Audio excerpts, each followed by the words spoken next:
Upon the battlefield by the Crimson River, Jialofeng was bleeding golden blood and crying out in pain. Kong Xian and Kong Zhan looked furious as Yusheng stood upon Jialofeng and plucked out his golden feathers, throwing them to the ground. It was a shocking sight. This guy was a madman on the battlefield. No matter what, they could not shake him. Kong Zhan's figure flashed towards Yusheng, pursuing him. He had a dark look on his face. Kong Xian looked at her brother and moved forward at the same time. "Get off the battlefield," she said to Jialofeng. Jialofeng was badly injured. There wouldn't be much point in him staying any longer. There was a flash of hatred in Jialofeng's proud eyes. As a member of the Jialo noble family, this was a grave humiliation to him. The wild Yusheng had trampled him to the ground and then rushed to the aid of Yi Wuchen. Up in the sky, Xianxia stretched out his hand, and the divine five-clawed dragon struck once again with a roar.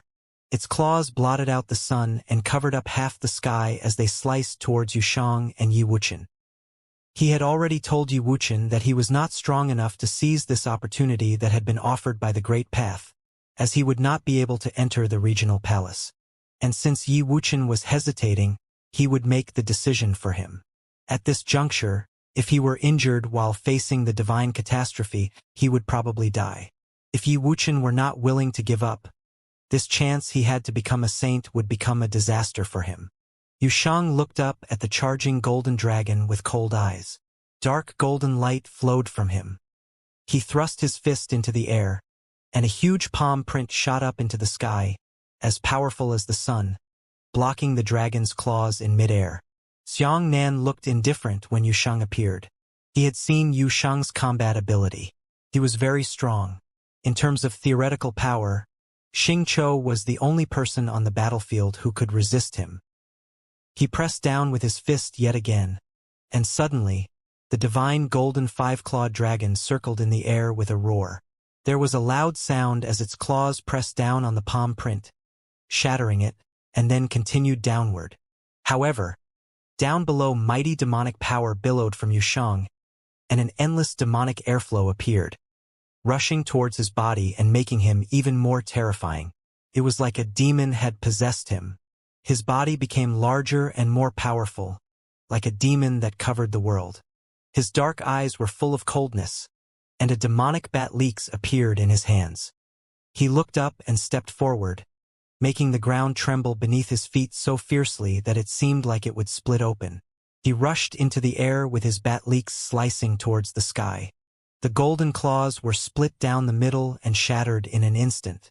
The powerful body continued upwards, bursting through the golden dragon's abdomen, splitting it in two along the way, then continuing towards the Renhuang-like figure. Light flashed on the bat-leaks as he swung it, and the figure immediately dissipated as if it had never existed. Yusheng turned and looked at Xianxia and saw the Renhuang figure reappear behind him, as tall and mighty as a god. At the same time, Huang Zhouge and Qin Zhuan had stopped fighting and came to Yi Wuchen's side to protect him from the divine catastrophe. Because of this, Xingqiu and Seven Sins found themselves without opponents, and so they rushed over there as well. At that moment, Yusheng and the rest of them seemed to have become targets for everyone as Yi Wuchen tried to cross through the divine catastrophe. Whoosh! The divine catastrophe continued to descend upon Yi Wuchen, baptizing his spiritual will and his body. The divine light of the great path flowed over him, but his eyes were still open, looking as sharp as swords as he watched the figures around him. Seeing that Yi Wuchen was still trying to overcome the divine catastrophe, Xianxia and the others hesitated no longer. Xianxia drew a seal with both hands, and suddenly, a huge face appeared in the sky. I looked like the face of Renhuang. The divine golden five-clawed dragon roared, and there was not just one of them. An incomparable purple and golden lightning appeared in the sky, like the lightning of the highest heavens. Thunderbolts descended, filling the air around Yusheng and the others. This was just as wild as the divine catastrophe and would kill everything around it. Whoosh! Yusheng rushed up into the sky, his demonic figure filling the above Yi Wuchen and the others. He stood there mightily, and there seemed to be a gravitational force that pulled all the destructive power onto him. The incredibly terrifying divine lightning struck, and dazzling thunderbolts flashed across Yushang's body. His armor seemed about to break, but his body was like a black hole, swallowing up all the violet and golden light and the power of the thunderbolts. Many five-clawed dragons rushed down along with the lightning, roaring furiously, trying to crush Yushang. Even someone as strong as Yushang was continuously shaken by their assault, and his body seemed about to shatter. But at that moment, his demonic battle axe disappeared, and he reached into the air with both hands. His huge body turned into a black hole vortex that swallowed up all the power around him. The onrushing dragons roared as they were pulled into the vast abyss, falling bit by bit into the mighty demonic will. At that moment, Yushang was like a bottomless black hole, swallowing up the destructive divine lightning and the five-clawed golden dragons. More violent dark magic roared and surged around his body, blocking everyone's field of vision. Even their spiritual wills could not penetrate it. It seemed like he was trying to turn the whole battlefield into a demon world. Xianxia frowned. All of his attacks had been swallowed up. Had this cultivator of the demonic path cultivated his path of devouring up to this level? Moreover, that mighty demonic power made him feel some pressure. Beside him, Dong Chen's seemed extraordinarily calm. There was no expression on his face. When he had come forth from Daily Mountain, he had wanted his name to resonate throughout the Dali dynasty and defeat the cultivators of Dali Academy, thereby becoming the imperial advisor's disciple and the most powerful figure below the saint level. But Seventh Swordsman's appearance had made all his preparations count for nothing, to the point that now his state of mind was affected. Now, he had come to the Crimson Dragon realm and the Battle of the Crimson River, but he could not beat this Yi Wuqian, and he had even become a saint. Yushang was so powerful that he felt he was no match for him.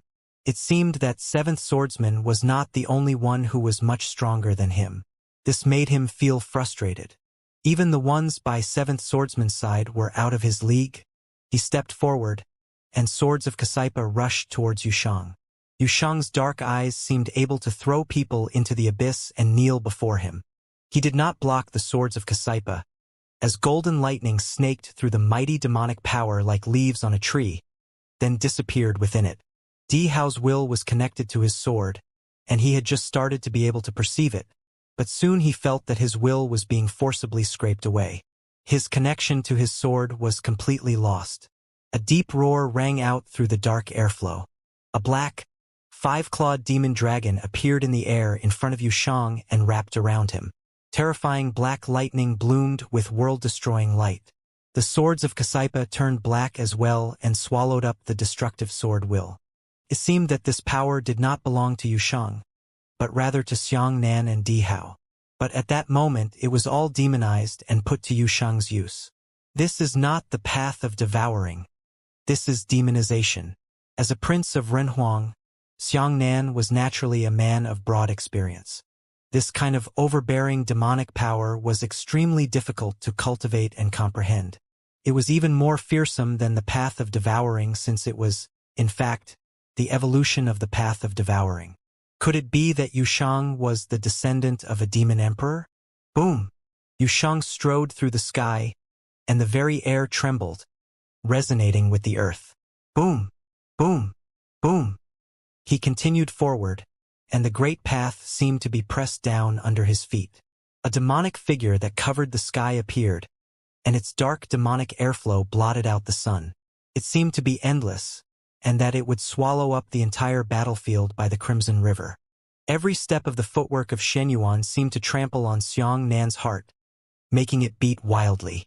Seeing the demonic figure rushing towards him wildly, his expression finally became serious, as if he was facing a great foe. Crush him. Xianxia quickly formed a seal as he spoke this spell. The power of the great path descended as many gigantic written characters fell. However, the black dragon roared as it twisted around Yushang, shattering the falling characters. "Stop!" called Yushang. The sound of an explosion rang out, and it seemed that the heavens would collapse. The Renhuang figure that covered the sky seemed to become real and stepped towards Yushang's demonic figure. It was as if Renhuang had manifested in the world, and would suppress everything for him. At that moment, Xianxia was covered in sweat as if he was under great pressure. Boom! Yusheng finally slowed down as the striking black dragon and the sharp swords were all crushed under the foot of the summoned Renhuang figure. His footsteps continued to slow as the tall figure stamped down on him, trying to crush him. Not only did it contain the power of the Great Path, but it also had divine majesty. Could not be resisted. Boom! There was a loud sound, and Yusheng felt that he could not move. But he looked up into the sky, his demonic eyes looking as fearless as ever. Even if the sovereign path could put this much pressure on him, would he really let himself be crushed here? He had studied the demonic path. He defied the laws of gods and men. Boom! The dark airflow gathered together, and a massive demonic figure appeared, seeming to overlap with Yusheng's body, making him into a true demon god. He gave a great cry, and heaven and earth seemed about to collapse. The demon's massive palm print lashed out, covering the gigantic Renhuang figure's face and slamming into its head. Xianxia groaned, and his face turned pale. The demon continued forward, and another loud noise rang out. The summoned Renhuang body shattered. Blood ran from the corner of his mouth. His face was ashen. At that moment, a huge hand stretched out. It was the demon's hand. It grabbed him and pulled him up into the air. Xianxia tried to escape, but no matter how hard he struggled, he could not move a bit. Even as a descendant of Renhuang, at this moment he seemed insignificant. He looked like he was in his death throes. The demonic power surged, and the powerful demon slammed its hand into the ground with a great cry, slamming Xianxia into the ground just like crushing an ant. On the banks of the Crimson River, countless people were watching the shocking scene taking place on the battlefield with pounding hearts. The massive demon ripped open the Renhuang figure with a horrendous noise and slammed the prince of Renhuang, Xianxia, to the ground. The once glorious Xianxia now did not even know how many of his bones had been broken. He was sprawled out on the ground without even a trace of his former splendor. He had said that Yi Wuchen was not strong enough to seize this opportunity, and was not worthy of fighting with him. But now he had fallen so miserably. If the people watching him had not known who he was, they would never have thought that he was a prince of Renhuang. But such was the Battle of the Crimson River, the most crucial battle in the Crimson Dragon realm. Even those of the blood of Renhuang could be crushed here. It did not mean that Xianxia was not strong. Everyone had witnessed the power that had just burst forth from him. He cast spells like a saint and had even used Renhuang will to suppress his foes. But even so, he had still been crushed by Yusheng. Right now, that massive demon was too strong. Even a celestial being would be crushed before him. Everyone else on the battlefield was shaken. He was too strong. The combat ability that Yusheng had displayed today was even more impressive than that which he had shown at the Battle of the Sleeping Dragon. Previously, everyone had thought that Xingqiu was the cultivator who was most likely to enter the regional palace, and that he would be able to sweep away all his foes upon the battlefield. But now their opinions were wavering. Would he be able to block the assault of the wild Yusheng? Yusheng did not care what anyone thought. He turned his cold gaze towards Di Hao. Di Hao had been the one who had pierced Yi Wuchen with his sword, wounding him gravely. Later, Di Hao's swords of Kasaipa had attacked him, but they had been swallowed up by his demonic power. Seeing that Yusheng was looking at him, Di Hao's expression changed. That incomparable demonic figure and the demonic airflow that raged forth from him gave him a feeling that he could not defeat Yusheng. This made him feel very bitter. There was someone on the same plane as him who could give him such a hopeless feeling.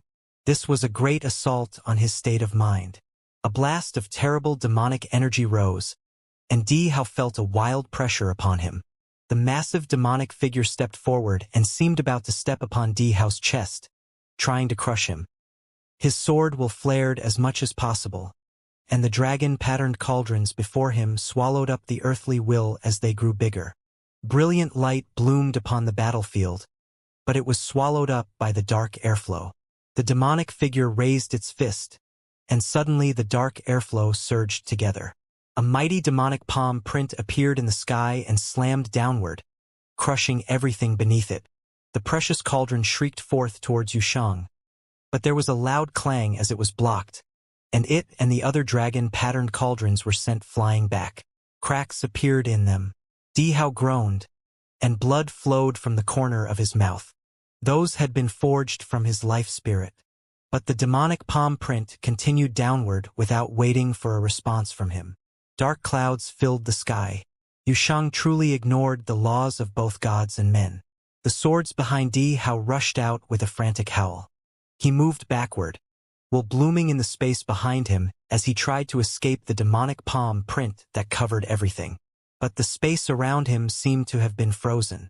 Even drawing upon spatial rule power, he was still unable to escape the palm print. He watched palm print falling hopelessly. His body was sent flying backward with a loud sound and rolled to the edge of the battlefield, almost falling into the Crimson River. Watching from the banks of the Crimson River, Liao looked furious. Yi Futian, who had transformed into the seventh swordsman, had once boasted that he was without equal below the saint level. Why was it that his friend Yushang was so strong as well? Had all the luck of the great path fallen within Emperor Xia's realm? Could it be that today Yushang would enter the greatest holy land for cultivating within the Crimson Dragon realm? The regional palace? Kong Zhan and Kong Xian rose in the air. They did not launch any more attacks. Before, when the three of them had surrounded Yushang, they still could not beat him, and now he was even stronger. Kong Xian floated up before Yushang, and her peacock feathers fanned out with 9-colored light flowing through them. A brilliant light shone from her. The great path revolved, and 9-colored light shot into the sky, trying to pierce through the demonic dark airflow. It grew brighter and brighter. Whoosh! The peacock feathers trembled as even more brilliant peacock wings appeared behind Kong Xian. The divine bird had been unleashed. The whole world seemed colorless under its 9-colored light. At this moment, Kong Xian was extremely beautiful. Yushang may have displayed incredible combat ability, but as a princess of the Demon Peacock Emperor's realm, the blood of the Demon Emperor flowed through her veins. She was not willing to give up like this. She let loose all the power within her. She wanted to see just how strong Yushang was. Even if she lost, she would have no regrets. In the sky, all that anyone could see besides the dark, demonic airflow was Kong Xian's 9-colored light. It covered the sky, merging with the worldly great path and integrating it into itself. At that moment, there was a long peacock call as a divine peacock appeared in the sky. The 9-colored light blotted out the sun as it raged through the air, shooting towards Yushang. There was nowhere to run to, nowhere to hide. Everything in the area was caught up in the destruction. The dark demonic airflow surged wildly. Yushang saw the destructive 9-colored light coming towards him and thrust his hands out, piercing through the air.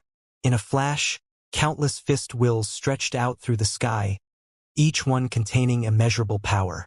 They collided violently with the 9-colored light and were annihilated.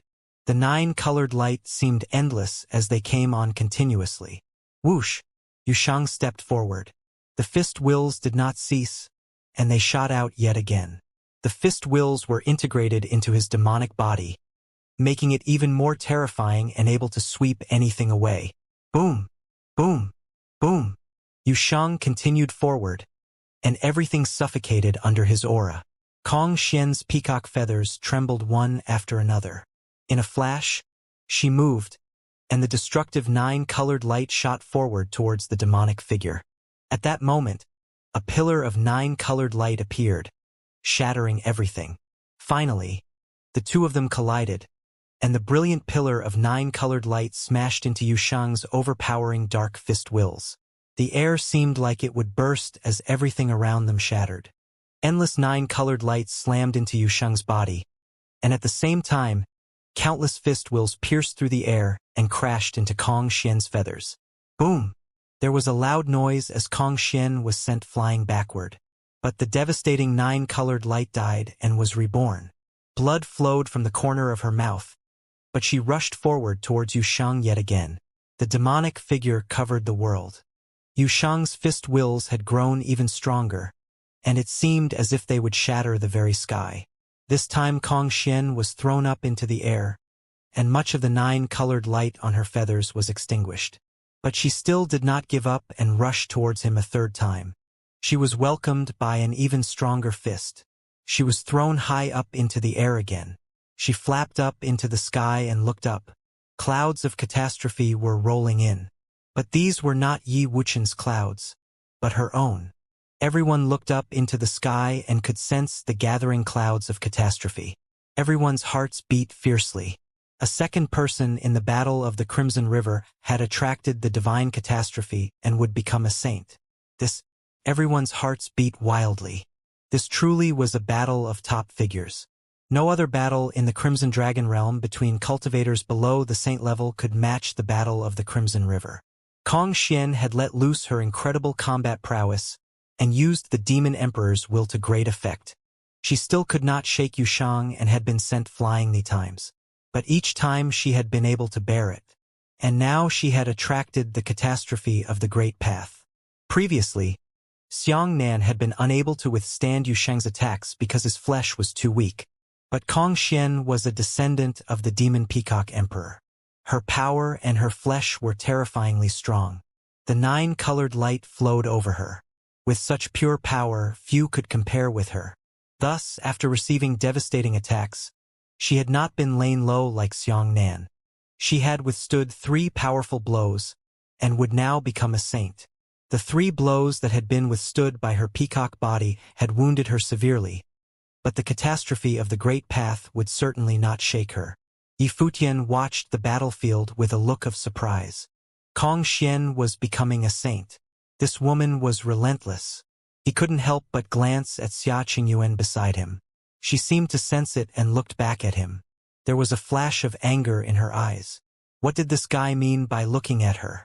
Princess, Li Yao and Kong Xian have both become saints, whispered Yi Futian. Xia Qingyuan stared at him for a moment, then looked back to the battlefield. Even though she had some thoughts about this, she did not care too much. Who became a saint first and who became a saint later meant nothing. Master, do you want to take her? Muttered the black-winged condor behind them. Xia Qingyuan frowned and looked back at the black-winged condor with an icy gaze. Seeing her expression, the black-winged condor weakly lowered its head, then whispered timidly, "As a maid." "Good idea," said Xia Qingyuan softly. Then she looked back to the battlefield. The black-winged condor breathed a sigh of relief. It was a good thing it was such a quick thinker. Everyone else was watching the battle. Yushang had defeated 3 great cultivators in succession and seemed to be almost casual about it. But now, 2 people were attempting to withstand the catastrophe of the Great Path. How would they keep fighting? In reality, other than Kong Xian, who was trying to make it through the divine catastrophe, the only opponent that Yushang had left was Xingqiu. At that moment, Yushang cast his gaze upon Kong Xian up in the air. Seeing those dark eyes, brilliant light bloomed from her, making her look like a goddess. "I am leaving the battlefield," she said. Kong Xian would cross through the divine catastrophe in peace. She had already lost this battle. If she continued to fight, Yushang and Xingqiu would not leave her be. So, now it seemed that only Xingqiu was powerful enough to face Yushang. Previously, everyone had that the reason Yi Wuqian had stayed on the battlefield to face the divine catastrophe was so that after becoming a saint, he could continue to fight. But now it seemed that he had no intention of fighting Yushang. Sensing the overall situation on the battlefield, the 2 top cultivators of Emperor Li's realm, Dongchun and 7 Sins, both discovered to their shame that they were almost being ignored. It seemed that they were not worthy of notice. How ridiculous! Even those as strong as them seemed invisible on this battlefield. The will of the Great Path was everywhere on the battlefield by the Crimson River. Burning flames covered everything. But in addition to the burning will, there was also terrible dark demon light raging wildly. "Get out of here," came a cold, overbearing voice. Yushang swept his gaze over Dongchun and 7 Sins, the 2 cultivators who had come from the Dali dynasty. The 2 of them had probably only participated in this battle to get to him. But his dark eyes were full of indifference. Dongchun and 7 Sins' gazes froze when they heard Yushang's words. They looked up at him in shock. The oppressive and unpredictable demonic lord's dark and cold eyes were filled with disdain. The reason that the three cultivators from the Dali dynasty had fought in the Battle of the Sleeping Dragon and then come here was naturally to attack Yusheng. However, Liao had wanted them to stop or even defeat Yusheng and his friends. But in reality, Yusheng had never even taken them as a serious threat. If that was the case, what could they do? Rush Yusheng and fight him to the death? Could they do it? The misfortune that had befallen Di Hao and Xianxia made them realize that it would be a matter of but a single punch. Should they fight for honor? Would it be honorable to charge him, only to be smashed to the ground? When he thought of this, Dongchun realized how ridiculous it was. He turned and swooped through the air, landing on the banks of the Crimson River. When he went home, he would ask the imperial advisor to instruct him. Sword will whistled around 7 sins as it wrapped around his body. His whole body shone brightly. His eyes were like swords as well, stabbing towards Yusheng. Yusheng's domineering eyes were so cold it seemed that within them, 7 sins did not even exist. Within them, he saw that Yusheng looked down on everything. He had a feeling that was someone who respected neither heaven, nor earth, nor the gods.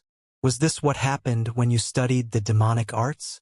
A person's cultivation would determine their character, their temperament, and even their natural disposition. He finally extinguished his sword will and sighed. In the end, he did not dare to attack him. He flashed towards Di Hao and picked him up, carrying him away from the battlefield by the Crimson River. His retreating figure looked lonely and desolate. In the whole world, there were people more talented than himself. Back on the battlefield, Jialo Feng's feathers had been torn out. Kong Xian had abandoned the fight so she could withstand the divine catastrophe. And Kong Zhan had no more heart for fighting since Kong Xian had already tried. Xiang Nan had been severely wounded. Yi Wuchen was also crossing through the catastrophe of the Great Path, and Huang Zhouge and Qin Zhuang were protecting him. The clouds of catastrophe rolled over the sky, emitting a deep resonance that occasionally rumbled down. The situation on the battlefield was obvious. The fight between Yusheng and Xingqiu would be the climax and would decide who would be able to enter the regional palace. Yusheng and Xingqiu stood facing each other, staring across the distance at each other. A terrible storm of qi burst forth from both of them. By the Crimson River, a group of cultivators from the regional palace rose into the air to watch the battle. Xing Kai, your strength is unparalleled. Even in the regional palace, no one has ever shaken you with a frontal assault. But this demon cultivator seems to be the same. He has unmatched combat ability. How does your brother compare to him? Someone asked Xing Kai. Everyone in the regional palace of the same generation as Xing Kai had learned of his strength the hard way. He was a god of war. In a head-on confrontation, he was nearly unbeatable. We'll see after the fight, said Xing Kai calmly as he stood there. There was not even a trace of worry in his eyes. The person behind him smiled and said, Does that mean that even you have no faith in Xingqiu? I won't speculate on things that are not certain, answered Xing Kai. As cultivators of the regional palace, personally witnessing this competition had been enough to let them understand how powerful Yusheng truly was. Who would dare to say that Xingqiu was assured of victory? Not even Xing Kai would. Boom! Boom! Boom! A series of loud noises rang out. The two of them had not yet started fighting, but already loud sounds were emanating from Xingqiu. Brilliant halos of shining lights surrounded him, and they seemed to resonate with the world. At that moment, it seemed that he was representing the heavens themselves. Xingqiu stretched out his arms, and the body of a mighty god of war appeared behind him. Next, his body grew larger as well. The great path roared as the halos pierced through the air. His own body melded with that of the god of war. It was as if he had become the god of war. The halos on his body resonated with heaven and earth, making a pattern of brilliant golden halos appear around him. It covered both the sky and him as it resonated with his body. Everything was silent as everyone watched this final confrontation. Xingqiu had melded himself with his life spirit right at the start. He felt how threatening Yusheng was and did not dare to go easy on him at all. Right now, it seemed that a god of war and a demon were fighting by the Crimson River. Bang! There was a loud sound as the god of war stepped forward. In the next instant, An equally overpowering sound rang out as Yushang rushed forward. The two of them were charging towards each other. This made the battlefield by the Crimson River tremble until it seemed like it would break. In a flash, the two ancient godlike figures came together. Xingqiu raised his arm and struck out with a fist, and a burst of the intent of battle swept out. His fist resonated with heaven and earth. A wild storm whipped up and swept out towards Yushang. It seemed like all the power in the world was contained within that fist. Thousands of fist auroras stretched out through the brilliant golden pattern that was formed from halos. The mighty intent of battle destroyed the very air as it rushed towards Yushang. Demonic power rolled out. Yushang raised his arms without hesitation and thrust out a fist as well. Huangting fist will shattered the air. Countless fist auroras shrieked as the golden fist collided with the black one, causing the battlefield to tremble so hard it seemed like it would shatter. At the same time, the two of their fists crashed together. A hurricane swept out over the battlefield. Dong! A sound rang out through heaven and earth. A droning sound emitted from the golden halo pattern around Xingqiu. It seemed to have taken the blow from Yushang's fist will. Yushang's arms were trembling slightly. It was the first time someone had had the power to shake him. Without any hesitation, the two of them struck each other again. As their fists collided again, everyone felt that their ears would split from the loud noise. Then they struck each other a third time, then a fourth. The earth trembled with every collision, and everyone's hearts were trembling along with it. Endless fist will shot towards Xingqiu and seemed to drill a hole right into his body. His halos shot up into the sky, forming a brilliant halo pattern up there, then falling back towards the earth. They both seemed crazy. There was no skill involved in this. They just punched each other time after time. The Huangting fist will grew stronger and stronger. Yushang knew that Xingqiu could not completely withstand his might. A blinding Renhuang brilliance came from him, and he seemed to be riddled with holes. He could collapse at any time, but he still did not stop. Brilliant light shot out from him, stretching across the sky. The golden halo pattern in the sky grew larger and larger. Smash! There was a loud noise as another fist thrust out. Xingqiu was sent flying up into the air. He lowered his arms, and he stood proudly up in the sky. He seemed to have become transparent as endless light shot out from him, piercing through the pattern of halos and continuing up into the sky. Boom! There was the sound of muffled thunder as a storm raged at the end of the emitted light. The light of catastrophe flashed. Xingqiu looked up. It had finally come. He had been waiting for this all along, the chance to break through to the next level. Who in the world could stop him? Not even Yushang could. "It is finished," said Xingkai from the sky above the Crimson River. There was a trace of surprise in his eyes, but his expression was full of satisfaction. He was very satisfied with Xingqiu's display. He was just like him, unwavering in his determination and with an unshakable mind for the path. Their only mission was to move forward. That was the only one they would undertake. No one could get in their way, not even Yushang. Xingqiu would come to the regional palace to cultivate with him. This is the third one. Everyone watching from the banks of the Crimson River felt their hearts tremble. This was the third cultivator who had attracted the catastrophe of the Great Path during this battle of the Crimson River. It indeed was a battle between top figures. When Xingqiu became a saint, who could touch him? Even if Yi Wuchen became a saint, it wouldn't matter. Countless people looked up into the sky. The mighty figure stood there like a god of war, preparing to welcome the catastrophe of the Great Path. Xingqiu was about to become a saint. No one could stop him. Upon the battlefield, Yushang looked up at Xingqiu as well. Would this be the second person who became a saint at his hands? First, it had been Kong Xian. Now it was Xingqiu. Saint! Yushang looked up, his black eyes full of coldness.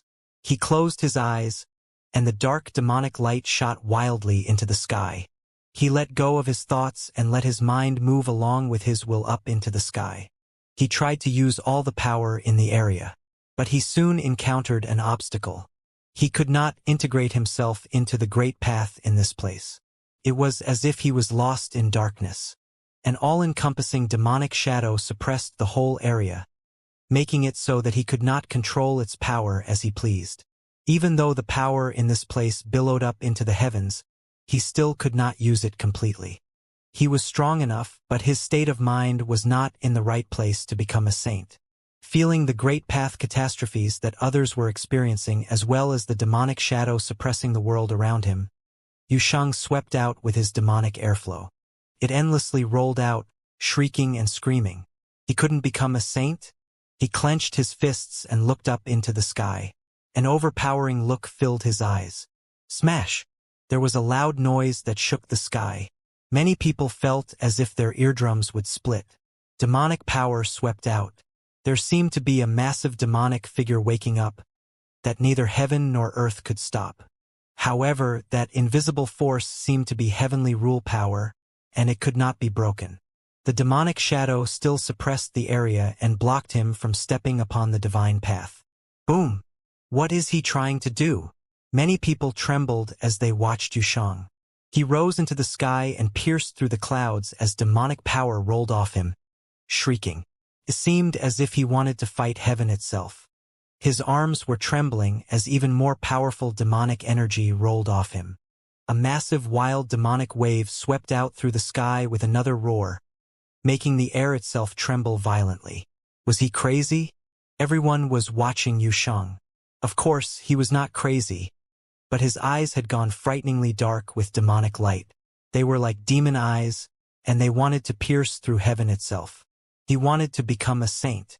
If the Tao sought to stop him, if heaven sought to stop him, he would break through them. A cultivator of the demonic path would resist the heavens themselves.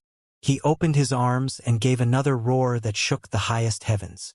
An even taller and mightier demonic figure rose from thin air around him, growing larger and larger.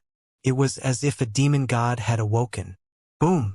A loud sound rang out as the invisible magical energy holding him back shattered. At this moment, the demon ruled the heavens. Yushang's will extended throughout the world. The great path could not stop it. Up in the sky, the clouds roared. The catastrophe was coming. It was crazy. Everyone's hearts were pounding. It had not been surprising that the divine catastrophe had appeared in previous battles of the Crimson River, since it was a battle of the greatest figures below the saint level, and all of them were geniuses. Someone had proved their worthiness to become a saint in nearly every battle. However, for great cultivators, breaking through to the saint plane in succession was simply astonishing. It was too crazy, especially Yushang. As soon as he had seen Xingqiu facing the divine catastrophe, he had forced his way into the sky, forcibly breaking down all the barriers that the great path threw in his way and smashing through the bottleneck into the saint plane. That showed just how tough he was. When he wanted to become a saint, even the great path could not stop him. So he had broken through as well. Thunder roared up in the sky as the great path descended. The sky above the Crimson River was still burning red, and when it was met with the terrible catastrophe of the great path, it truly seemed like the end of days. This struck everyone deeply. None of them were fighting. They were all facing the catastrophe of the great path. The reason they wanted to enter the regional palace was to get stronger. Now that they had a chance to break through to the next level, they would naturally do that first. Qin Zhuang and Huang Zhouge looked up at Yushang in the sky. There was an emotional look in Qin Zhuang's eyes. When Yi Futian and the others had come to Tombkeeper village, they were all just nobles and sages. Now, he was personally witnessing them stepping onto the divine path one after another. Today, Yi Wuqian and Yushang had successively broken through to the next level in different ways on the battlefield. This had a great impact on him. Yi Wuqian's swordsmanship was clear, and he had a bright future ahead of him. Yushang was so overpowering that even the great path could not stop him. His state of mind had not been in the right place, but at the moment that he had decided to defy heaven and forcibly break through to the next level, it had been enough. He had cultivated for many years, and now he had reached this level but had still been unable to break through. Perhaps what he lacked was that passionate blood, that swordsmanship that could threaten the very heavens, or talent sharp enough to pierce the clouds. Right now, Yi Wuqian had withstood the catastrophe of the great path's descent many times. He stood up as straight as a sword, displaying his talent as his body was refined. However, Xianxia and Yushang's catastrophes were fiercer, even seeming to be double catastrophes. Their bodies were becoming sacred. They were becoming saintly bodies. Beside the Crimson River, the great shaman stood behind Xia Qingyuan. His eyes were bright under his hood. "He has had the Tao within him since birth," he whispered. Xia Qingyuan looked back at him. "Princess," said the great shaman, "this man's family background is probably not as simple as it seems. Some people were born with great talent, and they were destined to become enlightened. Yushang was obviously this kind of person." Xia Qingyuan was not too concerned. She knew that Yi Futian's background was not simple. Since Yushang had grown up with him and also displayed incredible power, the fact that he would have an extraordinary family background was quite natural. "My father knows this. Do not tell anyone else," said Xia Qingyuan to the great shaman. It may have been possible for some supernatural people to see this, but it was not necessary to deliberately spread this information and attract attention. "Yes, Your Highness," said the great shaman. Boom! The Crimson River surged as the sound of the catastrophe of the Great Path rolled over from the battlefield, shaking everyone's spirits. What was more terrifying was that besides the injured Yi Wuqian, who was struggling a little bit, the other 4 people who were fighting through the divine catastrophe did not seem to be hindered too much. Yushang and Xingqiu were actively welcoming the catastrophe of the Great Path and letting it wash over them. They steadfastly stood their ground. They were truly some of the most powerful cultivators. Even if someone became a saint before they did, once they became saints, they would all be the same. The catastrophe of the Great Path did not cease. Yi Wuqian had been the first to face it. He sat cross-legged on the battle platform with sword wool washing over him. At that moment, in his perception, everything was swords. The Tao created heaven, earth, and nature. Dazzling sword wool flowed over him. An arm slowly extended from his left shoulder. Sword wool flowed over it until it formed a real hand. He opened his eyes, and his eyes flashed as sharp as swords. He looked down at his arm with neither sorrow nor joy. He did not seem to be surprised at all. Qinyu would have loved to see this. When he thought of his wife, Lu Qinyu, a warm smile came over his face. He turned his gaze towards the banks of the Crimson River and looked at Yi Futian. Yi Futian was also looking at him, a bright smile on his handsome face. 20 years ago, Yi Wuqian had cut off his arm for them. Now, seeing that as he became a saint, his arm grew back. How could Yi Futian not be happy? Yi Wuqian's road had been even harder than his or Yushang's. Now he was finally transforming and taking his first step onto the divine path. Saints cast off their former selves and transcended the ordinary. His talent may have been commonplace before, but after today he would be reborn.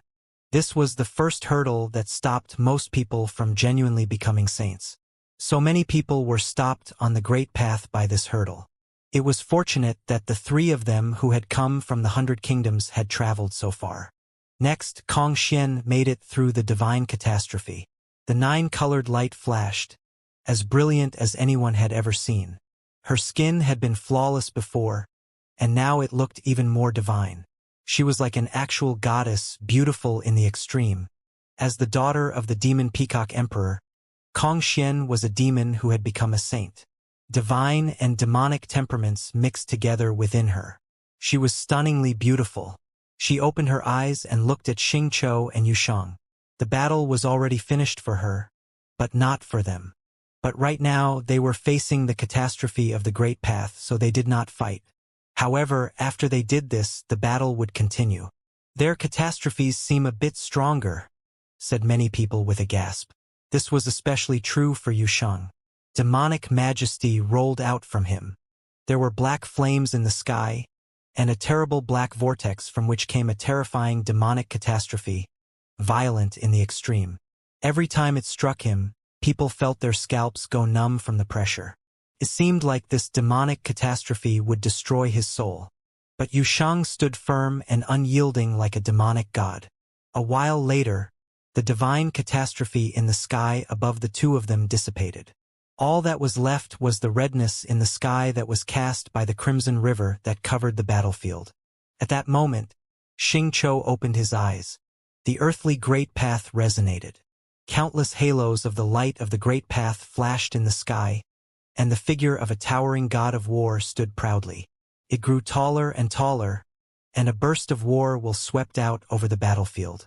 It was like a god of war had awoken. As a saint, Xianxia was like a god of war. His intent to fight suppressed everything around him.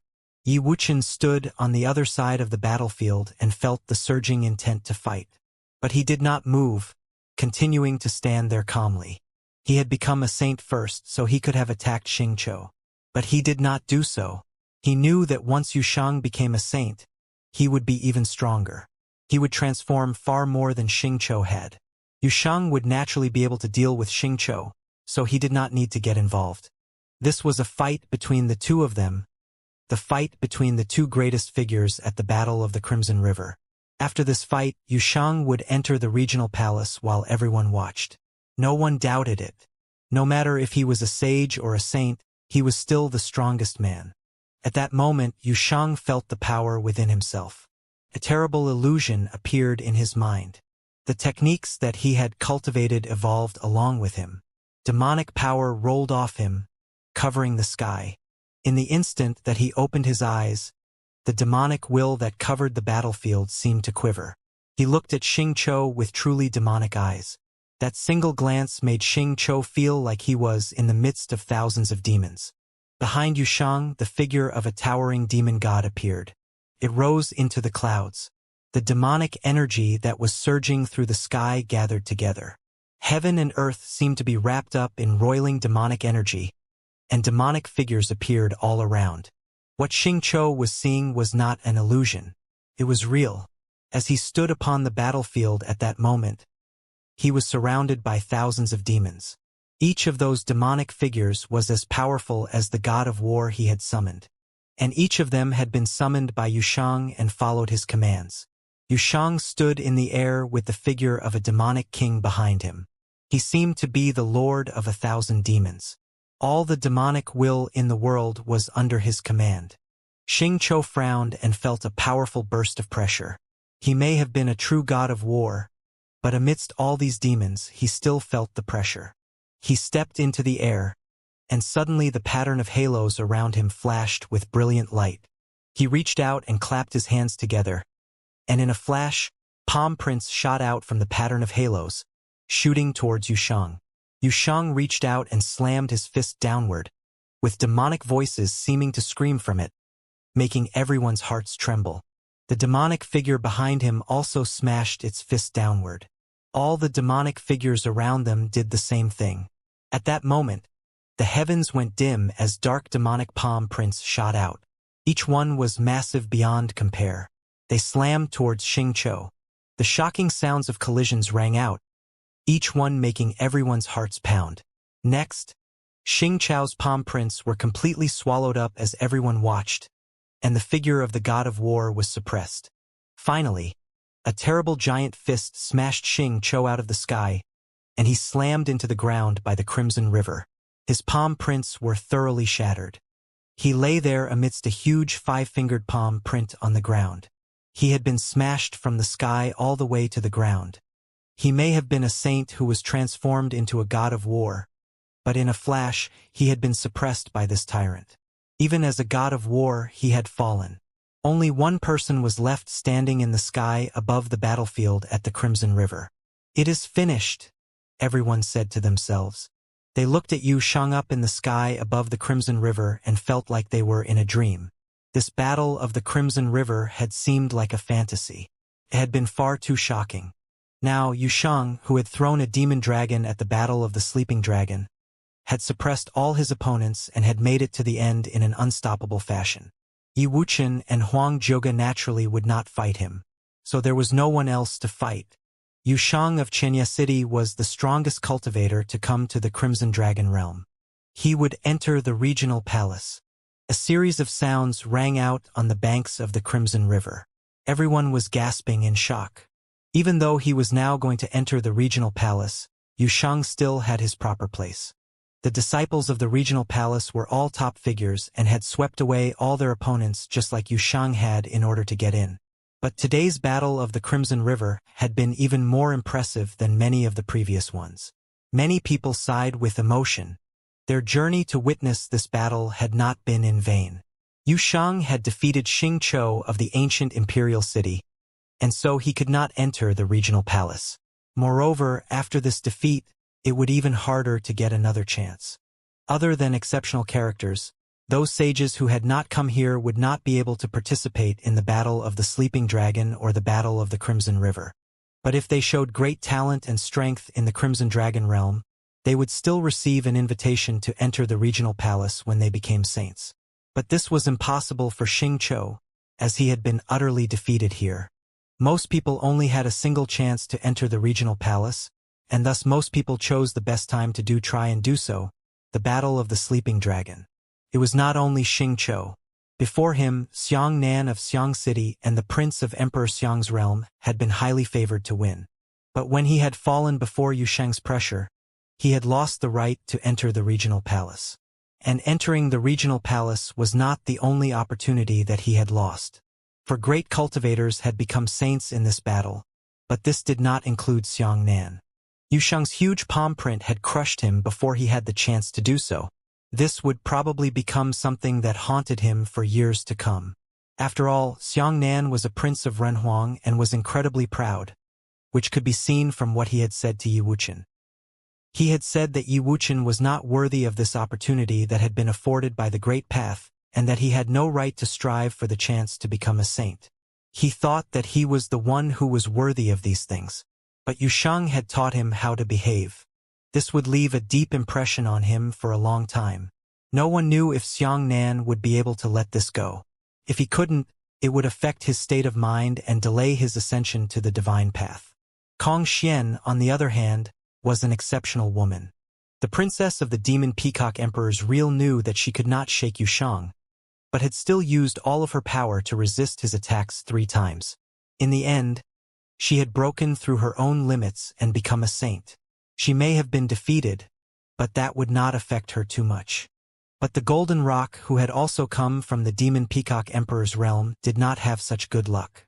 The memory of this battle would trouble him for a long time to come. All the fighting on the battle platform stopped. The demonic power coming from Yu Shang dissipated. He appeared high up in the air, but his aura was different than before. He had ascended to sainthood through demonic power, making him a demon saint. High up in the sky, the crimson-robed head of the Crimson Dragon army looked down and asked, "Will anyone continue to fight?" There were still several people standing. Kong Zhan, Huang Zhouge, Yi Wuchen, and the others. "Let's go," said Kong Xian to Kong Zhan. Their figures flashed as they left the battlefield by the Crimson River. Yi Wuchen and the others smiled at Yu Shang, then prepared to leave, leaving the platform for Yu Shang. "Wuchen, won't you stay?" Yu Shang asked suddenly. He had no great desire to enter the regional palace. His demonic method was a perfected combat system, and so even the best holy land for cultivating in the Crimson Dragon realm was not that useful to him. But Yi Wuchen had ascended to sainthood with great difficulty. If he could cultivate in a place like that, it would have great benefits for him. Thus, he was giving this opportunity to Yi Wuchen. Many people were shocked by what Yu Shang had said and looked at him strangely. What did this guy mean? He had the chance to enter the regional palace, the best holy land for cultivating in the Crimson Dragon realm. Many people came from all over to strive for this chance, and he was going to give it to his friend? Yi Wuchen looked at Yu Shang and smiled. He naturally knew what Yu Shang was thinking. But this was a stage set for Yu Shang. Even if he did go to the regional palace, he would feel uneasy about it, and it would lose some of its meaning. The winner of the Battle of the Crimson River may enter the regional palace to cultivate. You cannot just let someone else have the victory, came a voice from outside the battlefield. A group of people was walking over to them. The one who had spoken was Xing Kai. He glanced at Xianxia with a calm expression. He did not look too distressed. He had naturally hoped that Xianxia could come to the regional palace to cultivate with him. Xianxia had performed quite well and had even become a saint upon the battlefield. But he had had a bit of bad luck when Yu Shang had smashed through the barriers keeping him from sainthood and crushed him. If he had been in any of the previous battles of the Crimson River, Xianxia would probably have had no problems. It was just bad luck. But a battle like this was not a bad thing for him. After all, the enemies they would face in the future might be just as strong as that. The great path was sure to be full of thorns. Yushang looked up at Xingkai, then at the cultivator from the Crimson Dragon army. He had also asked if Yushang knew if what he was doing was wrong. Yifutian had asked him to enter the regional palace to get closer to the Crimson Dragon Emperor. In the future, they would have to use the Crimson Dragon's Emperor's power to cross through the realm. Emperor Xia's realm was one of the realms within the Crimson Dragon Emperor's realm. If they wanted to go to other realms, it would be essential to have good fitting within the Crimson Dragon Emperor's realm. But when he saw Yi Wuchen, he had wanted to give him this chance. That way, he could walk along the great path along with him. "This guy," said Yifutian with a smile. Neither Yushang nor Wuchen liked to talk much, but their friendship was clear in their hearts. "Let's go." Yifutian and others flashed over towards the battlefield. At that moment, Xingkai was continuing to speak. "You may have been unmatched at this battle of the Crimson River, but those who are in the regional palace have all done the same thing as you. Since you will be entering the most powerful holy land for cultivating in the Crimson Dragon Emperor's realm, you should have proper respect for it." His swordsmanship was good, but it was far from good enough to let him enter the regional palace. Yushang frowned and gave Xingkai a cold look. But Xingkai did not care and continued to look at him indifferently. There was a flash of golden light in his eyes. "He's right. You should be the one to go," said Yi Wuchen. He was not angered by Xingkai's pronouncement that he was not worthy to enter the regional palace. Perhaps Xingkai had spoken a bit too straightforwardly. But he had indeed not been good enough in today's battle of the Crimson River. Swordsmen should strive to move forward continuously, but they should also know themselves. Kong Xian and the others who had been crushed by Yushang like Xiang Nan were all stronger than him, so if Yushang swept away all his opponents and then granted this opportunity to him, he would feel that he could not accept it. Yushang nodded and said no more. "Congratulations," said the man from the Crimson Dragon army up in the sky. He handed a badge to Yushang and said, "With this, you may enter the regional palace and cultivate there. Once you are there, we will further reward you. Would you like to go now?" Yushang accepted the badge and said, "There are some other things I must take care of right now. Once I have finished them, I will come to the palace." The cultivator that had come from Emperor Li's realm at Liao's orders had come to attack Yifutian. He would naturally not be able to relax until this matter was resolved. The cultivator nodded. "Very well. You may come any time you like." He then looked at Xingkai, who bowed slightly. The man smiled and they all left. This battle of the Crimson River had officially come to an end. Yushang would enter the regional palace. They would have to wait a year for the next one, at which point one more person would be able to enter. Yifutian and those with him descended upon the battle platform. He looked at Yushang, Yi Wuchen, and the others with a bright smile on his face. Yushang and Yi Wuchen looked back at him. Yushang grinned. There was no longer an overbearing look in his eyes. He looked simple and natural. A look of surprise came over Xia Qingyuan's face when she saw this. This guy had just dominated the battlefield with his demonic power. Yifutian also sometimes had this quality about him. Sometimes he was cold and cruel, like at Juqian Temple, the sacred war of the 9 states, and at the battle where he had killed Shaoshang, where he was glorious and powerful. But occasionally, she would see that he had a simple and sincere side to him, especially when he was together with his friends. Then it seemed like even after having experienced so much hardship, they were all still young. Yi Wuchen smiled brightly as well, a smile that it seemed that only they understood. They had once been young together, and now they were all saints. On the other side of the battlefield, Xingkai walked up to his brother, Xingqiu. Xingqiu looked at his elder brother. He stood up straight but bowed his head slightly. He seemed a bit ashamed. "Not bad," said Xingkai with a smile. Xingqiu looked up at Xingkai, then said with a smile, "A loss is still a loss." "When cultivating on the great path, who can avoid losses?" asked Xingkai. "You've never lost," said Xingqiu. "Someday I will," said Xingkai. "Moreover, there may be many historical heroes who were undefeated, But once you lose once, you can never join their ranks. So your defeat here does not mean much. If you can enter the regional palace in the future and beat him there, it will be even more glorious. Xing Chou looked at Yushang. Hearing what Xing Kai was saying, Yi Futian and Yushang looked over at them. You shouldn't cling to that hope, because you'll probably never get a chance to fulfill it in this life, said Yi Futian with a soft laugh. There was nothing wrong with what Xing Kai had said, but if he wanted to prove himself by defeating Yushang, then he was sorry, but he had no chance. Xing Kai turned his gaze upon Yi Futian. A look of shock came over the faces of everyone who was by the Crimson River and heard their words. Yi Futian had a close relationship with Yushang. Moreover, the lord of Xianxia city was not Yushang, but Yi Futian.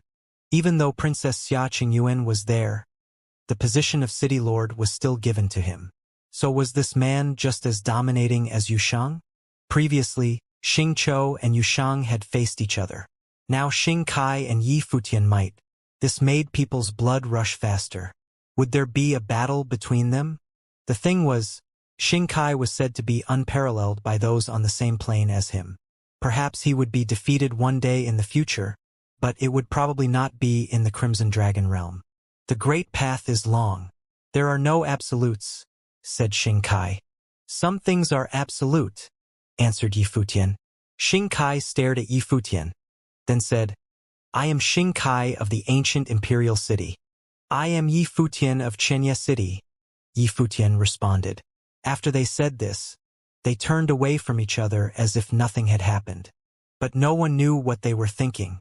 Everyone left the battlefield by the Crimson River, including Yi Futian and the others. After they left, Li Yao returned home with Di Hao and the others. They all had grim looks on their faces. The news of this battle of the Crimson River would quickly spread to all corners of the Crimson Dragon realm. Yushang's fame rapidly spread across the Crimson Dragon city and to neighboring cities. He defeated all the talent in the Battle of the Crimson River, including Xing Nan of the ancient imperial city, Xiang Nan of Xiang City, and Kong Xian and Kong Zhan of Peacock City. What impressive combat it was! It was a pity that so many people had not been able to watch how he fought with their own eyes. All those top figures were defeated all by Yushang himself. The whole of Xianxia city was in shock, too. In the past, Yi Futian had gained fame by annihilating Bliss Palace with his people. Soon after, he became the Lord of Thousand Leaves City and made his name known to everyone. No one had expected Yushang to be so powerful. What a gallant hero from Emperor Xia's realm. Both of them were so strong. Princess Xia Qingyuan of Emperor Xia's realm shouldn't be considered weak, even though she hadn't yet started fighting. In the Lord's residence of Thousand Leaves City, Xinjun heard the news, too. He had gradually recovered after many days of healing. Xinjun had mixed feelings as he listened to the messenger's report in the courtyard. He would be ridiculous to think about taking advantage of Yi Futian and Yushang when he was nothing in their eyes. He'd asked Yushang to join the battle of the Sleeping Dragon, and Yushang had won it. Now, Yushang was also peerless in the Battle of Crimson River and had entered the regional palace. It was Xinjun's dream to cultivate in the regional palace one day. He had been dreaming of entering the regional palace and seeing what kind of talents were inside. And now, Yushang had made it there. Xinjun's father, Shun Tianzhan, arrived. He hadn't left the Lord's residence after he was defeated by the great shaman. You know about it? Shun Tianzhan asked him. Yes, answered Xinjun, nodding. The minimum achievement of one who comes out of the regional palace is being an unblemished saint. Many unblemished level saints have already come from there. Some stayed in the Crimson Dragon City and some left. Some even became Ren Huang, said Shun Tianzhan. And I heard that Yushang was even stronger than many previous champions at the Battle of the Crimson River. In the future, he will probably become a saint of Nirvana. Xinjun didn't say a word. He understood it, so he could only sigh in response. Among the people who came from Emperor Xia's realm, Yi Futian was the Lord of Thousand Leaves City. How do you think his relationship is with Yushang? Asked Shun Tianzhan. They are very good friends. Yi Futian and Xia Qingyuan are the leaders of the group. Yushang should be his friend. He does whatever he tells him to do. Their relationship is unusual, replied Xinjun. You're not unlucky. I told you to go to Fusang Valley for cultivation. You met so many people with Nirvana Saint potential on your way back, said Shin Tianzhan. Shinjun lowered his head. He understood what his father meant. With such luck, what was he thinking? What was he doing? It was not easy for you to enter the Saint Plane. I told you, be broad-minded, be ambitious. However, now your only ambition is within this city. Shin Tianzhan sighed. Nobody knew a son better than his father. Shinjun had talent, but he was too narrow-minded and limited in his ambition. His ambition was limited within the city. If it wasn't, he would not have used others in the Battle of the Sleeping Dragon just to acquire some treasures. His achievement was destined to be limited by his narrow ambition, even though he had entered the Saint Plane. Shinjun lowered his head in embarrassment. Don't hold any grudges. Take advantage of the time for introspection, Shin Tianzhan said. Yes, father, replied Shinjun. His father nodded and departed. What was the use of holding a grudge against him? He couldn't fight against Emperor Xia's realm anyway. That day in Peacock City, Li Yao came to visit. Kong Zhan and Kong Xian met Li Yao in the Lord's residence. Princess Kong Shui, congratulations on entering the Saint Plane. I've prepared some gifts for you. I hope you like them. Li Yao asked his people to bring the gifts forward. Thank you, but we don't deserve them, said Kong Xian, taking a look at Li Yao. No one from her side came to accept the gifts. What brings you here today? Asked Kong Xian. Li Yao had come to visit her before the Battle of the Crimson River to discuss capturing Yushang and the others. But the result was the same as it had been at the Battle of Empty Realm. Emperor Xia's realm was still the winner. The good thing was they hadn't lost too much, and Princess Kong Xian had entered the Saint Plane as a result of the battle. To be honest, Princess, I've come to the Crimson Dragon realm with my people only for Yi Futian. He and Yushang are extremely talented people, and if we don't wipe them out, they will become the scourge of the Dali and the Demon Peacock Emperor's realm in the future. That's why I came to request cooperation with you again. What do you think, Your Highness? Said Li Yao. It's the grudge between you, Dali, and Yi Futian. I will not get involved this time, Kong Xian refused. Both Yi Futian and Yushang gradually showed their talent. Besides, there seemed to be some chemistry between Yi Futian and Xia Qingyuan. Maybe Emperor Xia regarded him as his son-in-law. She was afraid that Emperor Xia's realm would have a strong reaction if Yi Futian was captured.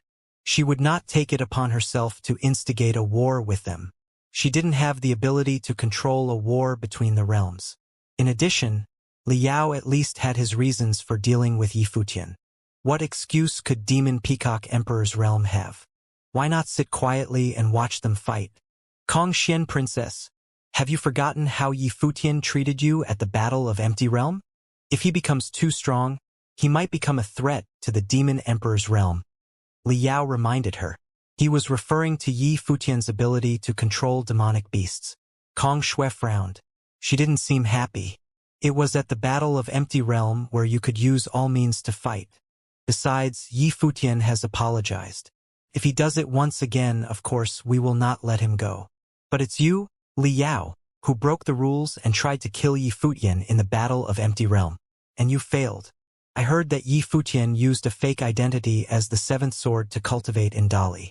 You have a grudge against him, but that is none of my business. Li Yao suddenly became sullen. He took a look at Kong Xian and said with a smile, after several battles, you have lost your courage to even go against Yi Futian? Princess Kong Xian, I should go now. Then he turned around and left. Kong Xian took a look at him. She understood that Li Yao was referring to her two defeats, once by Yi Futian and once by Yushang. She was indeed impressed by these battles.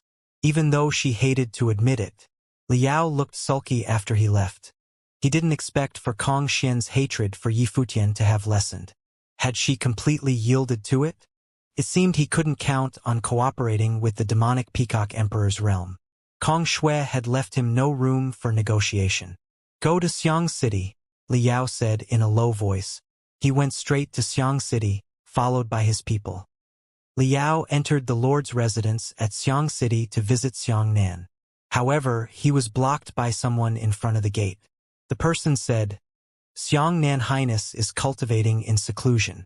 I can pass along the message if your highness has any matters to discuss. Liao laughed secretly. Cultivating was an excuse. He guessed that Xiangnan was actually recovering from his injuries. Yushang had shown no mercy at all when he'd used the palm strike on Xiangnan in the Battle of Crimson River. I am afraid you will not able to carry a message. It regards a highly confidential issue about an imperial-level treasure, said Liao. The man got a strange look in his eye. Imperial level? What did Liao mean? I will report to His Highness, said the man, hesitating. He left to make the report. When he came back, he told Liao, His Royal Highness wants to see you. Please, come in. Thank you so much, Liao said as he followed him inside. This time, he wanted to visit Demon Imperial City, Xiang City, and Ancient Imperial City. As long as one of them accepted his request, Liao would not need to worry about defeat. These three cities all had intimidating powers. The first two had been established by Renhuang. The lord of the ancient imperial city was the ninth servant. He claimed to be the first lord of all cities. However, Kong Xian had declined his request. Liao hoped he could succeed in the negotiation with Xiang City. Liao soon met Xiangnan. Xiangnan was dressed in magnificent clothes, looked very well and handsome. It seemed as if he was not injured at all. He sat there, smiling at Liao. Have a seat. Liao sat. Xiangnan said, Let's cut to the chase. Liao, why did you find me today? Liao glanced at the people nearby. Xiangnan immediately understood and waved his hand. All the people left. He had no need to worry about what Liao would do to him. I've heard a lot about Emperor Xiang's realm being a very powerful realm among all the Crimson Dragon realms. The reason I came today is to seek cooperation with you, Liao said bluntly. What kind of cooperation? Asked Xiangnan. We Dali people have a grudge against Yi Futian of Emperor Xiao's realm. The lord of the Thousand Leaves city, Yi Futian, once snuck into Dali Empire to study cultivation methods. He even learned a Renhuang-level cultivation method in Dali. I've come all the way from Dali with my troops just to deal with him. Liao continued. However, Yi Futian has powerful people protecting him. I'm not sure if we alone can capture him, so I am seeking allies. If Emperor Xiang's realm can form an alliance with us, I can let Emperor Xiang's realm keep him for a while after we capture him together. Liao was indicating that Emperor Xiang's realm could question Yi Futian about the Renhuang-level cultivation method, which was undoubtedly a tempting option. How can I verify that what you say is true? Asked Xiangnan. The Dali Imperial Advisor is deeply trusted by my father and venerated by numerous Dali cultivators. His cultivation method, Deep Thorough Comprehension, is absolutely above the Renhuang level. If you inquire about it with him, you will hear that it was secretly learned by Yi Futian. Liao continued, Aren't you interested in the demonic martial arts used by Yushang during the Battle of the Crimson River? There was a coldness in Xiangnan's eyes when he heard Yushang's name. Of course, he couldn't forget how Yushang had smacked him to the ground with one blow during the Battle of the Crimson River. He had never experienced that kind of embarrassment before in his life. The demonic martial art was indeed very powerful. But Emperor Xiang's realm has never had a grudge with Emperor Xia's realm, said Xiangnan. It is not about the grudge between Emperor Xiang's realm and Emperor Xia's realm. Don't you want to get control of another city? I don't mean to involve Xia Qingyuan in this, continued Liao. Yi Futian and Yushang are just cultivators of Emperor Xia's realm in the lower worlds. Princess Xia Qingyuan relies on them only because of their talents. There was a gleam of a smile in Xiangnan's eyes after he heard what Liao said. It was tempting for him indeed. Xiangnan looked at Liao and said with a smile, This thing we discussed is not only about getting one more city of the Crimson Dragon realms. It involves Renhuang's realms. I need time to rethink it. Liao looked into Xiangnan's eyes but couldn't tell what was on his mind. So he nodded and said, All right, I will be waiting for your reply, Xiangnan. Liao stood up and left. Xiangnan saw him out in person. After Liao left, Xiangnan had a sneer across his face. Liao was trying to drag others from Renhuang's realms into this. He was a calculating person indeed. If things went as Liao planned and the conflict intensified, a more serious war could break out. The war might even be between realms. If Emperor Xia's realm had to fight against two of Renhuang's realms, that would be the end of Emperor Xia's realm. And Liao's compensation for Xiangnan was nothing but the imperial-level cultivation method stolen by Yi Futian, or Yu Shang's demonic martial art. Liao was generous at the expense of others. "I need someone here," said Xiangnan. A subordinate came and bowed, saluting him. "Your Highness, I will write a letter. You take it to Thousand Leaves City and give it to Yi Futian. Don't attract anyone's attention," said Xiangnan. "Aye." That servant nodded. Xiangnan wrote a letter and handed it to him. The servant took the letter and soon departed for Thousand Leaves City. Meanwhile, Liao was heading for the ancient imperial city. The ancient imperial city was different from other cities. There was only one power that dominated the whole area. The lord of the ancient imperial city was the ninth servant. It was said that the ninth servant had entered the Renhuang Plain and recruited many talented people. The ancient imperial city had a special status among all the cities of the Crimson Dragon realm. The lord residence of the ancient imperial city was enclosed by lofty walls. The residence was like an antique castle, at the center of which stood a giant bronze gate. There were very few guards guarding at the gate, but every one of them had a very intimidating life force. However, there was an old man sitting over by the castle. He was clothed in rags but looked clean. There was no sign of life force coming from his body. Liao and the others didn't dare to look down at him. He saluted. "Sir, Liao of Dali is here to salute you." The old man took a look at Liao. His cloudy eyes looked dull. He spent a while narrowing his eyes to see Liao's face clearly. He asked, "What brings you here?" "I am Liao, and I am here to request to see the Lord," said Liao, bending slightly to show courtesy. Even though he was the prince of the Dali Empire, this was the Crimson Dragon realm, not Emperor Li's realm. Here, he didn't have a distinguished identity. Not to mention that the people who stood at the top of St. Plain didn't really care about the prince's identity. Besides, the person he wanted to visit was the ninth servant, who claimed to be the strongest being in all of the Crimson Dragon cities. If no Renhuangs from other realms stepped into the Crimson Dragon realm, the ninth servant was probably the most powerful figure in this broad land. He didn't need to care about anyone, whether the person was a son of a Renhuang or anyone else. The Lord is cultivating in seclusion. He will not see anyone. If you have any matters to discuss with him, please tell me and I will send the message to him, said the old man slowly. He didn't show much respect to this prince of Dali. Liao looked calm. He was not irritated at all. However, if he was not able to meet the Lord, the time he'd spent to make this visit had been in vain. "May I pay a visit to Xianxia Highness then?" asked Liao. "The second young master has been strengthening his cultivation since he entered the Saint Plain. I apologize, but he isn't welcoming any guests either," said the old man, nodding. The soldier standing next to Liao frowned and stared at the old man with his intimidating, piercing eyes. How dare he decline the request of Liao, the Dali prince, to visit Xianxia?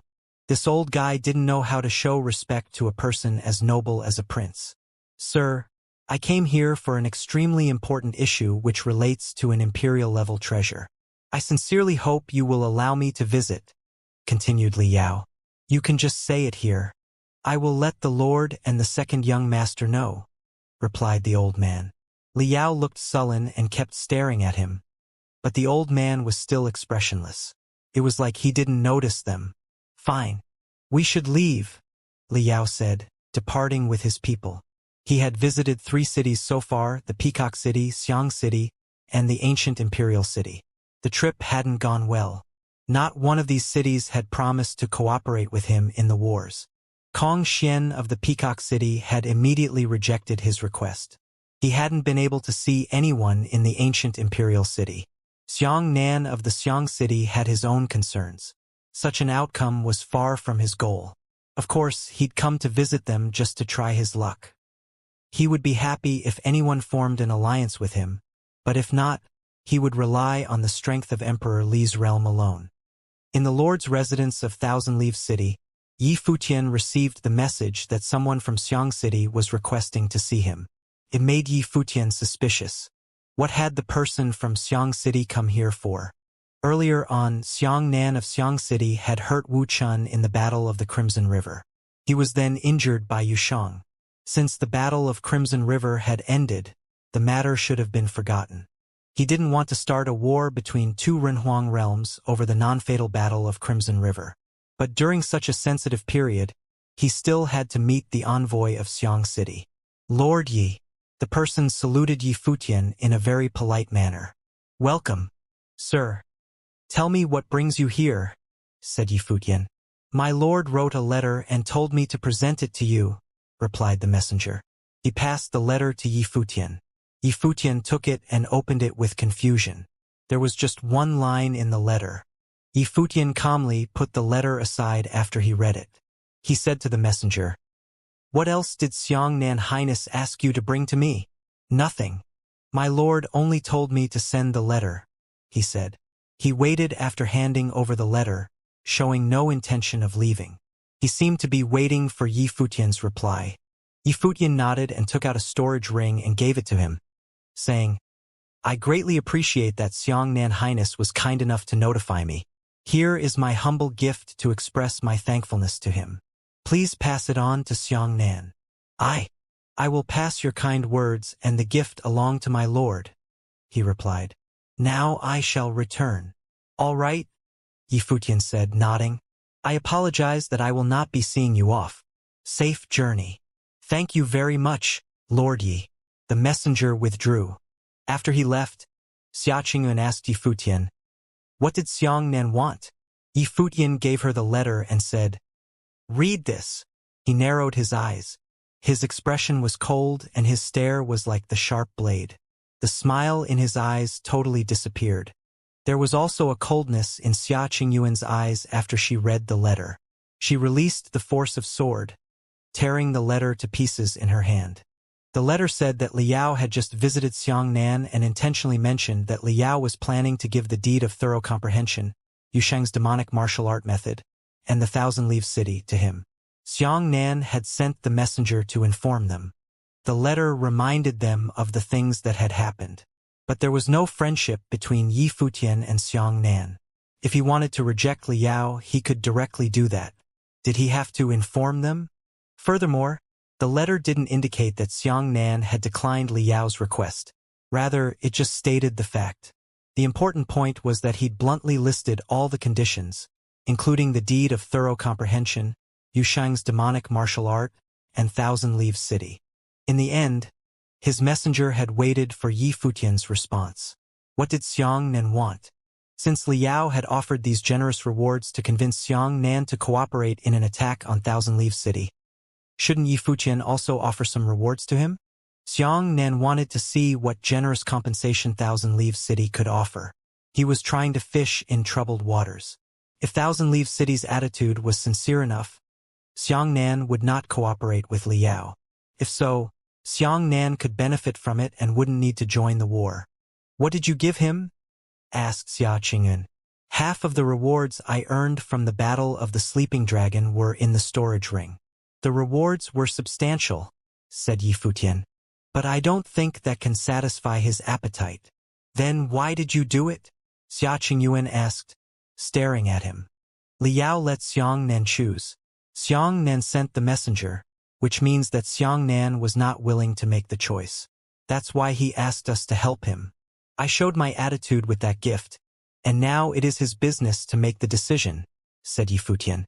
Besides, given the current situation, do you think we can afford to make Xiang Nan our enemy? What stood behind Xiang Nan was Emperor Xiang's realm. Things would get tricky if Emperor Xiang's realm got involved in this. Xia Qingyuan didn't say a word. The situation was getting more and more complex. "Princess," a voice called out. The great shaman appeared. "Great shaman," greeted Xia Qingyuan. "The first prince is here," said the great shaman. Xia Qingyuan paused for a second, looking surprised. She smiled and said, "Great, let's go." They headed outside together. Outside the Lord's residence, A huge group of people had arrived. They seemed to belong to the army. Everyone had a very strong life force. Almost all of them were of the Saint Plane. The lead person had a handsome but imposing appearance and a dignified demeanor. His smile was comfortable like a warm spring breeze. He was the manifestation of both the iron will of a warrior and the noble spirit of a prince.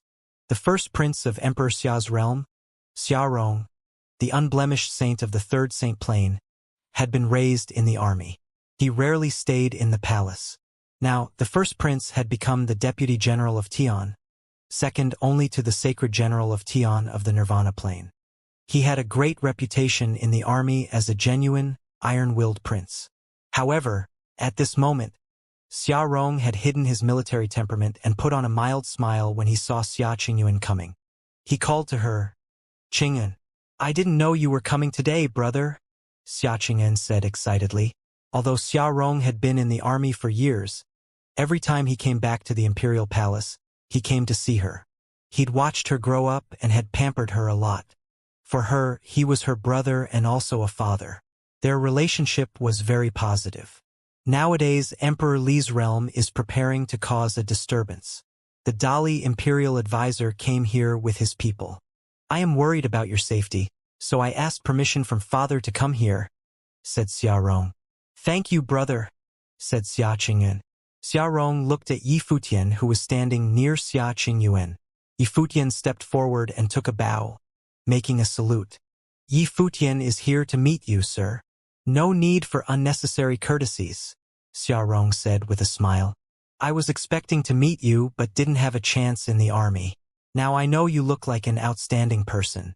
No wonder Qingyuan—" "Brother!" Xia Qingyuan cut in, glaring at him. Xiarong saw it and laughed, waved his hands and said, "Sorry for my loose lips," Yi Futian said, smiling. "Thanks. I appreciate that, Your Highness." Standing nearby, Xia Qingyuan took a glance at him before rapidly looking away. "The situation of Dali is, King Tiandao has led his army to the border of our Emperor Xia's realm. They are ready to attack, and the Saint General has to confront them in person. This time, Emperor Li's realm seems to have prepared a scheme and is coordinating with the actions taken here. Dali Empire is determined to win this time. We must defend against them cautiously," said Xiarong. He suddenly changed his topic, his tone turning serious. The atmosphere suddenly shifted. Xiarong had a powerful enough aura to control the atmosphere around him. "The princess prepared for it beforehand," said Yi Futian. "Yes," Xiarong said, nodding. "I think you all know what kind of figure the Dali imperial advisor is. In the Dali Empire, he is only second to their emperor and is very venerated. He has come to Crimson Dragon Realm in person, and I believe they have secretly arranged for other people to do the same. I have received word from Dali that Prince Regent probably has left his residence, too." Yi Futian frowned. Were things getting more serious? Before long, he let Xia Qingyuan release the message as bait to lure Li Yao into assassinating him. As long as Li Yao dared to go, Yi Futian would not let him return. But Li Yao had sent Imperial Advisor to Crimson Dragon Realm, and the situation seemed to be expanding as a result.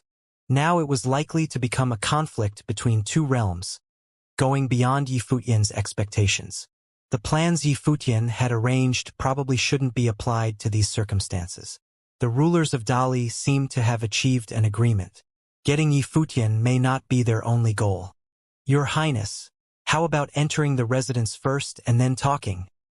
suggested the great shaman. Everyone agreed. Only then did they head toward the Lord's residence. Yi Futian knew with certainty that Li Yao had blocked Yushang during the Battle of Crimson River, because he'd wanted Di Hao to show their strength to him. Di Hao was the one who'd lost completely. Next would be the battle between them. One could say the battle would not only be about the grudge between those two, but between two entire realms. Yi Futian also had to take into consideration Xiang Nan's letter. It would be a disaster if Xiang Nan meddled at a crucial moment. He needed to be careful. In the Lord's residence, Yi Futian went to Shun Tianzhan's cultivation temple and met Shun Tianzhan. "Sorry to disturb your cultivation, sir," said Yi Futian. In the temple, Shun Tianzhan opened his eyes and saw Yi Futian bowing to him. What brings Lord Yi here today? Asked Shen Tianzhan. He already had a guess as to what Yi Futian was about to say. Let me be honest with you, sir. I've come to Crimson Dragon Realm because of the feud between me and Prince Liao of Emperor Li's realm. That feud might soon bring about a disturbance. That's why I came here today to ask you for help, said Yi Futian. Even though my cultivation has reached the Nirvana plane, it is far beyond my ability to intervene in a disturbance between Renhuang realms. Thousand Leaves City is a lesson for me. You easily obtained it, Shen Tianzhan said, looking at him carefully. Sir, I think you can see that Emperor Xia's realm is planning to stand guard for the long term. If you are willing to take part in the battle, you will become one of us. Emperor Xia's realm can take your risk for you. Even if the situation here is not stable, you can always retreat to Emperor Xia's realm, continued Yi Futian. You mean, have me work for Emperor Xia's realm? Shen Tianzhan asked calmly. As I've said before, I will give the city back to you after the turbulence passes. If nothing happens here in Crimson Dragon Realm, there will be no need for you to go to Emperor Xia's realm. I was talking about the worst-case scenario. You don't have to become an underling of Emperor Xia's realm, explained Yi Futian. And of course, I am just inviting you to support us, since Thousand Leaves City requires your strength to win. If you agree to this, you can put forward conditions. If you disagree, you can just forget what I've said. Any condition? Asked Shen Tianzhan. Any condition I can reasonably fulfill, but I don't believe you will push me beyond my limit, said Yi Futian. Good. Shen Tianzhan nodded. Yi Futian paused for a second and looked at him expectantly. I promise I will join the battle, said Shen Tianzhan. His resolution surprised Yi Futian. Yi Futian looked at Shen Tianzhan and asked, Sir, what are your conditions? I haven't decided yet. I will tell you once I make my decision, said Shen Tianzhan. Yi Futian was just a doctrine saint on the first level of Saint Plane. Even though he could acquire some treasures or promise to fulfill some conditions using his status in Emperor Xia's realm, what use did Shen Tianzhan have of the Nirvana plane? Shen Tianzhan's cultivation meant that he didn't need to ask anything of Yi Futian yet. So he let Yi Futian owe him a favor. One day he would find a chance to use it. But of course, that could not happen if Yi Futian fell on his way of cultivation. Thank you very much, sir, Yi Futian said with a deep bow. I'll say this first. I will abandon this fight if it is to be a fatal battle or a losing one from the start, said Shen Tianzhan. Sure, Yi Futian said and nodded. Of course, he would not waste a Nirvana saint's life in exchange for one condition. His condition wasn't worth it. In Xiang City, the subordinate that Xiangnan had sent to Thousand Leaves City had returned and reported on what had happened there and given the storage ring to Xiangnan. Xiangnan's mind entered the ring. He sneered when he saw the things inside. Yi Futian is the lord of a city. Isn't he also an important person in Emperor Xia's realm? Why is he so stingy? Murmured Xiangnan. The contents of the ring were abundant resources for a common cultivator of the Saint Plane. But Xiangnan already owned better things than these.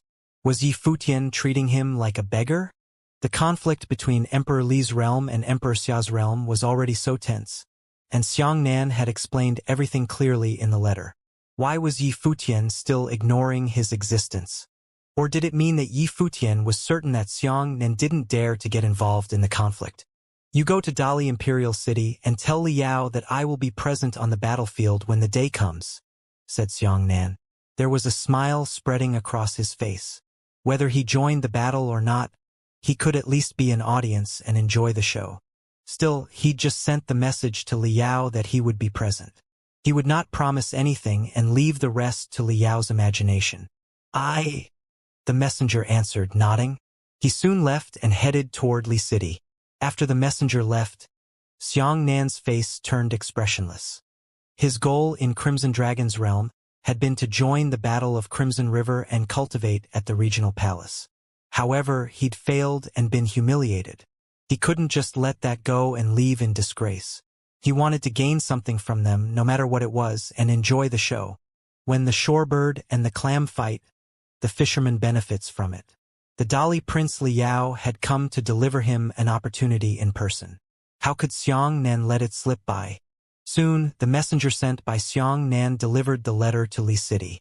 Li Yao didn't show any sign of satisfaction when he received the message. After the messenger had departed, Li Yao frowned slightly. He was not pleased. He understood what Xiang Nan meant.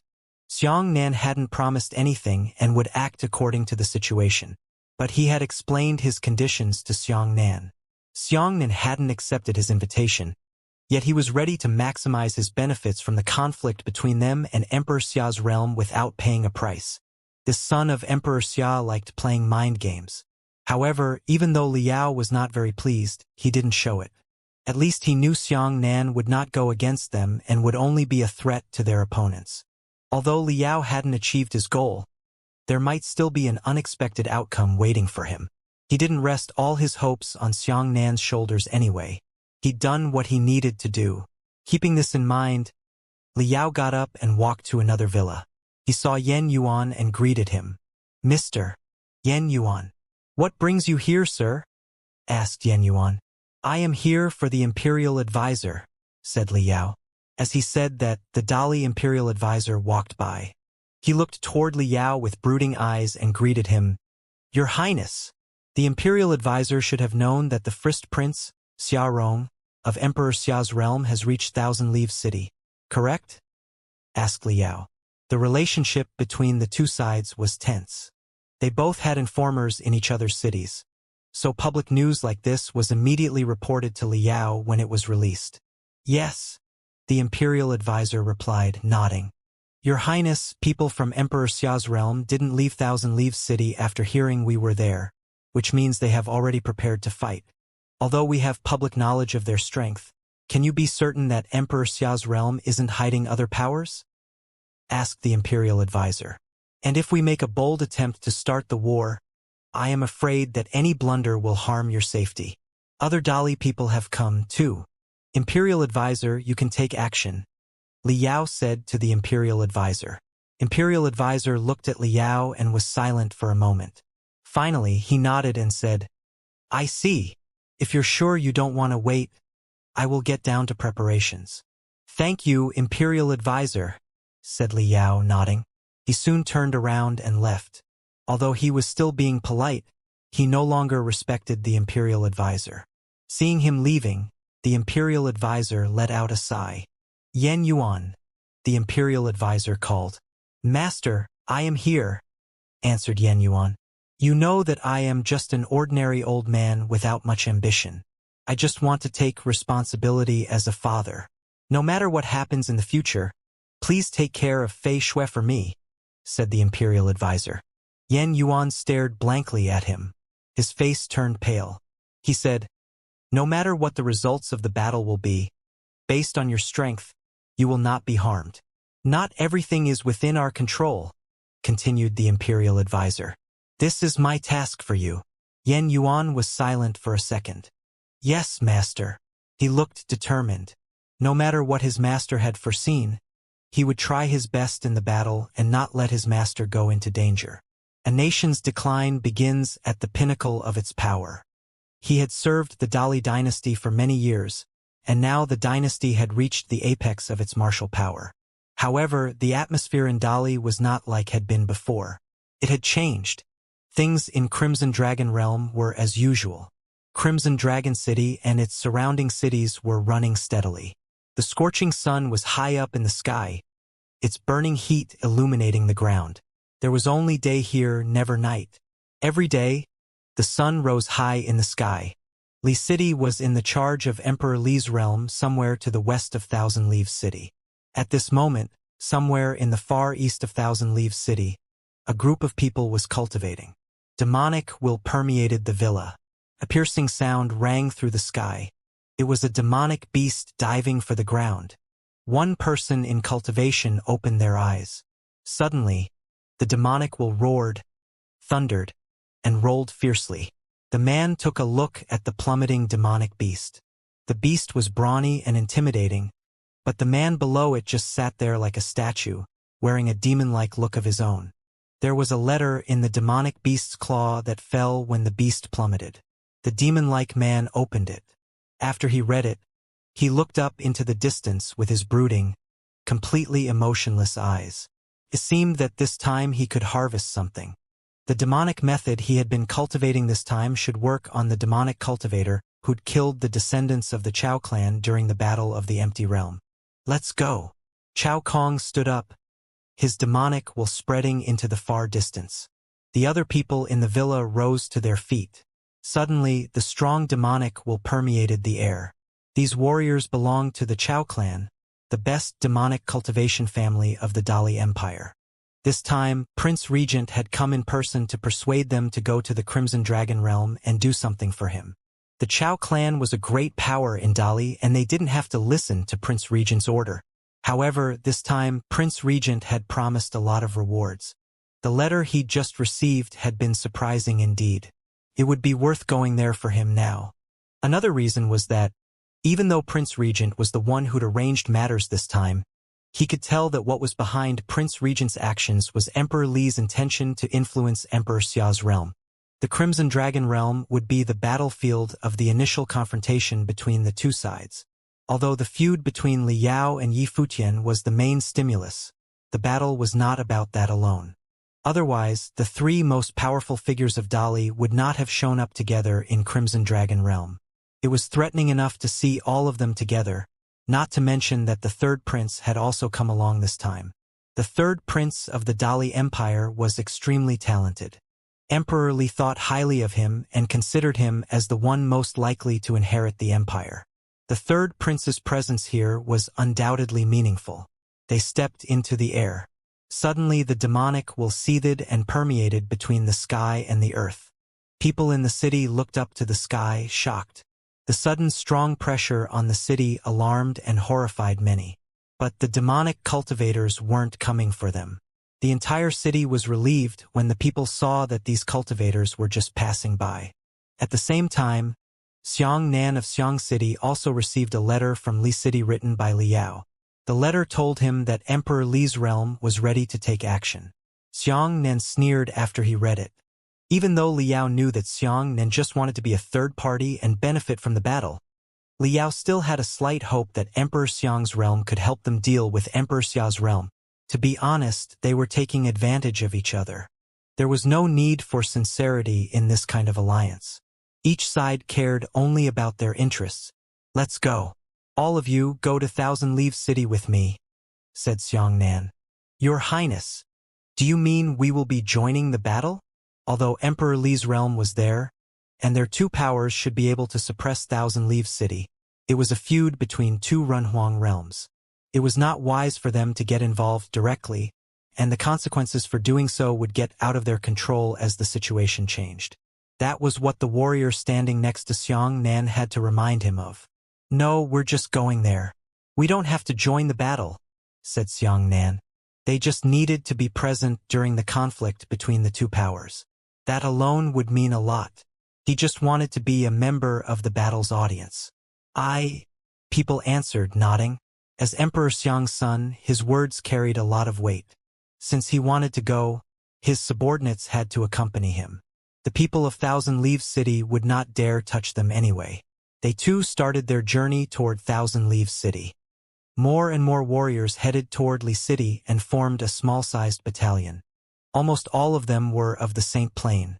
The imperial advisor and the third Dali prince stood at the front with serious expressions on their faces as they looked into the distance. Li Yao was standing behind them. He took a look up at the sky, guessing that the letter should have arrived by now. The warriors of Xiang City should have already set out. If his calculation was correct, Xiang Nan would reach Thousand Leaves City before the others. Li Yao, of course, knew that Xiang Nan was trying to take advantage of and benefit from them. He would let Xiang Nan do it and leave some time for Xiang Nan to negotiate with Thousand Leaves City. But it all depended on Xiang Nan to get the result he wanted. If any conflict happened between them during this period, they would be none of his business. At the same time that he'd sent the letter, he'd also asked people to release the message to Thousand Leaves City. Since Xiang Nan had sent a messenger to Thousand Leaves City, Li Yao could too. Your Highness, please remain here, said Yan Yuan to Li Yao. Li Yao looked toward Yan Yuan and asked, Sir, what do you mean? This battle will probably be between Nirvana-level cultivators. Although your highness has entered the Saint Plane, it will still be risky if Nirvana Saint-level opponents target you. That's why I don't suggest that your highness enter the battlefield, said Yen Yuan. Yen Yuan is right.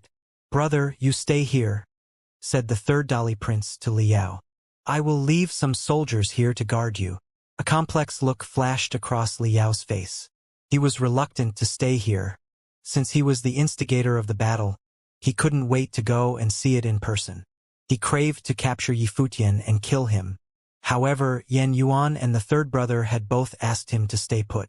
What they'd said did make sense because Liao was only on the first Saint Plane. He would be in danger if a Nirvana Saint aimed at him. Anything could happen on the battlefield. He needed to be careful. Let's go, said the Imperial advisor.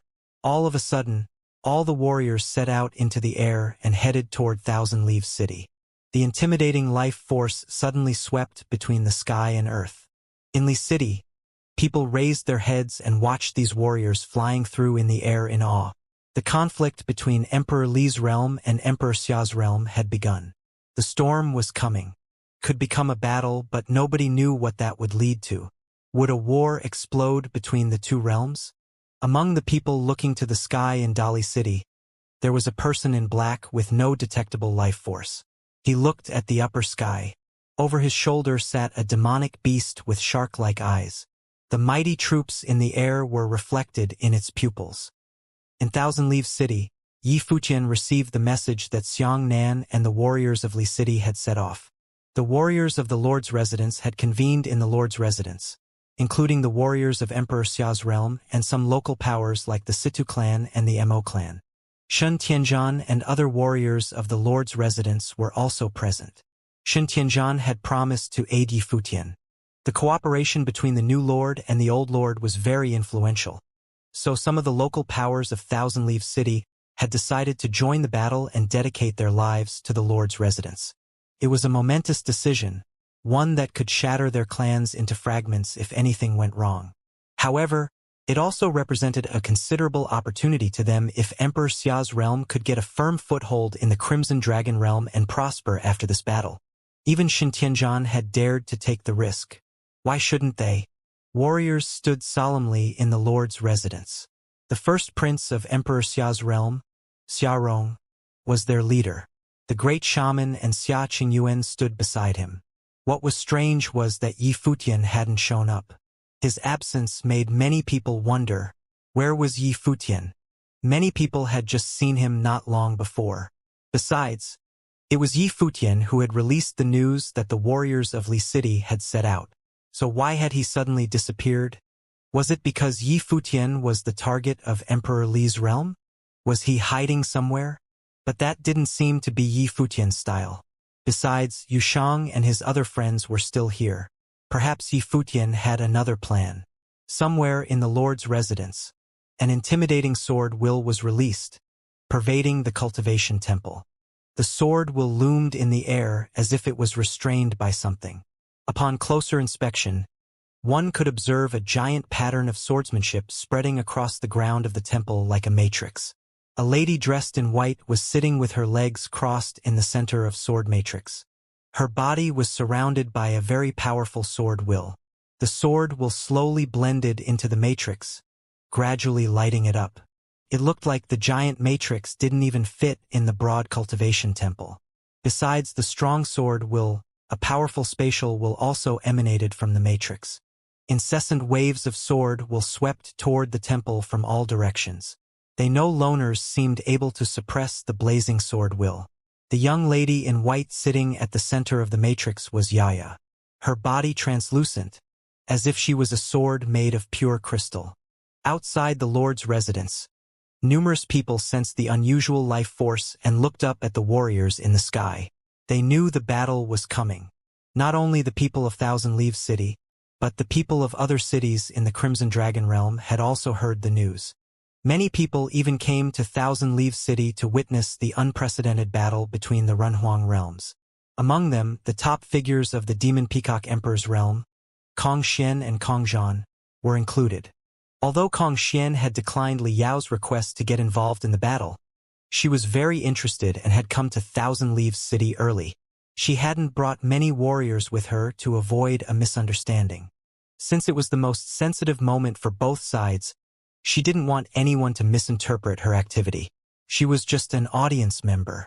Who would be the winner in the competition between two Renhuang realms?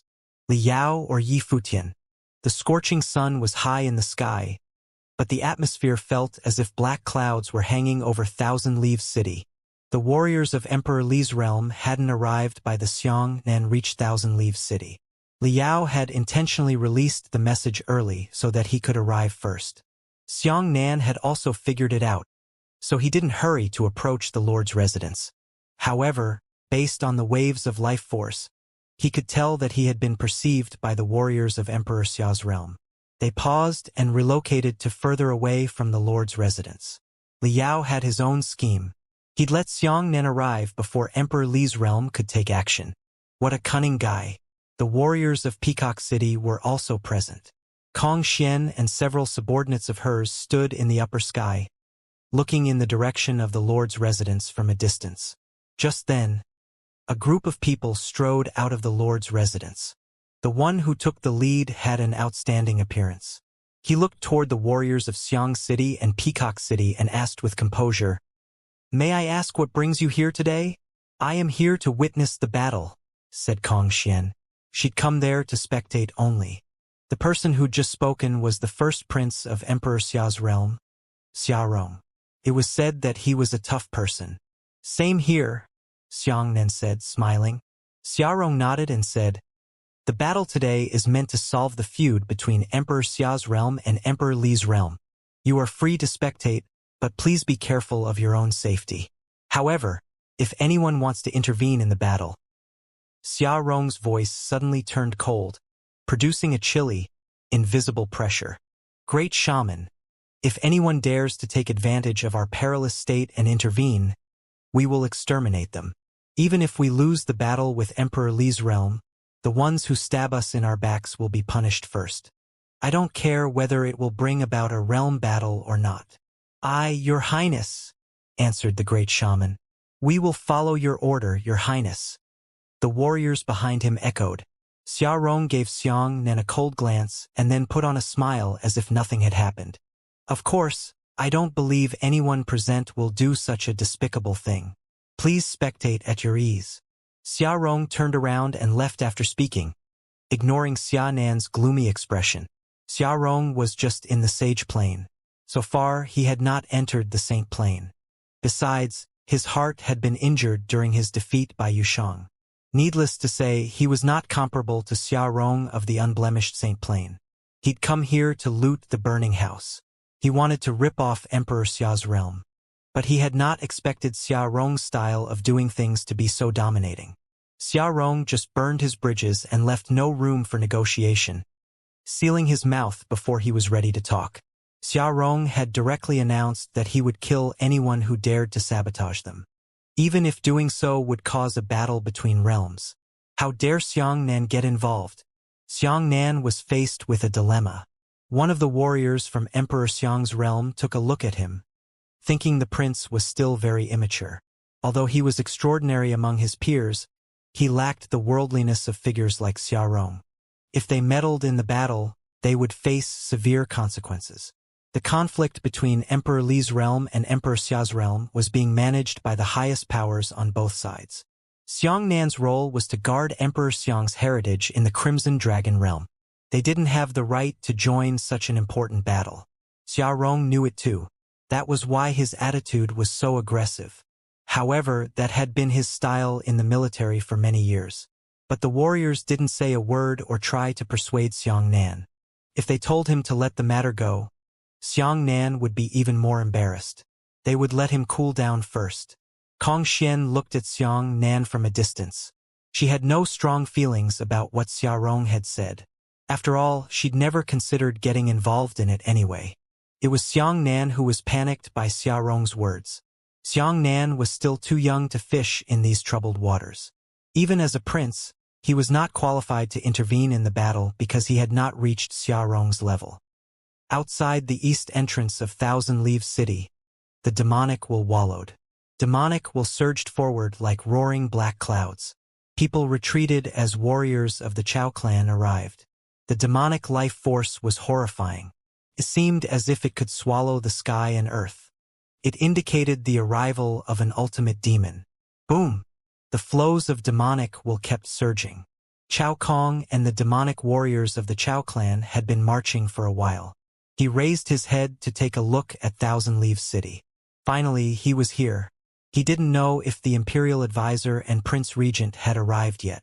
And how prepared was Emperor Xia's realm? He hoped that Emperor Xia's realm would not disappoint him. He wanted to have fun on this trip. His pitch-black eyes looked into the void sky, filled with the vast pressure of will. Even a simple glance from this man at the people on the ground was terrifying. Normal people couldn't bear the pressure of the will contained in just one glance. His eyes alone could seduce them to the demonic path. Boom! A loud sonic boom erupted. Chao Kong and the demonic cultivators behind him paused. Chao Kong looked up to the sky. His eyes reflected his overbearing nature as they pierced through the void sky. The man was coming. Chao Kong hadn't expected anyone to be able to block them. Beyond Chao Kong's expectations, it was this man. The demonic warriors of the Chao clan felt a kind of intimidating will overwhelming their bodies. It was the force of the Ling Tian sword wills. It was trapping the demonic warriors' wills inside. High in the sky, tens of thousands of shining rays tore through the air in dark, roaring torrents. A crack formed in the sky, revealing a radiant sword. The sword nearly filled the entire sky. All of a sudden, it lunged toward Chao Kong. It was a sword that could tear through the sky and earth. Boom! With a roar, Chao Kong rose and pressed a palm to the air. A giant demonic palm print appeared in the air, slapping away the giant sword in the sky. Bang! With a loud explosion, the palm print and the sword both shattered into pieces. At the same time, high above, blinding light erupted. Innumerable swords appeared, covering the sky. Seeing this, the people of Thousand Leaves City were in shock. One man was standing amidst these tens of thousands of swords in the sky. The sword master of Lihen, the leader of demonic Chao clan, Chao Kong, coldly called his name. His voice resonated in the air, making the warriors of Thousand Leaves City tremble. Many people had heard the news of the battle between Emperor Li's realm and Emperor Xia's realm and were heading toward the Lord's residence. However, they weren't expecting to witness the battle here. Two Nirvana Plane cultivators were confronting each other on the battlefield. The demonic will in Chao Kong's eyes was strong. He knew the sword master of Lihen was the strongest among the 33 Lihen heavens and was not ruled by Emperor Xia. It seemed that this battle in Crimson Dragon Realm was more complex than he had first thought. The sword master of Lihen had come to assist in person. If Chao Kong and Prince Regent hadn't been present, Li Yao would have been in danger. The eyes of the sword master of Lihen were sharp as swords. He looked down on Chao Kong, manipulating the innumerable swords with both hands. The horrifying sword will emanated from the countless spinning swords as if they could tear the whole sky into pieces. Go! The sword master of Lihen waved his hands. Suddenly, billions of swords fell like a giant net covering the sun and sky, ready to exterminate all warriors. You go first. Let me deal with him, said Chao Kong. He stepped forward. The demonic will kept wallowing, rumbling, and shaking the sky and earth. A demonic cloud hid the sun and covered the sky. The dark demonic torrents roared across the sky, stretching out in the form of countless demonic palms, striking at the falling swords. An ultimate demonic shadow appeared behind Chao Kong. It stood 10,000 feet tall and let out a low, horrifying roar, resonating between the sky and earth. Innumerable swords fell. The innumerable swords stabbed the demonic torrents. Somehow they were all blocked. At that moment, the dazzling light was released from the innumerable swords. The sword master of Lihen held out his palm. Suddenly, a sword of incomprehensible length appeared between the sky and earth. The sword emitted tens of thousands of shining rays. It fell straight toward Chao Kong's body. The 10,000-foot-tall demonic shadow let out a yell that resonated between the sky and earth. It held out a palm and launched countless palm prints. However, the The falling sword transformed into the indestructible light, and under the blaze of the light, the countless demonic palm prints vanished. The sky was almost ripped apart. The ultimate demon shadow let out a shout, put his two giant hands together, and grabbed the sword. A terrifying tearing sound rang out. It was as if the hands of the demon were being torn to pieces. The sword kept falling. The sword master of Lihan slightly pushed his finger down on it, exerting his infinite strength on the falling sword. It was a fight between the two most powerful figures of their respective realms. The warriors of the Chao clan tried to leave the scene and keep marching forward. However, they soon encountered a group of swordsmen in training. The swordsmen in training secretly encircled them, each giving off a very strong sword will from their bodies. Obviously, the sword master of Lihan hadn't come alone either. He'd been entrusted to block a top opponent during this battle. No matter who the person was, he was waiting for their arrival. Apparently, the people he was waiting for were the cultivators of the Dali Chao clan. The sword master of Lihan needed to achieve his goal. He was in charge of this district, and nobody was allowed to pass through here to assist on the other battlefields, even if the person was Chao Kong. Meanwhile, the Dali Imperial Advisor had led the warriors of Dali to the territory of Thousand Leaves City when Chao Kong arrived. The people of the Thousand Leaves City Lord's residence had been waiting for their arrival since the moment they'd begun their journey. "They're here," said the great shaman in the mysterious cloak. He looked into the distance with his brooding eyes. He could see the Dali Imperial Advisor rushing over with warriors of Emperor Li's realm. But it was not only the Dali Imperial Advisor. Prince Regent also seemed to be coming to join this battlefield from another direction. It seemed like there would be a killing spree. Dragons bellowed above Thousand Leaves City. In the upper sky, holy golden dragons marched forward across the sky dome, their rumbles shaking the air. The people in the city all looked up to the sky, shocked by the scene. Many people were standing on the holy golden dragons' backs. The man who was riding the giant dragon at the forefront was Prince Regent. His gold-embroidered official robe was blowing in the wind. His appearance was solemn, dignified, and imposing. Those riding on other dragons were all warriors of the Saint Plain, strong cultivators in the Dali Imperial clan. As the dragons approached the Lord's residence, far in front of them, a group of people stood in the void sky waiting for their arrival. Obviously, their envoy had been spotted. The man who stood in the front of the group was Lu Yu, a Nirvana Plane warrior of Emperor Xia's realm. In Emperor Xia's realm, Lu Yu's name was not known by many people. He was Emperor Xia's bodyguard who had followed Emperor Xia for many years. Since Emperor Xia had been accepted as Renhuang, Lu Yu was in charge of protecting princes and princesses. He took charge of Princess Xia Qingyuan's protection during the Battle of Empty Realm.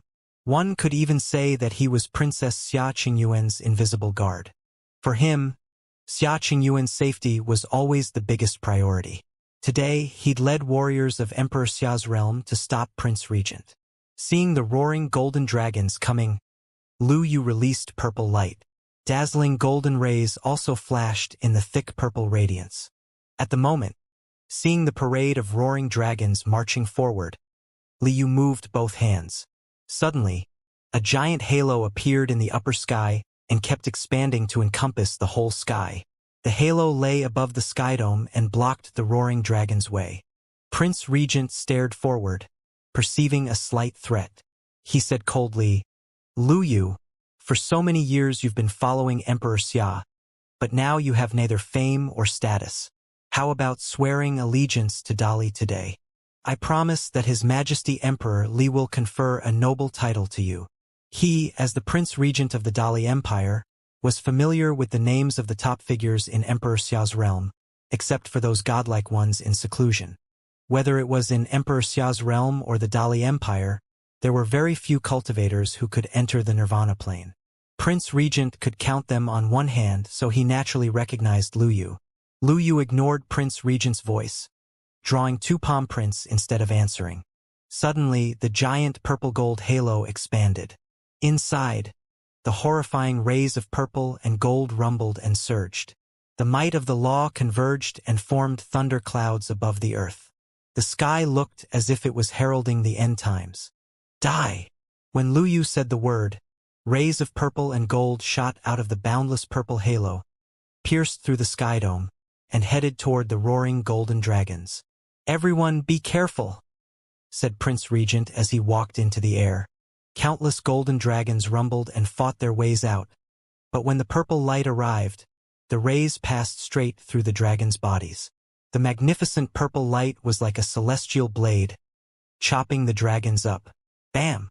Prince Regent stomped in the air, shaking the sky and the earth. The golden dragons appeared once again, roaring and surging between the sky and earth. After a horrifying shout, a 10,000-foot-long golden dragon with 5 claws appeared behind Prince Regent, circling his body. Its enormous body spiraled up. Its giant head looked down on all beings in the world below. The dragon was full of imposing might, like the forebearer of all dragons. The sword master of Lihin is also here. It seems like Emperor Xia's realm is fully prepared. "You are here to kill the Dali prince, aren't you?" Prince Regent asked, sneering. He suddenly realized that if Liao had not received the message about going back and had gone to kill Yi Futian, he might have had bad results. It was very likely that he would have not returned. The people of Emperor Xia's realm were conspiring against him. That is to say, Yi Futian was conspiring against him. Emperor Xia and Princess Xia Qingyuan of Emperor Xia's realm treated Yi Futian well. The girl must have been in love with him. Prince Regent's steps made the sky and earth tremble. He extended one palm. The giant holy dragon behind him followed his actions, the 5 claws smashing down. A reflection of the 10,000-foot-long dragon also appeared above the sky dome and swiped down with its claws. In front of the golden claws, Lu Yu's figure was so small it seemed like he would be torn to pieces. Lu Yu raised his head and looked straight ahead. The purple halo around his body blew up and released a horrifying amount of energy. Endless rays formed a ring and converged into one beam of light that projected ahead like a purple sword. But this was much sharper than a sword. Boom! A loud sound was heard, shaking the sky dome. The sharp claws and rays of purple and gold collided violently. The scene froze in time as an aura of destruction arose.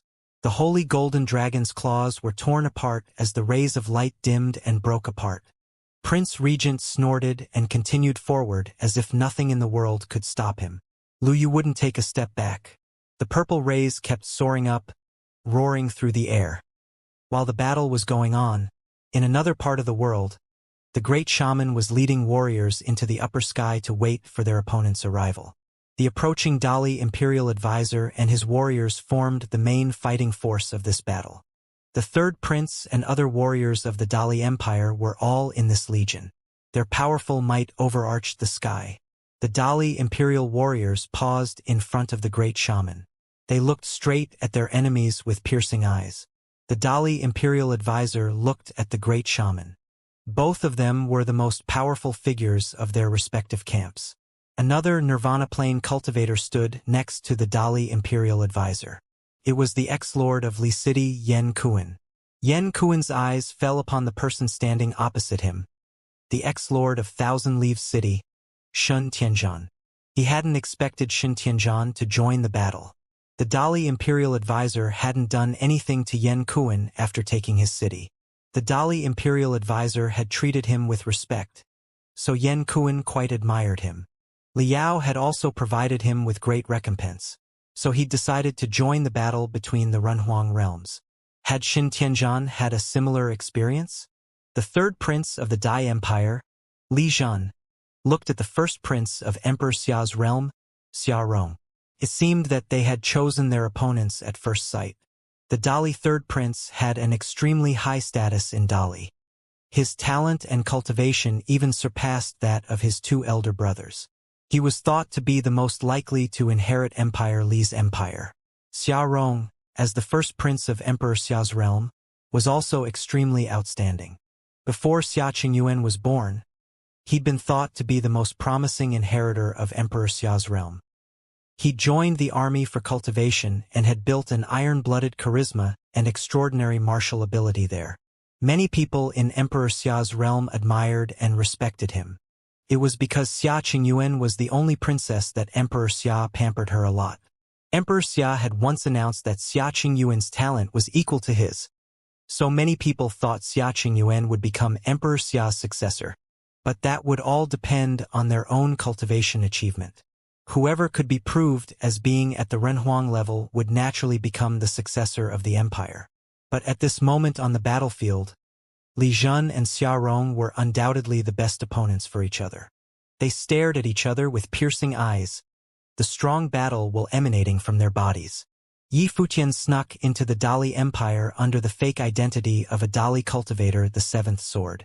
He secretly studied our cultivation method and broke the rules. Xia Rong, I will let you go if you hand Yi Futian over to me, said Li Jun to Xia Rong. Li Yao sent people to assassinate Yi Futian after he was defeated in the Battle of Empty Realm. Didn't that also break the rules? I should ask you to hand Li Yao over, said Xia Rong coldly. Yi Futian didn't do anything wrong in Dali. If Li Yao is killed, it will be because he deserves it. Fight if you want to. Stop talking nonsense. Li Jun sneered. Xia Rong's attitude was tough indeed. No wonder he was a prince leading an army. I have heard a lot about you, first prince of Emperor Xia's realm. Today, please show me how strong you are, said Li Jun, taking one step forward like an ancient dragon. The might emanating from his body was horrifying. He looked very handsome. An aura as intimidating as his was rare in that era. Xia Rong stepped forward, his long hair blowing in the wind. The iron will to kill emanated from his body. Both of them had dominating halos as noble princes, but their murderous wills were very different. They stepped forward and walked toward each other. No one came to intervene in their battle. It was a duel between the prince of Emperor Li's realm and the prince of Emperor Xia's realm. They didn't want to be interrupted either. Without showy skills, Li Jun and Xia Rong walked toward each other and both threw a punch. Li Jun launched a punch that packed the power of a dragon whose low roar echoed between the sky and earth. When the one punch came out, a horrifying wave swept out, shattering everything in front of him into pieces. It was as if the flow followed the fluctuation of the natural law and was meant to destroy everything. There was an ancestral dragon standing behind Li Jun. However, at this moment no one could steal his thunder. He was peerless in the world. The power was grinding forward, igniting the void sky. Xia Rong employed the skill of 33 layers of Huangting Fist Will. The first punch he threw maintained 22 layers of Huangting Fist Will. One after another, the following punches grew stronger and stronger, like sea waves smashing the coast. When the blows landed, the void sky was radically shaken. An invisible air current swept out and shook the sky and earth violently. The fist will was totally smashed into powder. Fierce hurricanes fell upon the princes' bodies. Their hair and clothes blew wildly in the wind. Nothing in the world could stop them. It was a duel between the two most outstanding princes of Emperor Xia's realm and Emperor Li's realm. All of a sudden, a large space appeared from other battlefields. It seemed as if the other warriors intentionally sought their corresponding opponents to let two princes fight the duel. Above the void in the sky, two figures appeared over the sky dome, far away from anyone else. It was the Dali Imperial Advisor and the Great Shaman. Dali Imperial Advisor and the Great Shaman stood opposite each other in the upper sky. Imperial Advisor wore a Taoist robe, and the Great Shaman was dressed in a cloak. The Great Shaman took off the hood, revealing his fair face. I know you cherish talents and that you once escorted Yi Futian back to Emperor Xia's realm. Why did you have to come here to suffer today? Asked the Great Shaman. I am the Imperial Advisor of Dali. I must take a stand, replied the Dali Imperial Advisor. The Great Shaman nodded slightly. He guessed that the Dali Imperial Advisor probably hadn't come willingly. Otherwise, he wouldn't have had to escort Yi Futian. He knew that Dali Imperial Advisor had taught his own cultivation method, deed of thorough comprehension, to Yi Futian, which meant that he regarded Yi Futian as his successor. Additionally, he'd escorted Yi Futian to Emperor Xia's realm in person, which brought the Dali people's suspicion on him. The Great Shaman admired him for his big heart even though the Imperial Advisor was now his opponent. Imperial Advisor, please, said the great shaman. He held the crozier in his hand, his expression turning serious. Although the great shaman admired him, they were on the battlefield. The Dali imperial advisor was considered the strongest person after Emperor Li of Dali. He was very likely stronger than King Tiandao if he had no match in Dali beside Emperor Li. Not to mention the imperial advisor's status in Dali. The great shaman would have to do all he could to fight against such a strong opponent. As the Dali imperial advisor had said, he had to take a stand. This battle was not about what was right and what was wrong. It was all about the different sides. He didn't think that the Dali imperial advisor would show any mercy, so he wouldn't either. "Please," said the Dali imperial advisor.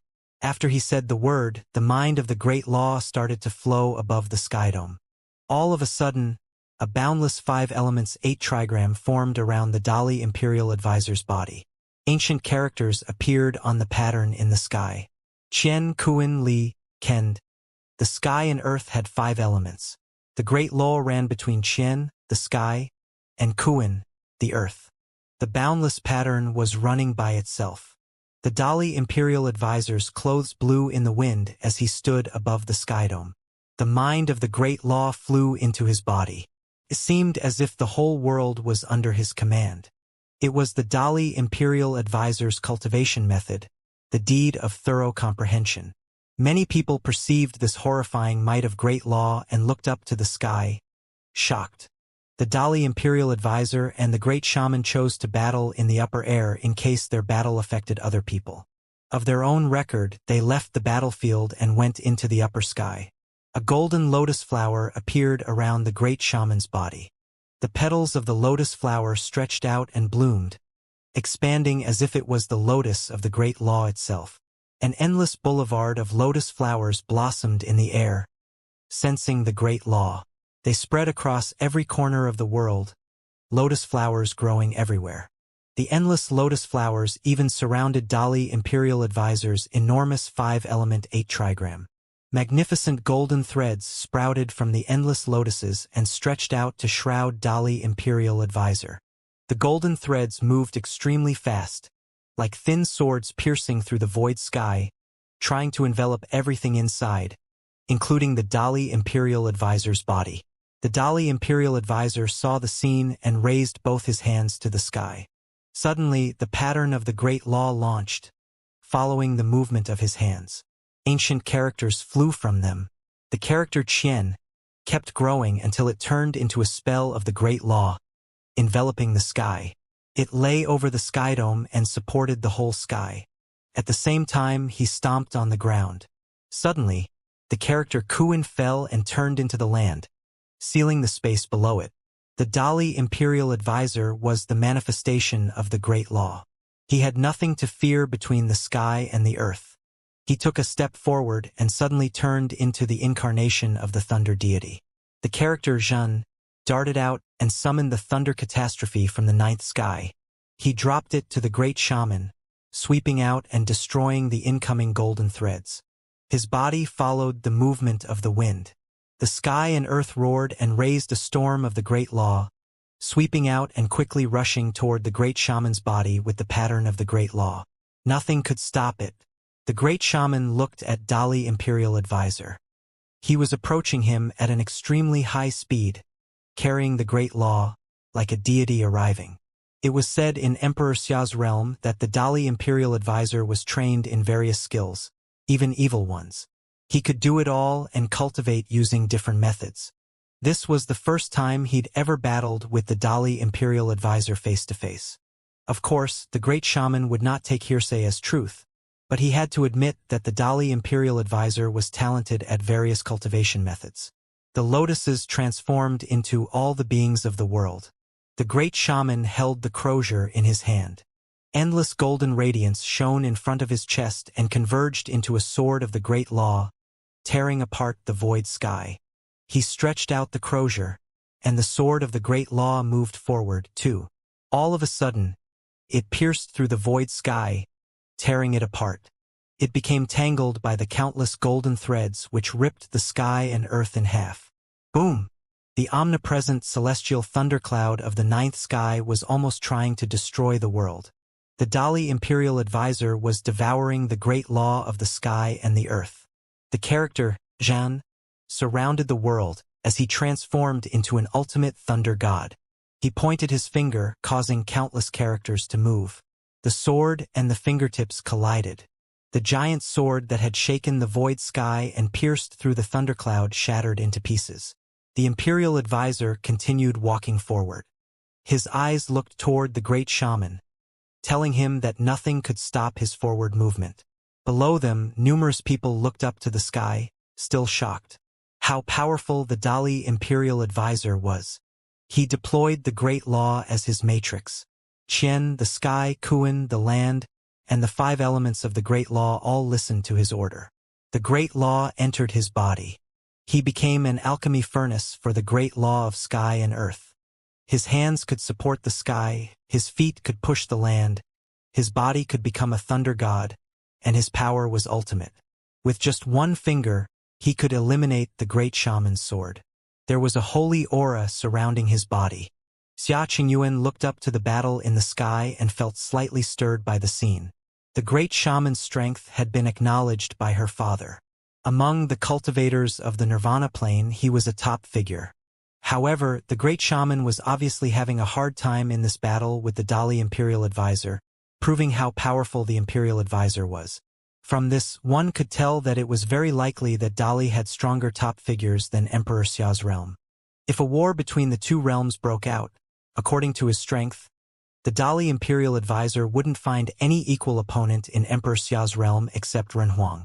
While the battle was going on between the Dali Imperial Advisor and the Great Shaman, Prince Li Zhen and Prince Xiarong were also fighting in the void sky. On another battlefield, Yan Kuan and Xin Tianzhan, 2 ex-lords of the cities, had also started to fight. Both of them were local cultivators of the Crimson Dragon realm and were good at using the great law of fire. When they battled, their blazing fires burned the air. The sky dome turned hotter as they suppressed the sky and earth. Many people had to retreat further. The ones with weak cultivation ability had to run away.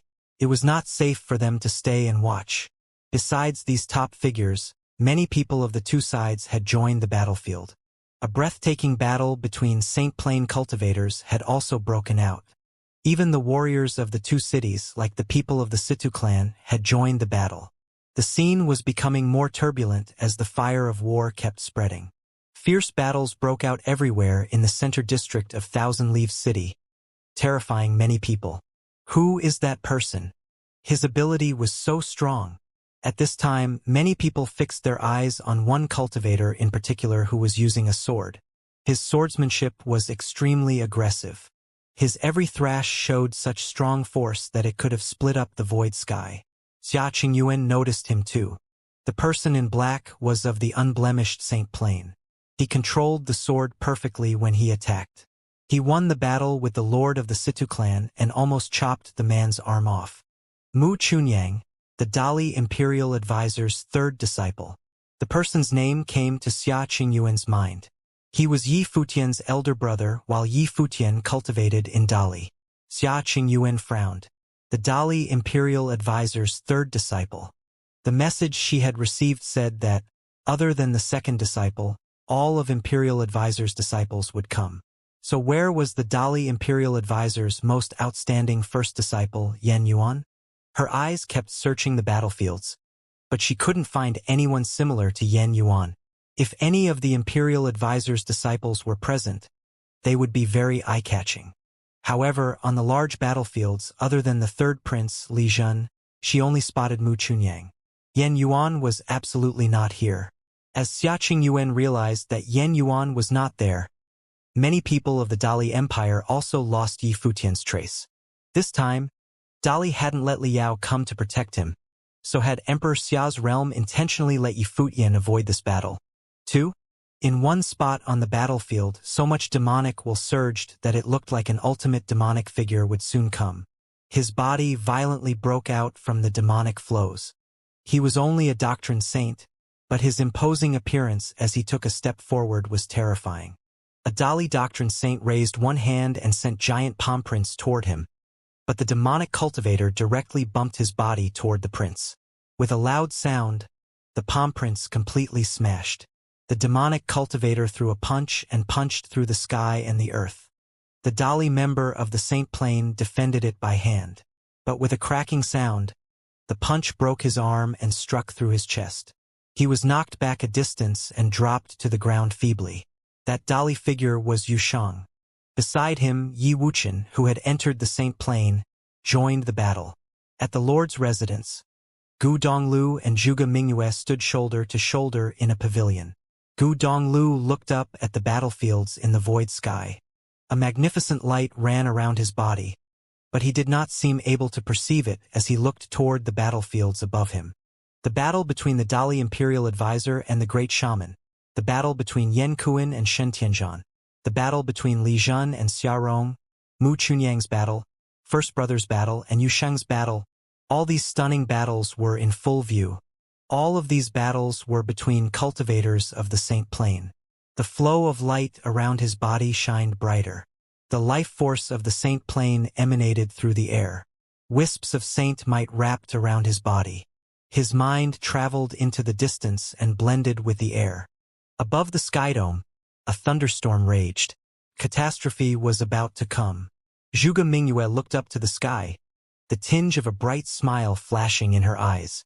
Finally, he would enter the Saint Plane, too. Little Brother and Yushang had each gradually entered the Saint Plane, but Gu Donglu was not anxious and cultivated at his own pace. He believed that he would one day enter the Saint Plane, too. He was patiently waiting for the day to come in a natural way. Now, as he watched the Battle of Great Law, he was finally able to break the last barrier, get a thorough and intact insight into the necessary state of mind, and enter the Saint Plane. Many people were surprised when they saw the scene. He'd entered the Saint Plane during the battle. But even though he'd entered Saint Plane, it couldn't affect the situation on the battlefield very much.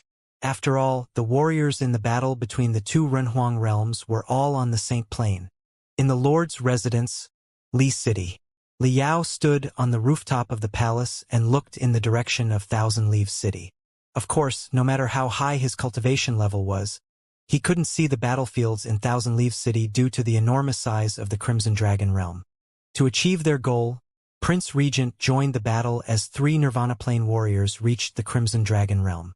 Such a battle array was intimidating in itself. The Dali Imperial Advisor, Prince Regent, and the number 1 demonic figure in Dali, Chao Kong, were each strong enough to dominate many cities of Crimson Dragon realm. Except for ancient Imperial City, no city could defend against them. Plus, former Lord Yan Kuan was also with them. Even though Yi Futian had made preparations, he shouldn't be able to handle 4 Nirvana Plane warriors. Besides, no one in Emperor Xia's realm was comparable with the Dali Imperial Advisor in terms of strength. Of course, the Imperial Advisor had to try his best during the battle. However, since Prince Regent, the 3rd Prince, and the other warriors were all present, the Imperial Advisor would have to put all his efforts into fighting. After all, there was no way that the Imperial Advisor could retreat this time. At this moment, many figures were flying in the air and heading toward the Lord's residence. Li Yao glanced up and noticed them, causing him to frown slightly. It seemed as if some people were trying to approach the Lord's residence. Outside the Lord's residence, a person in a black cloak was sitting quietly, like a ghost. His face was obscured as if it had been absorbed by a black hole. He seemed extremely dangerous. Wisps of dark mist circled his body, but it was not demonic flow. Rather, it was more like the will of death. The figure in the darkness looked like a death god who'd come there to reap souls. Inside the Lord's residence, Li Yao leaped up and looked outside. When he saw the dark figure waiting outside, his face suddenly turned sullen. Thousand Leaves City was in the midst of a fatal battle, but they'd still had time to send warriors to the Lord's residence of Xiang City. Had the person outside come to kill him? Perhaps sensing that he was being observed, the figure shrouded in darkness slightly raised his head. Within the dark mist, a pair of eyes appeared from within the cloak. With just one glance, he gave Li Yao a taste of the death god's arrival. Li Yao suddenly felt himself falling into the endless abyss, unable to escape from it. The The sense of impending doom ran through his body. Suddenly, a hand patted Liao on the shoulder, causing an eruption of light. Liao was awakened, his face pale. He looked down at the dark shadow walking step by step into the Lord's residence. "Sir," Liao called to Yan Yuan, terror in his eyes. "Your Highness, please back off. Allow me to handle this," said Yan Yuan. Liao knew that this person was very dangerous and that he would not able to deal with him. He had been able to sense the arrival of death with just a single glance. But since the Dali Imperial Advisor's first disciple, Yan Yuan, was here, he shouldn't need to worry. However, because of Yi Futian, he had stood against the Imperial Advisor. Even so, he still trusted the Imperial Advisor and Sir Yan Yuan's strength from the bottom of his heart. The feeling was strange since he had chosen to fight against them, yet he still felt safe with Yan Yuan standing next to him. Yi Futian should have had that kind of feeling too as Yan Yuan escorted him away. Liao sighed to himself. If only there had been no Yi Futian. That year, he'd wanted to join the Imperial Advisor's residence and become the Imperial Advisor's disciple. But he knew things could never return to the way things were before. Yan Yuan stood next to Liao. He felt the same even though he knew that they had taken opposite stands. But he still had the responsibility of guarding Liao's safety.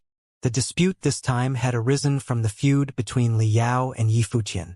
He knew that his master was not willing to kill Yi Futian, but that he had to do it due to his chosen side. Yan Yuan was in the same position. He had to protect Liao.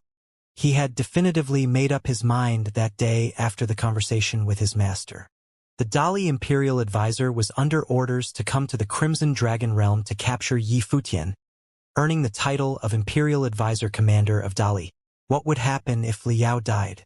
Today, in Dali, things were no longer as they'd been before. Dali seemed to be interested in confronting Emperor Xia's realm this time. Emperor Li thought highly of the master, but he hoped that the Imperial Advisor could state his position clearly and follow Emperor Li's decision. Emperor Li had cast suspicion on the master because of what had happened last time. If the prince also died, Yan Yuan could not imagine what the outcome would be. So nothing could happen to Liao. Yan Yuan looked at the person in front of him and asked, "Shadow Guard of Emperor Xia's realm? You didn't come here alone, did you? I've heard that the Dali Imperial Advisor's first disciple, Yan Yuan, is the strongest cultivator below the Nirvana plane in Dali. My name is Ji Yuan. I am the Shadow Guard commander of Emperor Xia's realm. I am here to see what I can learn from you," said Ji Yuan. Both people had a character Yuan in their names, so there was some karma between them. However, they stood on opposite sides. Ji Yuan had been the second top figure in the sage and saint rankings of the 9 states for many years. His ranking was lower than the great shamans, but he was so good at death skills that he had eventually infuriated Emperor Xia. After Emperor Xia stopped allowing him to establish orthodoxy, Ji Yuan had disappeared from the 9 states. After Emperor Xia punished him, he'd let him join the Shadow Guard. Ji Yuan, the Death God, had since become the Shadow Guard commander and reached the apex of the unblemished Saint Plane, very close to the Nirvana level. He hardly appeared in public and didn't have widespread fame. Few people knew of his existence because those who saw his face usually died. "Please," Yan Yuan said, looking at him. His black robe was billowing in the wind. As Ji Yuan stepped forward, the wisps of death force rose and diffused toward the Lord's residence. The mist became thicker and thicker as the death god shrouded the place.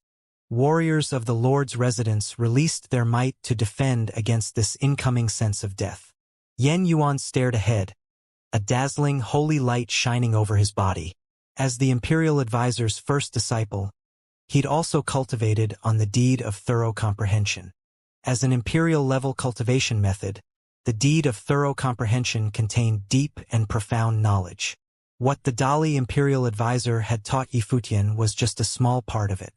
When different people studied the deed of thorough comprehension, they gained different results.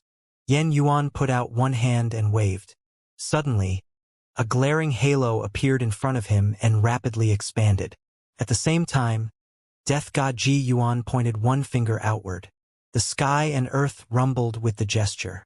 Innumerable flows of death force rose from other lands, enveloping the Lord's residence and sweeping toward Yan Yuan and Li Yao. Yan Yuan raised one palm. With that movement, the pattern grew bigger and bigger, seemingly about to devour the great law of the sky and the earth. The horrifying air flows of the great law between the sky and earth formed a halo pattern and enlarged. The halo kept expanding in the upper air, covering the sky. The innumerable flows of death force dripped down, all getting blocked by the pattern. At this moment, Yan Yuan reached out with his left hand and put his finger on the pattern of the great law. Suddenly, from the pattern, countless sharp swords emerged, piercing through the void sky and falling upon Ji Yuan. But his fingertips stayed on that pattern. The pattern of the great law spun, causing a giant sword to be born from it. At the next moment, the giant sword penetrated the space and thrust toward Ji Yuan, shaking the sky and earth. In just one moment, the tens of thousands of swords annihilated the flows of death force, ready to kill. Ji Yuan had no time to think. He held out both arms. The waves of dark flow rumbled and merged into a horrifying dark abyss in front of him, devouring the sword of the great law. The abyss was boundless enough to swallow all the swords. The Lord's residence was rapidly collapsing into the abyss. The swords all gradually disappeared as the devouring abyss roared and trembled. Finally, following an explosion, the sword will and the dark abyss crashed together, countless fragments breaking off and falling to the ground. Bam! Yan Yuan stepped into the void sky, lifting the halo pattern of the great law with one arm as he headed toward Ji Yuan. The pattern of the great law spun above the skydome as it expanded. Inside was a huge matrix swallowing and spitting the horrible power. Ji Yuan looked up at the void sky and felt like he was being crushed under the pattern of great law. Yan Yuan waved his hands and patted the matrix pattern, saying, "Jin." After he said the word, several giant golden swords appeared from the edge of the pattern of the great law. They emitted the radiance of obliteration as they slashed at the ground. The will of death roared wildly around Ji Yuan. His body turned into black shadows and immediately vanished, trying to escape. However, the swords were not targeting him, they were attacking the whole area. Boom! Boom! Boom! Horrifyingly loud noises were heard. The giant sword slid into the sky and earth, sealing the space off. All of the swords that were connected by the matrix became part of the matrix pattern. When the dark mists tried to break in, they all were smashed into the void. In the Lord's residence, people gathered and watched the fight on the battlefield. The man who stood above the skydome was truly peerless. He, the Dali Imperial Advisor's first disciple, was called the strongest cultivator below the Nirvana plane. Even though his opponent was the Shadow Guard commander, as long as Yan Yuan was there, no one could get past him to reach Li Yao. Seeing the scene, Li Yao sighed to himself and felt that he was fortune's fool. Before, he'd at least been able to call Yan Yuan elder brother. Now, he could only address him as Sir. Why did Yi Futian have to live in this world? Thinking about this, Li Yao's hatred of Yi Futian became even stronger. If Yi Futian had not pretended to be the seventh swordsman, all these things would not have happened. At this moment, Ji Yuan's body converged and reappeared. The dark mists roared around his body, the shadow of the death deity appearing behind him. He was best at death skills, but Yan Yuan didn't give him the chance to copy his ability. This imperial advisor's disciple was indeed powerful. He rose into the sky. The boundless shadow of the death god pressed a giant dark palm print onto the light curtain of the swords over the skydome. After a loud noise, the light curtain tore the giant palm print apart. The palm print was slashed in half. However, at this moment, a divine sword flew straight out of the broken sword matrix and headed toward the skydome. Soon it slowly fell to the ground. Li Yao and many others raised their heads and took a look at the divine sword, perplexed. What did that mean? The flying sword was hanging in the void sky, sending out metallic clangs. It was apparently meant for Yan Yuan.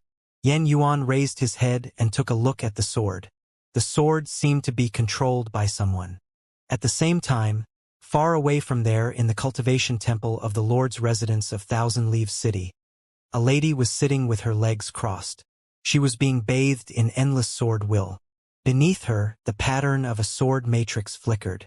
Suddenly, her eyelashes slightly fluttered, the pattern of the sword matrix lighting up. Instantly, the matrix pattern absorbed the sword will of the great law between the sky and earth. When that happened, all the swords around the lady began to ring. A horrible gust of storming sword will swept out and enveloped the boundless space. Some swordsmen in training felt the sword will around their bodies fly out of their control and head off in one direction. What happened? People fixed their eyes in one direction and froze there, their pupils contracting. All they could see a sword road forming above the skydome. An endless void of sword will dripped down from the skydome and flew to one location in the Lord's residence. The dazzling sword force was being discharged from that spot. In the void sky, the Dali Imperial Advisor was fighting with the great shaman. He took a look at his side and released his will. As he tried to make it follow the newly built sword road, his face turned slightly pale. The Imperial Advisor formed two palm prints and looked up to the sky. The giant character Qian flew out. He then spat and said, "Seal." The skydome trembled after he said the word. It was as if the sky was trying to seal and shut down the sword road. However, at the same time, a dazzling beam of sword light rose up. Tens of thousands of swords darted down along the ancient sword road. The Dali Imperial Advisor used the character Qian to seal the sky. The torrents of sword law gushed out, trying to break the seal. The loud roll of thunder was heard, causing the sky and earth to tremble. However, the ancient character of the great law didn't shatter as it tried to seal the ancient sword road. At that moment, the lady's body blended into the halo pattern of the sword and turned into a beam of light, piercing the sky and shattering the Qian. The ancient road of sword law reappeared. The lady turned around and disappeared together with the sword matrix on the ancient road of the sword law. Only the massive sword will was left behind. This is... Countless pairs of eyes froze on the ancient road of sword law from where the lady had just vanished. The scene was so shocking. What had just happened? A battle between two Renhuang realms, where so many Nirvana Plane warriors fought with each other, was a rare event even in the Crimson Dragon realm. It was a Renhuang-level battle. How could Emperor Xia's realm have prepared such a sword matrix when so many top figures had already been engaged in fighting? It would be extremely hard to defend against the sword matrix's attack. Thinking about this, Xiang Nan, who was standing with warriors of Emperor Xiang's realm, had a slight look of panic on his face. What Xia Rong had said was not merely a warning. Although Emperor Xiang's realm was powerful, few warriors were guarding Xiang City in the Crimson Dragon's realm. Among them, only one had reached the Nirvana Plane. In a battle of such a level, Xia Rong could eliminate Xiang Nan if he tried it first at all costs. The sword that had just appeared could easily execute anyone during the battle. It seemed to be prepared to kill on any battlefield at any time. But for now, it was not being used on this battlefield. Rather, it had pierced the sky, built a sword road in the air, and disappeared. In the Lord's residence of Li City, Yan Yuan looked up at the sword in the void sky as if he had perceived something.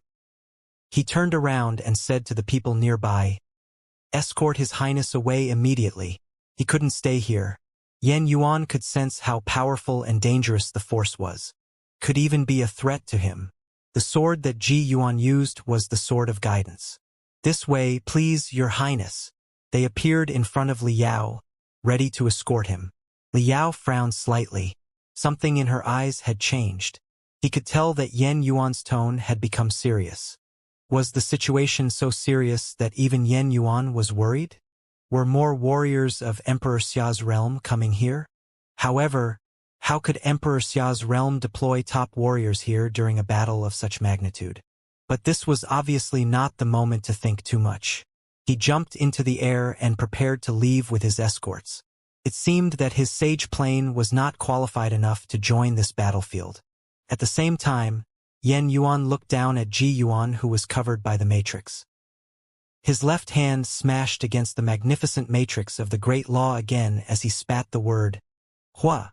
When he said the word, the matrix swallowed the flames of the Great Law between the sky and the earth. Even the blaze of the sun above the skydome was drawn to the matrix and made part of it. All of a sudden, The flames swallowed the matrix and transformed into flame dragons which ran to Ji Yuan.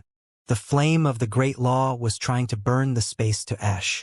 Ji Yuan looked at the magnificent matrix and frowned slightly.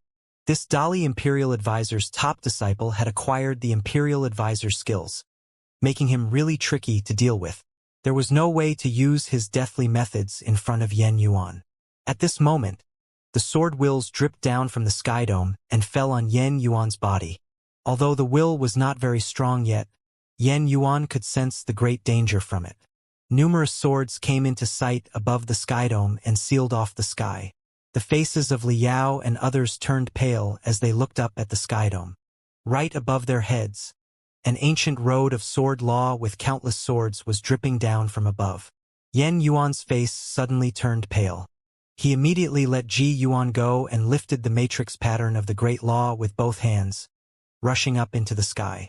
He lifted the matrix between the sky and earth with both hands. The matrix greedily swallowed the law of the sky and the earth as it kept expanding. It grew until it turned into a pattern that completely covered the sky. People in the lower sky all looked up and were shocked by what they saw. Yen Yuan was powerful indeed. A void air sword road suddenly appeared above the sky. Countless swords fell and attacked the pattern of the Great Law. Finally, a boundless matrix pattern appeared at the end of the ancient sword road. A lady stood at the center of the matrix. She instantly turned into lightning and flashed down toward the lower sky with the sword matrix. Tens of thousands of swords dropped from the ancient sword road, destroying everything. Boom! Boom! Boom! A series of bomb blasts went off, shaking the sky and the earth. The swords attacked the matrix in a frenzy, causing more and more crevices to appear on the pattern of the Great Law. The void air sword matrix dropped straight down toward Yen Yuan's body. A beam of sword light fell from the sky dome. The sword seemed to be able to break anything. Boom! With a loud noise, the matrix cracked. All the swords fell from the air. Although their power had been weakened by more than half, many of the warriors were still having a hard time defending against them. In the blink of an eye, the imposing lord's residence was reduced to nothing but ashes. The warriors around Li Yao were blown away and scattered to different locations. They wanted to flee, but many shadow-like figures encircled them and launched an attack. They seemed to be the shadow guards of Emperor Xiao's realm. The battlefield was disrupted. Many of the warriors were dispersed. On another battlefield, the sword matrix arrived from the void sky and broke the pattern of the Great Law. The giant sword slashed down and kept attacking Yen Yuan. The sword force pierced through his body, leaving blood on Yen Yuan's lips. With a pair of still determined eyes, he looked at the lady dressed in white hovering in the void sky. With the storm of the Great Law surrounding his body, Yen Yuan became the furnace of the Great Law itself, absorbing all the power of the Great Law's 5 elements into his body. He held the giant sword. He wanted to turn into the law. An aura surrounded his body. He had released the power of the deed of thorough comprehension to its ultimate degree. "You should give up," the lady dressed in white said to him. Yen Yuan paused for a second and looked into her eyes. Then Yen Yuan cracked a smile and said, "I told him once that I will show no mercy." After speaking, he joined his hands together and said, "Purr!" As the word emerged, his body turned into the law itself, allowing all the swords to pass through him. At the same time, innumerable sword wills of the Great Law shot into his opponent's matrix. Crevices appeared on the matrix pattern, causing the pattern to explode into pieces. With a loud noise, their bodies were thrown apart. Yen Yuan's clothes were torn and his whole body was tinged with blood. Yaya was hurled into the void sky, eyes still fixed on Yen Yuan. She launched the sword matrix in the void sky. Even though the Dali Imperial Advisor had blocked part of its power, it should have been enough to kill an unblemished plain warrior. However, it was broken by Yen Yuan. She knew that Yen Yuan was severely hurt, but he still bore the attack of her sword matrix. His level was very close to reaching the Nirvana plane. Ji Yuan stepped into the air and tried to leave, but Yen Yuan raised one hand. With the motion of his hand, a gust of sword force pierced through the void sky and blocked his way. Yen Yuan asked, "Where are you going?"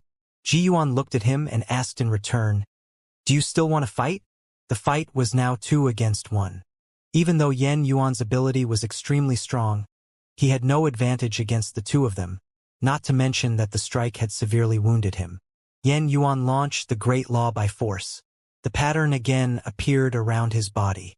The magnificent aura around him looked dazzling. Within it, he looked solemn. It was not that he didn't want to quit. He couldn't quit. Nothing could happen to Liao. This was for his master. Master's safety was a priority before anything or anyone else. What Master had said that day unnerved him. Ji Yuan looked at the prideful person standing in front of him and sighed. Such an opponent was truly worthy of admiration. Unfortunately, he was still an opponent. The only thing shared between them would be a fight. In another direction, Liao had seen the fall of tens of thousands of swords and the many Sage Plain warriors who had been hurt by the sword rain. At this moment, he was being chased by shadow guards of Emperor Xia's realm. He made his way as fast as he could, trying to leave and looking very embarrassed. He had not expected to find himself in such an awkward situation when he was staying in the Li City Lord residence and not even part of the battle. Even under Yen Yuan's protection, he'd still been forced to flee. What a shame. Your Highness, this way. A voice called from somewhere. Liao followed the voice and found that a Sage Plain warrior was waiting there to guide him. His face looked quite familiar to Liao. Perhaps this was the 3rd prince's person. Liao walked toward the man waiting for him. The man turned around and led the way. Behind Liao, someone was following him and watching closely. They quickly crossed the chaotic battlefield. Suddenly, the man leading the way paused and turned around, saying to Liao, "We must hurry up, Your Highness." Wisps of life force flew around his body. His eyes were gorgeous and amazingly deep. At that moment, Liao felt like an utter mess. Shame and anger were the only things he could think about. He could not believe that he had been forced to flee. A bolt of lightning flashed across the void sky, directly passing Liao to attack the person in front of him. The man paused for a second and looked up. He saw a handsome figure with an extremely thin sword in his hand arriving like a lightning bolt. The sword was like a silver snake, reflecting dazzling light. The sword was being wielded in an extremely fast way. It was like a lightning bolt followed by thunder. The man leading the way squinted his eyes a bit and used his palm to defend himself. The palm print he drew out was immediately torn to pieces. At the same time, his body was pushed back. The sword force swept through him and shredded his robe. He raised his head, confusion in his eyes. He asked the handsome figure who was trying to kill him, "Sir, what did you come here for?" Standing behind them, Liao paused to look at the person who was attacking them. It was Dali Imperial Advisor's disciple, Lu Chuan, a peerless figure with intelligence and wisdom who had once launched the Battle of Empty Realm and defeated Emperor Xia's realm. "I kept everyone who stayed in the Lord's residence in mind. Even the people who went to Thousand Leaves City. I know the life force of every one of them.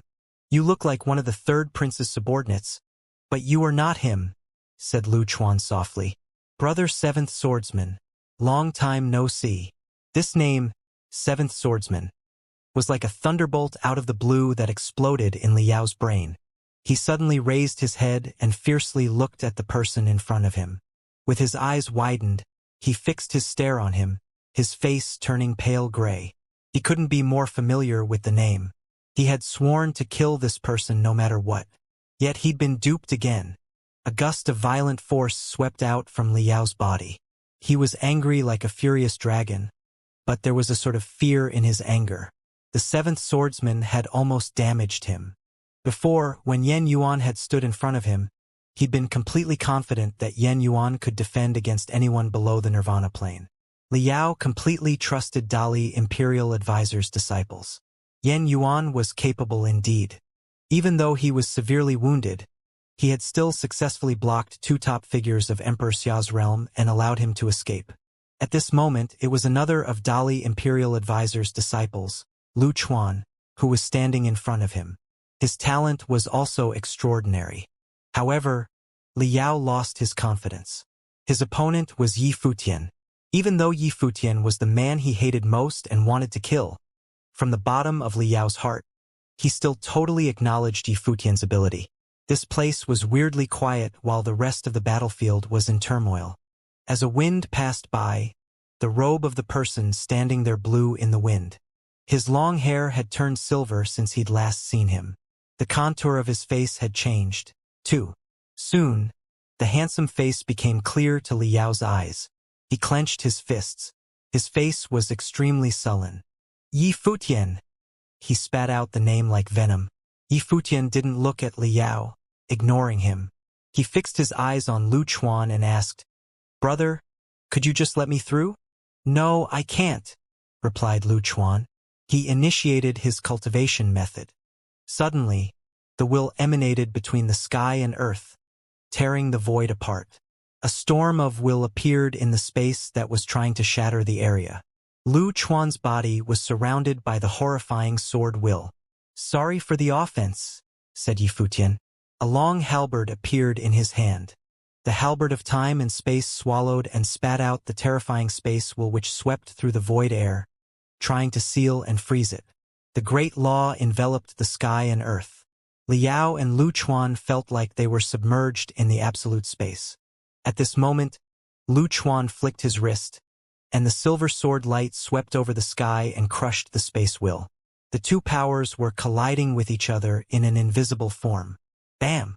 Yi Futian stepped forward and released the dense space will which shook the void sky, almost stiffening it. Lu Chuan looked solemn. The silver storm grew even stronger, growing to cover all the skies. Bam! One more step. Yi Futian kept heading forward. The void air trembled again. He merged the footwork of Shenyuan into the will, and his might became even more powerful. As he took his third step, Yi Futian disappeared where he stood. His body transformed into many shadows that then reappeared in front of Lu Chuan. Innumerable shadows of giant halberds appeared between the sky and earth and then converged into one. One halberd pierced through the void sky. Extreme shadow, the halberd of nothingness. The long silver sword in Lu Chuan's hand started to move. All of a sudden, the sky and earth started humming. The sword struck, chopping the light and splitting the shadow, tearing the void sky apart, and sending out infinite silver sparks. The moment their attacks collided, storms of destruction rose between the sky and earth. With a deep boom, Yi Futian stomped on the ground and started moving like a phantom. He drove the halberd forward with another thrust. Annihilation came with the second strike.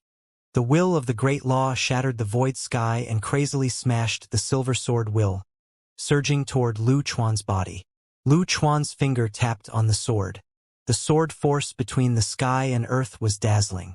An impressive glow fell upon the sword as the will of the great law merged into the one sword. The sword came out. The void sky cracked. One sword was left. An extremely dazzling beam of light appeared between them. The hefty attacking power was chopped in half by the sword. Above Lu Chuan's body, the deed of thorough comprehension bloomed. The holy aura enveloped his body. The great law dropped down, and his body was surrounded by the sword will, becoming transparent, as if he was the sword itself. At the same time, similar power was released from Yi Futian's body. The glow of the deed of thorough comprehension was also sacred. The great law became one, and all the wills turned into the path of the space. The sky and earth were being shackled. Numerous sword wills appeared from the void and attacked Lu Chuan.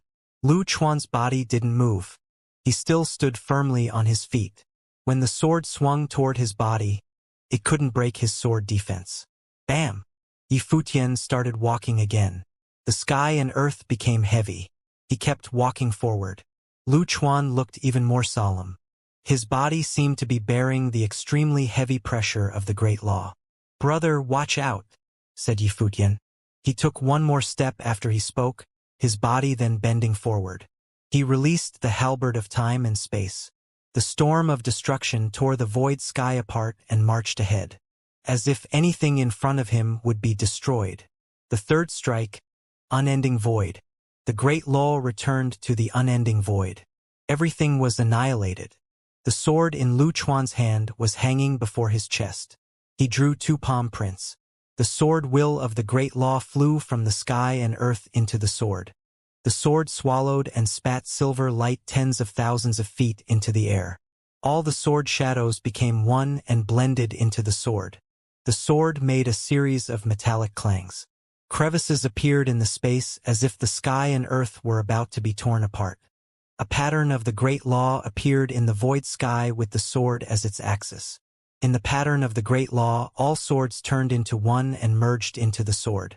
Finally, Lu Chuan extended his palm forward. When the sword came out, the sky and earth roared for it. In front of him, the halberd of time and space that Yi Futian held in his hand stabbed at the sword. The halberd of time and space collided with the sword. The storm of destruction collided with the sky. The horrifying explosion of storms swept out as the sword swept back. The violent will beat against Lu Chuan's body. He spat out blood and was blown away. Zoom! A lightning bolt flashed across the sky. The halberd of time and space aimed at Lu Chuan's chest but didn't stab him. Lu Chuan raised his head and looked at the figure in front of him, sighing to himself. He and Yen Yuan had been cautious enough to arrange the plan, but had they still lost? "Please forgive me, brother," said Yi Futian. Yi Futian walked past him and headed after Liao. Lu Chuan didn't give chase. Yi Futian had just shown mercy to him. Otherwise, he would have been killed. It was meaningless to chase him again. Why had he been born in Emperor Xia's realm? On the battlefield of the Lord's residence, Yen Yuan was defending against 2 top figures of the unblemished plane. Of course, he had perceived Yi Futian's presence. He stepped into the sky. His matrix of the great law covered the sky, trying to block Yaya and Ji Yuan. He wanted to leave the battlefield to help Liao. However, tens of thousands of swords had fallen and sealed the sky and earth. There was no way Yaya would let him leave the battlefield. Yi Futian was traveling through the void sky and rapidly heading toward Liao. Liao had entered the Saint Plane, but he even had no courage to fight when confronted by Yi Futian. He believed that he could never defeat Yi Futian. That was why he wanted to escape. "Kill him!" Liao gave the order to a warrior who was fighting with a shadow guard. The warrior was a saint of true self with extraordinary ability. After he repelled a shadow guard of the same level, he turned to Yi Futian, guarding Liao who was still trying to flee. Yi Futian stepped into the void sky and pointed one finger in front of him. He summoned the sword of Cassiopeia, tore the void air apart. The warrior flew into the void sky and did a double palm strike. Suddenly, tens of thousands of palm prints appeared and shattered the sword of Cassiopeia into pieces. However, Yi Futian kept moving forward. More and more swords came to attack. Cruelty flashed across his eyes. No matter how talented the person was, he was only on the first level of the Saint Plane. Why did he dare to come near? The seemingly infinite swords were all destroyed. The guard smashed the palm at Yi Futian. At this moment, a strong presage of destruction befell him. Among all of the swords, one emanated with such a horrifying life force that he could perceive the fatal crisis approaching him. The sword seemed to have emerged from the center of Yi Futian's eyebrows, pierced through his palm print with incredible speed. He let out a roar. Soon, a powerful will rose in front of him to guard him. This was the will of the great law. The sword thrust toward it. An extremely dazzling light spat out from the sword. His pupils contracted. What he could see in his mind was an inviolable sword with a wisp of the will of the emperor. The sword had been forged by the master of Divine Cloud Valley at Yi Futian's request, so the wisp of his will of the emperor had been merged with it. The sword flashed by and penetrated the warrior's skull. Yi Futian didn't stop there. He strode over the corpse as he continued walking forward. Liao perceived the scene with so much fear in his eyes. How had Yi Futian cultivated his sword force to be this strong? He could kill a saint of true self with just one strike. Liao's heart beat fast. He could feel the life force behind him coming near. He was in such despair. When he had come to the lower world 9 states of Emperor Xia's realm, he had never expected that such a day like this would come. At that time, he had been the prince of the upper world, the descendant of Emperor Li. His identity was truly noble, especially to the people of lower worlds. To him, the people of the lower world's 9 states were nothing but loathsome ants, not worth taking into consideration. Even though he'd let Saint Ji kill his wife, Liao didn't care much at all.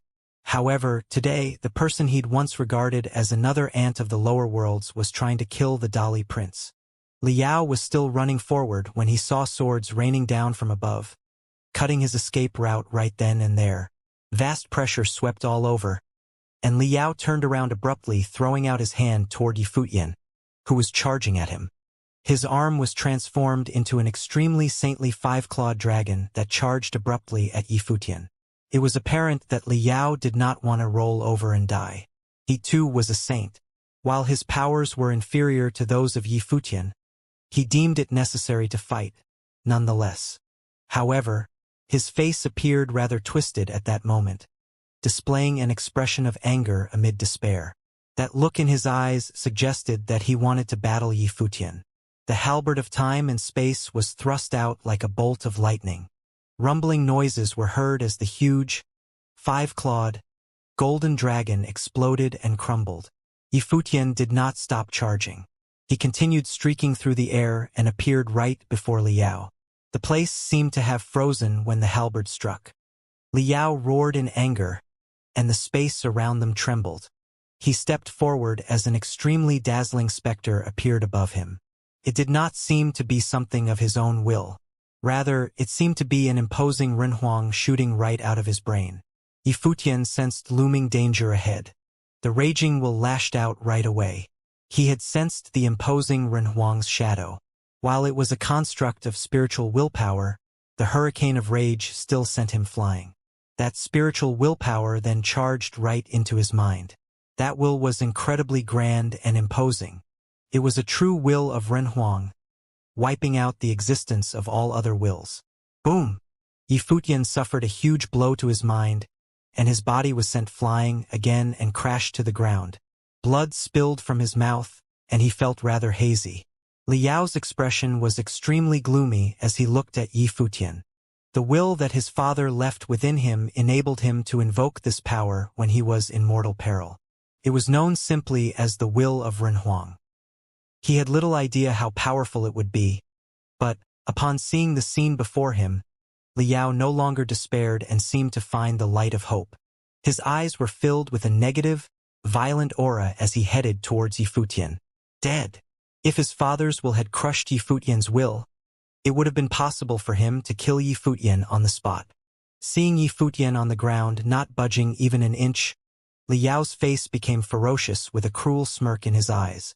He had always wanted to kill Yifutian, the ant from the 9 states of the lower worlds who had been growing into an increasingly greater threat to him. So he's dead now, eh? And to die in such a way, how dramatic indeed. Raging aura was unleashed from his body as he extended his hand. A terrifying, 5-clawed, golden dragon appeared right above Yifutian's head. While Yifutian remained slumped where he was, Liao nonetheless wanted to kill him one more time. Die! Liao roared, and the 5-clawed, golden dragon came down, blasting Yifutian's body. The ground exploded and dust flew everywhere. Liao walked up, taking one step at a time, and finally smiled, which made him look rather crazy. However, that simply lasted for an instant. His smile froze as a figure rose from the flying dust around them. Jade-green light emanated from Yifutian's body.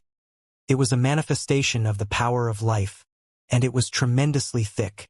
He opened his eyes, and they looked deep like a bottomless abyss. It left Liao, who had been smiling, with a gaping jaw. Liao then saw Yifutian stand up. How could he possibly survive? There was blood at the corner of Yifutian's mouth, and he looked rather pale. The will of Renhuang had almost killed him. If it had not been for the imperial will protecting him, he would already be dead. Liao was not the most highly regarded of Emperor Li's offspring, and was the weakest among his siblings in training. However, he, nonetheless, had protection provided by Emperor Li. Pathetic. That was the word that Yifutian uttered plainly as he looked at Liao's ferocious-looking eyes. Thunderous light of the Great Path seemed to be glimmering on his body. It was a manifestation of the Great Path, basking in the light of calamity. When he became a saint, the resilience of his constitution made his body a true body of a saint. Saintly attacks of the same level were hardly capable of doing any harm to his body. Pathetic. Liao felt a chill all over as he heard Yifutian's sarcastic jab at him. He was a prince of the Dali dynasty, and Yifutian called him pathetic. Pathetic, eh? Indeed I am. The way that Yifutian looked at him now was just like the way he had looked at Yifutian before striking him down. Boom! Light of calamity bombarded Liao's body like a thunderous disaster of the great path. His soul trembled as his body was paralyzed. However, he did not run away. He would not be able to escape this person even if he wanted to. He was indeed pathetic. The only thing that seemed to be waiting for him was death. A shout came from afar, and Yifutian turned his head to look in that direction. Yen Yuan was conjuring diagrams of the great path and had blood all over his body. Yaya and Ji Yuan attacked at the same time, and there was no way that Yen Yuan, who had been severely injured before, could have resisted their attack. Yaya had once been a holiness of nirvana. Yen Yuan turned around at that moment and looked at Yifutian, whose eyes seemed rather dull. Sword wills whooshed around Yifutian, and the sword of Cassiopeia penetrated Liao's body in an instant. Blood spilled all over him and sword wills raged throughout his body. Blood was still spilling from his mouth, and he struggled to stand. However, he did not die. He looked up at Yifutian and said, "Give me a quick one." He thought that Yifutian was about to torture him and make things hellish for him while he was still alive. Boom! A hand clapped down and lifted Liao. Yifutian's eyes reddened from the incredible intent to kill he felt. "I wanted to give you a quick one as well." Yifutian's voice croaked as if he was struggling to speak. Liao had killed Yifutian's wife back in the empty realm, and he had almost killed Yifutian's kin as well. There was no way that Yifutian did not hate Liao. He wanted nothing more than to see Liao's heart pierced by thousands of swords. However, when he saw the determination in Yen Yuan's eyes and the implications of the fight between the 8 holinesses of nirvana, he refrained from dealing the killing blow. If Liao died, it would be extremely possible that a war would break out between the Dali dynasty and Emperor Xia's realm. Then Yifutian questioned if he would be able to shoulder the responsibility of a war breaking out between those 2 imperial realms. He questioned his right to do so. That was why he was struggling. Boom! A hand lifted Liao's body and Yifutian walked away, heading to the other battlefield. Lu Chuan, who saw Yifutian still grabbing Liao from afar, chased after him. Many who had been fighting around them stopped. The space quieted down again. Yifutian headed straight for the battlefield, where Yen Yuan was, and called, "Yaya!" Yaya and the others turned around when they heard his voice. The swords were rescinded, and she came to Yifutian's side. Ji Yuan stopped fighting as well. Yen Yuan then looked at Yifutian. Despite being covered in blood, he still looked resilient, standing tall and proud. A smile suddenly appeared on his face, but a sad one. "I didn't think we would actually lose to you," Yen Yuan said. His expression was an extremely complicated one, filled with emotions that he was unable to place. He did not resent Yifutian, although they were on opposing sides. Naturally, he still admired Yifutian. That day when they had parted at the 9 states, those words had come true. Yen Yuan knew that he had prepared for this battle, yet Yifutian still ended up taking down Liao. "There are no winners or losers here," Yifutian sighed and continued. "Let's head to Xianxia City."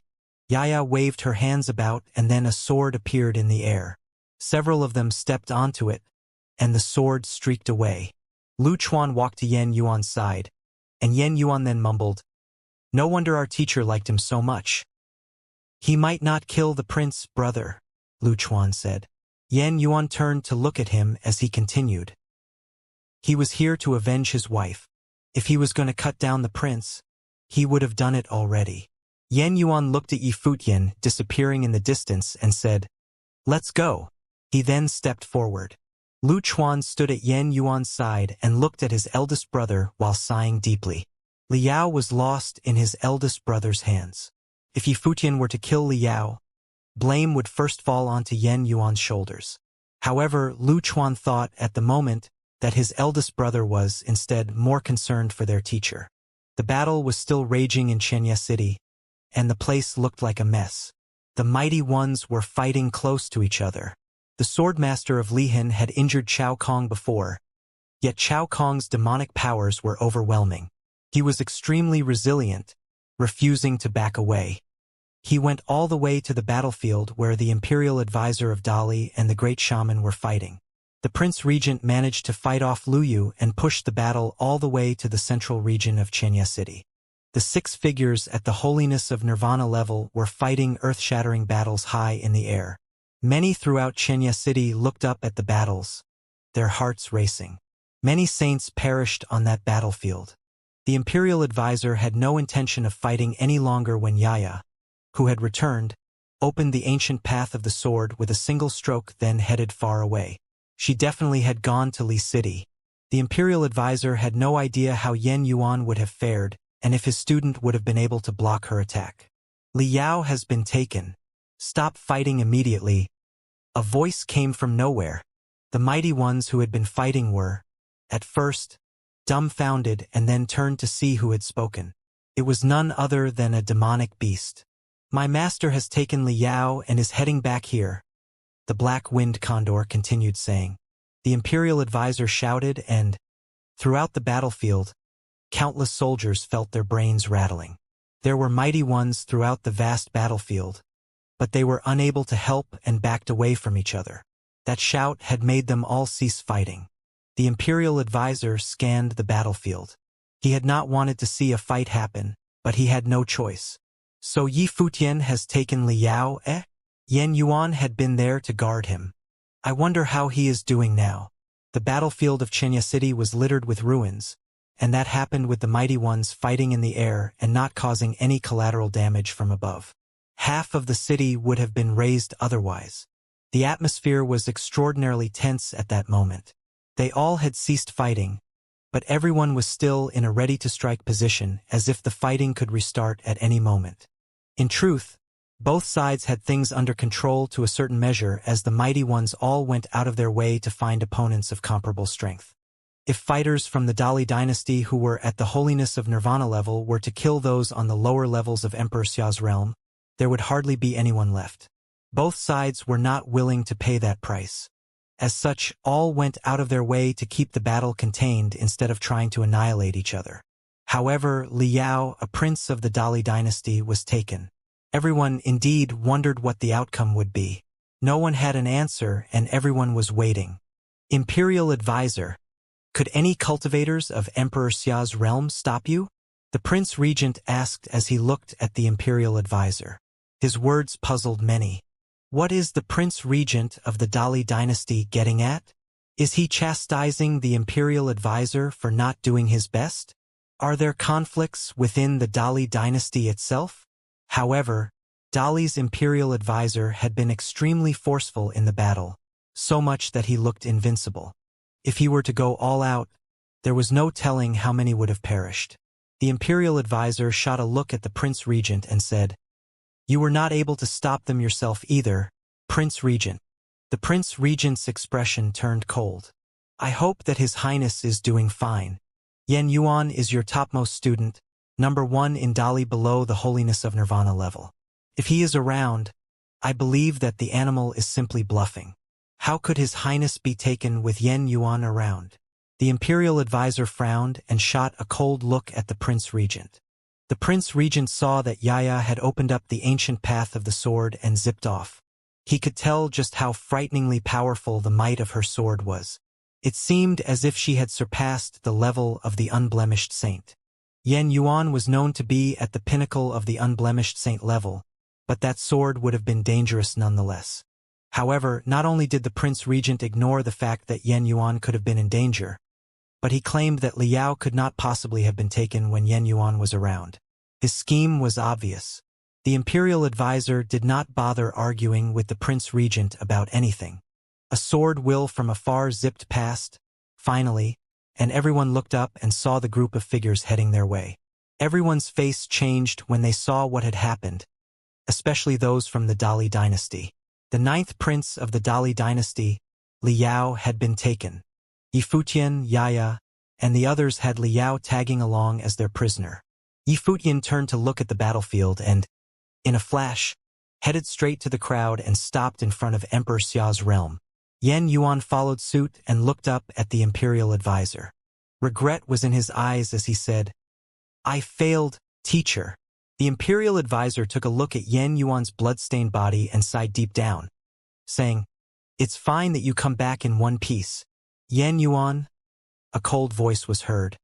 It was the Prince Regent who was visibly angered, saying, "So this is what you call protecting His Highness?"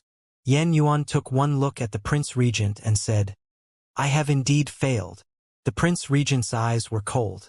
He then looked down at Yifutian and Liao. Dragon roars were heard as he took a step forward. A mighty voice filled the air. "Let him go." One figure after another stood before Yifutian and cast their gaze at the Prince Regent. Yifutian looked up at the Prince Regent who was high in the sky. Liao had been severely injured. A spark of hope ignited in his mind at the moment. There was still a chance of him emerging alive. Since Yifutian had yet to kill him, it meant that there were still ways of turning things around. Both the imperial advisor and the Prince Regent were there. He did not think for a second that Yifutian would have dared to kill him in front of them. "You people from Dali were the ones who waged war on us by sending people to invade Xianxia city. Liao had attempted to kill me several times. What do you make of that?" Yifutian said as he looked at the Prince Regent. "If you dare to make a move against His Highness, I swear that you shall never leave this place." The Prince Regent said with an imposing voice, paying no heed to Yifutian's words. Whoosh! A sword will zipped past and a sword of Cassiopeia streaked out right in front of Yifutian, hanging right at Liao's throat. In an instant, blood was dripping from Liao's throat. "You're going too far," the Prince Regent roared. "Put any pressure on him from here on out and Liao dies," Yifutian said as he looked coldly at the Prince Regent. The Prince Regent's eyes filled with imposing anger, but then he heard Yifutian continue. "If he dies, it's on you. I dare you to try." The Prince Regent's expression turned extremely glum, and he rescinded the aura emanating from him. Yifutian was intentionally making it difficult for him. He was unable to shoulder such a crime. Yifutian looked at those around him and said, "I will let him go, as long as the people of Dali leave the Crimson Dragon realm and never step into it again. I shall release him." He had made this decision despite the struggle he felt deep down. However, he eventually decided to spare Liao. It was far more difficult to spare someone than to kill them. He was able to take Liao that day and had a chance of killing him. He would still have the chance to do so in the future. At present, however, he needed to consider the consequences of killing Liao and who would have been caught in the crossfire. As such, he came to that decision. It was a very difficult one for him to make, but he made it nonetheless. Both the imperial advisor of Dali and Yan Yuan had been able to escort him out. There was no reason he couldn't do the same. He was considering it for the imperial advisor and his brother-in-training, Yan Yuan. Saints and sages do not thank someone for saving them and then resent them for not doing more. The imperial advisor had brought his people to take Yifutian, but Yifutian knew that the imperial advisor, Yan Yuan, and the others had been reluctant to do so. As such, he did not mind at all. Even though they might end up meeting each other on future battlefields as enemies, he still did not regret what he did. "If we were to leave, who is to say that you would actually let the prince go?" asked Li Zhen, the third prince, as he stared at Yifutian.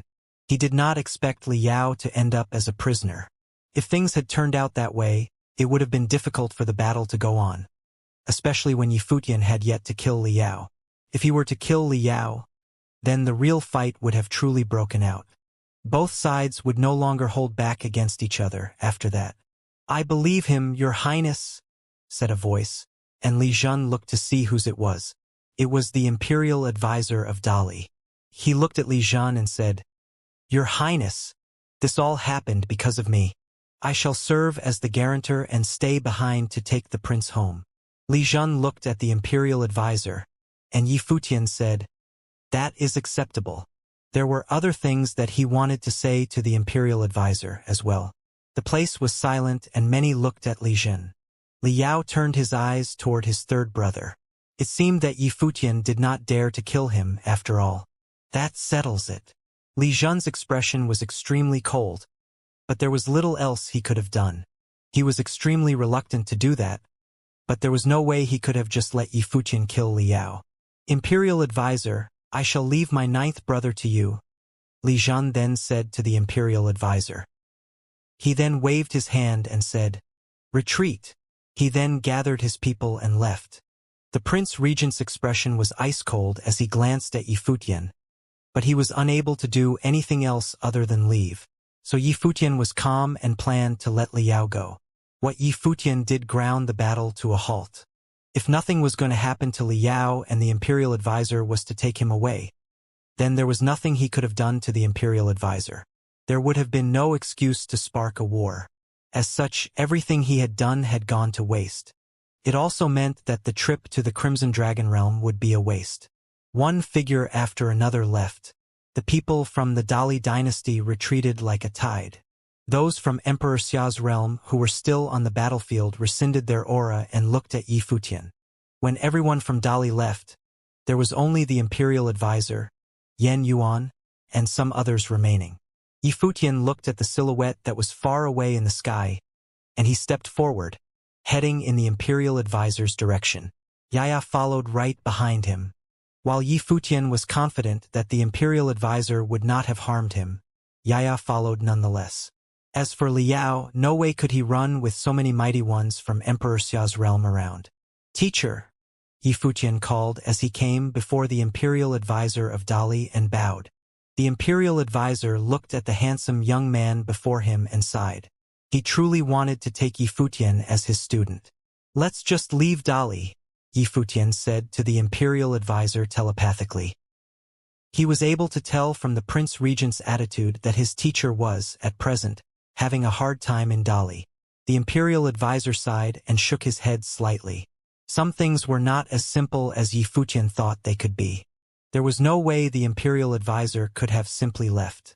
Renhuang from foreign realms are unable to interfere with anything going on in the Crimson Dragon realm.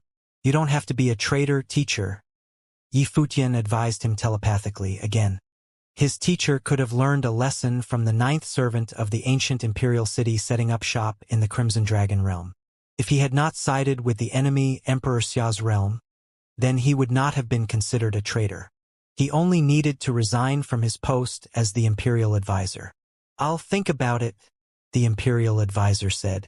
If things were to turn out okay, he would try to leave, although he knew that success was near impossible. Take care, teacher, said Yi Futian, and he bowed. He then turned around and looked in Li Yao's direction and said, let him go.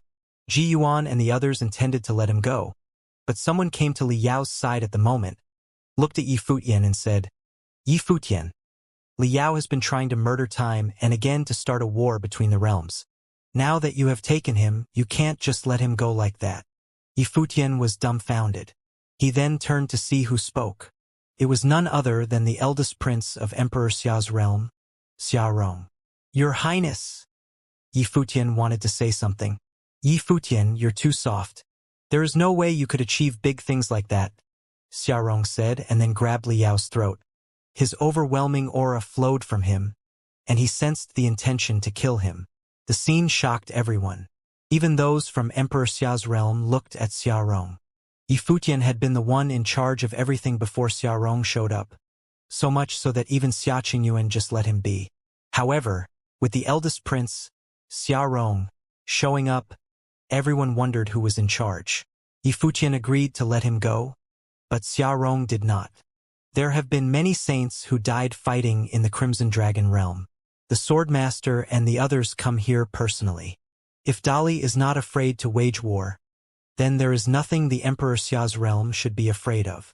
Xiaorong looked at Yi Futian and said, remember, Yi Futian, those who do big things need to be decisive. Xiaorong pressed hard with his hand as soon as he was done speaking. Li Yao was thoroughly frightened and found it difficult to breathe.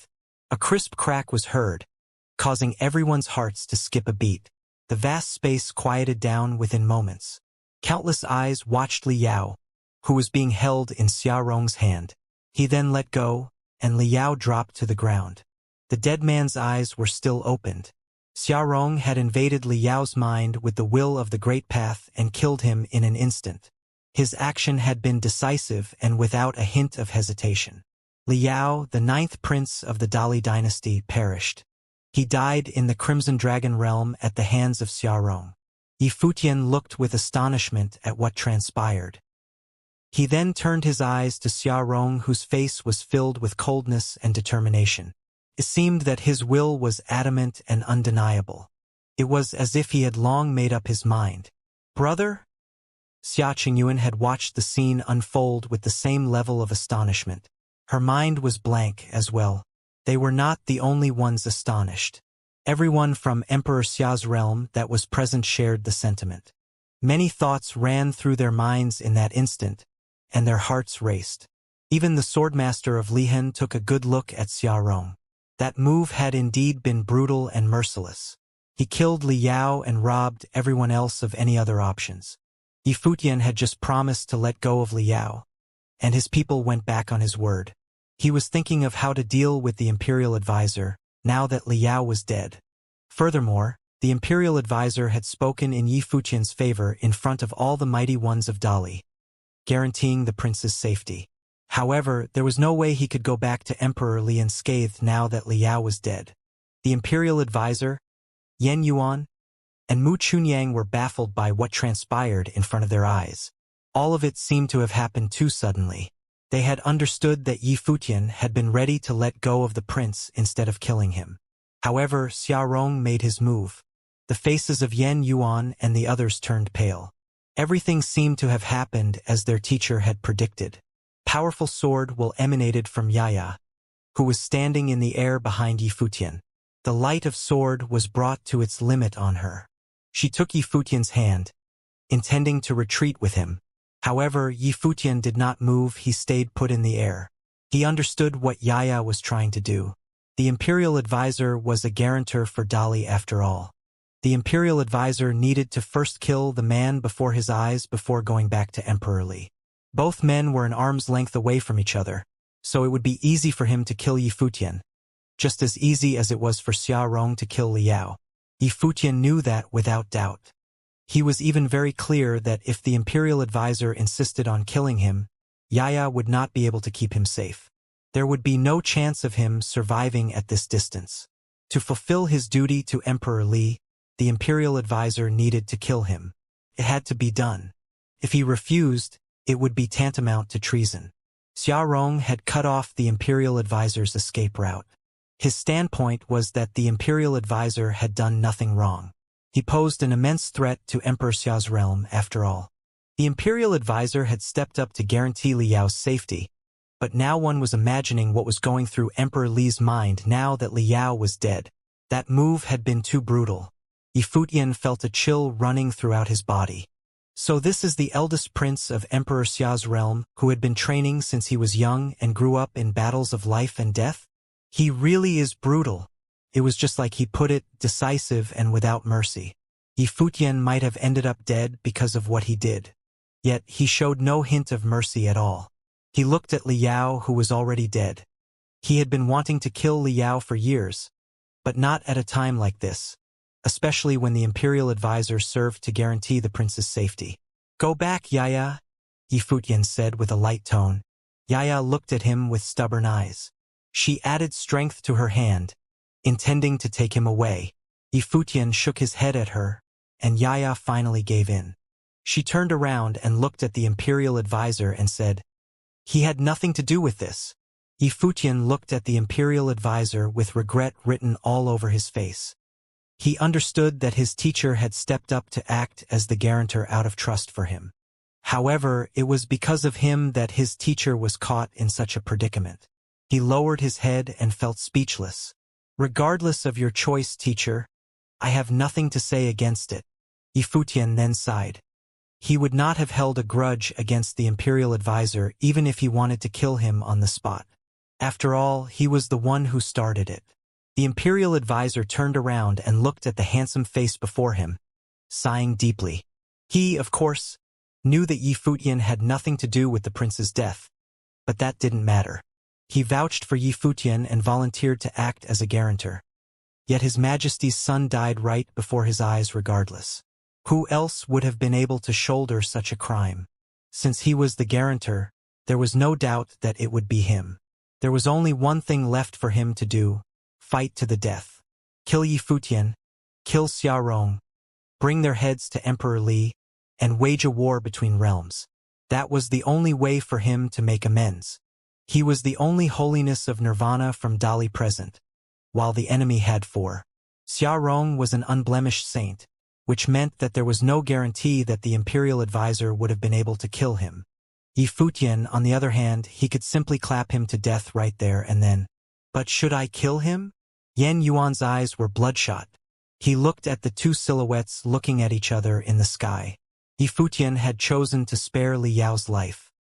He was able to see Yi Futian's breadth of character from there.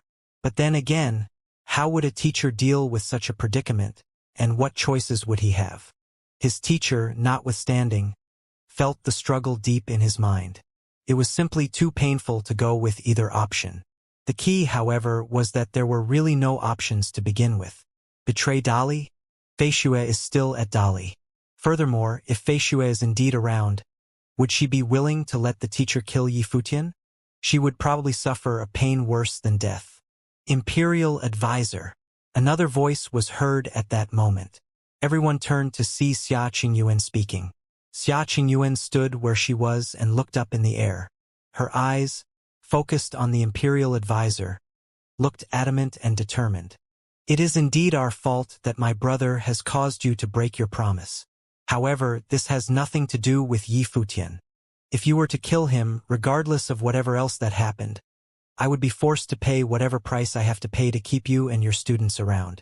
Xia Qingyuan's voice had a murderous tinge to it. It was determined and undeniable. She, at that moment, sounded just like Xia Rong. Xia Rong was the eldest prince. She, on the other hand, was the most doted on of Emperor Xia's daughters, a fact known by all. Xia Rong looked at his little sister and sighed deeply. That was how it was when one let sentiments do the talking. Why not choose to side with Emperor Xia's realm, Imperial Advisor? I'm willing to guarantee that your place in Emperor Xia's realm would definitely not be worse than your place in Emperor Li's realm, Xia Rong said. Furthermore, Emperor Li is irritated by you now. Judging by the words of the Prince Regent, I'm sure you know what is going on, Imperial Advisor. Yi Futian turned and cast a cold glance at Xia Rong. You're telling him to betray his emperor? He knew how much the Imperial Advisor cherished Feishue. His fatherly love for her was as great as the mountains. Honor and duty aside, Feishue was still in Dali, so there was no way for the Imperial Advisor to betray his emperor. Yi Futian had been advising the Imperial Advisor in secret to have him consider moving to the Crimson Dragon realm. Xia Rong had, instead, cut off any escape for the Imperial Advisor. What he did was tantamount to pushing the Imperial Advisor off of a ledge. If anything were to happen to the Imperial Advisor, Dali would lose a combatant at the pinnacle of his powers. If a war between realms were to break out, Emperor Xia's realm had something to gain as well.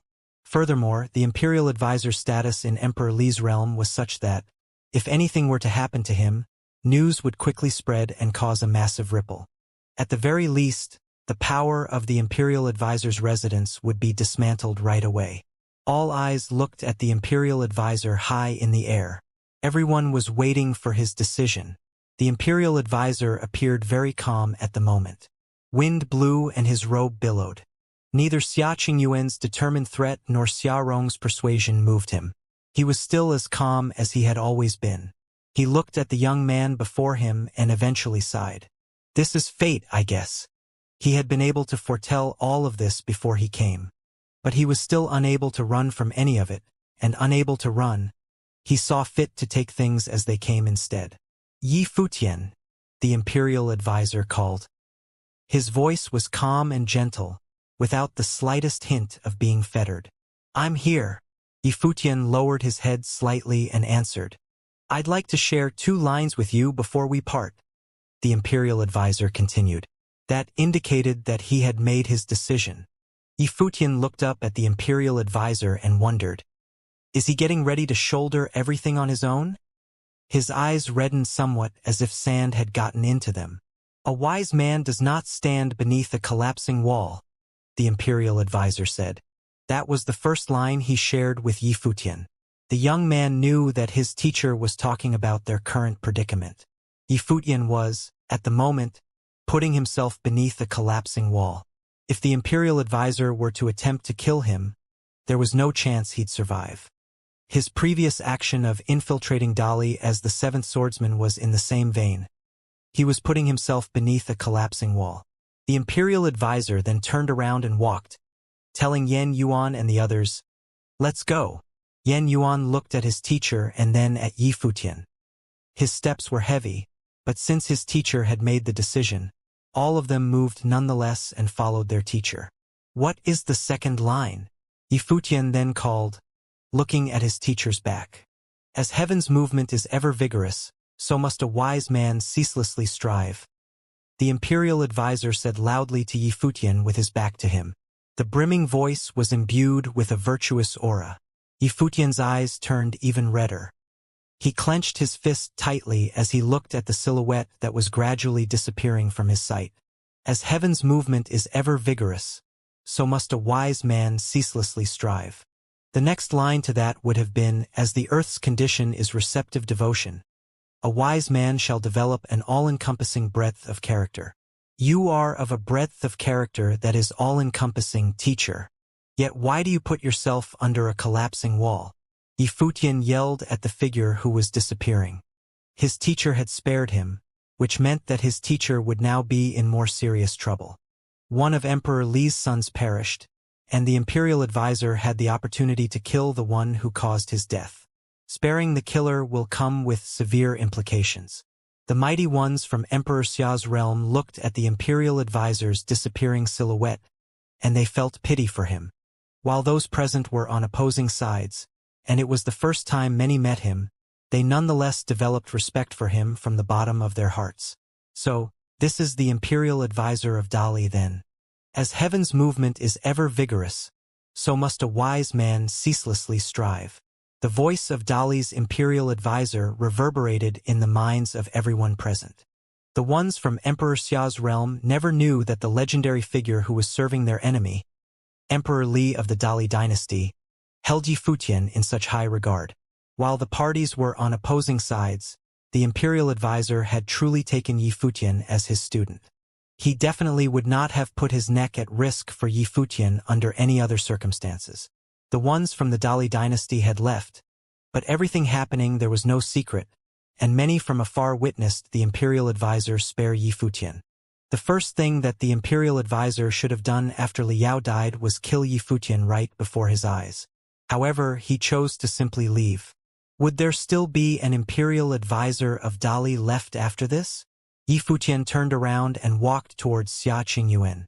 Xia Rong took one look at Yi Futian and said nothing more. He could tell from his expression that Yi Futian would not understand what he did on that day. He knew that Yi Futian was different from the others. Yi Futian would not have submitted to Xia Rong just because he was a part of Emperor Xia's realm. Yi Futian had a very notable attitude. Xia Rong already knew that because of how Yi Futian dared to go to the Shao clan just to kill Shao Sheng. What was done was done.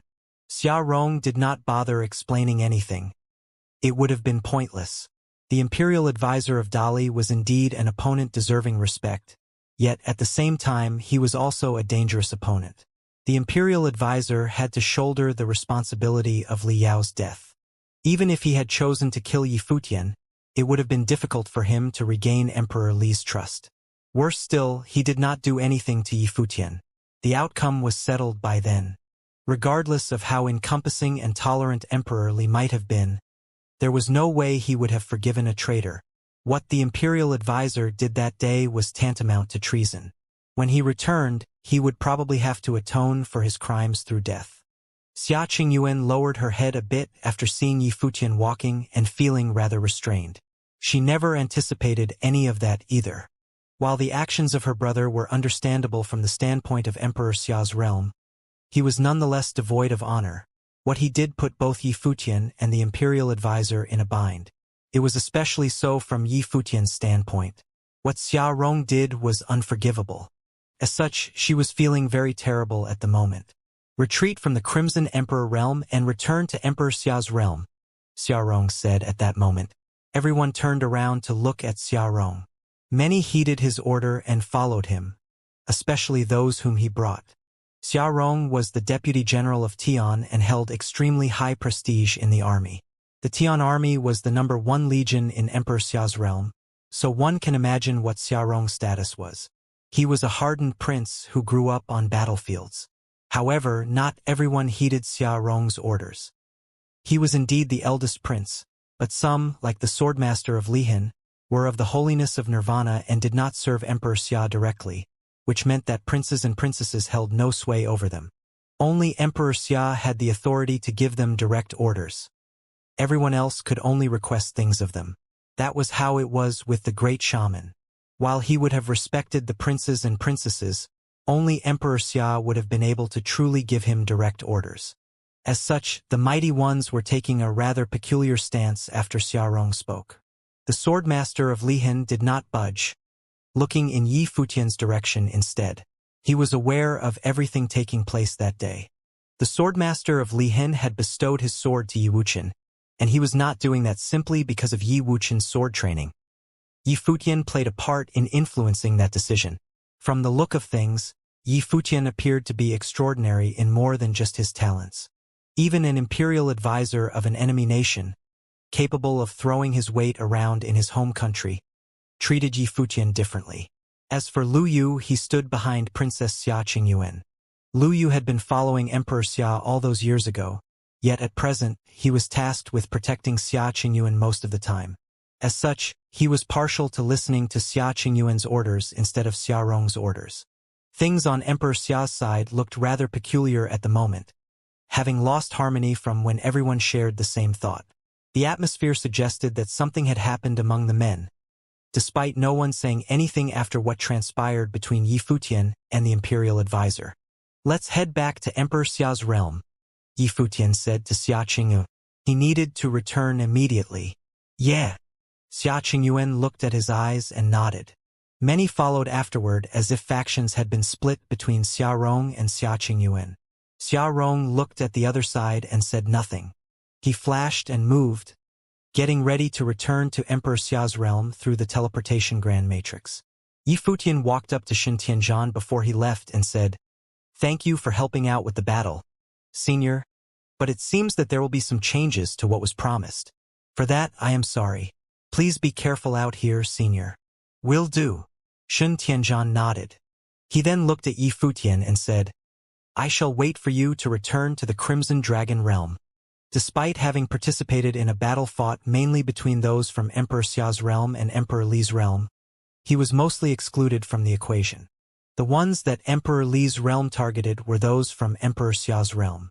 He wouldn't have a problem if he was more careful in the future. Yi Futian then looked up at Shen Tianzhan. Waiting for his return seemed to have deep implications. From the looks of things, he and Yi Futian would be on opposite sides in the future. However, Shen Tianzhan said that, instead, he would wait for Yi Futian in the Crimson Dragon realm. "Sure." Yi Futian nodded and left with the large group. Shen Tianzhan pondered about something as he looked at the silhouettes disappearing. He knew that both Yi Futian and Yu Shang had extraordinary talents, but that was all. As such, when Yi Futian requested for him to help out, he agreed. Despite what had transpired, he did not regret participating in the battle. He thought that he had made the right decision. He did not know of the relationship between the imperial advisor of Dali and Yi Futian. However, it was extraordinary for a pinnacle saint to have such breadth of character. The imperial advisor was indeed legendary, and Shen Tianzhan did not think that he was capable of doing the same deeds as the imperial advisor. The imperial advisor did what he did for Yi Futian. He knew little of the young man, but for him to sacrifice himself for another young man showed what kind of character Yi Futian was. If Yi Futian was someone for whom the imperial advisor saw fit to sacrifice himself, there was no doubt that the battle had been worthwhile for Shen Tianzhan. Emperor Xia's realm was imperial, but it was just one realm in the Crimson Dragon region. If Yi Futian were as extraordinary as he seemed, it was only a matter of time before he would venture out of the realm. Many mighty ones from Xianxia City witnessed the battle. They were incredibly shaken by what they saw. It was especially so in the case of Kong Xian, Xiangnan, and the others. Kong Xian stood in the air, her hair billowing in the wind. The parting between the imperial advisor and Yi Futian was something that stuck in her mind. It was unforgettable. There would have been a storm brewing between the Dali dynasty and Emperor Xia's realm soon. A tidal wave would sweep through the inner affairs of the Dali dynasty.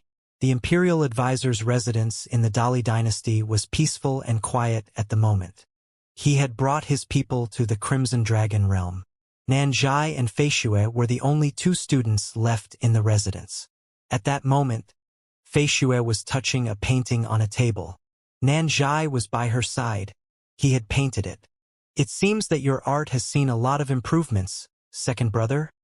Feishue smiled as she said it. She was unable to see the painting, but she was, nonetheless, able to sense it through her hands. "If you were able to see this with your own eyes, Feishue, it'd be even more surprising," Nanjai said and smiled. "Really?" Feishue smiled faintly. "I too want to open my eyes. I'd be able to see the other elder brothers." "Just the elder ones?"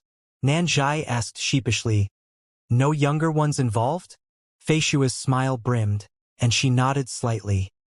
"If the seventh swordsman is here, I'd definitely like to know what he looks like." "He is very good-looking," Nanjai smiled and added. "More so than eldest brother and fifth brother." Yen Yuan and Lu Chuan were both considered dashing figures. Feishue smiled, showing her dimples. But then she quickly frowned a bit and seemed to have recalled something unpleasant. She turned her face away and said, "I wonder how father and the others are doing in the Crimson Dragon realm." She did not want to see her father standing against Yi Futian, and she did not want to see either their father or Yi Futian hurt.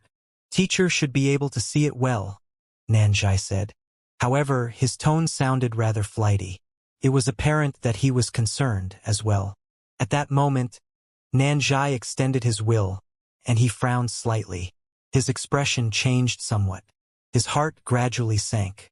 "Feishue, it's best to rest early," Nanjai said quietly. "Right?" Feishue nodded and left. Nanjai sent her back to her room and then sat cross-legged right outside, closed his eyes and trained. His will shrouded the vast space around him, and every movement within the shrouded area was unable to escape his notice. Something happened? However, nothing had happened. Everything was still in order. But Nanjai knew that the imperial advisor's residence had been targeted. Few in the entire Dali dynasty dared to keep a close eye on the place. Furthermore, his observation was done at such a sensitive time, so Nanjai was only able to speculate the worst outcome possible. Something might have happened in the Crimson Dragon realm. However, since his teacher had yet to return, he didn't know what had happened. That same day at the royal palace in Emperor Xia's realm, Yi Futian and the others returned. They went to the top of the royal palace alongside Xia Qingyuan. The great shaman was around as well. They came to see Emperor Xia in the palace that was surrounded and permeated by clouds. "Please help us out, Your Majesty," Yi Futian said and bowed immediately after seeing Emperor Xia. Emperor Xia looked at Yi Futian and then at Xia Qingyuan. He noted their solemn expressions and then turned towards the great shaman and asked, "Great shaman, what happened?" "Your Majesty." The great shaman bowed slightly and elaborated on what happened in the Crimson Dragon realm, while Emperor Xia listened intently and quietly. When the great shaman finished, the emperor turned to Yi Futian and said, "What would you need me to do?" "I would like you to depart for Dali, Your Majesty." Yi Futian bowed yet again. The only person capable of saving the imperial advisor at that moment was Emperor Xia. Emperor Xia pondered over what was asked of him, turned to look at Yi Futian and said, "Yi Futian, this is an internal affair of the Dali dynasty. If a war between realms were to break out, if I were to simply interfere and take the imperial advisor away, Emperor Li can just show up at Emperor Xia's realm and take him back. No.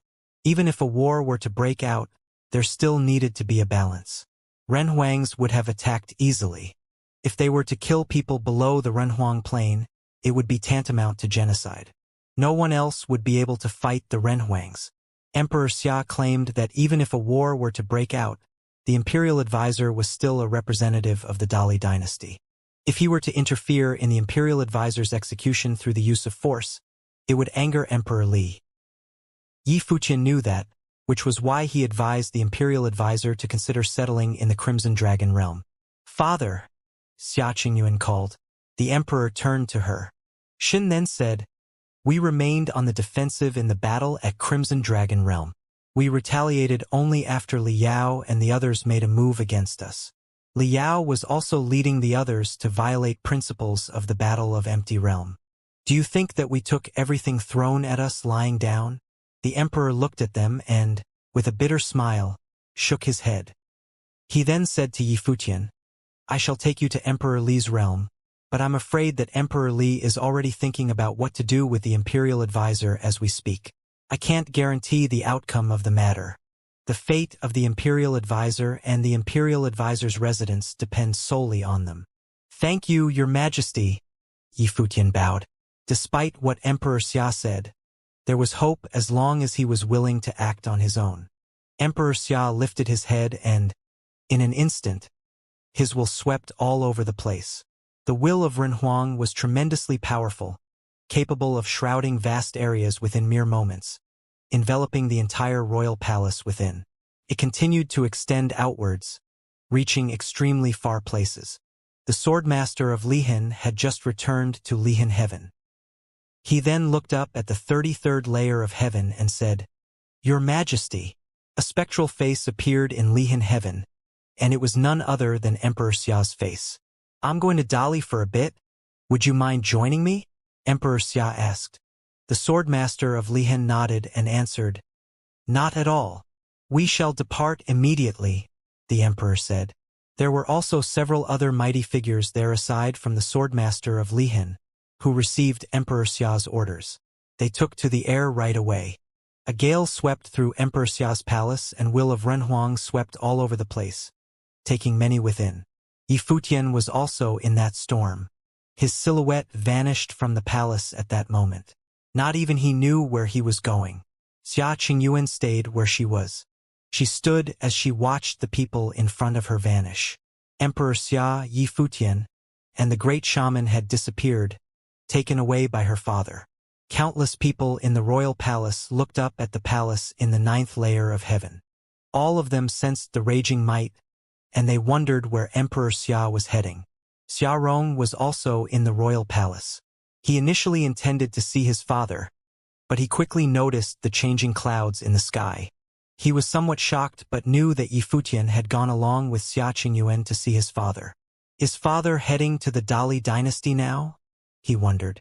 When Yi Fuqian and the others returned to Emperor Xia's palace, the mighty ones from Dali who had gone to the Crimson Dragon realm returned to the Dali dynasty. News swept throughout Dali Imperial City.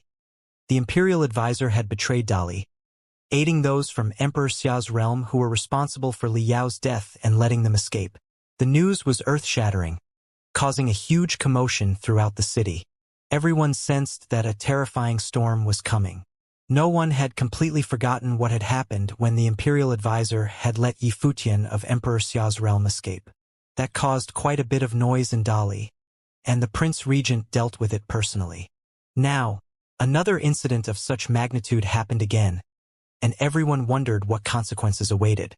Furthermore, some high-level figures had long known of Li Yao's death, and the news came from Emperor Li's palace. However, no one knew exactly what had happened just yet.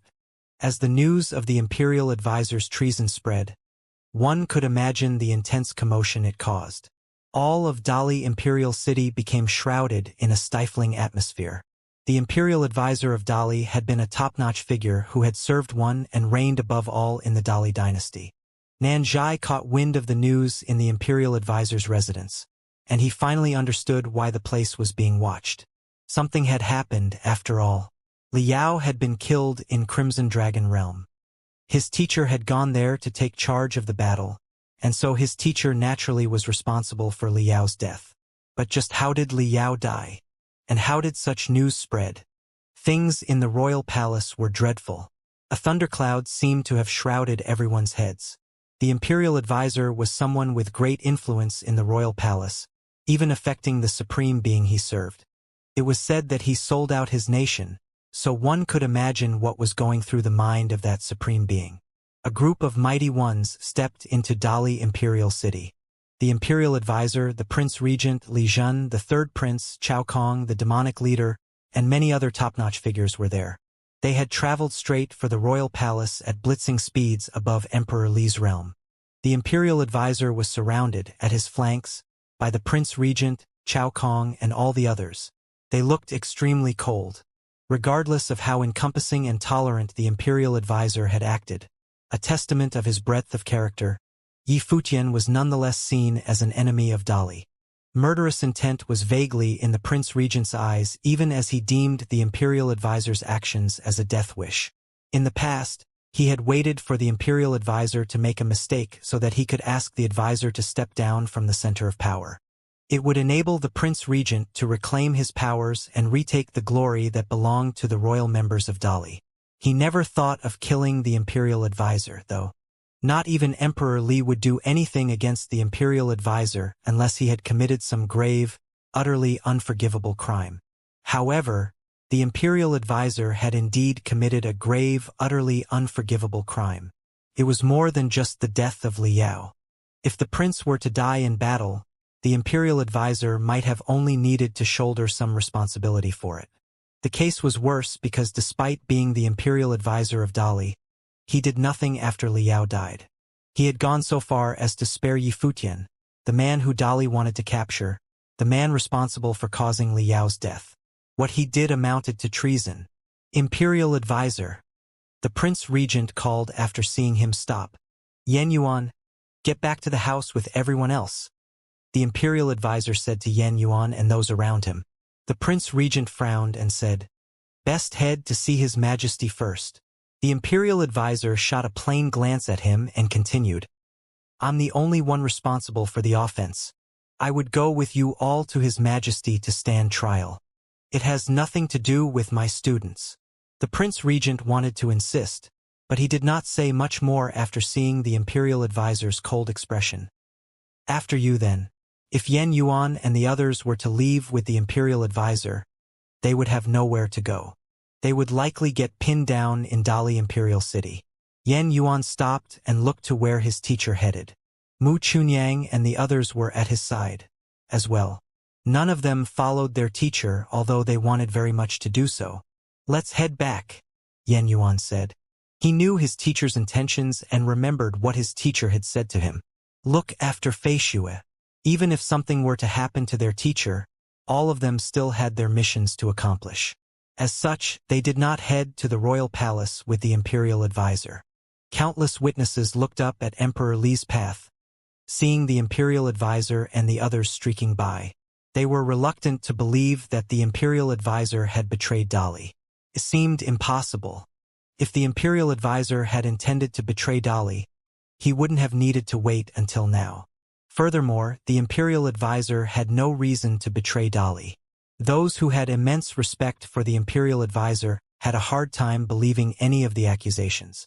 However, all of them felt extreme anxiety seeing the looks of the ones traveling above. Many had even headed to and gathered around the royal palace, wanting to receive first-hand news, to see what would happen from that point on in the royal palace. The royal palace was already a sight. The atmosphere both in and around it was stifling. The imperial advisor looked at the majestic palace buildings and sighed deeply. He was trained in the deed of thorough comprehension, enabling him to see things that a lot of people were unable to see. It was all very mystical. He knew that the trip would not be a smooth one, that it would affect the fate of Dali. However, some matters were set in stone, and even if one were able to foresee them, it did not mean that one could simply change those matters as they wished. The group walked towards the royal palace with especially heavy steps. The atmosphere throughout the entire royal palace seemed unusually severe, and a lot of people were around. They walked towards the tall, majestic, grand hall in the royal palace one step at a time. Many mighty ones were around. Even members of the royal family were present. A figure was seen standing above the steps of that hall. He looked supreme and undeniable simply by standing and looking on those below him. That figure was none other than Emperor Li. The Prince Regent and the others arrived. The Prince Regent took Li Yao's body from the person behind him. He carried Li Yao, walked to the steps, and then knelt on the floor, putting Li Yao down. "I have failed, Your Majesty. Please see to my punishment," the Prince Regent said, and his voice was heard throughout the air. Everyone claimed that it was the imperial advisor who had committed treason and was to blame. But then again, those high-level figures had also some responsibility for the death of His Majesty's son. The Prince Regent would not have been foolish enough to attack the imperial advisor. He apologized for his mistakes before anything else. "I, too, have failed you, father." Li Zhan, the third prince, knelt on the ground, lowering his head and not daring to look at Emperor Li. Emperor Li stood at the top of the steps and looked at Li Yao's dead body. He then stepped forward and began walking down.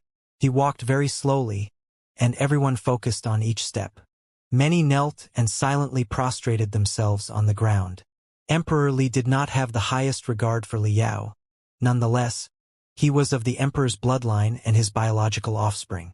One could only imagine the implications of His Majesty's son dying out there. Even if the emperor were to punish all of them, it would still have been reasonable. Emperor Li walked down the steps of the palace and came before Li Yao, looking in an emotionless manner at his son who was lying there quietly. No one could tell by the expression on the emperor's face what he was thinking. However, everyone sensed an extremely stifling aura. If the emperor unleashed his might, that aura alone would have prevented anyone from standing straight. The royal palace was dead silent. Such extreme silence spoke of extreme dread. The imperial advisor looked at Emperor Li and bowed, saying, "Your Majesty, it is my fault that His Highness perished. Please see to my punishment." He lowered his head and did not defend himself. The evidence lay right before him, and any argument would have been pointless. He had already decided in Xianxia city of the Crimson Dragon realm that he would shoulder the blame, taking whatever punishments were dealt.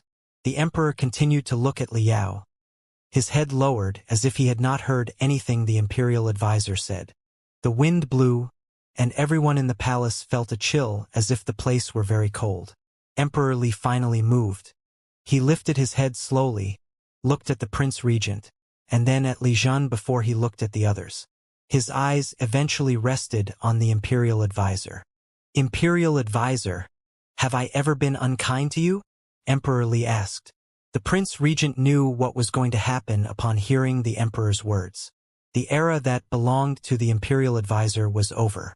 The imperial advisor could have made many mistakes, but the one that he had just committed was one that no man who stood at the pinnacle of power would ever understand.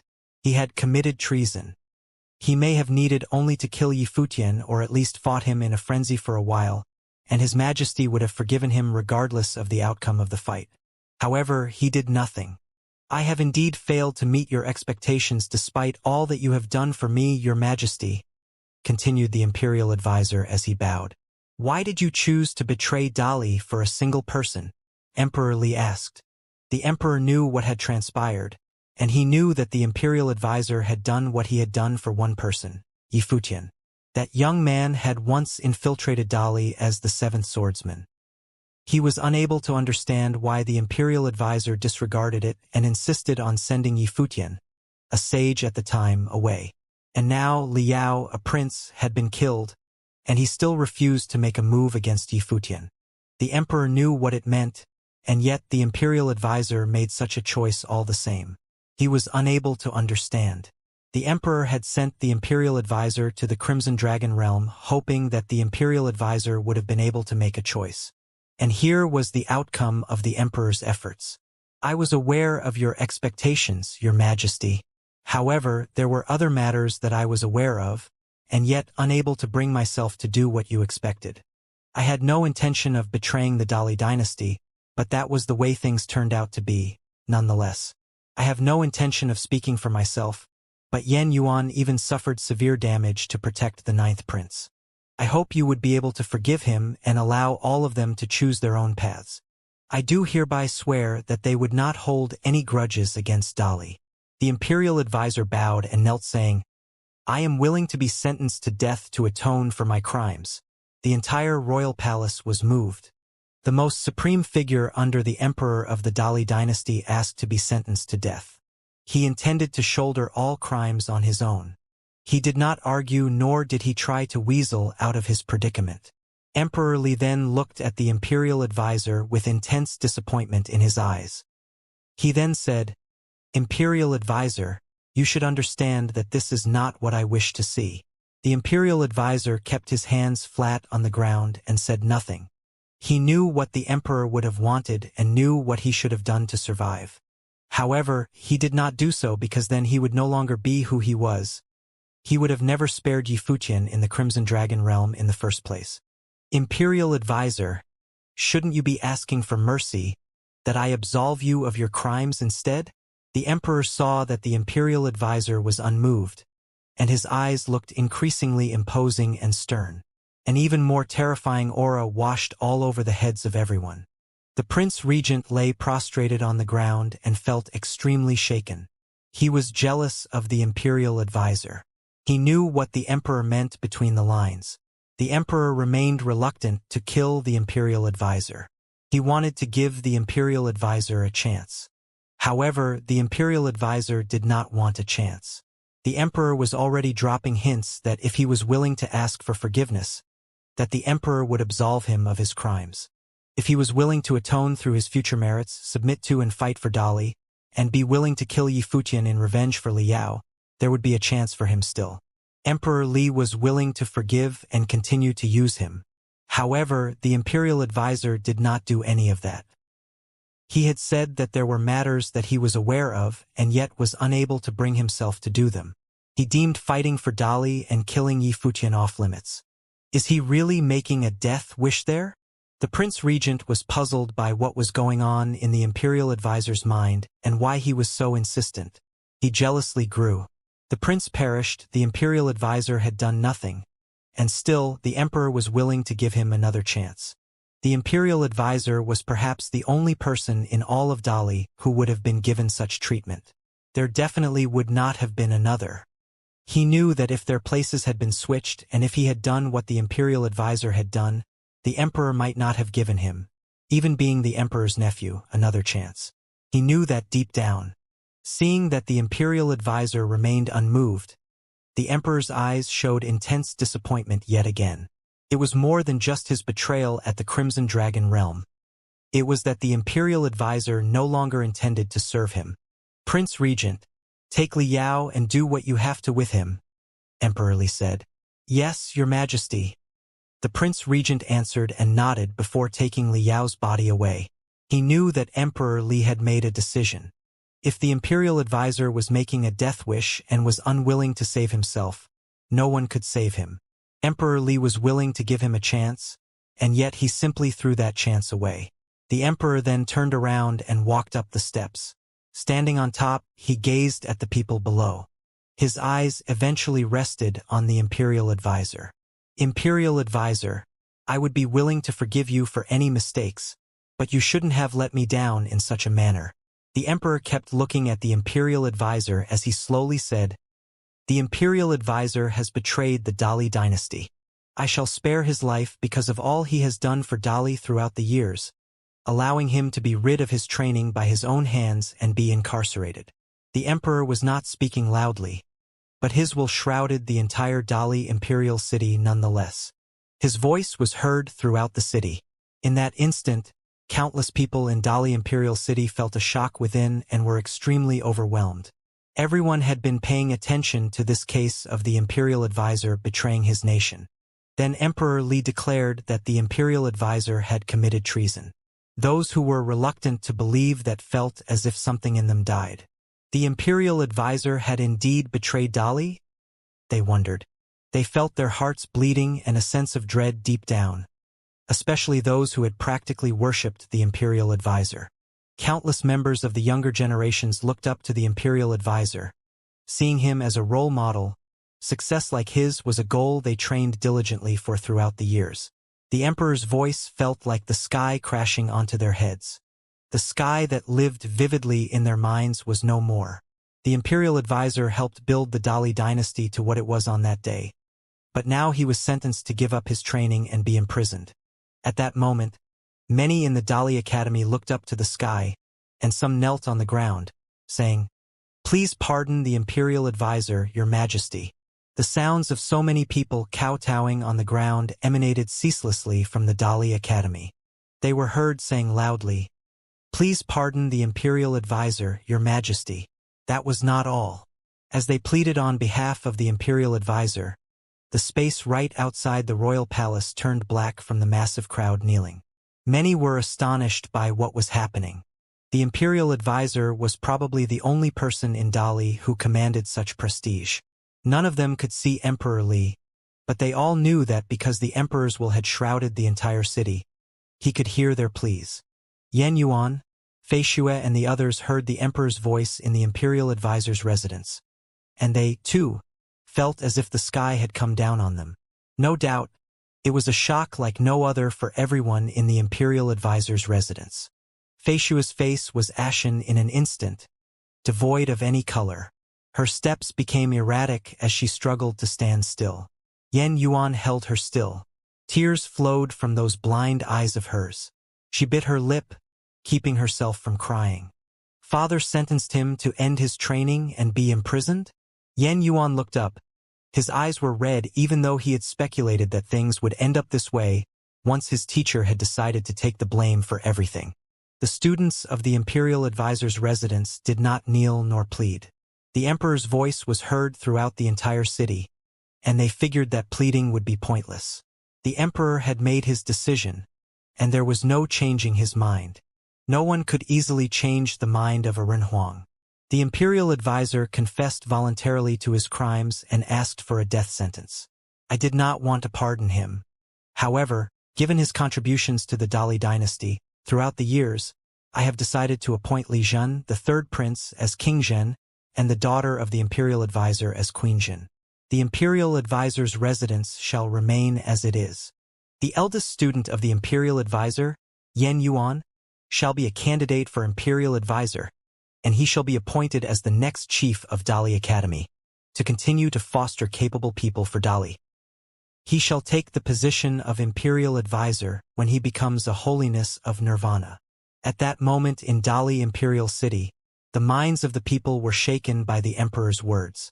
While the imperial advisor had betrayed Dali and was subsequently tried and imprisoned, his daughter became the queen. She was married to Li Zhen, the third prince who was the most extraordinary of the princes. If he succeeds his father in the future and rules over the nation, the imperial advisor's daughter shall reign over the nation with him. It was glory of the highest order. The imperial advisor's crimes did not harm those close to him. Instead, they had been rewarded. Even Yan Yuan, one of the imperial advisor's students, would be able to become the imperial advisor in the future. Such was the breadth of the emperor's grace. Is this the bearing of a Renhuang? In the royal palace, the prince regent's mind was extremely shaken, as well impressed by what the emperor had done. It was not something that the prince regent would be capable of doing. He had speculated about what the emperor might do with the imperial advisor's residence, but he never expected something like this. Fei Xue was married to Li Zhen and would be given the title of queen. Li Zhen was the most highly regarded prince, and no one doubted the emperor's decision. People were impressed by the grace that he had shown. Furthermore, the students of the imperial advisor were all extraordinary people, and the emperor had chosen to continue valuing them instead of acting against them. He had even prepared Yan Yuan to take the imperial advisor's position in the future.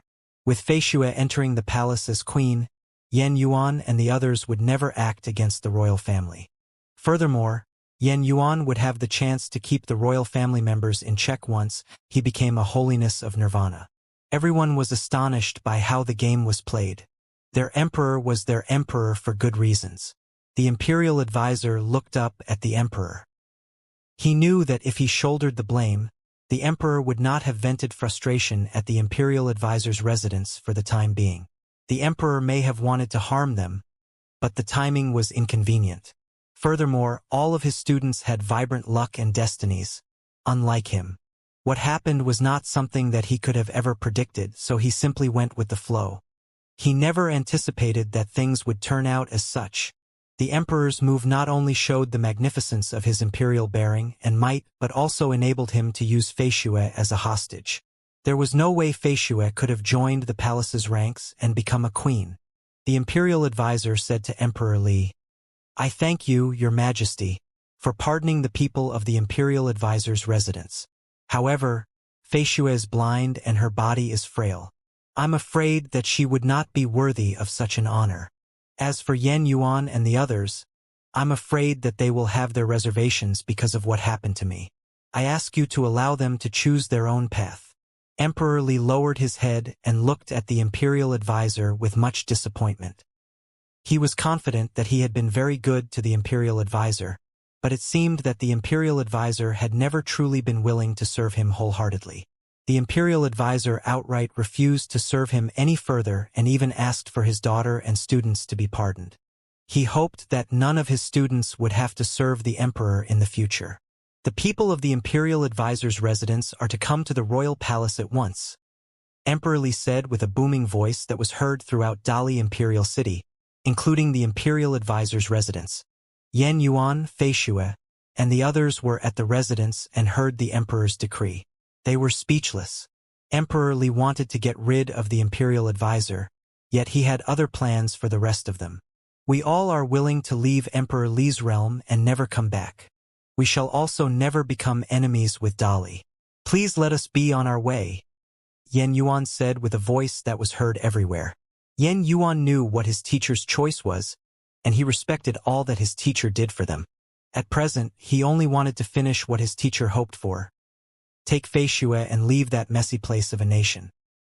He did not think of going all out to save his teacher, nor did he bother pleading, as all of that would have been pointless. Yan Yuan, the first student of the imperial advisor of Dali, had indeed inherited everything from his teacher.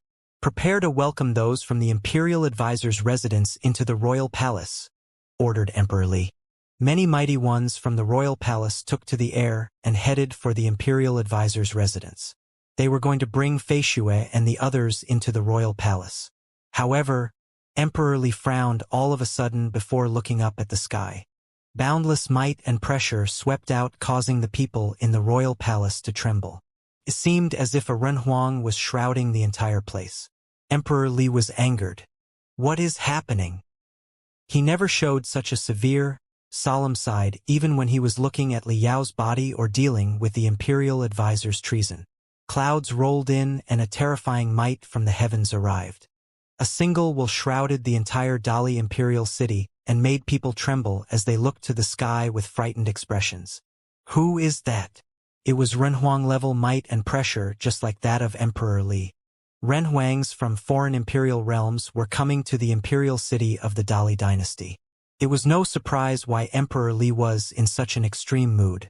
"Is there a need to force others to go against their own will, Emperor Li?" asked a voice from above that all within Dali Imperial City could hear. They looked up to the sky and saw a group of descending gods. It was especially clear in the royal palace. A group had appeared in the sky, and the one taking the lead was a supreme renhuang indeed. The hearts of the people raced as Emperor Xia arrived. "This is a matter for Dali. Since when did you, Emperor Xia, get to interfere?" Emperor Li said in a very calm tone, looking at the silhouette in the sky.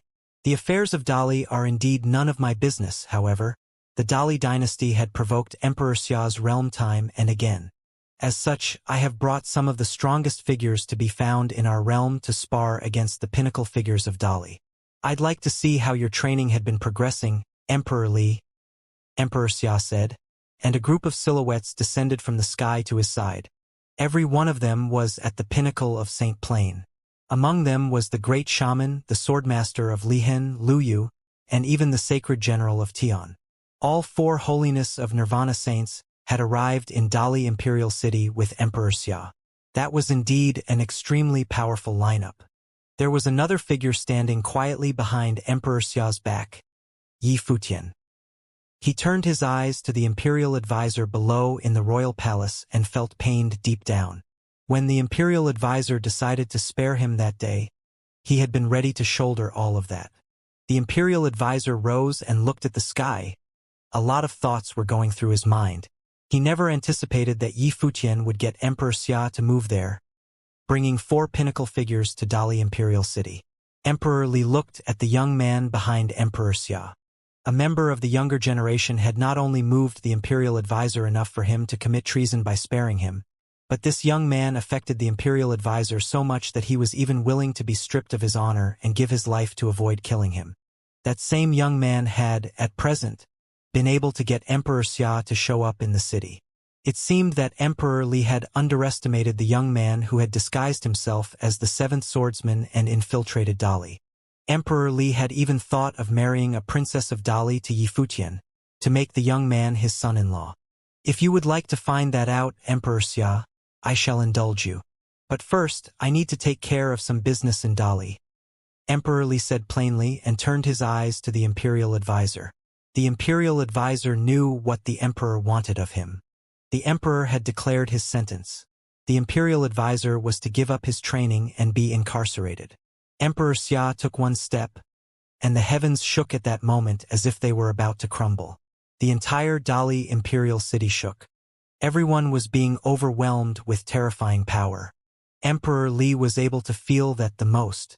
Emperor Li's eyes were cold as he looked at the figures high in the air. The might of Renhuang was unleashed and spread out with great force. One step was all it took to bring extreme, imposing pressure sweeping throughout the place and holding the heavens in place. Are you going to make me do it instead, imperial advisor? Emperor Li then looked down at the imperial advisor below, who was seemingly waiting for the emperor to do it. The imperial advisor looked up at the emperor. He knew that until he was either dead or crippled, the emperor would not have let him off the hook. There was no way Emperor Li would have let him leave Dali Imperial City unscathed. There was a concern about him leaving and siding with Emperor Xia's realm. Emperor Li had made up his mind, and no one else was going to sway him, not even when Emperor Xia was right before his eyes. Boom! A frightening explosion was heard, and extreme, devastating powers filled the space around them.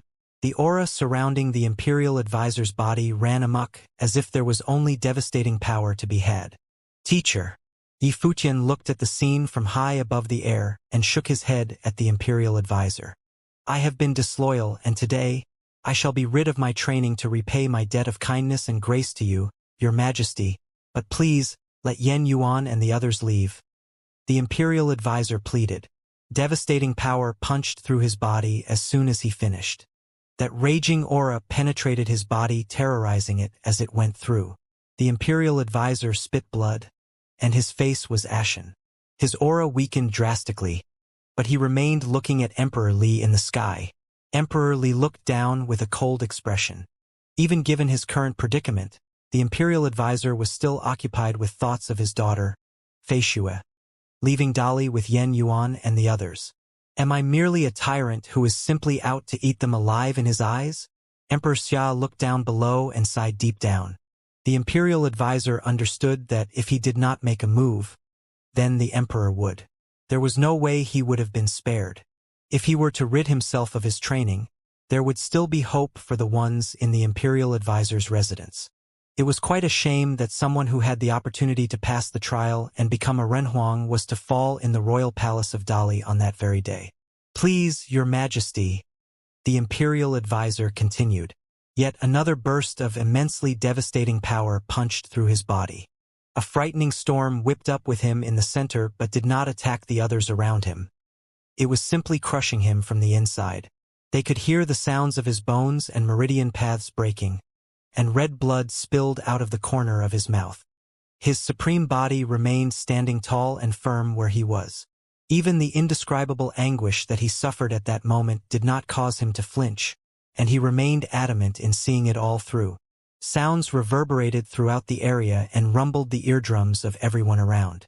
Several people were on their knees outside of the royal palace, pleading for the emperor to spare the imperial advisor.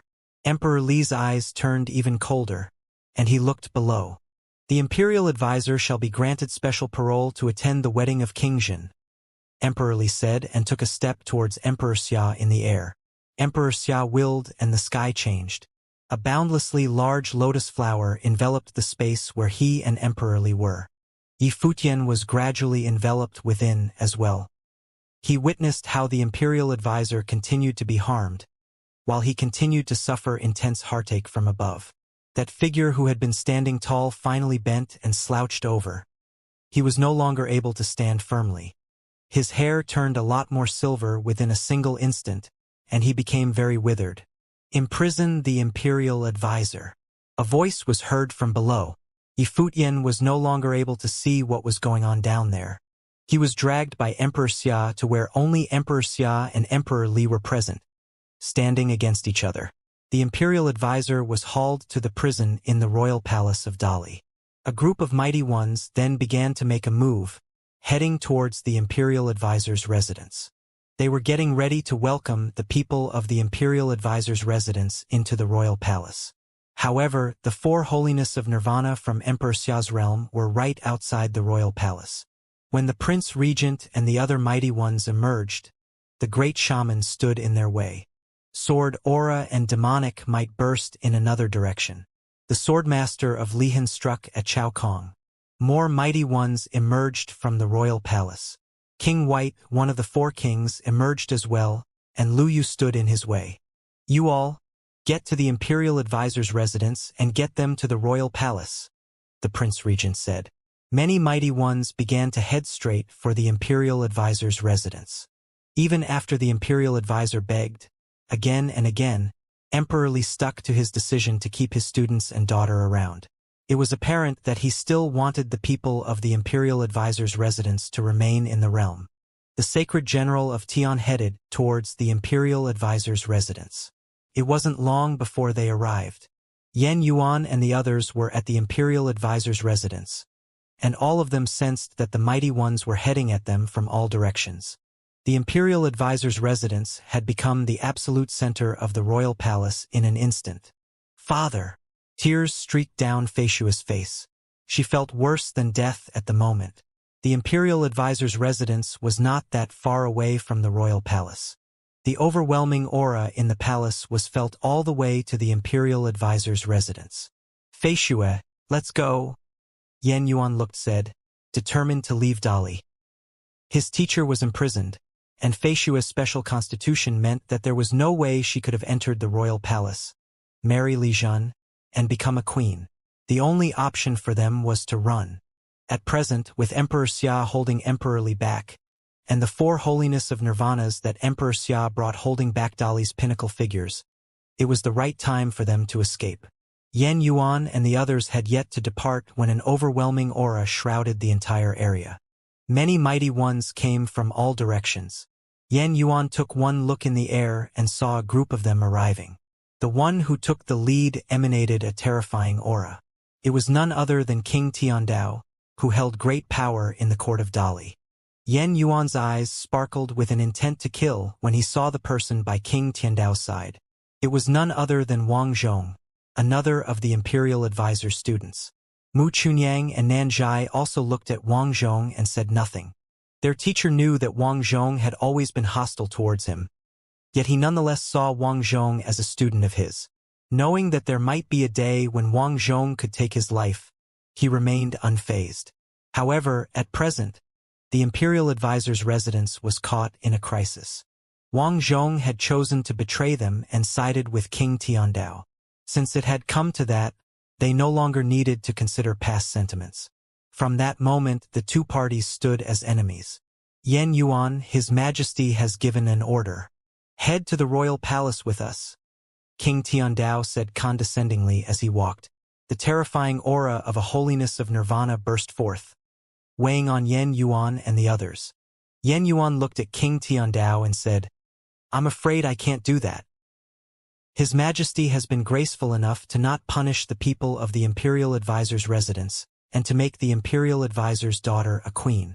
He also made you a future imperial advisor. However, you choose to resist orders and caused Emperor Xia to come here. It would seem that the imperial advisor's residence has indeed betrayed Dali, King Tiandao said coldly as his eyes sparkled with murderous intent. He threw his palm forward and attacked.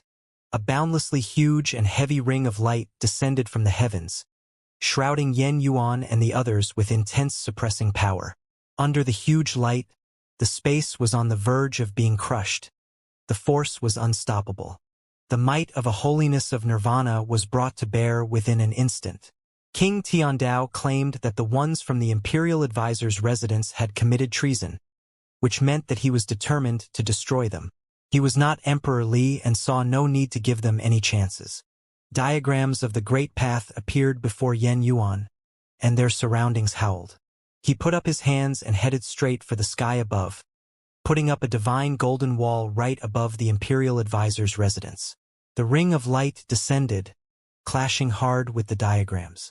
Their surroundings rattled as the residence began to come apart, and a burst of devastating golden lightning lashed out. The entire imperial advisor's residence was reduced to dust in an instant. Mu Chunyang flashed his blade and cut down the golden lightning, intercepting the attack above Feishue. King Tiandao was lauded as one capable of fighting on equal footing with the imperial advisor. While Emperor Li's elder brother was inferior to the imperial advisor in many ways, he was still nonetheless at the pinnacle of the Dali dynasty. There was no doubt about the ferocity of his powers. He walked in the sky. The ring of light of the Great Path turned into waves of golden light and swept downwards. Yen Yuan grunted as the pressure of the Great Path weighed on him. Boundless golden lightning had torn the place apart, and the diagrams of the Great Path were on the verge of crumbling. Mu Chunyang and the others were ready to get on their knees. Yen Yuan, stop resisting, and take your orders from the royal palace, King Tiandao advised him. His presence was overwhelming, and everyone, even those far away from the imperial advisor's residence, was shaken. Yen Yuan looked up at the sky. He had been injured during the Battle of Empty Realm, and he was at his wits' end on how to fight King Tiandao, who was a pinnacle figure in the Dali dynasty. His eyes were wild and his robe billowed. The 5 elements and dualities of the Great Path appeared around him. He lifted his hands to clap on the diagrams of the Great Path again, resisting the force coming from above. The imperial advisor gave up his training, confessed, and will be incarcerated. Are you having a death wish now, Yen Yuan? King Tiandao said coldly, after seeing that he was still resisting. Mighty ones gathered around them, surrounding the entire imperial advisor's residence, and leaving them with no chance of escape. Yen Yuan's eyes turned red as he thought about all that his teacher had sacrificed. Since his teacher no longer had any intentions of serving Emperor Li, there was no way the emperor would have simply let him leave, not even when Emperor Xia showed up. If Emperor Li was insistent on them staying, then not even Emperor Xia would be able to stop him. As such, he had agreed to end his training and pleaded with Emperor Li to spare the ones at the imperial advisor's residence. Even if that was futile, at the very least it showed that he was sincere in his confession to placate Emperor Li. Furthermore, if Emperor Li still insisted on having them all stay, he would have nonetheless been affected by the imperial advisor's actions. Even after pleading for mercy in such a manner, he could not convince Emperor Li to spare the ones from the imperial advisor's residence. However, he was no longer able to fight against them and delegated that to his subordinates instead. Because of that, and because of the mighty ones that Emperor Xia brought here to keep things in check, they seized the chance to escape. They all knew that Feishua's condition would not have permitted her to be a part of the royal palace. As such, they had to resist one way or another. They simply had to leave. Our teacher had not done any wrong against Dali, Yen Yuan said to King Tiandao, who was bearing down on them from above. Burst of golden lightning lashed out at Yen Yuan in an attempt to kill him. Yen Yuan's body was rumbling.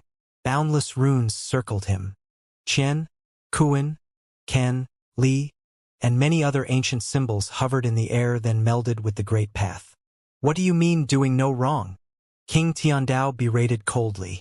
Raging aura lashed out on Yen Yuan's body, making him feel like he was going to come apart, and even his powers of the Great Path were about to crumble. His conscience was clean, and he was able to stand proud, facing the heavens and the earth. Yen Yuan continued saying loudly. His body felt as if it was about to explode. Blood splattered on his clothes, and his aura weakened at breakneck speed. Humph! King Tiandao snorted and coldly said, I see that you still dare to resist. Do you have a death wish? Fei Xue was able to sense everything that was happening below. Despair was written on her face as she turned toward the battlefield and called out, "Eldest brother." "He is fine." Nanzhai looked above and, while Yen Yuan was severely injured, the diagrams of the Great Path and the ancient symbols surrounding him turned even brighter, transforming into a diagram of Yin and Yang of the Great Path. It spun chaotically and became increasingly bright, resisting the pressure from above.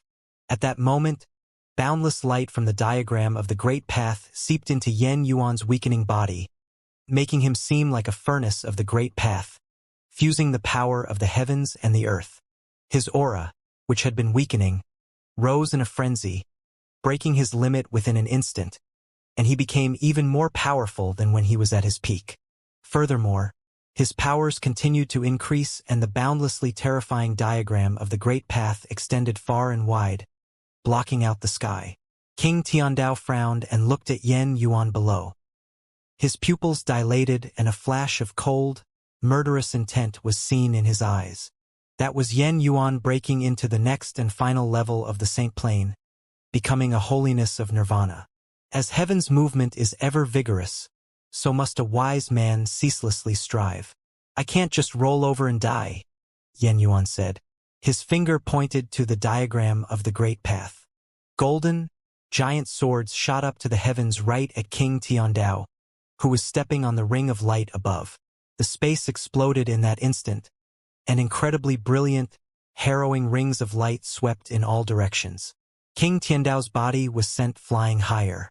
Those who watched the battle from afar avoided the aftershocks, and their hearts raced as they saw the Great Path's ring of light sweeping the sky. They then saw King Tiandao standing tall in the air. Someone as powerful as King Tiandao had been thrown behind. Yen Yuan, the imperial advisor's eldest student, made a breakthrough and became a holiness of nirvana. It hadn't been long since Emperor Li had said that if Yen Yuan were to become a holiness of nirvana, then he would be eligible to become the imperial advisor. It didn't take long for him to make a breakthrough and become a holiness of nirvana. He could take the imperial advisor's place and reign supreme in Dali if he was willing. However, it was apparent that Yen Yuan did not have such thoughts. Power was but fleeting clouds to him, and he had no intention of staying behind. When Dali had been united and the imperial advisor, King Tiandao, the prince regent, and other high-level figures took charge, it became glorious and prosperous, yet there were also many lurking perils. If it had not been for those lurking perils, they would not have sent his teacher to the battlefield at the Crimson Dragon realm, and his betrayal would have never happened. Solid dikes could collapse because of ant holes.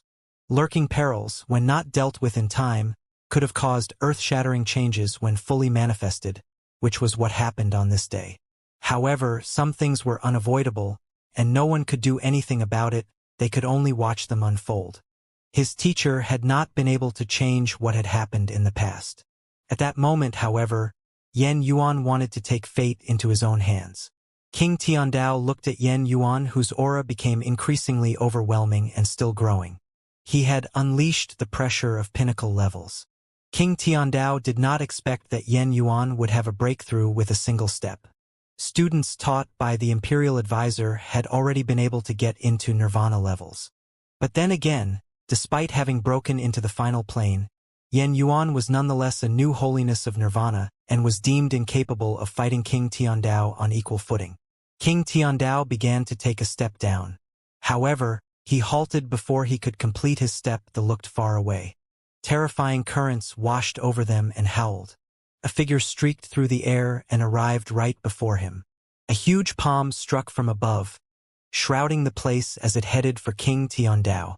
King Tiandao turned around, and his extremely sharp aura burst. His hands streaked through the air and looked even more terrifying than blades. His attack split the palm open and the sky rumbled. King Tiandao, you have been provoking us for years. If you want to fight so badly, I shall fight you in earnest on this very day. This imposing voice was heard loud and clear. The sacred general of Tian had arrived and was stepping towards King Tiandao. Every step was extremely heavy, bearing on the sky around them. Since when did affairs of the Dali dynasty become something you could directly interfere in? Asked King Tiandao as he looked at the sacred general of Tian. His body burst with overwhelming might of equal magnitude. Interfering with Dali's business? The sacred general then jabbed at him sarcastically, saying, I'm not interested in that in the slightest. However, since you people have been trying to stir up trouble and had even acted against the princess of Emperor Xia's realm and the others in the Crimson Dragon realm, showing that you were up to no good, I have come with Emperor Xia to see what you're made of. He attacked as soon as he finished talking. King Tiandao frowned. With Yan Yuan's breakthrough, no one else could stop this holiness of nirvana even if he were held back by the sacred general of Tian. He took one look at the sky. Both Emperor Li and Emperor Xia were nowhere to be seen. The sacred general of Tian and King Tiandao fought all out right there and then. King Tiandao was from the king of Dali's military, known as the leader of the Four Kings. He commanded the military forces of the West. The sacred general of Tian was the commander of the first army of the 8 of Emperor Xia's realm. Both men were people of extreme overbearing might. The battle fought between them shook the heavens.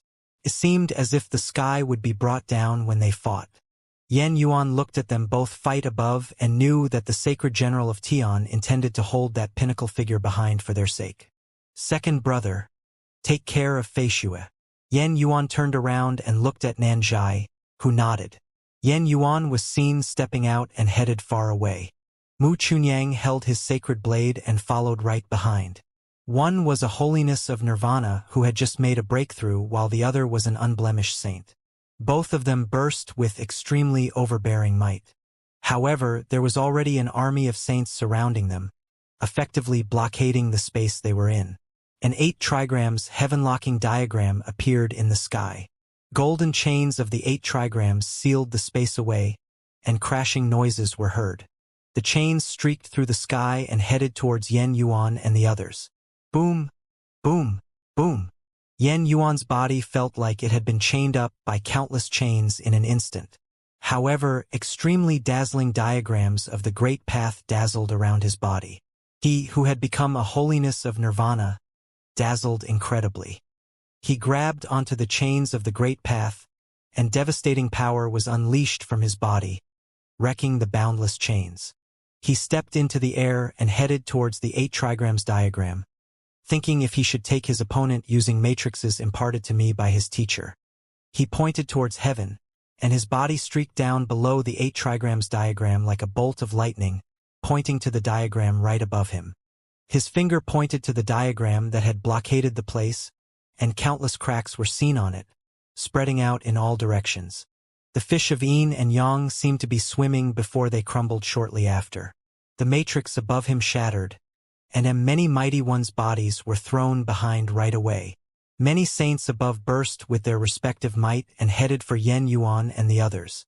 Yan Yuan stepped out and scanned the crowd around him, saying, My teacher once was the imperial advisor of Dali, and I'm a citizen of Dali.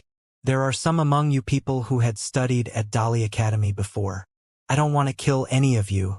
Make way. Doom. He took one step forward as soon as he finished. The air shook.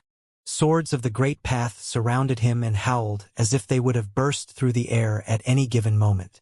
Many mighty ones sensed the brimming aura emanating from Yan Yuan, and they all thought of retreating right there and then. As Yan Yuan put it, they were all people of Dali, and some had studied in Dali Academy and received guidance and teaching from Yan Yuan himself. Many among them had been taught by the imperial advisor and had always been impressed by the imperial advisor. If it had not been for the circumstances, none of them would have wanted to see the imperial advisor have his training destroyed and be imprisoned.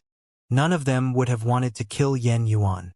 The imperial advisor's residents committed treason and sided with Emperor Xia's realm.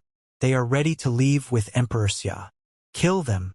King Tiandao, who was fighting with the sacred general of Tian in the sky, far away shouted. Some of the ones who had hesitated moved forward once again. But then again, there were many who stood behind and were unable to bring themselves to harm the people of the imperial advisor's residence. They knew very well that even though it was then a fact that the imperial advisor had refused to carry out His Majesty's order, the Imperial Advisor would have never been in bed with those from Emperor Xia's realm and betrayed Dali. The Imperial Advisor was a great figure, unlike any other, and he would have never had been such a dishonorable person. There were definitely not obvious reasons. Countless sighed at the situation. Many mighty ones attacked Yen Yuan at the same time. Yen Yuan looked up at the sky. The saints all appeared in his will. He stepped forward and had no more words to say. The bursts of devastating attacks were not only directed at him but also Fei Xue and the others, without any mercy. Struggle and reluctance were seen in Yen Yuan's eyes, which then quickly cleared as he looked at the faces before him. Everyone had their stances and decisions, especially when they had become saints. Since they had already made their choices, then they no longer needed to hesitate. The powerful burst of aura swept through his surroundings at the thought, shrouding the vast space. Many saints there were shrouded by a mystical will within an instant. They seemed to have seen a boundless huge diagram of the great path, which enveloped all of them. Countless ancient symbols hovered around, and their saintly will were all bound within. They intended to struggle, yet they found it difficult to shake it off. The dazzling boundless diagram seemed to have led them into a space of will, which was ethereal, and Yen Yuan was at the center of the diagram. He scanned those around him, and one ancient symbols after another shot out. Qian, Kuan, Ken, Li.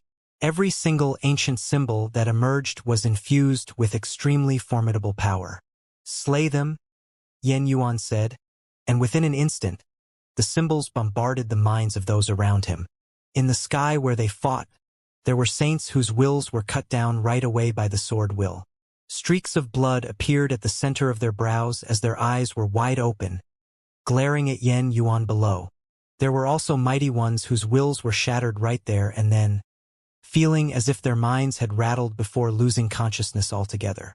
Their bodies dropped to the ground. One saint after another perished in the sky within the same instant, dropping to the ground below. Many watched that scene unfold from far away and felt things were astonishing. All of those people were saints, and yet they were all killed within an instant. So this was the power of Yen Yuan, who had become a holiness of nirvana.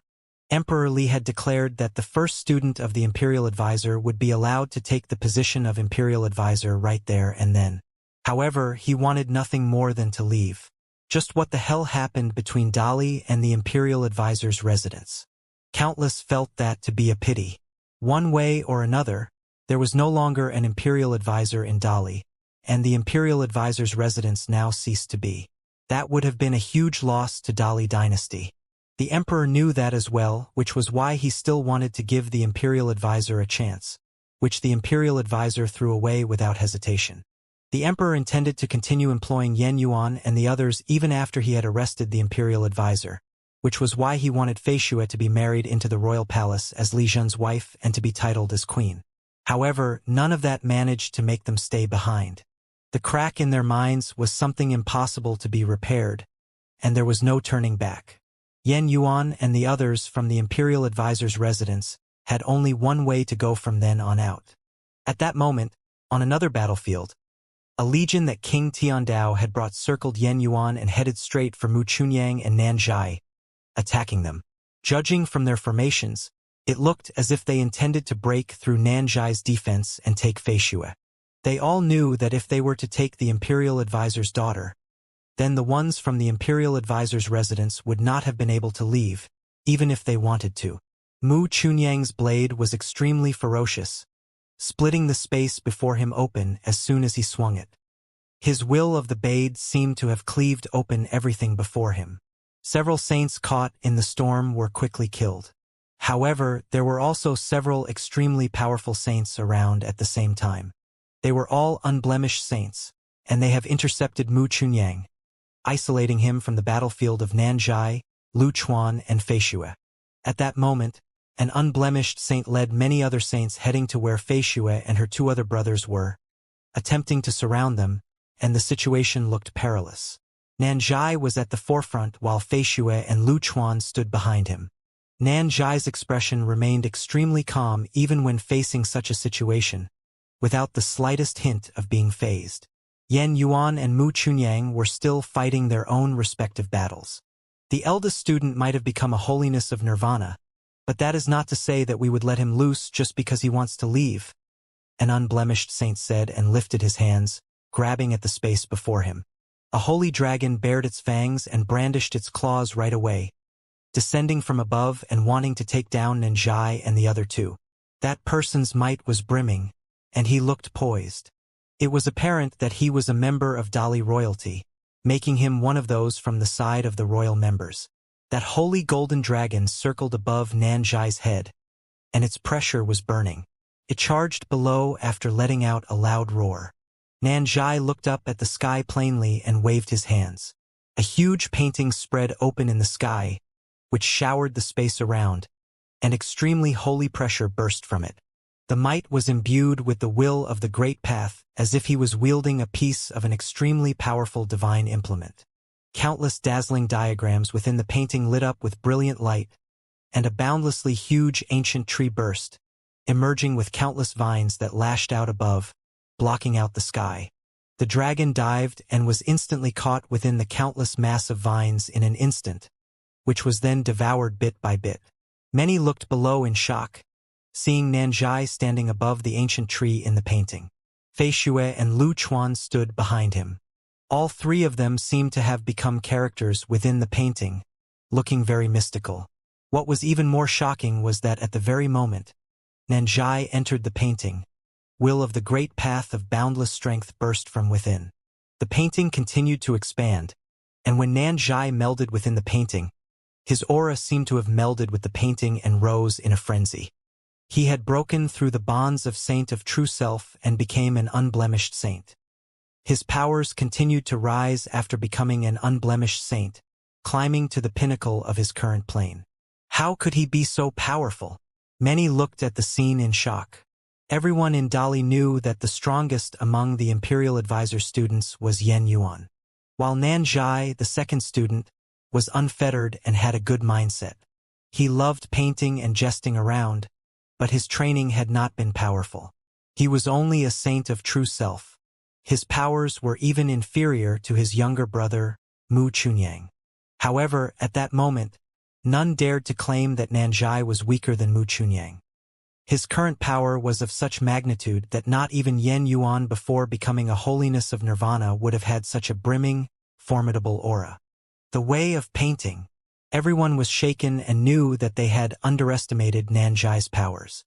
His training might have only been that of a saint of true self, yet his painting seemed even stronger. His powers spiked as soon as he entered the painting. That unblemished saint before stepped out with a cold expression and attacked with the saints around him, intending to tear down that ancient tree of vines. The painting continued to expand, so much so that it had blocked out the sky. Those saints quickly found that they seemed to have become people in the painting, entering Nanjai's work and becoming a part of his powers. Many knew that something was off and intended to run, but it was too late. Unraveling sounds were heard as the painting spread through the area, catching everyone within it. The vines of the ancient tree consumed the saints, while sword aura and many other killing powers burst from the painting. At that moment, it seemed as if Nanjai had not been the one surrounded. It seemed as if he was the one who had everyone else surrounded instead. A huge painting was seen high above the sky, embroiling many saints around within. Even unblemished saints were caught as well. That unblemished Saint Royal member attacked ferociously from within the painting, yet the painting itself nullified all of his attacks. The painting was infused with the power of the great path of the world. Celestial bodies were found within, and the heavens and the earth were in motion. Matrices were also found within the painting, which made it so that the painting had indeed been infused with the power of the great path. So, this is the life spirit of Nanjai? Countless looked up in the sky. They witnessed royal members being sucked into the painting bit by bit, and they felt very rattled within. They had the impression that Nanjai, the second student of the Imperial Advisor, was inferior to Mu Chunyang, the third student, and his presence had not been as strong. Even when Nanjai was giving lectures in Dali Academy, he looked carefree and unfettered. Everyone knew that he was very knowledgeable and had different concepts and views regarding training. However, No one knew that Nan Zhai's true powers were something of such formidable magnitude. He had made painting a way of manifesting his power of the Great Path. He had the world in his sleeves, which was manifested in his painting. In yet another battlefield at that moment, Yen Yuan continued to bring his might to bear and blaze the trail. He continued walking forward. No one had been able to stand in his way. Mu Chunyang followed closely behind. The huge painting that Nanzhai conjured flew in the sky and took off far away. Any saints who were still standing in their way high above in the air were unable to help but make way, retreating to the sides. They all felt astonished and shaken deep down, not daring to face the students of the Imperial Advisor. It seemed that no one was able to stand in the way of the students, other than the likes of Holiness of Nirvana. However, all Holiness of Nirvana found in Dali Dynasty's imperial city had been kept busy by people brought by Emperor Xia. There was also some other Holiness of Nirvanas to be found, but they were not in Dali imperial city. Many were astonished and thought that if the Imperial Advisor had not been dealt with, he would truly be at the very pinnacle of sainthood in all of Dali Dynasty. However, he was incarcerated at the moment, which was a situation many found to be a pity. Yen Yuan and the others cut all who dared to stand in their way down and headed to the sky. Their silhouettes went further and further away from sight, seeming about to disappear before everyone's eyes. Everyone who saw that scene understood that the people of the Imperial Advisor's residence had truly made up their mind. They wanted to leave Dali Dynasty. There was no longer an Imperial Advisor's residence in Dali from then on out. Yen Yuan and the others eventually disappeared without a trace as they continued to streak the sky. However, the Holiness of Nirvana's battles in Dali Imperial City were still ongoing. Every single battle was an astonishing one and caused their surroundings to shake. Furthermore, the battles continued for quite some time. While there were stronger and weaker ones to be found, none were able to kill their opponents. Fighters from both sides were top-notch. While there were still differences to be had, yet said differences were not great enough to have any of them kill their opponents. For instance, it was obvious that the Swordmaster of Li Hin could overpower Chao Kong. Yet Chao Kong was extremely resilient, continuing to fight despite suffering severe injuries. People of such levels had terrifyingly adamant will. Both Emperor Xia and Emperor Li were still nowhere to be found. It was thought that Emperor Xia intended to keep Emperor Li busy, giving a chance to those from the Imperial Advisor's residence. He told Yi Futian before that while he was willing to go to Dali Dynasty, the fate of the ones from the Imperial Advisor's residence was eventually up to them, and that he was unable to do anything further. He couldn't take them away personally, after all. If he were actually to do that, then Emperor Li could have crashed into Emperor Xia's realm and taken them away all the same. As such, despite having brought people with him, Emperor Xia was still there to teach those from Emperor Li a lesson in name, for they had been provoking Emperor Xia's realm for far too long. Emperor Xia never mentioned those from the Imperial Advisor's residence, despite the fact they were the reasons why Emperor Xia showed up. The battles raged on and on. Both Emperor Xia and Emperor Li were seen yet again in Emperor Li's palace, emerging in the palace building they were before. Yi Futian was behind Emperor Xia. Emperor Li's expression turned rather cold after he scanned the city with his will. At the same time, Emperor Xia said instead, "Let's get back to Emperor Xia's realm." The great shaman and other Holiness of Nirvanas all retreated and left after the order was given, without any intention of fighting any further. Their opponents intended to pursue them, yet Emperor Li said, "Let them leave." Emperor Li, I know that you have wanted to test Emperor Li's realm's strength for years, but if you are thinking of taking the Emperor Xia's realm for yourself, Dali is still far from being powerful enough to do so. I don't mind if you want to wage war against us. I shall be waiting back in Emperor Xia's palace, Emperor Xia said plainly. He took flight and waved his hand. The great shaman, the swordmaster of Li Hin, and others came to his side and were preparing to leave. A flash of light was seen, and Emperor Xia brought his men away. Yi Futian, who was right behind him, took one look below as if wanting to find where the Imperial Advisor was. However, they disappeared within an instant, emerging in the sky elsewhere. The ones from the Imperial Advisor's residence are safe now, but the Imperial Advisor wanted a death sentence, trying to exchange the safety of his people with his own life. I assume that he understands that Emperor Li would have never let him go even if he wanted to. As such, he got rid of his training using his own hands and was willingly incarcerated. Emperor Xia said while looking at Yifutian.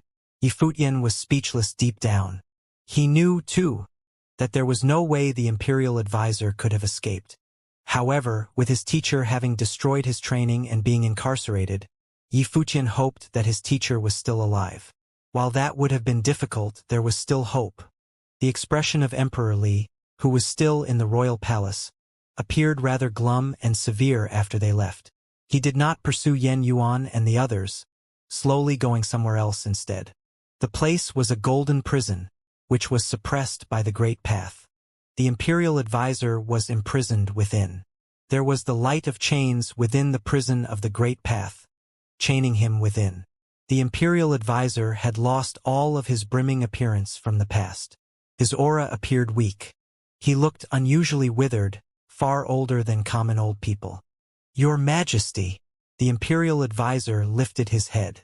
The color is his eyes were dim as he looked up at the emperor.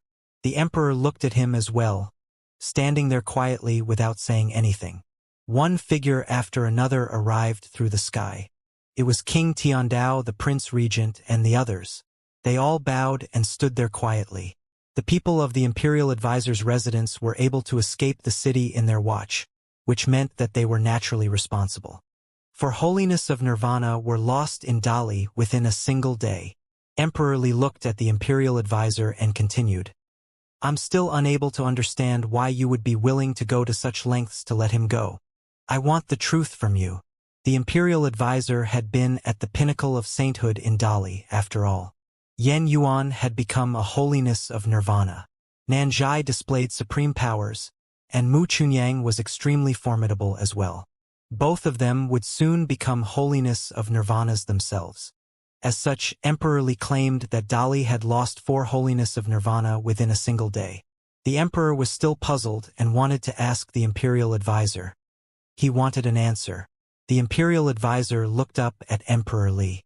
A smile was seen in his murky eyes as he said, "Your Majesty, I'm puzzled myself as well, but maybe there will be a day where you understand." Emperor took another look at the imperial advisor and then left. The Prince Regent and the others bowed and stood without saying anything. While they had been able to apprehend the imperial advisor on that day, but in actual fact, they had suffered a terrible loss. No one would have thought that Emperor Xia would have brought mighty ones and descended upon Dali Imperial City. After Emperor Li left, the Prince Regent took one look at the imperial advisor. He was just as puzzled as the emperor. Looking at the figure who had once been extraordinarily renowned and prestigious, the one who had been the number figure below the emperor of Dali dynasty, incarcerated within such a prison and looked little more than an old man on his deathbed, the Prince Regent was exasperated as well. "Why, indeed?" the Prince Regent said plainly and then turned around, leaving the place. Yifutian had been waiting in Emperor Xia's palace ever since he returned with the emperor to the royal palace. Yen Yuan and the others finally showed up. Yen Yuan came and greeted Emperor Xia in the royal palace. Yifutian looked at Yen Yuan and the others, who were standing right before him, and he felt a sense of guilt. His eyes then turned to Feishue afterward, and Feishue faced him as well. "Feishue, I was the one who got teacher into this mess," Yifutian said. Feishue shook her head. She knew what had happened. His father had been the one who chose to walk that path. Yifutian did not choose to kill Liao after he had apprehended the prince. He was set up by Xiaorong, the prince of Emperor Xia's realm. Yifutian had intended to let go of Liao. The enmity between them ran deep, and yet he wanted to spare the prince nonetheless, which meant that he had taken her father and the others into consideration. No one would have been able to anticipate what ensued following that. "Yifutian, our teacher has made this decision, and he naturally has great expectations for you. I hope you won't let him down," Yen Yuan said. Yifutian nodded. He resolved to keep that in mind. "Follow me." Xia Qingyuan appeared and said. Yen Yuan and the others followed her and came to the highest point of Emperor Xia's palace. Emperor Xia was with them as well. "I, Yen Yuan, have brought my brothers and sisters to express our gratitude to your majesty."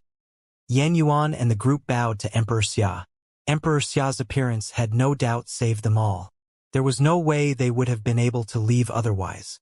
"I wasn't going to dally just for your sake, after all. There is no need to thank me," Emperor Xia said. "What plans do you have from here on out? If you're willing to stay behind in Emperor Xia's realm, I shall see to it." Yan Yuan shook his head and said, "We are extremely grateful for what you did, your majesty. However, our teacher had never truly betrayed Dali. If we were to stay behind in Emperor Xia's realm and train, it would have been akin to verifying our teacher's treason. I hope you understand, your majesty, right?" Emperor Xia nodded and asked, "So what are your plans now?" "We intend to head to the Crimson Dragon realm. As such, we're here to ask for passage. There is no way the others and I will be able to repay your kindness for the time being. If there is anything you need of us in the future, I shall see the debt repaid." Yan Yuan said to Emperor Xia in a manner that was neither haughty nor humble, making his stance clear. He did so even if what happened with the imperial advisor was actually sparked by Xia Rong, the eldest prince. The imperial advisor is someone truly worthy of respect. I'm sure his students will be anything but disappointments in the future. I've been asked to make the trip by someone else, and there is no need for you all to repay me, Emperor Xia said. Yan Yuan and the others looked at Yifutian, and they naturally knew who did the asking. However, they were still somewhat surprised that Yifutian had been able to get Emperor Xia to make such a trip personally. "Qing Yuan, take them to the teleportation matrix," Emperor Xia said to Xia Qingyun. While he admired Yan Yuan and the others, he saw no need to lean on them. The imperial advisor had stayed honorable throughout. Even if they were to enter Emperor Xia's realm right after their teacher was to be sentenced, no one would have had anything to say about it. However, all of them valued their teacher's reputation. At the very least, they were unable to bring themselves to truly make a traitor out of their teacher. In the palace teleportation Grand Matrix area, in front of the Grand Matrix of space to the Crimson Dragon realm, Yifutian came to see Yan Yuan and the others off. Fei Xue stood next to Yifutian. She turned toward him and whispered, "What happened to father was nothing that we wanted to see, and I hope you will not blame yourself." She could feel the guilt in Yifutian's heart. He must have been blaming himself all this time. Yifutian looked at the woman in front of him and thought that perhaps the person most in pain was Fei Xue. But at the moment, she was still trying to persuade herself. A smile appeared on his face, but it was mixed with some bitterness. He said, "Well, rest assured, I will adjust myself. And you take good care of yourself after you go to the Crimson Dragon realm with your senior brother." "I will," Fei Xue nodded gently. "Will you still go to Crimson Dragon realm?" "Well, maybe to Xianxia City in Crimson Dragon realm," Yifutian responded. "Well then, we will see you at the Crimson Dragon realm," Fei Xue whispered softly. She then walked toward the Grand Matrix of space with Yan Yuan and the others as they entered into the matrix. "Everyone, take care," Yifutian said to Yan Yuan and the others. "You too." Yan Yuan nodded at Yifutian. The brilliant light shone, and the light beams pierced straight through the sky as if opening up a great path of space, and only for a moment, the bodies of these people disappeared directly from the matrix. Yifutian looked up at the sky. The channel was still bright with radiance. The energy required for such a realm-crossing matrix was unimaginable. The number of spirit stones of Great Path consumed by the launching of the Grand Matrix was an astrological figure each time, and only the top principalities could afford its cost. If one relied upon oneself to go to the Crimson Dragon realm, even the cultivators from the Nirvana plane would take a long time, so that was the reason why Yan Yuan came to borrow the passage. Of course, Yan Yuan was also thankful to Emperor Xia. After all, they could leave safely entirely on account of Emperor Xia. No matter what position the two parties were in, a favor was a favor. Xia Qingyuan stood next to Yifutian. Her eyes turned and fell on him. This must have touched Yifutian considerably. "Are you going to the Crimson Dragon realm?" Xia Qingyuan asked after a moment of silence. Yifutian nodded. "I meant to use the way of the Crimson Dragon realm to gain a foothold in Crimson Dragon realm and then leave. It was pure chance that I thought about Dali and decided to take down Liao in Crimson Dragon Realm. But I did not expect that the Imperial Advisor would be there. Everything that happened after, the princess is well aware of. Xia Qingyuan was the one person who knew everything that had happened. At the time, right before leaving, Yi Fuqian had the bright idea of using the Crimson Dragon Realm to get rid of Liao and set it all up in the Crimson Dragon Realm. In reality, he had executed the plan and took down Liao. However, because the Imperial Advisor of Dali came also, he was pulled into it, thus created the situation today. But now, Yi Fuqian must be disappointed. His intention to go away was completely expected. As I said last time, I will ask my father, the Emperor, to name you as the City Lord of Xianxia City. You will be in charge of the city on behalf of Emperor Xia's realm. From then on, you will be in complete charge and not subject to anyone in Emperor Xia's realm, Xia Qingyu said. She understood that it was inevitable for Yi Fuqian to leave Emperor Xia's realm. Xianxia City was regarded as their victory, and sending Yi Fuqian to Xianxia City as the city lord meant that he would be considered as a lord of the land. To name him as the city lord was not as fitting as saying that the city would be gifted to him, and they had to send cultivators there to assist with security. After all, Yi Fuqian's strength was not yet enough to stand alone and defend a city. In the central area of Crimson Dragon Realm, many of the city lords were of the existence in Nirvana Plane. A simple doctrine saint was not nearly the same. Many thanks to the princess. Yi Fuqian nodded and did not refuse Xia Qingyuan's kindness. I'll return to the villa first, Yi Fuqian said again. Xia Qingyuan nodded. I will see you off. And the two left together. Yi Fuqian did not go to see Emperor Xia and request judgment regarding Xiarong. Although Xiarong hurt him this time, he was the crown prince of Emperor Xia's realm and the biological child of Emperor Xia. From the standpoint of Xiarong, what was the problem of getting rid of someone powerful, such as the Imperial Advisor of Dali? Even though the means he used were underhanded, between the battle of two major Renhuang's realms, it honestly didn't mean much. Yi Fuqian had no right to go to Emperor Xia and demand Xiarong to be punished. He was the outsider, and to a certain extent Emperor Xia and Xia Qingyuan had been extremely kind to him. Just because Emperor Xia and Xia Qingyuan treated him well did not mean that he could demand Emperor Xia to dispose of his own son on his account. Xiarong was not Shaosheng. Unless one day he had the ability himself to deal with Xiarong, then there would be nothing else to discuss. He would do it himself. To ask Emperor Xia to handle the matter, what could be his reasoning? Of course, Yi Fuqian would not form any opinion on Emperor Xia because of what Xiarong did. Emperor Xia was Emperor Xia, and Xiarong was Xiarong just like Xia Qingyuan was Xia Qingyuan. Everyone was an independent individual even if they were a family. This was something that the Swordmaster of Lihen and the Imperial Advisor of Dali had both taught him by action. Of course, this principle could not apply to those who did evil. But for all this, he who had already entered the Saint Plane would make his judgment. After Yi Fuqian left, Xia Qingyuan came to the place where Emperor Xia was. When Emperor Xia saw Xia Qingyuan arrive, he asked with a smile, "Are you here because of your brother? Father, does the last incident have anything to do with what happened this time?" Xia Qingyuan asked. What she was referring to was when Yi Fuqian's identity was exposed in Dali, and the event that happened at Crimson Dragon Realm. Last time, Xiarong was not in the palace, Emperor Xia said. Looking at Xia Qingyuan, Xia Qingyuan looked up at her father. She knew that her brother, Xiarong, was often in the army, in charge of military affairs. Of course, absence does not mean that this matter has nothing to do with him. Maybe he did it, maybe your second brother, third brother. They are all possible suspects, Emperor Xia continued. But why didn't father ever inquire? Xia Qingyuan asked. She understood that if her father had questioned these events, no matter how secretive they were, they would be able to find something. Will father not punish my brother this time? While at the Crimson Dragon Realm, Xiarong wanted to hurt the Imperial Advisor of Dali. He did that by using Yi Fuqian's life as a bet, and there was a very high possibility that Yi Fuqian could have been killed. Dali dynasty incited the battle with us, and the conflict erupted in the Crimson Dragon Realm.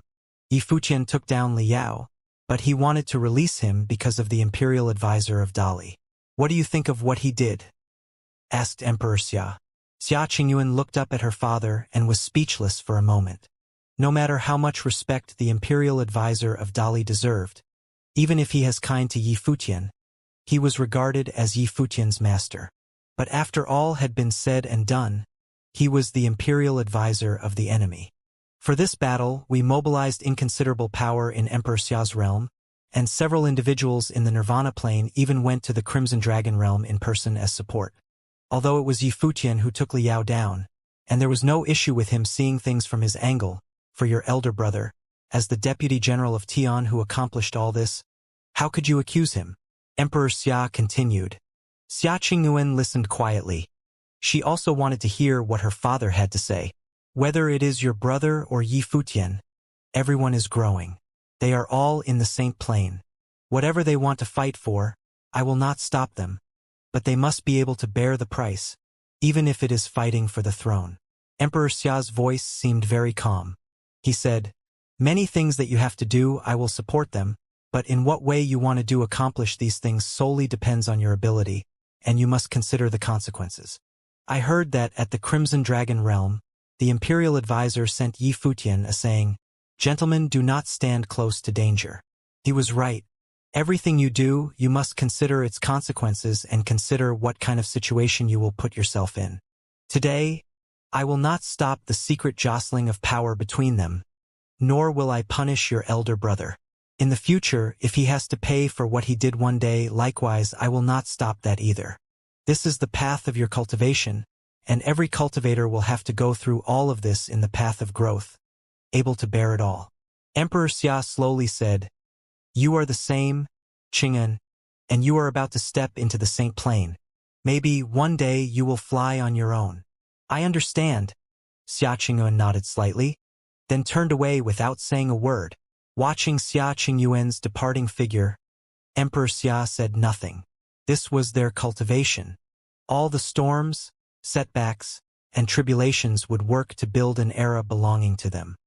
A few days later, clashes broke out between Emperor Xia's realm and Emperor Li's realm in several places with spiritual resources. Subsequently, these conflicts continued to amplify and detonate. The two Renhuang realms kept battling on various major battlefields. King Tiandao and Sacred General of Tian led the armies to confront each other. These things quickly spread to the two realms, and soon, everyone knew that all this was caused by what happened in the Crimson Dragon realm. Or rather, it was caused by the grievances between Yi Futian and Liao, the crown prince of Dali dynasty. Once upon a time, Liao killed Yi Futian's wife in the land of the Nine States, the lower world of Emperor Xia's realm. Now, Yi Futian took him down in Crimson Dragon realm, which led to Liao's death. Of course, these border conflicts had not affected the central area of Emperor Xia's realm. Neither of the two realms had the idea of a full-scale border war. Otherwise, it would not just be limited to this scale. In Emperor Xia's palace, there was a declaration that Emperor Xia officially named Yi Futian as the city lord of Xianxia City to guard Xianxia City in the Crimson Dragon realm for Emperor Xia's realm. For some time afterward, Yi Futian cultivated in retreat at the cottage villa. Not only him, but many at the villa had gained something during this trip, with several of them having broken into the Saint Plane.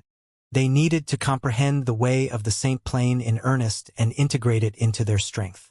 After Gu Donglu entered into the divine path, his whole person had gone through a great transformation. It was as if his life spirit had once again awoken, rendering his temperament even more remarkable. The same was also true of Yu Sheng. He was born into the way, but his changes were more internal. Once in battle, his potential had completely erupted and was completely different from before. Many people in the Crimson Dragon realm had already experienced his battling method. After Yi Wuchen entered into the Saint Plane, he had endeavored to refine the Renhuang sword will into his swordsmanship, and was progressing little by little. After Huang Zhuge comprehended the swordsmanship, he had also begun to try to impact the realm of sainthood. Except for Glass Saint, she was still the same as before, unable to get out of the predicament she was in. This made it difficult for her to make progress in her cultivation. Even though she often cultivated with Yaya, she was still trapped by her own demons, as if she really wanted for nothing and felt nothing. A few months later, news came out of Emperor Xia's palace that the little princess Xia Qingyuan broke into the sainthood. This news soon spread throughout Emperor Xia's realm. The little princess was extraordinarily talented and very young. Among the many top characters in Emperor Xia's realm, she was the cultivator who entered into the divine path the fastest. Even compared to her several other brothers, none of them were younger than her when they entered the Saint Plane. Countless people lamented that perhaps in the future, little Princess Xia Qingyuan could match the achievements of Emperor Xia and enter the realm of Renhuang. Of course, this day was still too far away. Compared to this, the people of Emperor Xia's realm were more concerned about the marriage of the little princess. Looking at Emperor Xia's realm, who could be worthy of a peerless figure such as the little princess? And many had counted the many geniuses of Emperor Xia's realm. They found that in Emperor Xia's realm, the only person who was qualified to stand next to the little princess was still that person who could slay the saints while in the realm of sage. Princess Xia Qingyuan entered sainthood, and Emperor Xia hosted a feast in Emperor Xia's palace to celebrate, like a holy ceremony. Countless people felt the love that Emperor Xia had for the little princess. On this day, inside Emperor Xia's palace, many top principalities of Emperor Xia's realm gathered along with those top figures whose fame was known throughout the world. Its scale was far grander than that of Old Man Zhao's birthday banquet. This was the celebration of Xia Qingyuan's sainthood. Perhaps, there was a deeper meaning hidden behind Emperor Xia's action. Of course, no one knew exactly what Emperor Xia intended. On this day, almost all the top figures were there, including the peak existences such as the Swordmaster of Lihan, Lord of Shenyuan Palace, the Master of Juqian Temple, the Master of Tianji Pavilion, and the Valley Master of Divine Cloud Valley. At the banquet, Emperor Xia sat high upon his throne, with Queen Xiao and Xia Qingyuan on each side of him. The other princes were sitting below Xia Qingyuan. After all, this was a celebration for Xia Qingyuan. All the top figures had arrived, but at the banquet, Xia Qingyuan's look was calm, and she seemed uninterested. Her eyes sometimes looked far into the distance. Today's banquet was filled with many cultivators, but one person was missing. Many people had also noticed Xia Qingyuan's look, and these top figures understood. No one mentioned anything about the princess marriage at the banquet. It seemed that the crowning jewel in Emperor Xia's realm was now grown up, and her heart had already found its belonging. But that man was not there today. Perhaps it had something to do with what happened at the Crimson Dragon realm. Emperor Xia had already named him the Lord of Xianxia City. Perhaps soon he would leave Emperor Xia's realm for Crimson Dragon realm. After that, it was very unlikely that he would return to Emperor Xia's realm in the future. After the banquet was over, Emperor Xia asked Swordmaster of Lihan, Lord of Shenyuan Palace, and other peak figures to stay so he could talk to them. No one knew what they talked about. Until not long after, people were able to faintly assume one thing, which shocked many in Emperor Xia's realm, and they continued to guess Emperor Xia's real motivation. When Emperor Xia's palace hosted the banquet, Yi Futian was not in the upper world but went to the 9 states to take a few people to the upper world. A few days later, Yi Futian and his party gathered at the cottage villa. Everyone from the lower worlds of 9 states was there. Yi Futian stood in front, holding the hand of a young girl. It was Little Grass, the daughter of the 4th senior brother, Shui Yi, and his wife, Yoshi. Linger stood on the other side and took Little Grass's other hand. Lulan Shui stood quietly behind them. Knife Saint, Gu Donglu, and Zhuge Mingyue were all there. Of course, Yi Wuchen, Huang Zhouge, Su Kei, and Yuan Zhang were also present. Yaya and Glass Saint stood quietly behind. Obviously, they were prepared to go on a long-distance trip.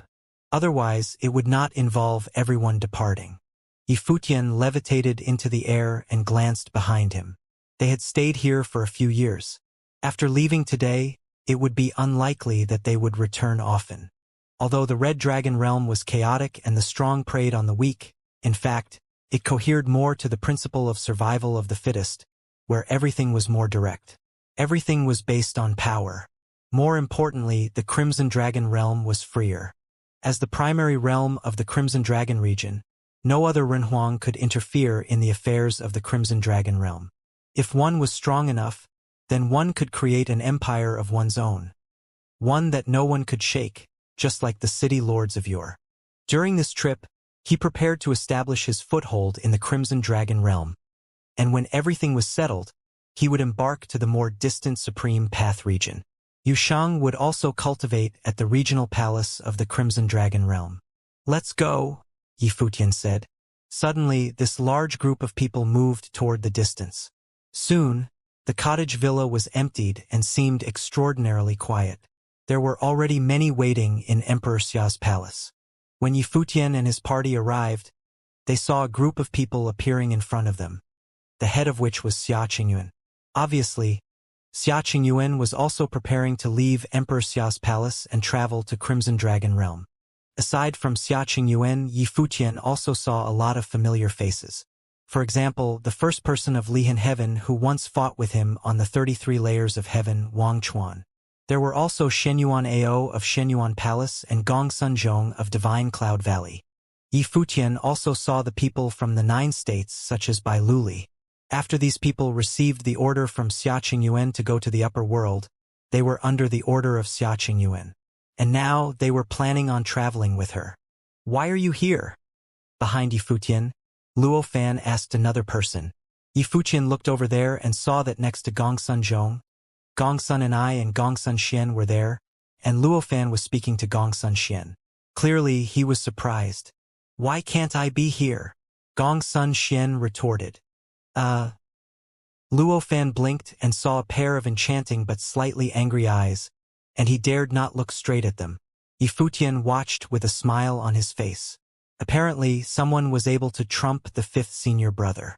Luofan had always been cynical, but now it seemed that his status in the family would be jeopardized in the future. Yifutian glanced at the people who were present and immediately understood that Emperor Xia had already talked to all the top forces. Many people from various forces had sent their youngsters to accompany them on the trip to the Crimson Dragon realm, but they should also be willing to go. After all, being able to travel long distances was a trial in itself. As for Emperor Xia's exact command, it was not something he could have known. However, to be able to see so many familiar faces had lifted his mood. "Is the princess also prepared to stay in the Crimson Dragon realm for a long time?" Yifutian asked. In addition to those youngsters, each force had also dispatched some powerful saints to travel with them. Clearly, this was the result of the last banquet. "This trip is for trials out there. You can rest assured that since my father, the emperor, named you the city lord of Xianxia City, everyone will obey your orders in the city, including me," Xia Qingyuan said to Yifutian. "I would not dare," Yifutian whispered softly, but seeing Xia Qingyuan looking at him, he continued, "But thank you, your highness." Obviously, Emperor Xia did so because of what happened last time. He wanted to travel further, and so Emperor Xia deliberately arranged to secure the foundation of Xianxia City.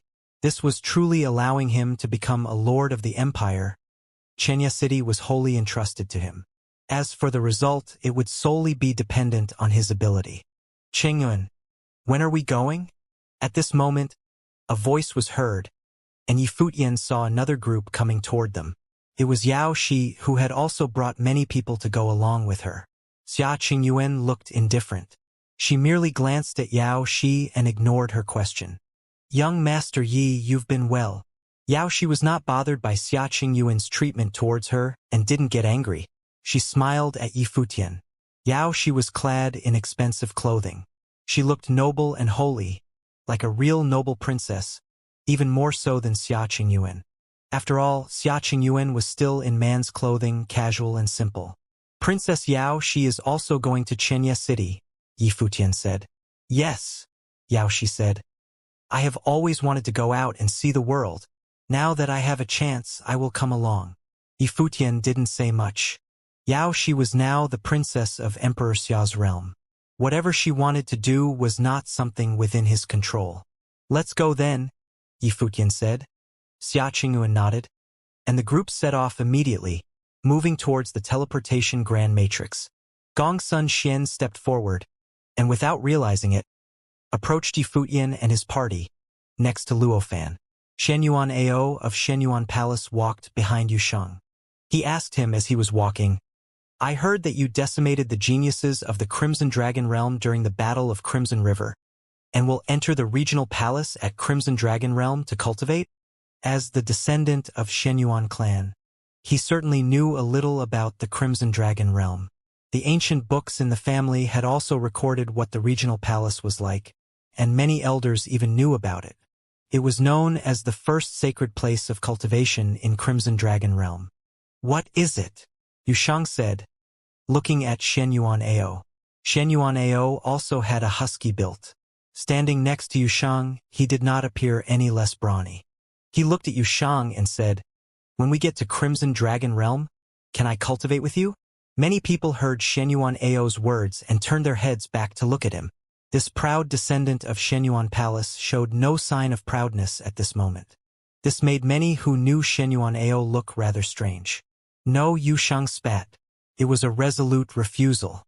He continued to move forward, leaving a shocked crowd behind. Crimson Dragon Realm, Xianxia City. Yi Futian and his party came forward in a mighty manner and descended directly into the City Lord's office of Xianxia City. After that previous battle, the City Lord's office still seemed to be in ruins. The ruins were exceptionally quiet. An exhalation of breath seemed to be released from the dilapidated remains of the City Lord's office. Then Yi Futian saw a figure rise up into the sky. It was the previous City Lord, Shen Tianzhan. Only Shen Tianzhan remained in the City Lord's office. Everyone else was gone. "The City Lord has returned," Shen Tianzhan said to Yi Futian. He'd known that Yi Futian would come back sooner or later. This time, Yi Futian seemed to have brought a lot of people with him. The princess of Emperor Xia's realm, Xia Qingyuan, was among them as well. In addition, there were many cultivators from every plane, making the composition of the group even more complicated and mixed than it had been the last time. "Elder, what is this?" Yi Futian asked, looking at the ruins. Since Shen Tianzhan had stayed to wait for him, it meant that he still recognized Yi Futian as the City Lord of Xianxia City. However, if that was the case, why had Shen Tianzhan not ordered for repairs of the City Lord's office? Moreover, why had everyone else disappeared? It seemed as if Shen Tianzhan was the only one left in this vast City Lord's office. After the battle a few months ago, the cultivators of Emperor Xia's realm and Emperor Li's realm both withdrew. Xiang Nan saw that Xianxia City was empty and wanted to take Xianxia City for Emperor Xiang's realm. He ordered an attack to kill me. Not only me, but several principalities in Xianxia City were also attacked by the people of Xiang City. Situ Zhong, the head of the Situ clan, was injured during these attacks. Many people lost their lives. I dismissed everyone from the City Lord's office to prevent them from being harmed, Shen Tianzhan said. When Yi Futian heard what he said, his expression turned blank. In the past, during the battle between the two Renhuang realms, Xiang Nan had wanted to take the opportunity to profit, wanting to gain all the advantages without participating in the war, to use threats to put a squeeze on their resources. He had given him some, but he'd been far from able to satisfy Xiang Nan's appetite. On the day of the great battle, Xiang Nan had brought people to threaten them. However, Xia Rong's iron-wrought determination had deterred Xiang Nan. As soon as he'd made a move, he'd been caught up in the battle between the two Renhuang realms. The cultivators of Emperor Xia's realm would have killed him at any cost. Xiang Nan had not dared to make his move. Meanwhile, his followers had not been silly enough to interfere in the battle between the two Renhuang realms. But after the battle between the two Renhuang realms, they had returned to their respective lands. Xiang Nan had naturally anticipated that fightings would ensue within the two Renhuang realms, which would set off a storm. So he'd thought of attacking Xianxia City. Emperor Xiang's realm already required a considerable number of cultivators to guard the one city they occupied. They could not spare too many others to be dispatched to the Crimson Dragon realm to guard the two cities for a prolonged period. Just like Emperor Xia's realm and Emperor Li's realm, they did not have many who were of the Nirvana plane. They could not possibly dispatch them all to guard the Crimson Dragon realm. Therefore, it was more likely that Xiang Nan had wanted to vent the humiliation he'd suffered during the Battle of the Crimson River, during which he'd been scared by Xia Rong into not fighting, which had caused much of his indignation. As a result, he'd sent people to harass Shen Tianzhan, wanting him to submit and agree to defend Xianxia City for Emperor Xiang's realm. However, Shen Tianzhan had resisted stubbornly, displeasing Xiang Nan considerably. Since Shen Tianzhan had been willing to surrender to Yi Futian but had refused to become an affiliate of Emperor Xiang's realm, one could imagine Xiang Nan's feelings about it. So, he'd repeatedly sent people to keep the city lord's office of Xianxia City in a state of ruin. After Yi Futian learned what had happened, he said to Shen Tianzhan, "It's been hard for you. It's finally time to rebuild the city lord's office." "Very well," Shen Tianzhan nodded. He had previously promised to stay on as the deputy city lord because of the defeat, though it had not been a sincere surrender. But what happened later had made him realize that maybe, by standing beside Yi Futian, he would see things differently. On the contrary, Xiang Nan, the prince of Emperor Xiang's realm, was resentful because of his defeat at Crimson River. He'd even gone so far as resorting to retaliation and extortion. His villainous acts were far worse than anything Yi Futian had ever done. Shen Tianzhan would loathe to even be in contact with such a person, much less follow and obey him. No matter what, he was on the Nirvana plane, the last realm of the divine path. Suddenly, a surging wind rose up. A group of people was seen walking in the air in the distant void. They stopped a ways off and looked at Yi Futian and the others. Likewise, Yi Futian and Shen Tianzhan looked at them. They heard the leader of the group say, "Shen Tianzhan, we had given you many opportunities, and His Royal Highness had been unceasingly benevolent. Our paths are different. We cannot work together," Shen Tianzhan said to the people in the void. Yi Futian turned and said to them, "Go back and tell Xiang Nan that if he wants Xianxia City, send someone to come and fight me for it. If he dares not, then, by all means, stay quietly in Xiang City."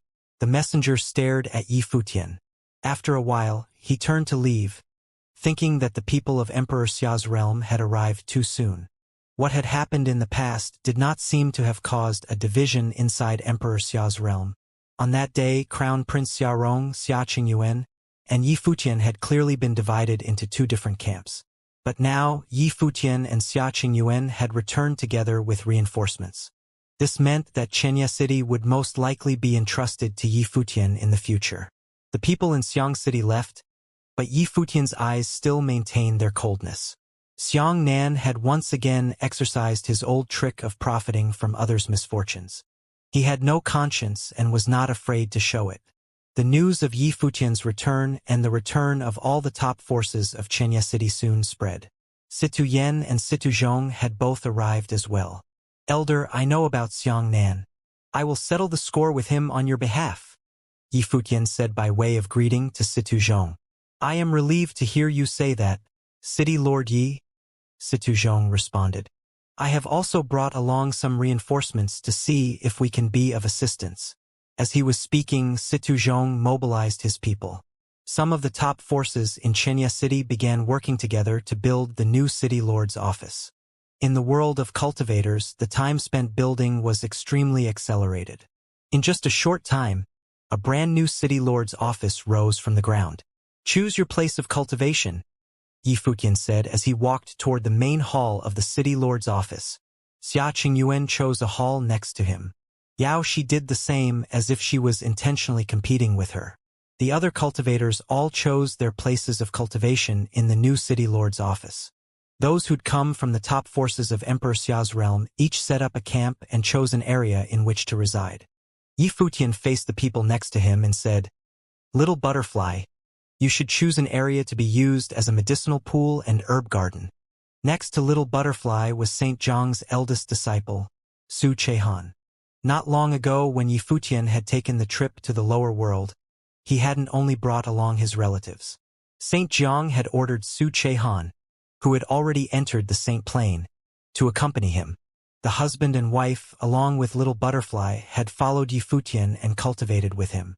In the days when the sacred war was being waged against the palace, Su Chehan had fully comprehended the way. Later, when he'd finally been able to enter the realm of the divine path by his own merit, Saint Zhang taught him everything he knew. The great teacher Su of today was no longer comparable to the one of the past. Furthermore, the resources of the Crimson Dragon realm were incomparable to those of the lower world of the 9 states. In the future, Su Chehan and Little Butterfly would need to collect better materials for treatments or medicinal baths. Yi Futian situated the people from the 9 states into one area. Yushang, Yi Qingxian, Wuchen and Lu Qinyu, Gu Donglu, the second senior sister, and the rest were staying in the main house with Yi Futian. After all the arrangements were made, Yi Futian went over to Yaya and said, "Yaya, come with me." Yaya nodded, walking away with Yi Futian and Black Wind Condor. In Peacock City of the Crimson Dragon Realm, Yi Futian found Kong Xian. Kong Xian was a little surprised by Yi Futian's arrival. She asked, "Are you looking for me?" "Yes." Yi Futian nodded. "There is a matter at hand that requires Princess Kong Xian's help." "What matter?" Kong Xian asked doubtfully. Beside her, Jialo Feng's eyes were extremely cold as he fixed his stare on Yi Futian. When he'd last been on the battlefield of Crimson River, his divine feathers had been plucked by Yushang. "This demonic beast of mine has some gifts in cultivation, but he can't seem to enter the divine path. I'm not very familiar with the cultivation of the demonic realm and want to send this little condor to the Peacock Demon Emperor's realm to cultivate. Therefore, I've come to ask for your help," said Yi Futian. Even though Black Wind Condor already knew what Yi Futian wanted to do, when he heard those words, the Black Wind Condor couldn't help but turtle up his neck and shiver uncontrollably as he stole a glance at Kong Xian. It was a truly crazy idea that might cost the little condor his life. Even Kong Xian was stunned for a moment. Her cold and sharp eyes swept towards the Black Wind Condor. While they'd been at the empty realm, the Black Wind Condor had not spared her any humiliation. Those words echoed in her head to this day. "Kong Xian, come quickly to serve my lord." At the time, she could not wait to cut the Black Wind Condor into 1,000 pieces to quench the hatred in her heart. However, since she'd entered into sainthood, her state of mind had gone through some changes. Her hatred was not so strong anymore. That was why, when she'd first seen the Black Wind Condor, she had not immediately thrown a tantrum. She looked at Yi Futian coldly and said, "Yi Futian, do you know what you are asking? Have her take this Black Wind Condor to cultivate? This Black Wind Condor whose mouth spewed out nothing but garbage? Does this dumb beast qualify?" Jialo Feng asked mockingly. A sharp whistling sound came from the mouth of the Black Wind Condor. Suddenly, a great gust of wind whipped up. Its eyes glanced at Jialo Feng as its form morphed into a bolt of dark golden lightning and rushed toward him. The divine feathers of Jialo Feng glimmered brightly as the extremely sharp golden blades slashed towards them. The Black Wind Condor did not retreat. It turned into frightening lightning and thunder.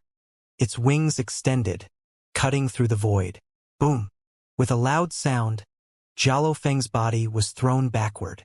The Black Wind Condor returned to Yi Futian's side in a radiant arc and glanced scornfully at Jialo Feng. "The little condor possesses all the comprehension of my cultivation.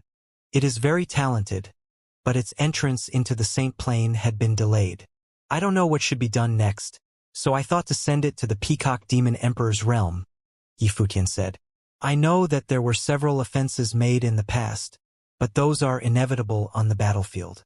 We beg the princess's indulgence in these matters. I want to send Little Condor to the Demon Emperor's realm in the hopes of building a friendship, not a rivalry."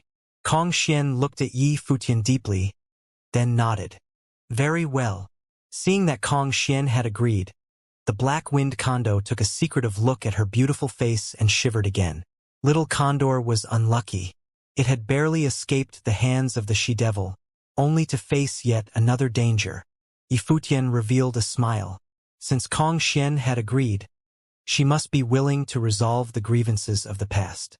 This way, there would be one less powerful opponent in the future. In the chaotic Crimson Dragon realm, even though one may be endowed with excellent abilities, there were just too many strong cultivators from other major Renhuang realms. However, if there was no feud to settle, there was no need to make enemies. In fact, the grudge between Yi Futian and Kong Xian had always been him continuously bullying her. So it was natural that he did not mind letting go of the grudge and turning war into peace. Going forward in the Crimson Dragon realm, I hope that Princess Kong Xian will watch out for us. Yi Futian slightly bowed and appeared very humble. Kong Xian looked at him and asked, Do you have time to stay? Yifutian was stunned for a moment. Kong Xian seemed to have made quite a leap. Is there something else required by the princess? Yifutian asked. Fight with me, Kong Xian replied. Her eyes glowed with intensity as she stared at Yifutian. Back when she had entered the divine path at the battlefield of Crimson River, she'd decided to forfeit and not to fight with Yushang, who was already on the same plane. This had since caused her to feel some regret. Now that she had been on the Saint Plane for several months, and her cultivation had gained a firm foundation, she lacked a good opponent to help hone her fighting skills. She wanted to see what level her fighting power had reached. Yifutian revealed a strange look. Looking at her cold face, he asked, That wouldn't exactly be appropriate, would it? They had just made peace. Why should that be followed by a fight? Kong Xian was indeed a cultivator of the Peacock Demon Emperor clan, whose affinity to fight was innate. There is a battle platform at my residence, Kong Xian said, eager to get going. Very well, Yifutian said begrudgingly. Shall I go all out? He was weighing whether or not he should let it rip. Would it be better to restrain himself? If he beat Kong Xian violently, would he be adding new hatred onto the old? Of course. Kong Xian glanced at Yifutian coldly as the two walked toward the battle platform. It didn't take long for earth-shaking sounds to start coming out of the city lord's office of Peacock City. Many buildings collapsed and their dust filled the air. Emerging from the thick dust was a handsome white-haired man. He cleaned the dust off his body as he walked away from the battle platform. From out of the dust, Kong Xian gradually appeared. She stared grimly at the departing figure, a trace of blood at the corner of her mouth. The little condor shivered from the sidelines as he watched the scene play out. How did he cultivate his physical body? Kong Xian asked the little condor, regarding him with an icy stare. This was Yifutian's demonic beast and must have the same mind as Yifutian. This little condor would know how Yifutian cultivated. I don't know exactly. The little condor shook its head decisively, not wanting to betray its master. Kong Xian released a coldness from her body as she walked toward the shivering little condor. It looked at her and said, Xia Qingyuan gave him the method of cultivation. It should be Emperor Xia's. Xia Qingyuan? Kong Xian stopped. It was possible. Xia Qingyuan had access to many kinds of methods. With her help, his body-enhancing techniques would be the strongest. Yes, the little condor nodded in earnest. But Xia Qingyuan always wore men's clothing. She is far less attractive than Princess Kong Xian in looks and figure. And her personality is violent and manic, not at all gentle and soft like yours, Princess. You are like a goddess from heaven. How would you like to be my mistress in the future? Your mistress? Kong Xian gave him a strange look. The little condor nodded seriously. Princess, you and my master are a match made in heaven. The princess may beat this condor without mercy. No need to spare it. Yifutian's voice was heard from somewhere in the distance. Apparently, he knew what the black-winged condor was talking about. Ah! The black-winged condor screamed. When it saw Kong Xian walking his way, he was on the verge of tears. Afterward, there was a mix of violent screaming, pleading, and flattering, all rolled into one. The following period made the black-winged condor realize that Xia Qingyuan was entirely too gentle. Yifutian left the little condor in Peacock City and departed with Yaya. By sending the little condor to Peacock City, he hoped to resolve the grievances between himself and Kong Xian. It was also for the benefit of the little condor. It belonged to the demonic tribe and needed the tempering of its kind. He hoped that its luck would improve and that Kong Xian would send it to be taught by the great members of the Peacock Demon Emperor's realm to transform and cultivate. Yifutian returned to the city lord's office of Xianxia City and went to the newly built temple to cultivate. In the cultivation temple, he sat with his eyes closed, comprehending the omnipresent meaning of heaven and earth. There was a sacred radiance shining upon him. Its bright, shining light seemed to cast a matrix diagram surrounded by ancient characters around him. His body was in the center of the diagram. The might of the authority between heaven and earth seemed to be everywhere. A variety of different colors of the swordsmanship emerged, blooming around Yi Futian's body. Each color represented a different kind of swordsmanship. Inside his body, in the Life Palace, the ancient tree made a rustling sound. On top of the ancient tree, the colors changed until they converged into one color, which flowed wildly into Yi Futian's body. At the same time, the splendid brilliance seemed to also turn into one color, integrating into Yi Futian's body like it was a furnace for refining. His body made roaring and booming sounds. The 5 elements of the Great Path were integrated into one. The universe returned to one as it refined the Great Path into one, fueling and strengthening the way. It was as if his swordsmanship had undergone transformation and sublimation. Moreover, this powerful swordsmanship resonated within the sanctified body. With a grasp of the palm, a force suddenly swept out, its violence extreme. If anyone faced it, no doubt they would find it difficult to breathe. The power of the deed of thorough comprehension was perfectly matched with his ability to cultivate. The master's vision could be described as extremely vicious. The ancient tree of the world seemed to be able to contain all things, and the deed of thorough comprehension aimed to temper the swordsmanship and sublimate it. The combination of the two allowed the refinement of many types of swordsmanship to form one that would be even more powerful after being sublimated. By using the deed of thorough comprehension to bring forth its full strength, its power became truly astounding. Moreover, he could always adjust the amount of swordsmanship that he wanted to release. As he stood up, Yi Futian waved his hand and flexed his fists. Every move seemed to be perfectly natural, blended with the Great Path, one with heaven and earth.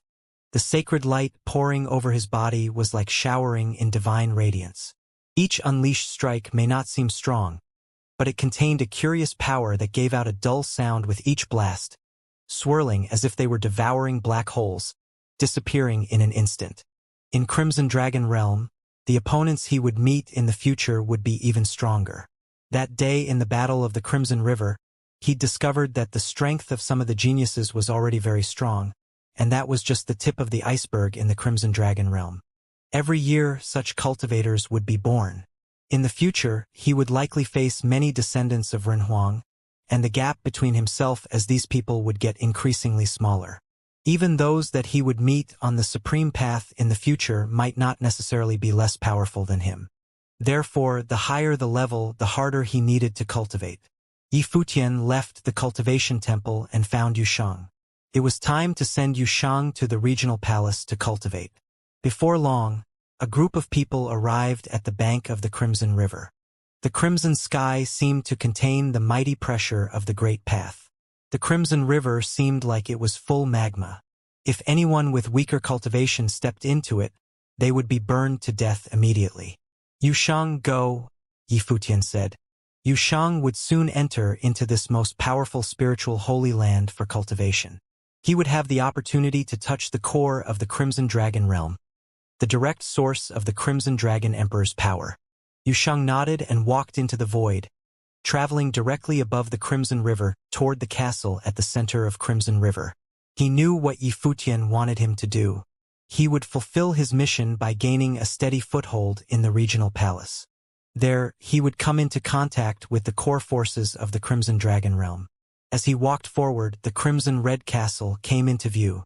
Someone was standing guard there, and Yushang handed them the token he carried. As he stepped through the towering Heaven's Gate that rose high into the sky, he officially entered the regional palace. From a distance, the regional palace looked just like any castle. Inside, however, it was something unique, like a city suspended above the Crimson River. In front of him, the shadows of figures stood above the void, watching Yushang's arrival as if they were waiting for him. Each one among them possessed an extraordinary temperament. They were standing there like a natural chasm, blocking Yushang's path forward. They were all cultivators of the regional palace. Like Yushang, they had also shared the victory of the Battle of the Crimson River and had entered into the regional palace with great advantages. I heard that the newcomer is very powerful and has overwhelmed many powerful opponents with his strength, including the brother of Xing Kai, someone said. The welcome ceremony at the regional palace was always a little unusual. Perhaps the people he faced were just very weak. A woman crossing her arms in front of her said with a smile. Her manner was elegant. From the first glance, it was easy to tell that she was of uncommon and noble birth. Above the castle, Xingkai stood, watching silently. Yusheng walked by someone and said, "Move." The rule at the regional palace is that the newcomer who enters the palace must respectfully address the elders as senior brothers and sisters. Only then will the brothers and sisters will make way. The man said with a smile. There were no rules in the regional palace except that the strongest fist rules the palace. Yusheng had already discovered that the people who were standing in front of him were all on the realm of proving holiness. Just like him. Yusheng tightened both of his fists. With a roar, an extremely violent magical power swept through the air instantly. Behind him, a world-toppling demon king appeared. Above the firmament, the magical power tumbled and roared like a demonic god. The people in front of him revealed a look of surprise. Although the newcomers who entered the palace all chose to fight, such direct and powerful newcomers were still in the minority. Now they wanted to see how many obstacles he could pass through. Whether Yusheng could get through the barriers or not would be his first test of entering the regional palace. It would also determine how much value he would have in the palace. This was the welcoming ceremony of the regional palace. Boom! Yusheng took a step that shook the void with a roar. The Crimson River roiled. The entire castle seemed to be bombarded by the sound of thunder. On the bank of the Crimson River, Yi Futian glanced in the direction Yusheng had gone, then turned to leave. The road to the regional palace would be walked alone by Yusheng. Yi Futian and his party did not return to Xianxia City after leaving Crimson River. They were still inside Crimson Dragon City. This first major city of Crimson Dragon Realm was extremely vast, with many wonders and cultivation places that were not seen in other Runhuang realms. It was not only in possession of a battlefield like the Rising Dragon platform, but also had other places of cultivation. The land west of Crimson Dragon Realm was where Yi Futian and his party had gone. There were countless roads in front of them. These roads were like the branches of an ancient tree, extending to different places in every direction. A faint sense of heat was transmitted from the place. On each ancient road, people coming and going. The place was filled with cultivators. People of the Saint Plain seemed to be everywhere as well. Yi Futian looked forward and raised his head slightly to look at the sky. He saw something like a floating castle. It was boundless, reaching high above the sky. Even the Holy Will was unable to reach it. The sun and its radiance shone down from the sky. Above the castle, divine golden birds could be seen flying in circles. Bright flames rained down, holier than one could imagine. Standing next to all of it, Yi Futian and his party seemed incredibly small. When someone walked past them and set foot on one of the roads, it was as if they had stepped onto a branch. "Is this the divine Jianmu tree?" Xianxia whispered. One of the 4 legendary divine trees in the lore, the divine Jianmu tree could connect the heaven and the earth. It was able to reach the depths of the earth and high above the firmament so that heaven and earth were connected. Each of his branches was an ancient road.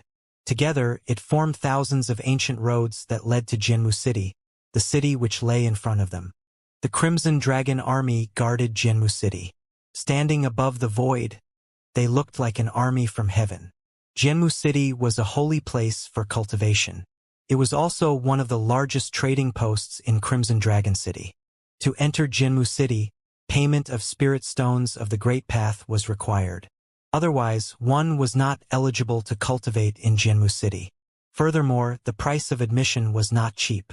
Those who were weak and small in their cultivation simply could not cultivate for long in Jianmu City. Otherwise, Jianmu City would have become overcrowded a long time ago. "Go and feel it," Yi Futian said.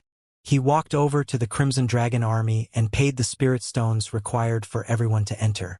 The group of people walked forward and entered a boulevard inside Jianmu City. The boulevard was lined with a lot of buildings that seemed to be no different from those on the outside. However, when you looked up at them, you would see a stout tree branch supporting a road above it. Furthermore, there was an extremely hot stream of air above the ancient tree like the flaming breath of the Great Path. Jianmu City reaches the sky and goes deep into the ground, absorbing the fire of the Great Path. The higher that Jinmu City reaches upward, the more prosperous the trading post will become. Many top forces have been taking shape inside Jinmu City over the years and taking root here. The more rooted they are, the more suitable for cultivation. It is said that, at the bottom of Jinmu, ordinary cultivators of the Saint Plain are unable to stay without getting burned up into ashes under the fire of the Great Path. Someone behind Yifutian said. The one who spoke was Xinjun, the former young master of Xianxia City. He'd always been very dashing and elegant, but now he was more subdued. He was acting as a guide for Yifutian and his group, introducing the background of the Crimson Dragon Realm to Yifutian. After all, he'd grown up in the Crimson Dragon Realm and knew much more about it than Yifutian. Yifutian nodded slightly, contemplating what kind of truth would be contained within the 3,000 realms of the Great Path. In the empty realm, the will of space hung in the sky. The Crimson Dragon Realm was more powerful than the space will of the empty realm. This Crimson Dragon Realm truly belonged to a world of flames. It was said that those who cultivated in the art of flames were extremely powerful. Let's go up first, Yifutian said, then looked at Luofan beside him. Fifth senior brother, let's go see if there is a fire of the Great Path that is suitable for your cultivation. The number of flame cultivation methods in the Crimson Dragon Realm was endless. Many top figures had refined it into a special flame of the Great Path which integrated the way into it. These flames were of great help to the future generations of cultivators. It could even be directly refined into the body. Learning to comprehend the divine path was of great help to one's cultivation. Although similar to Yi Wuchen's Renhuang sword will, the fire of the saint was not as strong as the Renhuang sword will, so it was quite suitable for Luofan, who was still a sage. The higher one went, the more they discovered that the world of cultivators was destined to be unfair. All of this was unimaginable in the lower world of the 9 states. How could one compare the speed and limits of cultivation? I'm embarrassed to trouble my younger brother for money to spend on it, Luofan said. That's right. After all, your younger brother, am also poor. If that's the case, let's just not go, Yifutian said jokingly. Luofan stared at Yifutian with shock. He had not expected such a response from him. We are all brothers of the same master. Helping each other is a matter of course. Since the younger brother is so sincere, then I will gladly accept it. Luofan hugged Yifutian's shoulder, internally cursing him for being so tight with his wallet. The senior brother was clearly not as fortunate as the younger brother. Of course, if you something that strikes your fancy, please pick out whatever you want. By the way, choose a gift for Miss Xian too, Yifutian said with a smile. He'd been joking before. That's the spirit. Don't forget how nice I was to you when you were young, Luofan exclaimed with a thumbs up. Yifutian's face was a picture of confusion. When he was young. All right, perhaps 18 or 19 years olds could be considered young. Have you found a good place? Yifutian asked Xinjun. What level do you want? Xinjun asked. The best, Yifutian responded. Luofan's eyes lit up. When he looked at Yifutian, he thought that his junior brother was even more handsome than ever. Heavenly Flames Avenue in Jinmu City is the most prosperous place for flame trading. Even Nirvana-level flames are not lacking there. Renhuang-level flames have even appeared there once, Xinjun said. Yifutian nodded. Let's go to Heavenly Flames Avenue then. Okay. Then we need to hurry. Xinjun nodded. His body flickered as he led the way.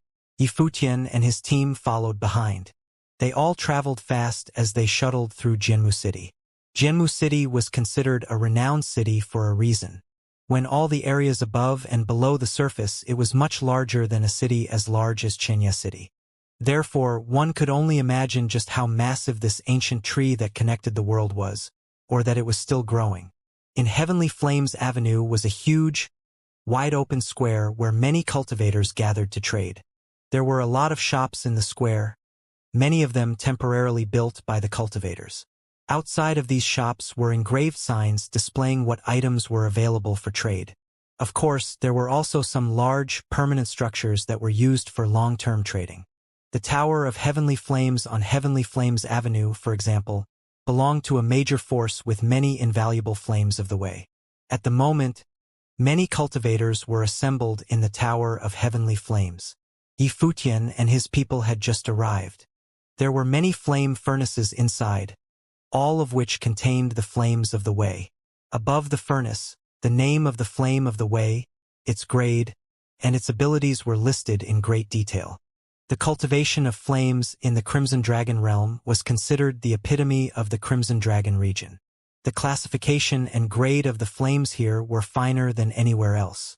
Purple flame, unblemished medium-grade flame of the way, aggressive attacking power with a strong ability to break defenses. Yifutian looked at a flame furnace. Inside, a purple flame was making a sharp sizzling sound. Tiny bolts of lightning could be seen inside the flame. After cultivators entered the Saint Realm, if they majored in the flames, they would temper the flame of their great path, making them physical, multiplying their power, and refining them to contain great swordsmanship. The fire of the golden flames, unblemished upper-grade flames of the way, aggressive attacking power with the ability to melt anything. Good for attacking, forging armors. In yet another flame furnace, the golden flames shone brightly, lighting up the flame furnace with extremely bright golden flames. This would be more suitable for Gongsun Xian, but she came from Divine Cud Valley. Presumably, this grade of flame of the way would not be a great help to her. Yifutian whispered. Gongsun Xian's origin meant that she had tremendous spiritual resources of her own. In addition, her grandfather had reached the Nirvana plane. The flame he possessed could be tempered into the flame of Nirvana. The flames of the way in this area were artificially made. The flames of the way on the other side were formed naturally, Shinjun explained. Of course, there was no absolute advantage or disadvantage to choosing either. It was all dependent on the person who refined the flame and the strength of the natural formation. Yifutian and his party continued their search for an even stronger flame of the way. They came across another flame furnace. Inside, the flames seemed dim and ghostly like a shadow.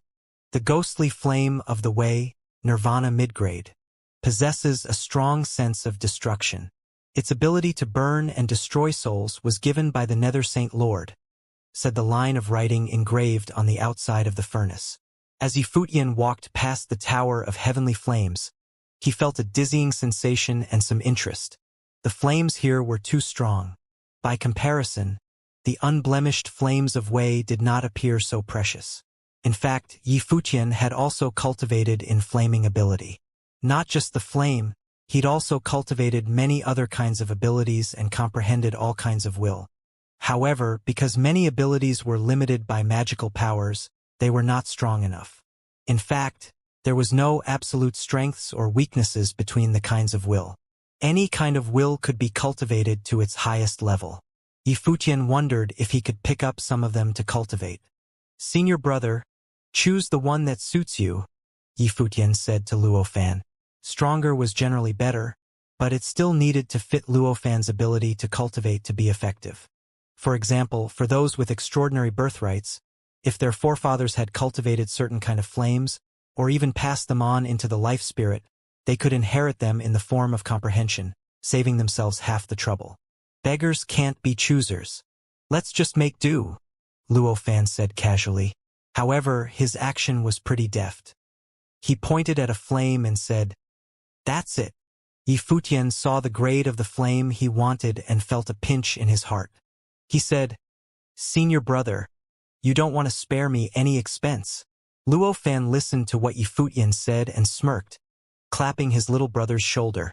He said, "We're family after all, aren't we? Isn't this for our second sister's sake, eh?" "Really?" Zhuge Mingyue smiled sheepishly at Luofan, which made him shudder as he smiled. Holding his head high, he said, "Indeed. Don't bother about him, little brother," Zhuge Mingyue said, looking at the flames. While Yifutian had recently become rather rich, the flames were of such a level that they were really going to cost him. "Could you be more biased, sister?" Luofan said with a glum face. "Now you know," Zhuge Mingyue said with a smile, as she looked at the dejected expression on Luofan's face. Yifutian, however, smiled and asked, What is the price for these flames, senior? This is not to be traded using sacred spirit stones. It can only be exchanged for something of equal value, like the pinnacle of holiness of nirvana-level training methods, ritual implements, and the like, the elder who guarded the flames said. Yifutian smiled, thinking about how this was supposed to have been an easier day. Even if he'd been able to pay for the flames using sacred spirit stones, it still would have been difficult. What do you think about these sword arts? Yifutian sent a holy will from his brow over to the elder. The illustration of the sword of Cassiopeia entered the elder's mind. The elder looked at it for a bit and then said, "The arts look fine. However, it's not something truly unique. I assume that you use it for trading quite often, so this won't do."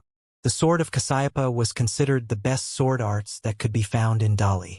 It was considered a very high grade even in Crimson Dragon realm. As far as barter was concerned, its value should have been adequate. I'm afraid you are wrong, senior. The sword art was of top-notch holiness of nirvana indeed. While it isn't something unique and could be found elsewhere, I could say the same thing about the consuming flames of the way. I'm sure seniors who are trained in such arts could have created it again and again, Yifutian said. You saw the grade of the consuming flames of the way yourself, extreme holiness of nirvana level. It was crafted by a mighty cultivator at the very pinnacle of holiness of nirvana level, requiring quite a bit of spiritual power to craft it. Do you think someone of such a level would have crafted flames like that over and over again to sell? Furthermore, what if others managed to figure out its workings? The elder continued, the higher the level of the flames of the way is, the harder it is to come across. I need a training method of the same level to exchange for it. Otherwise, it'd be better for you to look elsewhere, sir. Yifutian felt rather speechless as he looked at the forceful elder. He knew that what he'd said was the truth, but the trade depended on whose needs were stronger. The elder was not in a hurry to sell it off, and others wanted to trade him for it. Unless there was a high demand for the product, the elder wouldn't have dared to negotiate in such a manner. If Yifutian were to set up a shop selling methods of such levels, he would be asking for at least as much as the elder. With that thought, Yifutian seemed to have chanced upon a way of getting rich. However, on his plane, if he simply traded holiness of nirvana-level methods without a care, he might as well be painting a target on his back. Why would there be a need to trade if one could just take what they wanted by force? After all, the Crimson Dragon realm was a largely lawless place.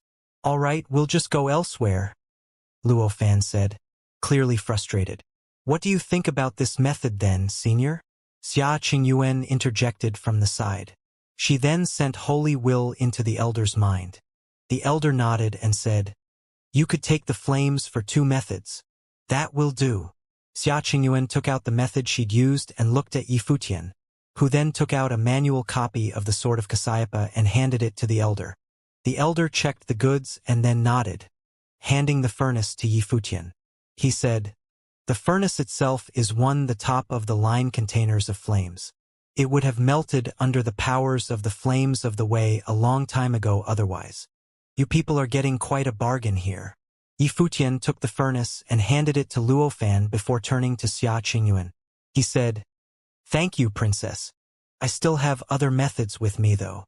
There were many methods to be found in the Golden Hall of the Lotus in Emperor Xia's palace, but the truly top-of-the-line ones were kept in private collections by the royal palace. Even if he were to have seen them, there was no way he could have traded with them. However, if Xia Qingyuan were to do so, then it naturally would not be a problem. Never mind. It's all the same, Xia Qingyuan said plainly. The elder looked at the 2 of them and speculated about their identities. Princess? But then again, all kinds of people could be found in Crimson Dragon City. The place was the biggest and greatest city in the Crimson Dragon region after all. Luo Fan took a look at Yifutian, impressed by his little brother's capabilities. They were far above his own abilities. He sure couldn't measure up to him. Yifutian, someone called out. Yifutian turned and saw someone familiar. He quickly recalled who the man was. It was the man who had fought Yushang, Wuchen, and the others in the battle of the Sleeping Dragon, Zhuasu of the Black Flames clan. He was a native of Crimson Dragon City. Zhuasu took a look at Yi Wuchen. Those who had lost to him in the past had since become saints at the Battle of the Crimson River. Yifutian nodded with a smile, not wanting to engage him in conversation. Zhuosu then took one look at the flames that Luofan was putting away. In truth, Zhuosu had always wanted the consuming flames of the way. He wanted to consume it to strengthen his flames. However, his family wouldn't grant him two top-notch methods to exchange for it. Their flames of the way were powerful to begin with, so they were reluctant to cover such expenditures. Yifutian, Lord of Xianxia City? Many turned to look at Yifutian curiously. After the battle between Li City and Xianxia City, as well as the Battle of the Crimson River, the city lord of Xianxia had gained quite some renown. Of course, his renown paled in comparison to that of Yushang, who had practically steered the direction of the entire Battle of the Crimson River. A battle between two cities was a big event involving two imperial realms. However, the attention attracted by such battles could not compare with the Battle of the Crimson River. That battle had enabled the winner to enter the regional palace. Plus, the Battle of the Crimson River had been fought in the Crimson Dragon City. "We'll take a look elsewhere," Yifutian said as he walked out of the Tower of Heavenly Flames. However, there were still many people around who had come out to take a look at him.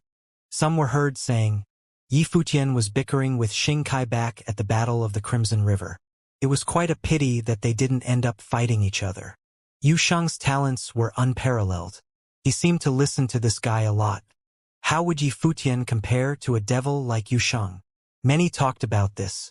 Many cultivators on Heavenly Flames Avenue turned to look at Yifutian as well.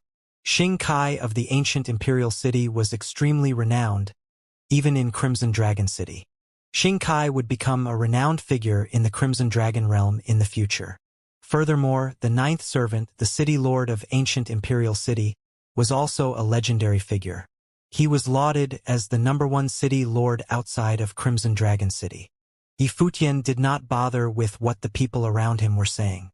People of renowned clans were commonly seen in a place like Crimson Dragon City. For instance, Zhuosu was a descendant of a Renhuang, yet people had stopped paying him any attention soon enough. "Are you looking for flames of the way, my friend?" someone asked, causing Yifutian to turn around. An old man was setting up a street stall in the middle of the busy Heavenly Flames Avenue, making him stand out of the crowd. The old man's aura appeared to be very weak. The grades of flames he was selling in his stall were all of the very low grades. No one walking about was paying him any attention. Yifutian smiled and nodded, saying, "I'm indeed looking for flames of the way. Why do you ask, sir?" "I have some here," the old man said, beckoning Yifutian's party over to his stall. Yifutian took one look at the flames in the old man's stall. They were like comparing gold and dirt when he thought of the quality flames being sold at the Tower of Heavenly Flames. There was no need to compare them at all. However, Yifutian nonetheless walked up to the old man and said, "The levels of these flames are rather low. They would be of little use for my friend's training. I do have higher level ones if that's what you're looking for, but I don't know if you dare to take them," the old man said to Yifutian with a smile. Yifutian looked at the old man and noticed how alert and cautious his eyes were. Although the old man looked frail and had little aura to speak of, Yifutian was able to tell that the old man was very adept at concealing his true abilities. He had been quietly sitting there before with no one bothering him. He had not been trying to bother anyone either. Yifutian wondered why the old man had decided to call out to him. "If the prices are good, I don't mind taking them," Yifutian said. "You can have them for free." The old man flashed a beaming smile. His teeth were rather yellow and somewhat unsightly. Yifutian looked even more puzzled. Free? There were a lot of situations where free things turned out to cost the most. They often required payment in other forms. "What conditions do you have then, sir?" Yifutian asked. "I have none." The old man shook his head. Yifutian felt rather puzzled. He was unable to read the old man. "That was why I asked if you would dare to take them," the old man said somewhat aggressively. "I don't dabble with what I know nothing about," Yifutian said, bowing to the old man. "I shall take my leave." The old man looked very mysterious. Yifutian thought that it would best to exercise caution in a place like Jinmu City. Are you sure you don't want it? A voice with a terrifying aura cried out all of a sudden, sweeping all over the heavenly flames avenue. Its scorching will made everyone turn around in an instant. Yifutian was no exception. He saw the old man holding a ball of flames of the way which glittered brilliantly. They contrasted with the rays of the sun above in mystical ways. The three-legged golden ravens in the sky over Jinmu City cried. The old man put the flames away in just an instant, smiling at Yifutian. He said, I'm giving them away to you. Do you dare to take them? Renhuang flames of the way. Yifutian stared at the old man and then looked around the avenue. Countless pairs of eyes had turned toward him in an instant. The old man whom no one had bothered with before had suddenly attracted the attention of everyone in the area. That flames of the way were being given away for free. The eyes of countless people were burning brilliantly, Yifutian included. However, flames of such levels would be difficult to hold on to. It was no surprise that the old man had asked him if he dared to take it. What he was unable to fathom was why the old man was trying to give the flames to him for free. There was no way that they knew each other. I'll take it, Yifutian said. If that old man said that he was willing to give Renhuang level flames away, then it would be up to Yifutian to choose how to deal with it. If he was unable to keep it around, he would simply sell it.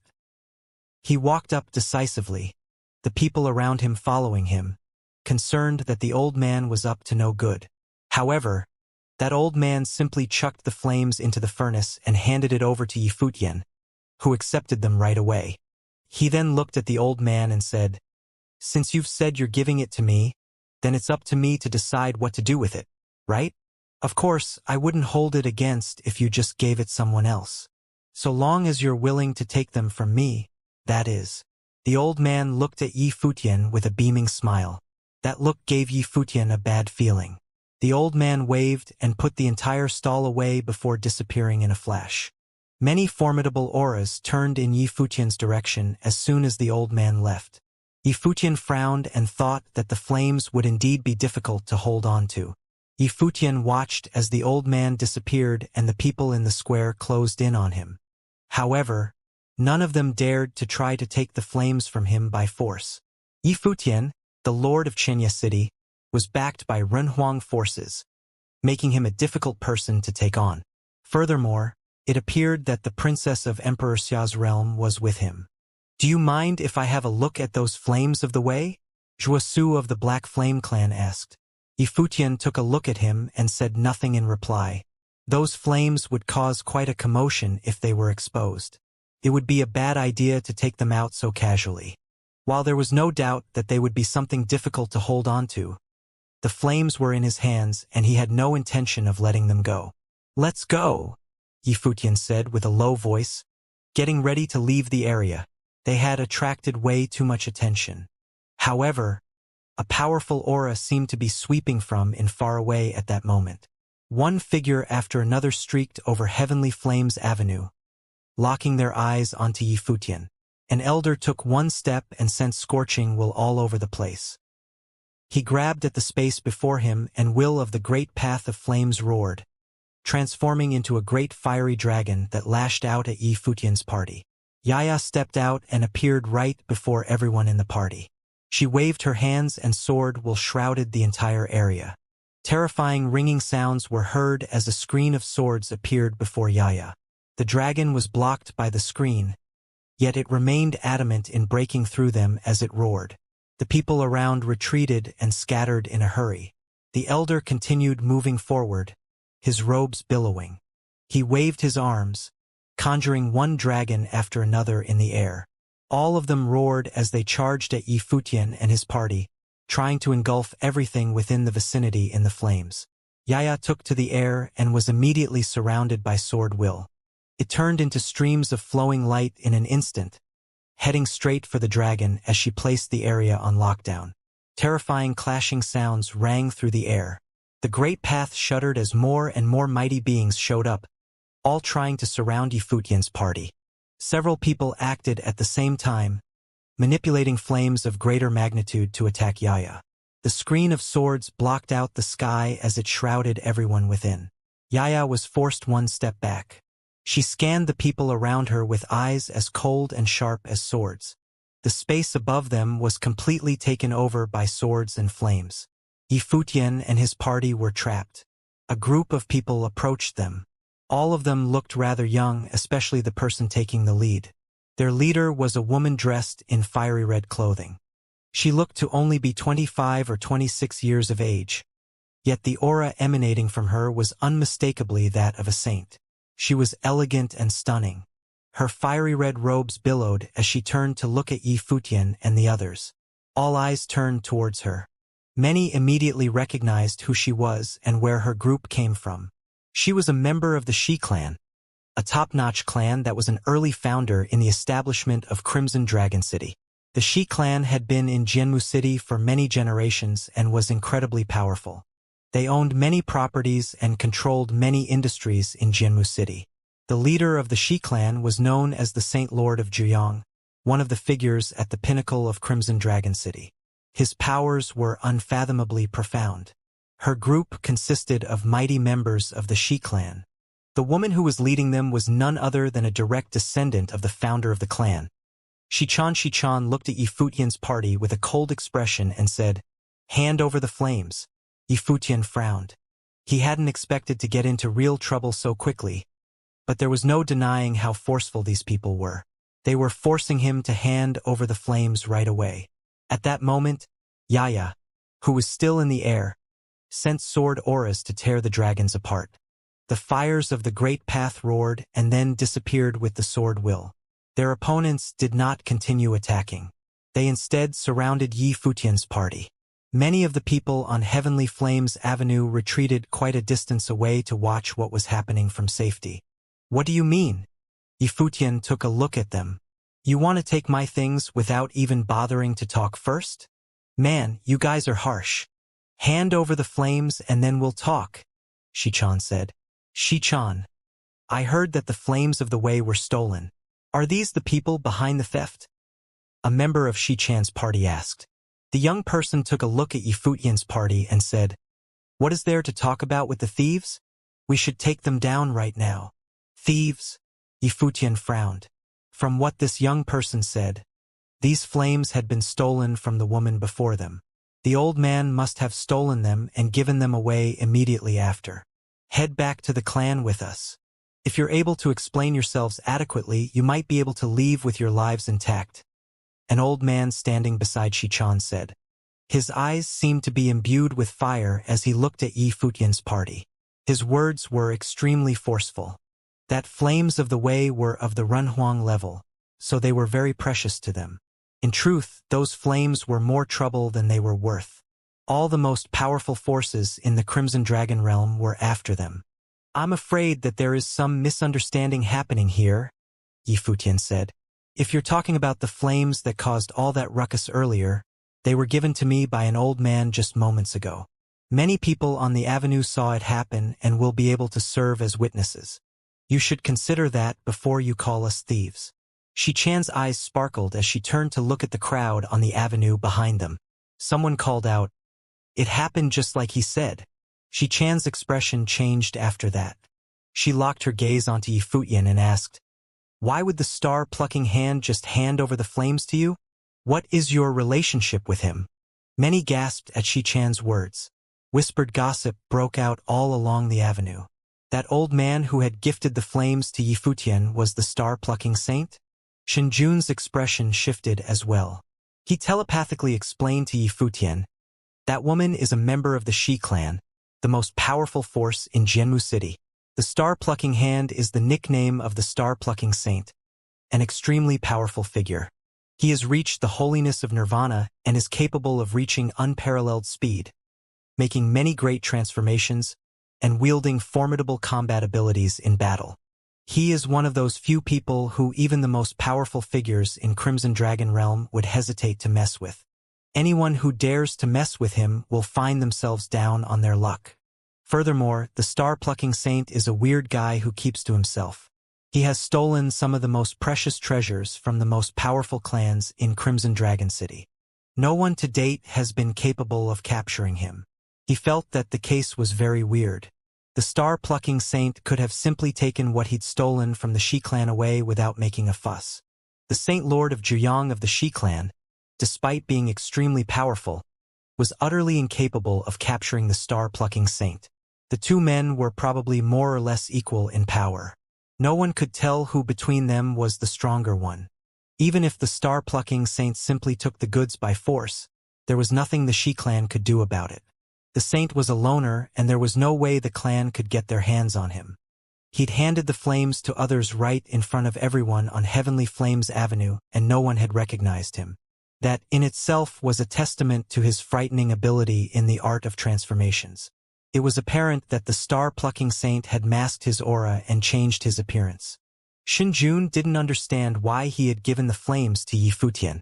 How should I know why he gave the flames to me? However, since he gave them to me, the flames are mine.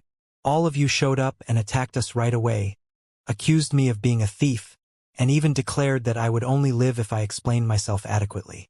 I'm afraid you are not much better than thieves yourselves, Yi Futian said coldly. Xichan frowned slightly and said, If things happened as you say, then it is indeed a misunderstanding. However, the flames of the way were indeed stolen from my clan by the star-plucking hand. If you're willing to return them, then we shall call it a day. Return it and call it a day? Xia Yuan's expression turned extremely cold after hearing what the other party said. She then responded, You people attacked us and accused us of being thieves. Do you think we can just let that slide? Whether the other party was telling the truth or not, the flames had nonetheless been given to them by that old man. The other party should have been thankful if they were willing to return the flames instead of demanding them back. Furthermore, they said that they would call it a day after the flames were returned. It was as if they were saying that they were doing Yi Futian's party a great service by not bothering with his people anymore after that. Furthermore, what is the nature of the flames, and how can you prove that the flames are yours in the first place? Yi Futian retorted. If the other party didn't want to bother with being courteous, he saw no need to be polite with them. Although the flames had indeed proven difficult to hold on to, they would not simply let go of them just because of what the other party had said. Worse still, the other party had demanded the flames back instead of asking for them politely. Boom! Raging fires burst out everywhere. The elder from Shi Chan's clan hovered toward Yi Futian's party, getting ready to strike. So, they were going to take the flames by force? If you think you can take the goods by force, I can guarantee that you all will pay a greater price, Xia Yuan said, eyeing the people right in front of her. Xichan, they are from Chenya City, Shuasu reminded her. All those who had been preparing to attack the group frowned. The Shi clan had paid attention to the Battle of the Crimson River at the regional palace. Even though the battle between the two imperial realms had taken place outside of Crimson Dragon City, they had nonetheless caught wind of the news. These people were from Emperor Xia's realm? That meant that the powerful woman must be the princess of Emperor Xia's realm. Xichan's eyes landed on Xia Yuan. She had great renown in the Crimson Dragon realm and was considered quite a legend on her own for her extremely exceptional talents. Xichan's eyes seemed to have been imbued with scorching flames as she glared at Xia Yuan, unfazed by the princess's identity. Even the Renhuang forces of other realms commanded limited power in Crimson Dragon City, especially where top forces like the Shi clan were concerned. But then again, they would not go out of their way to severely offend those of other imperial realms. Doing so would pose a grave threat to the native forces of Crimson Dragon City. Those flames belong to the Shi clan. You all might be of other imperial realms, but it will still be impossible for you to take the flames away. Xichan glared at Xia Yuan and appeared extremely powerful. While foreign imperial realm forces were extremely powerful, the majority of their forces were not in the Crimson Dragon realm. If the Shi clan insisted on keeping these people around, there was no way they could simply leave. It was impossible to simply walk away with those flames. Even if those of the Shi clan refrained from taking the flames by force, there was still no way Yi Futian and the others could call for help from Emperor Xia's realm. If that course of action was possible, conflicts like these would be settled in such a manner from then on. The number cultivators who had reached the holiness of nirvana level from imperial realms were far fewer than those in the Crimson Dragon realm. Mobilizing those saints was more difficult than it seemed to be. Furthermore, even if such saints were mobilized, the forces of foreign imperial realms could not simply act against the native forces without ample reason. Jianmu City was the home territory of the Shi clan, meaning that Xia Qingyuan and the others were at a disadvantage. That was why Shi Chan was daring to be so forceful and insisting on keeping them around. However, while the forces of other imperial realms were incapable of doing as they pleased in Crimson Dragon City, the native forces didn't dare to act rashly either. Xia Qingyuan did not balk at all and forcefully retorted. Many of the people on Heavenly Flames Avenue witnessed what transpired personally. The flames were gifted to us by an old man. If you insist on being so forceful, then bring the old man here. If he told us to hand over the flames, we would comply without question. As for you people, we did not get the flames from you. Do you think that we'll just hand them over because you say that the flames are yours? If these people had spoken to them nicely and proved that the flames were indeed theirs, Yi Futian and his people would have considered returning them to them. However, there was no way they would hand them over just because the other party claimed that the flames were theirs. Furthermore, these people had attacked as soon as they'd arrived and had behaved extremely rudely and forcefully. They'd also voiced their intentions of taking down Yi Futian's party out loud. In this case, it was simply impossible for Yi Futian's party to hand over the flames. Both parties stayed in a deadlock for quite some time, neither of them giving way to the other. Both women, Shichan and Xia Qingyuan, were extremely powerful people. A new group of people approached them. They emanated extremely powerful auras and wore crimson dragon robes, making it obvious that they were part of the Crimson Dragon Army and tasked with maintaining public order in Jianmu City. Jianmu City was part of Crimson Dragon City. Within Crimson Dragon City limits, the Crimson Dragon Army served as the absolute peacekeepers. A fight had broken out there and caught their attention. Commander Mu. Shichan bowed slightly to the leader of the army. It was obvious that she knew the commander. The Crimson Dragon Army of Jianmu City had been stationed there for many years. There were 9 lieutenants and 2 commanders. Commander Mu was one of the 2. He was tasked with managing the upper regions of Jianmu City. What happened? Commander Mu looked at the opposing forces and asked. A figure arrived in a flash of light and reported to the commander what had transpired. Commander Mu then looked at Yi Futian and his group after finding out who they were. It was said that Yu Shang of Xianxia City had entered the regional palace by overpowering all the mighty being there. He could become one of the commanders of Crimson Dragon City someday. There was a great possibility that he would join the Crimson Dragon Army's ranks one day. Shi Chan. How can the Shi clan prove that those flames are theirs? Commander Mu looked at Shi Chan and asked. How did the Shi clan come to possess the flames? Commander Mu. Those flames of the way indeed belong to the Shi clan. A figure appeared in midair at that moment. A fiery aura swept out through the air. A legendary figure appeared, looking as brilliant as the sun in the sky. He seemed to have the sun on his back. He was blindingly bright and nearly impossible to look at. It was the Saint Lord of Zhuyang of the Shi clan. However, this was probably only a projection of his will rather than his true self. Commander Mu looked at the materialized specter and said, There has never been a Renhuang in the ranks of the Shi clan, Zhuyang. Those flames are of the Renhuang level, so that means they were acquired elsewhere. By my logic, I'm afraid no one would have traded those flames away without good reasons. It was apparent that Commander Mu had a good guess as to the origins of the flames. The Saint Lord of Zhuyang frowned. Commander Mu then looked at Xia Qingyuan and asked, The Shi clan claims that the flames are theirs. Would you be willing to return it? No. Xia Qingyuan answered decisively. Very well. Commander Mu nodded.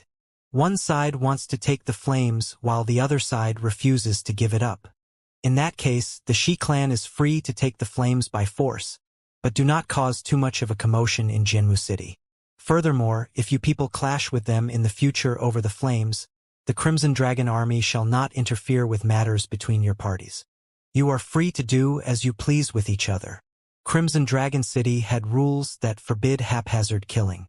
In truth, Crimson Dragon City was the safest city in the Crimson Dragon realm because it was the only place where rules were firmly enforced. That was because those rules had been laid down by the Crimson Dragon Emperor himself. Everyone had to obey them. Anyone who broke those rules would be dealt with by the Crimson Dragon Army. However, at present, the Crimson Dragon Army was there simply to mediate the conflict between the two parties. Since neither of the parties was in the mood to make compromises, the commander saw fit to let them deal with the conflict on their own. The Saint Lord of Zhuyang looked down at those below him until his eyes fixed on Xia Qingyuan. If a conflict breaks out between your parties, none of us will have anything to gain from it. What would it take for you to return the flames? Those flames were rather important to them. It was about more than the flames being left behind by a Renhuang. If the flames had only been left behind by a Renhuang, the Saint Lord would not have bothered making an appearance. Since you people sought to overwhelm us through sheer force, there is naturally no way we will return the flames. Xia Qingyuan looked at the Saint Lord of Zhuyang coldly. If he had been a top-notch figure who didn't belong to any group, he would have been tricky to deal with. However, since he was part of a top-notch clan, then he did not dare to make a move against her. Overwhelm you through sheer force, eh? The Saint Lord of Zhuyang looked at Xia Qingyuan and said, Shi-chan. Yes, sir. Shi-chan looked up at the Saint Lord. If Princess Xia here thinks that we are simply throwing our weight around, you should fight her. After all, you are on the same plane as her.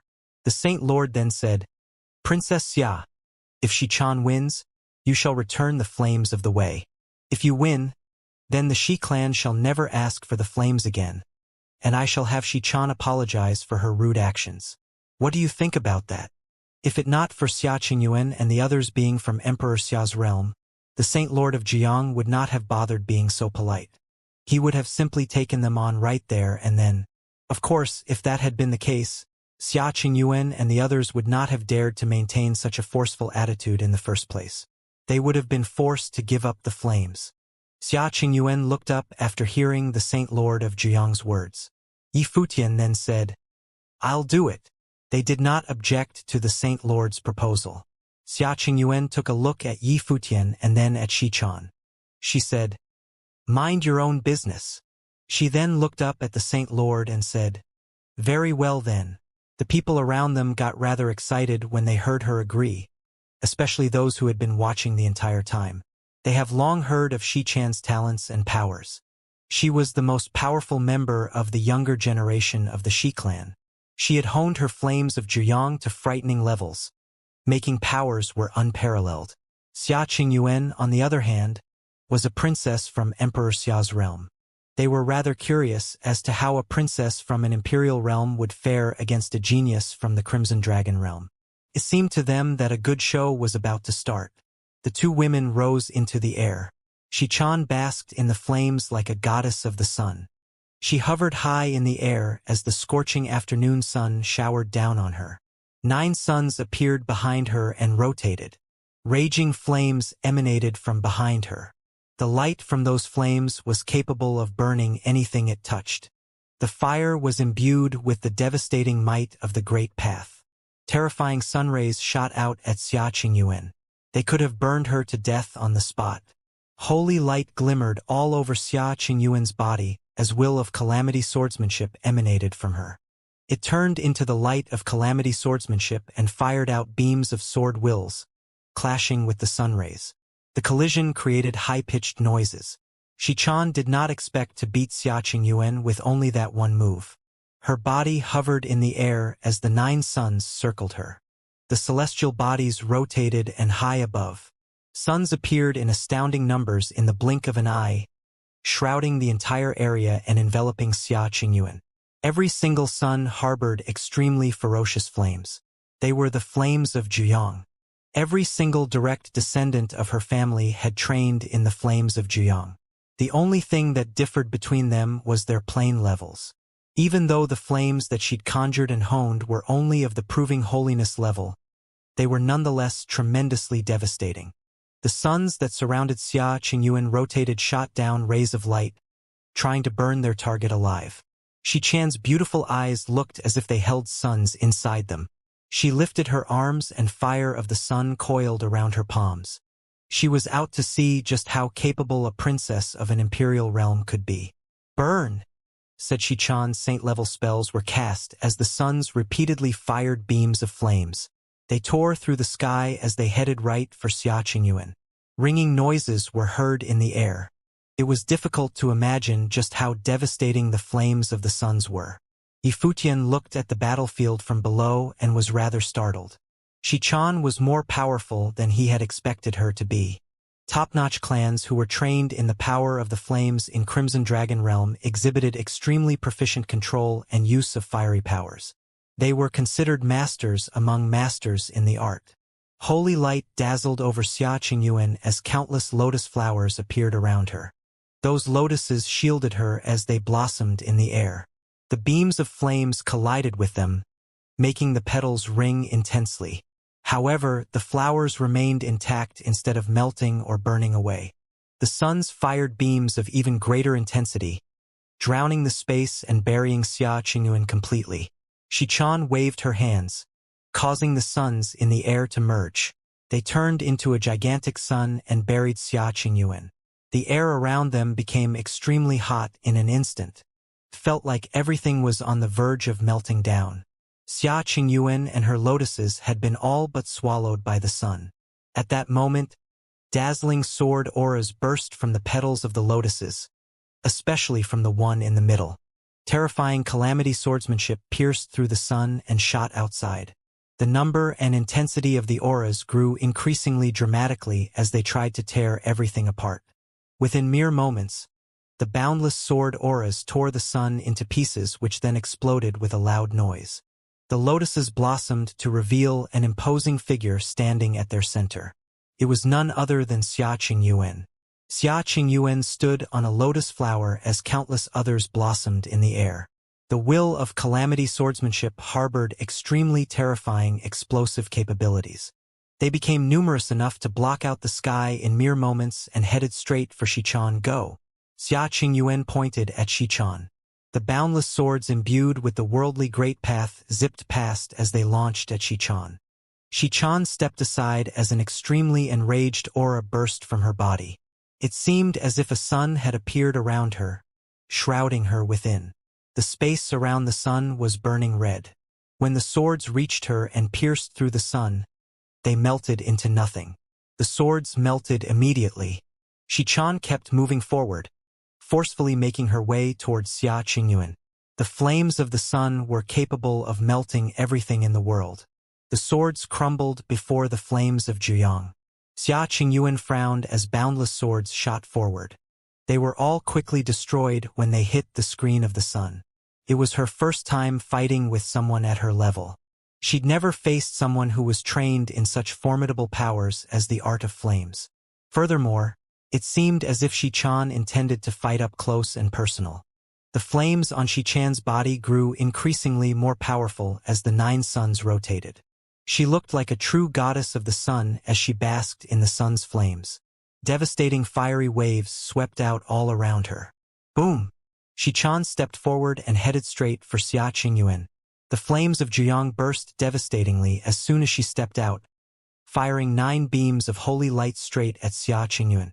The lotus flower before Xiaoqingyuan blossomed and blocked the beams, yet destructive heat waves still washed over her. The extremely dazzling figure of Xichan charged at her. It was as if Xichan had turned into a sun herself. Ferocious heat waves began engulfing the entire space before she even came close to Xiaoqingyuan. Xiaoqingyuan performed hand seals, causing countless lotuses to blossom around her in an instant.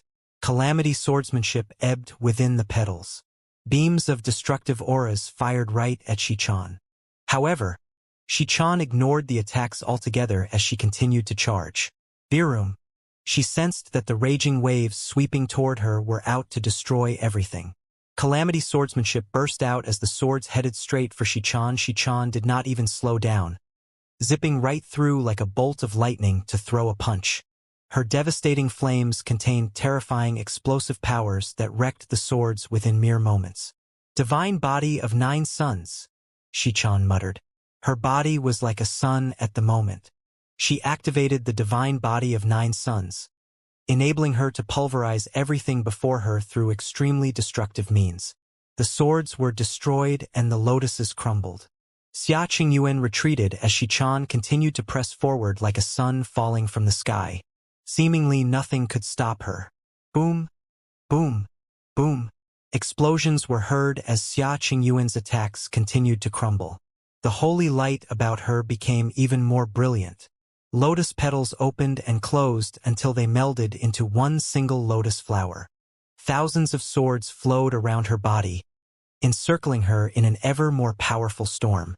Terrifying ringing noises were heard as the two of them chased one another in the air. Xichan basked in flames and charged forward like a fireball of the sun. At that moment, Xia Qingyuan finally retaliated. Xia Qingyuan pointed at Xichan below. Boundless swords appeared in an instant. They immediately transformed into a dragon of calamity.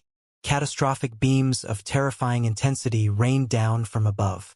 The swords then streaked downward in a frenzy, crashing into Xichan's body. The divine body of 9 suns broke and crumbled under the incoming attacks. However, that dragon seemed to be an indestructible being. It continued to roar and charge, engulfing the sky around them. The mighty beings from the Crimson Dragon army had yet to leave. They'd stayed around to prevent the battle above from harming the avenue below. Everyone watching the battle from the avenue felt astonished by what they saw happening above them.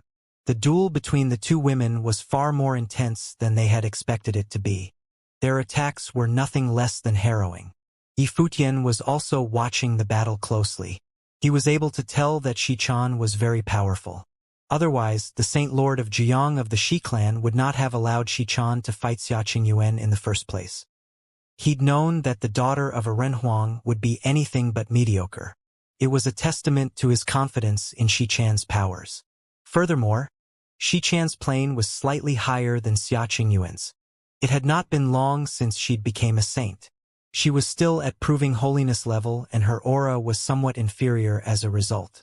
At that moment, however, a beam of even greater brilliance fired from the sun.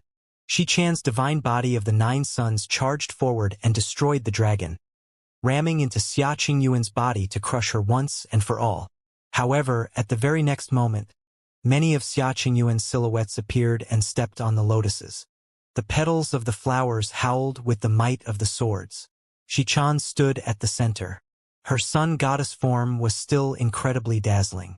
She scanned her surroundings, unable to tell which Xia Qingyuan was the real one. The silhouettes of Xia Qingyuan all performed hand seals at the same time. Powerful auras burst forward as the swords howled. The noises reverberated throughout their surroundings. Thousands of calamities, tens of thousands of shadows, all born of the lotus. Many voices said at the same time, resonating with the world around them. More lotuses appeared in the sky. Xia Qingyuan was standing on every single flower. The place permeated with the truly stifling pressure of devastation.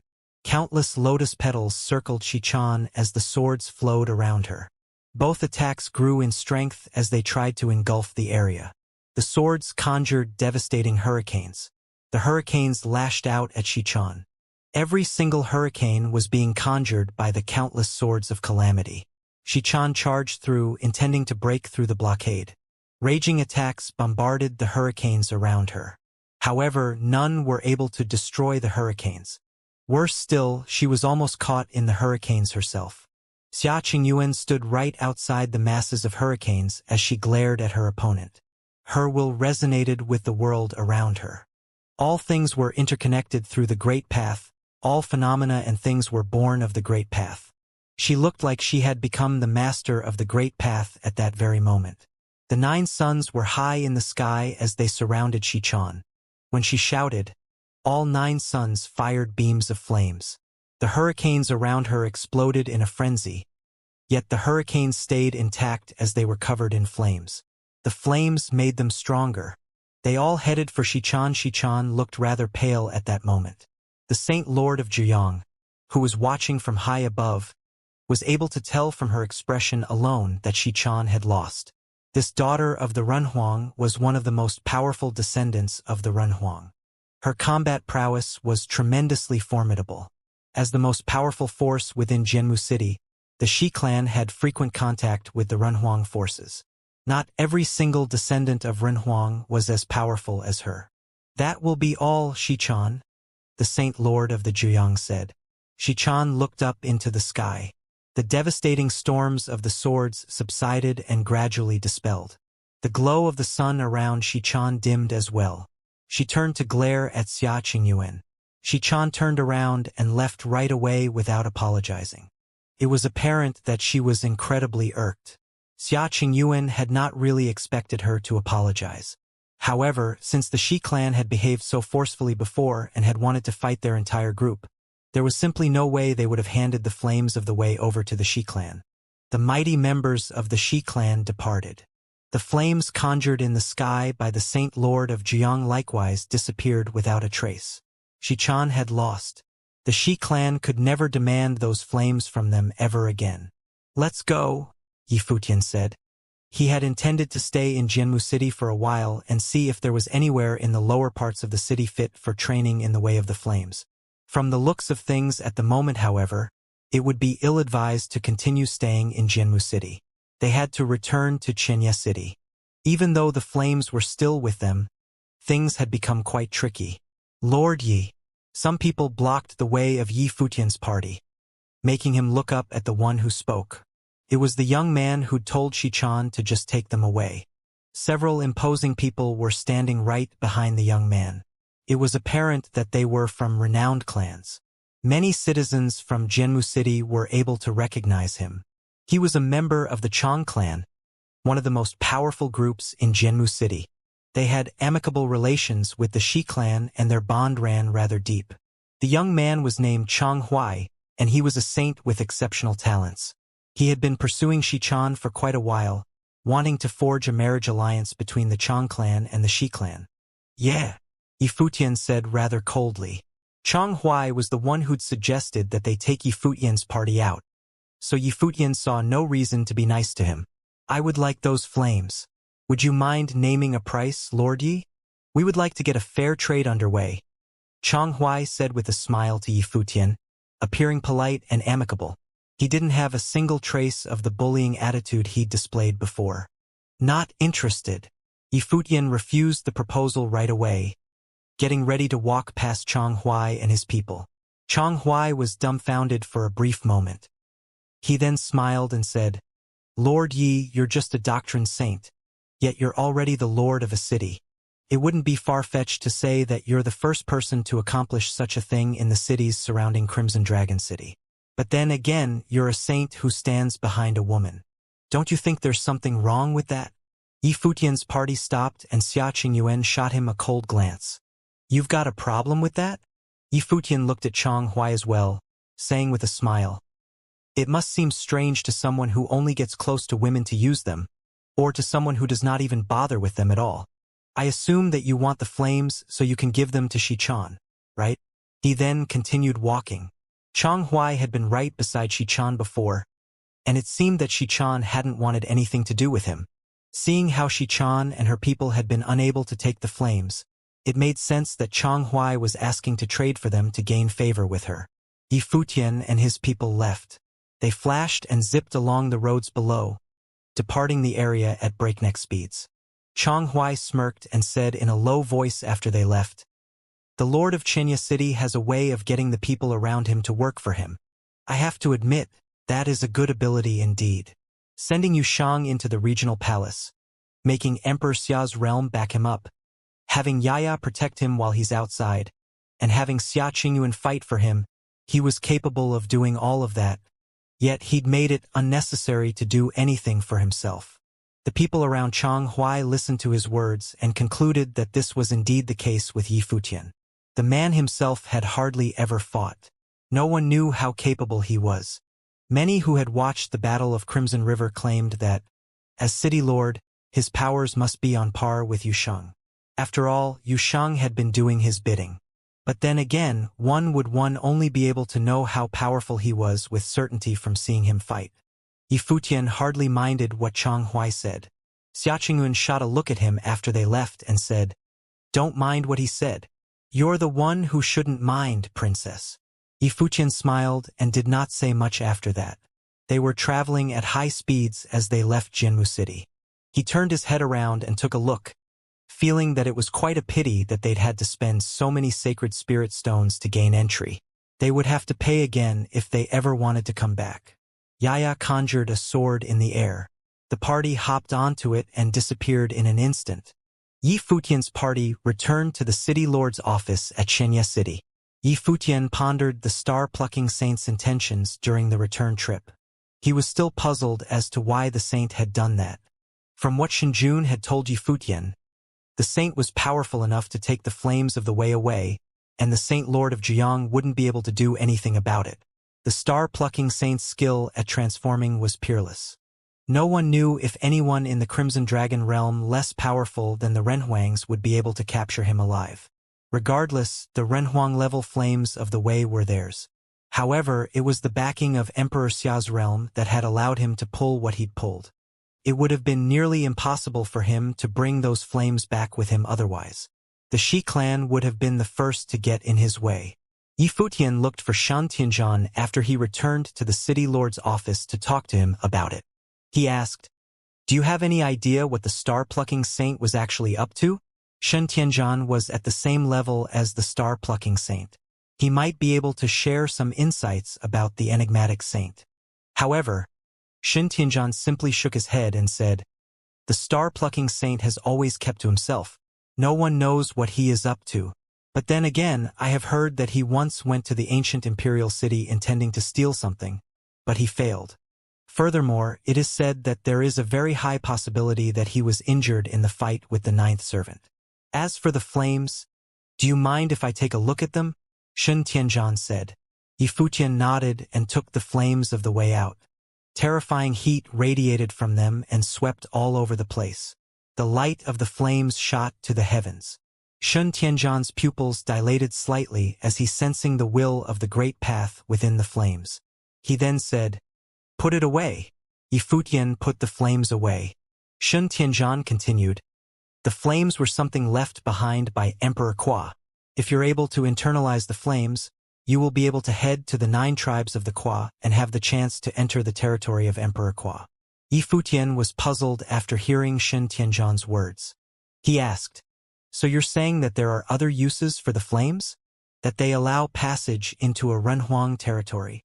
He recalled the moment right after he'd acquired the flames when Zhuosu of the Black Flame clan had asked if he could take a look at the flames.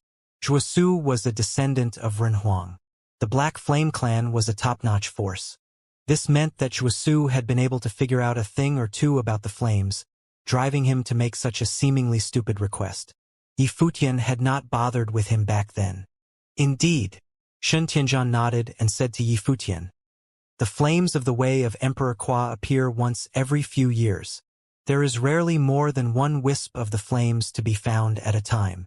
However, many would have appeared at the same time in the Crimson Dragon realm. All the top-notch forces throughout the realm were out to get them secretly. Some groups obtained some and then lost them before they were able to do anything. Some traded them away to make extreme profits. In the end, a handful was taken away for training purposes, while the rest were used to gain access to the 9 tribes of the Qua." "And I just happened to pick this up for free?" Yi Futian asked. Shan Tianzhan looked rather puzzled by the question. He'd indeed been lucky in an eerie, unnerving way. He wondered if the star-plucking saint had indeed set up the events to play out this way. The Saint Lord of Jiang probably decided to not turn hostile against you because of your identities and backgrounds.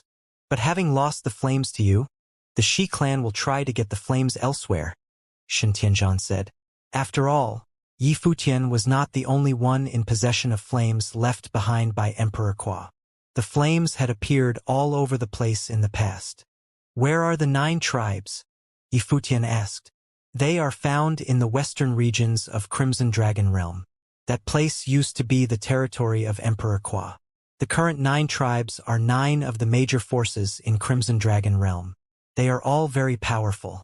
They're like our cities here," Shan Tianzhan elaborated. Yi Futian nodded. Forces that had once served directly under the Renhuang territory would undoubtedly be extremely formidable. "Seems like there will be secret fights over the flames starting in the Crimson Dragon realm again. We'd better watch ourselves out there," Shan Tianzhan said. Despite what he'd said, the people of Crimson Dragon Realm would hesitate to make a move against them. However, it was still prudent to be cautious. Many would guess that Yi Futian had gotten his hands on flames of the way of Emperor Qua. Even Zhuosu had begun to have his suspicions. "Will do." Yi Futian nodded. He had no intention of leaving Xianxia City just yet. "Try and see if you can do anything with the flames. I've heard that the flames pick their masters," Xianxia said. "All right." Yi Futian nodded and left. Yi Futian went to a training ground and temporarily sealed the place off. He then took out the flames. They began to warm the entire place with their scorching heat within mere moments, filling the entire space. A scorching aura of extreme intensity swept throughout the place. Yi Futian closed his eyes and extended his holy will into the flames as, melding with it. His will circled the flames and sensed the powers within. He then seeped into the flames properly, bit by bit. Yi Futian sensed the flames' terrifying will of devastation within a split second. He felt as if his will was about to be burned to cinders. The flames of the way were, in truth, something materialized from the will of the Great Path. The flames had been conjured without any will of attack. However, he nonetheless still felt as if his will was about to be reduced to nothing just by getting near the flames. Yi Futian did not try to work on it. Holy light sparkled at the center of his brow. His body was then bathed in divine essence and became extremely brilliant. Divine Imperial will shot out and entered the flames, sensing the might of the flames from within. Yi Futian was immediately able to sense an extremely elegant and magnificent image. A godlike silhouette stood tall and proud beside the sun high above. He seemed to be devouring the fires of the sun. The celestial body, which hung high in the sky, burned with true fires, melding with the body of the god of war. The god of war's eyes turned even more brilliant than the sun. It was as if one look from him could make the world burn. In comparison, Yi Futian discovered just how insignificant and weak his sun life spirit was. It was no wonder that other cultivators had gained abilities to communicate and manipulate the world around them when they reached the Saint Plane or even the Renhuang Plane. They had forged their ways and methods into their life spirits, which could then be passed down to the later generations. When one reached such plane levels, they transcended. The ability to absorb the fires of the sun was extremely formidable and overwhelming on its own. The abilities of those trained by the Shi clan were similar. It was no wonder that they wanted the flames back so badly. It must have caused them quite a bit of heartache to part with those flames. As he sensed all of this, the will of the Great Path in the flames shot into Yi Futian's will and melded with it. At that very instant, the holy brilliance of the Renhuang showered onto Yi Futian's body. It was as if he had earned the approval of the flames. The flames ceased to hurt Yi Futian directly. He began to try to internalize the flames of the way into himself, sensing and absorbing the powers within. Others were incapable of learning such overpowering ways of training. They would only be able to slowly communicate and work with the flames. No one else could bash into it as he could. He spent quite a long time afterward training in isolation, internalizing the flames and attempting to forge his own. It was not that he would be training with the very flames that he worked with and internalized. Depending on his level of comprehension, he would be able to create a new one that belonged only to him. Everyone was capable of comprehending the experiences of those who came before them, but their training had to be uniquely their own nonetheless. Someone arrived at the city lord's office of Xianxia City while he was training, claiming that they wanted to trade for the flames. None of them thought that Yi Futian would train in the powers of the flames, so they thought that the flames would be of little use to him. They hoped that they would be able to get the flames at a high price, but their proposal was rejected right away. Other than the scuffles and skirmishes that broke out time and again between the top-notch forces in Crimson Dragon City, hardly any clashes occurred. It was as if the fight for the flames was taking place in secret. But then again, none of that had anything to do with Yi Futian. Xianxia came looking for Yi Futian one day and told him a piece of news. Many of the top-notch forces in Crimson Dragon City and the surrounding cities were departing. Yi Futian also decided to depart right away and make the trip with Xianxia. The territory of Emperor Kwa consisted of ruins left by Emperor Kwa. There was no way he would miss seeing it. A city known as Emperor Kwa's City was located in the western regions of Crimson Dragon Realm. The old city had once been the residence of Emperor Kwa. The 9 tribes who served Emperor Kwa were tasked to stand guard around the city. Emperor Kwa's city had recently become extremely lively. People of the top-notch forces from all over Crimson Dragon City were going there. The people of the city could guess why they were there. Emperor Kwa's city had a rustic feel to it. Emperor Kwa's castle stood within the city. There was a sky-scraping statue of Emperor Kwa basking in boundless fires right in front of the castle. His likeness stood tall and proud, looking very alive. Mighty members of the Shi clan, who had recently fought Yi Futian over the flames, were one of the forces found there. Shichan was there as well. After the flames were taken away by Yi Futian, the Shi clan paid a great price to get themselves another wisp of the flames of Emperor Kwa before coming to the city. Shichan stood before Emperor Kwa's statue and displayed the Renhuang will about her. There were many around who extended invitations to her. All of them were members of the 9 tribes that had once served the emperor. Yi Futian and Shin Tianzhan were there as well. Shin Tianzhan learned a lot about the matter and explained quite a bit about the ruins of Emperor Kwa on their way to the city. In addition to Yi Futian, there were many people from other forces there as well. The Chong clan of Jinmu City was there too. Mighty figures from Flaming Prison City and Crimson Cloud City were also present. Yi Futian was wondering just how many wisps of the flames of the way Emperor Kwa had developed. Go! Getting into the ruins requires support from the 9 tribes, and their powers complement each other. The 9 tribes are not of the same level. They often compete with each other. I have introduced the tribes to you before. It'd be best for you to work with the strongest tribe, Shen Tianzhan told Yi Futian telepathically. Yi Futian nodded and walked up to the statue of Emperor Kwa. Holy light shrouded his body. He looked as if he was basking in divine, fiery light. And you are. Many pairs of eyes turned toward Yi Futian. Yi Futian, city lord of Xianxia, Yi Futian replied. The people nodded at once. Those of the 9 tribes stared at him, seemingly watching him while weighing their options. They were wondering if Yi Futian was someone worth extending their invitations to. They had naturally paid attention to news from Crimson Dragon City. Yi Futian of Xianxia City hailed from Emperor Xia's realm, but they knew little of his powers. They knew only that he had defeated Shinjun, son of Shin Tianzhan. He had also killed the young palace lord of the Bliss Palace. However, those achievements hardly seemed worth mentioning. At the very least, he appeared to pale significantly in comparison to Yushang, who had participated in the Battle of Crimson River. That was why the tribes were wondering if Yi Futian was someone worth betting on. The relationship between the 9 tribes that had once served Emperor Kwa was a rather rocky one. Even though they worked together, they were also rivals. They had all served Emperor Kwa before. When the emperor perished, the 9 tribes remained separate entities, competing against each other for many years. They all wanted to become the true successors of Emperor Kwa and inherit the will of the emperor. Doing so would allow them to unify all 9 tribes.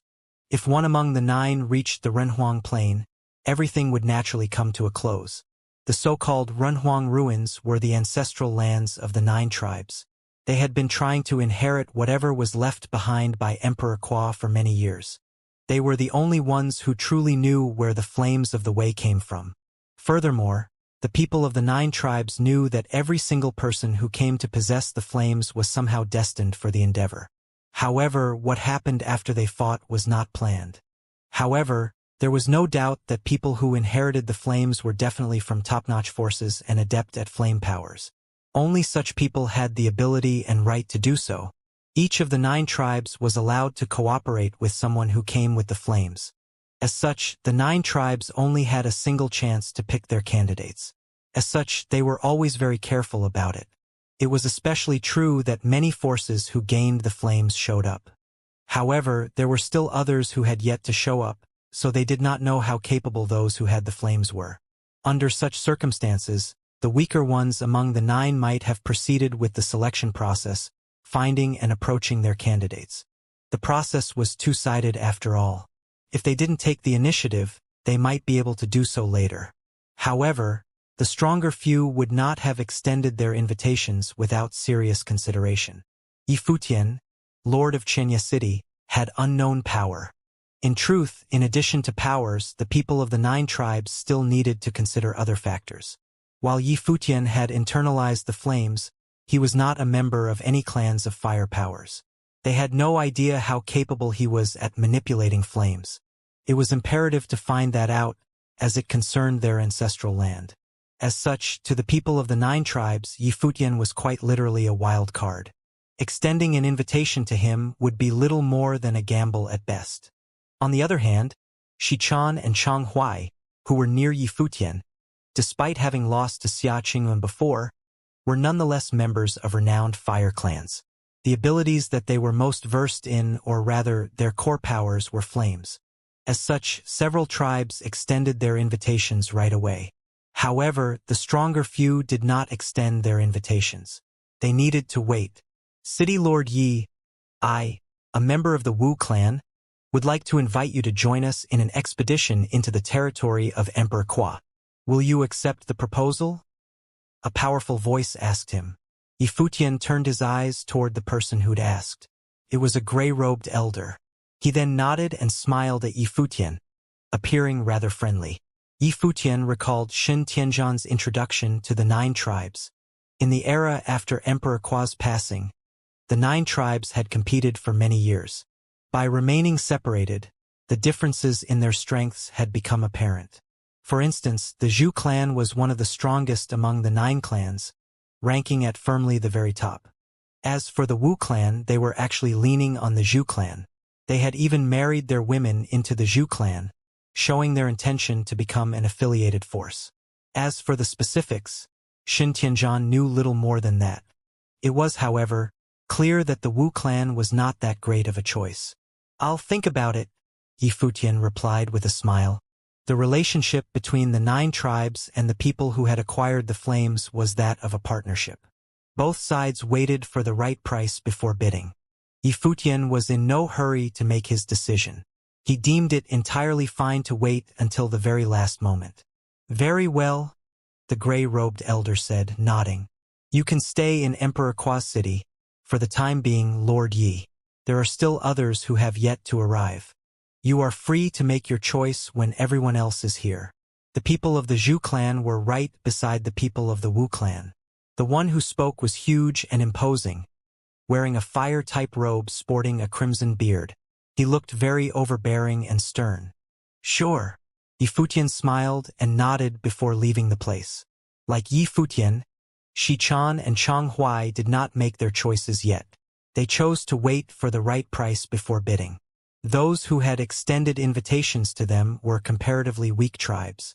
In this case, there was simply no need for them to be in a hurry to make their choices. You train in fire powers too? Someone behind Yifutian asked. He turned around and saw Xichan.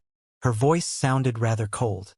When the flames that were stolen by the star-plucking saint were handed over to Yifutian, it had cost her clan considerably to get their hands on another wisp of the flames. Indeed, Yifutian nodded. We'll see each other in the ruins then, Xichan quipped. Changhuai followed right behind her. Changhuai smirked and took a look at Yifutian when he walked past before continuing to move forward. Yifutian did not pay the two of them any heed. He returned immediately to see everyone from Xianxia City. He told them, let's head out. The group left the place right away. They wanted to find an inn in Emperor Qua's city to settle down in for the moment. Mighty beings continued to pour into Emperor Qua's city after that. There were even some people there who did not have flames with them and were simply there for fun. Of course, there were others who had acquired the flames arriving all the time. Their identities were gradually discovered by others. Unexpectedly, every single one of the people who showed up later was a legendary figure trained in fire powers in the Crimson Dragon realm. Those people caused quite a bit of commotion as they arrived at Emperor Qua's city. People were talking about them all over the city in inns and restaurants. Someone from Emperor Dong's palace of the eastern region is here. Everyone sitting at a table felt rather shocked. Emperor Dong's palace of the eastern region was a true Runhuang force. It was a place located in the eastern region of the Crimson Dragon Realm. All those within the region submitted to them. They reigned supreme in the eastern region of the Crimson Dragon Realm. Emperor Dong's palace of the eastern region and Emperor Qua's hall in the western region were both of equal legendary status, reigning supreme in their respective regions. Emperor Dong's palace of the eastern region has never interfered with Emperor Qua's ruins in the past. Yet they now show up with a wisp of the flames. I wonder what they're up to. They were wondering which of the 9 tribes would be willing to work with a force like that from Emperor Dong's palace. The southern regions are like they've always been. The ones who showed up are the descendants of Saint Chiming. Furthermore, they will probably work with the Nanli tribe if everything goes well, someone added. Everyone in Emperor Qua's city knew that every single expedition into Emperor Qua's ruins would mean one wisp of flames appearing in the other 3 regions. One member of the forces of the 3 respective regions would have to come. It was as if things had been set up to work this way. People serving Saint Chiming were always from the south. It is the same in the northern regions. Saint Jiao will send someone else said. The descendants of both Saint Chiming and Saint Jiao showed up very frequently. Other than those 3 forces, any others who had acquired the flames were probably those from the central region of the Crimson Dragon Realm. The area centered around Crimson Dragon City was the strongest. As such, quite a few flames should have emerged there. However, despite that area being the most powerful one, only the top forces of the other 3 regions would have sent their representatives to the event. This was due to the central area having the Crimson Dragon Emperor reigning supreme. It was indeed a terrifying lineup. Many tribes of Emperor Qua's city paid visits and extended invitations when the 3 forces were there. With 8 forces having gathered at present, I wonder which force has gotten their hands on the flames and if they'll show up.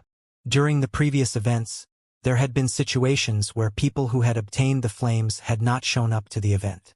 They hadn't been interested in entering the ruins and had simply gone on to train with the flames. The last force is here, someone announced, attracting the attention of everyone in the restaurant. Everyone turned to look at the speaker. Who is it? Unclear, but the mightiest members of the Zhu clan have departed to pay them a visit, the speaker told them. Many were startled by the news. The Zhu clan was visiting someone personally? So, the Zhu clan had already decided who they wanted to work with? They had been waiting all this time? One figure after another left the restaurant in a flash, heading outside with intense curiosity. They were intrigued by whoever had made the topmost clans of the 9 weight. Few remained in the restaurant after that. Yifutian and the rest sat quietly in a corner feeling rather curious. He wondered who could have made the Zhu clan pay them a personal visit. Who could have made the Zhu clan wait? A group of mighty beings was traveling from the central region of Emperor Qua's city at that moment. The one taking the lead was a woman. She looked legendary, dashing, and very unapproachable. The mighty beings of the Zhu clan appeared. The one in the lead was the tall man who had made Yifutian wait for days. He said with a smile, "Welcome, princess." "Yeah." The woman in charge nodded, startling many. Anyone bearing the title of princess in the Crimson Dragon Realm was definitely a daughter of a Renhuang. Common folk did not dare to use such titles. Daughter of Emperor Wu. Someone was perceptive enough to recall who she was. She was the princess of Emperor Wu's realm. She was training in the regional palace and was considered a genius. So it was she who had come this time. Emperor Wu was proficient in fire powers and was ranked at the forefront of the Crimson Dragon region in terms of powers.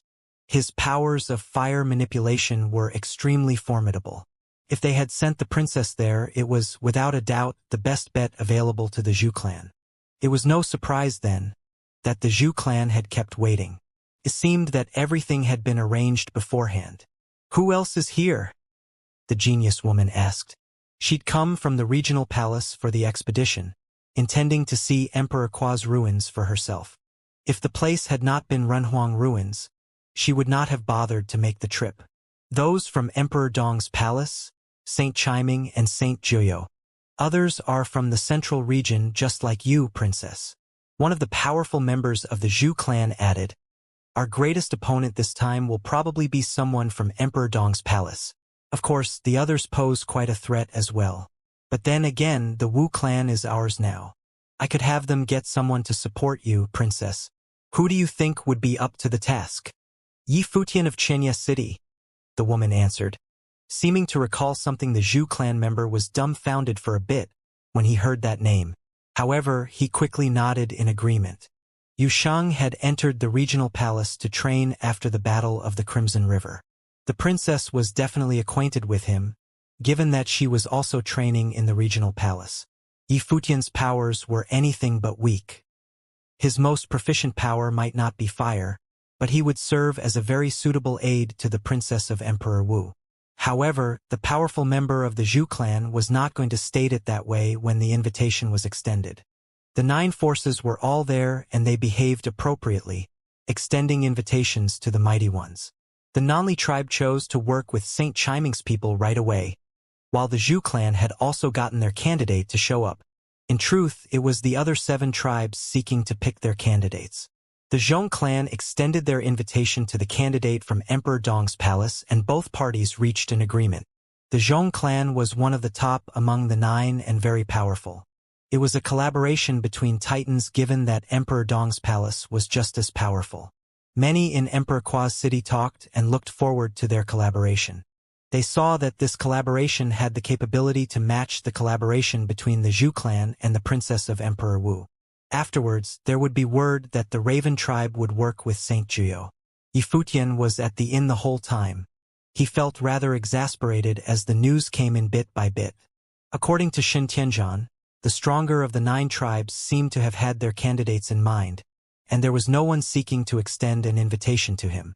It was apparent that he was not the preferred choice of any of the 9 tribes. He heard from Shin Tianzhan that the 9 tribes placed greater importance on candidates who were mainly trained in fire powers. Not only was Yi Futian's knowledge of his powers limited, but the other candidates were skilled in fire powers of the Crimson Dragon realm. That likely explained why he was being ignored. There were even descendants of the Renhuang who were proficient in fire powers. The princess of Emperor Wu or the prince from Emperor Dong's palace were 2 such examples. The other candidates were also members of skilled forces with fire-based power. The candidate from the Pang clan of Crimson Cloud City was from the Crimson Cloud realm, and a descendant of a Renhuang as well.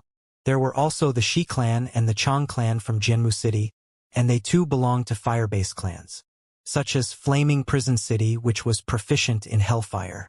While they were considered a weaker clan among the others, they were nonetheless very skilled in fire power.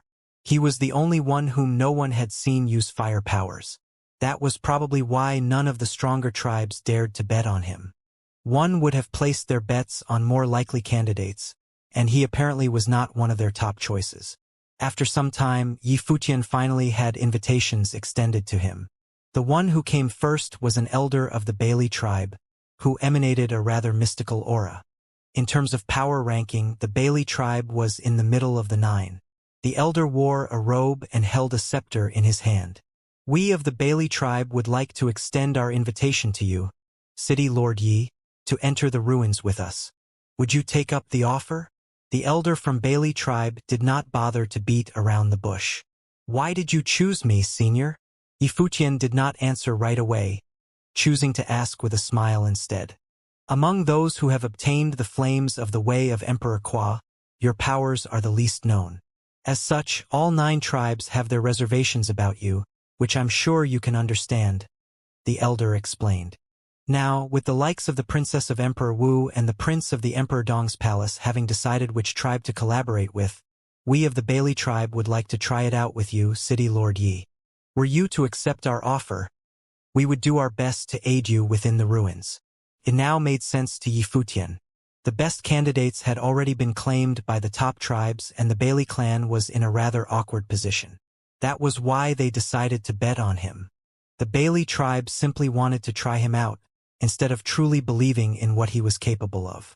However, Yi Futian did not mind any of that. He was not stupidly prideful enough to think that the 9 tribes should have believed in his powers without question. Trust was built on the foundations of power after all. He had never even displayed what he was actually capable of, so there was no way he could have asked others to trust him. Just when Yi Futian was about to accept, another voice was heard. City Lord Yi, we of the Wu clan would like to extend our invitation to have you collaborate with us. The gray-robed elder who had extended his invitation to Yi Futian in front of the statue of Emperor Kwa appeared. Yi Futian looked at him and then at the elder of Bailey tribe, feeling rather hesitant for a moment. City Lord Yi, we would be working with the Zhu clan on this expedition. We would have a better chance if we looked out for each other. The Zhu clan would actually like you to aid the princess of Emperor Wu.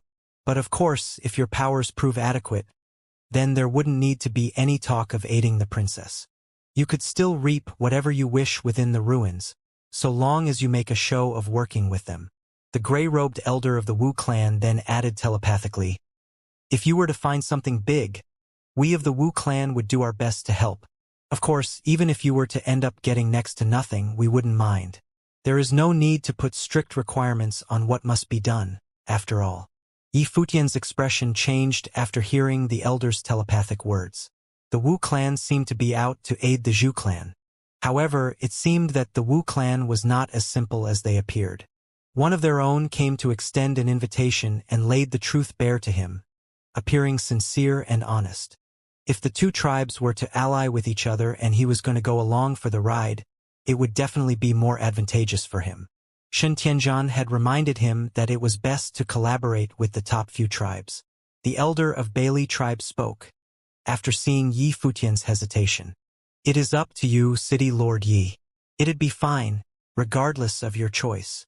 The Bailey tribe invited Yi Futian with the intention of trying him out. If he declined, they would simply look for someone else. After all, nothing was set in stone before entering the ruins. All right then, Yi Futian nodded. As the Wu clan had extended an invitation earlier, I must give them priority. It is fine. The mighty one from the Bailey tribe nodded decisively. Well then, we shall meet again in the ruins. He turned around and left.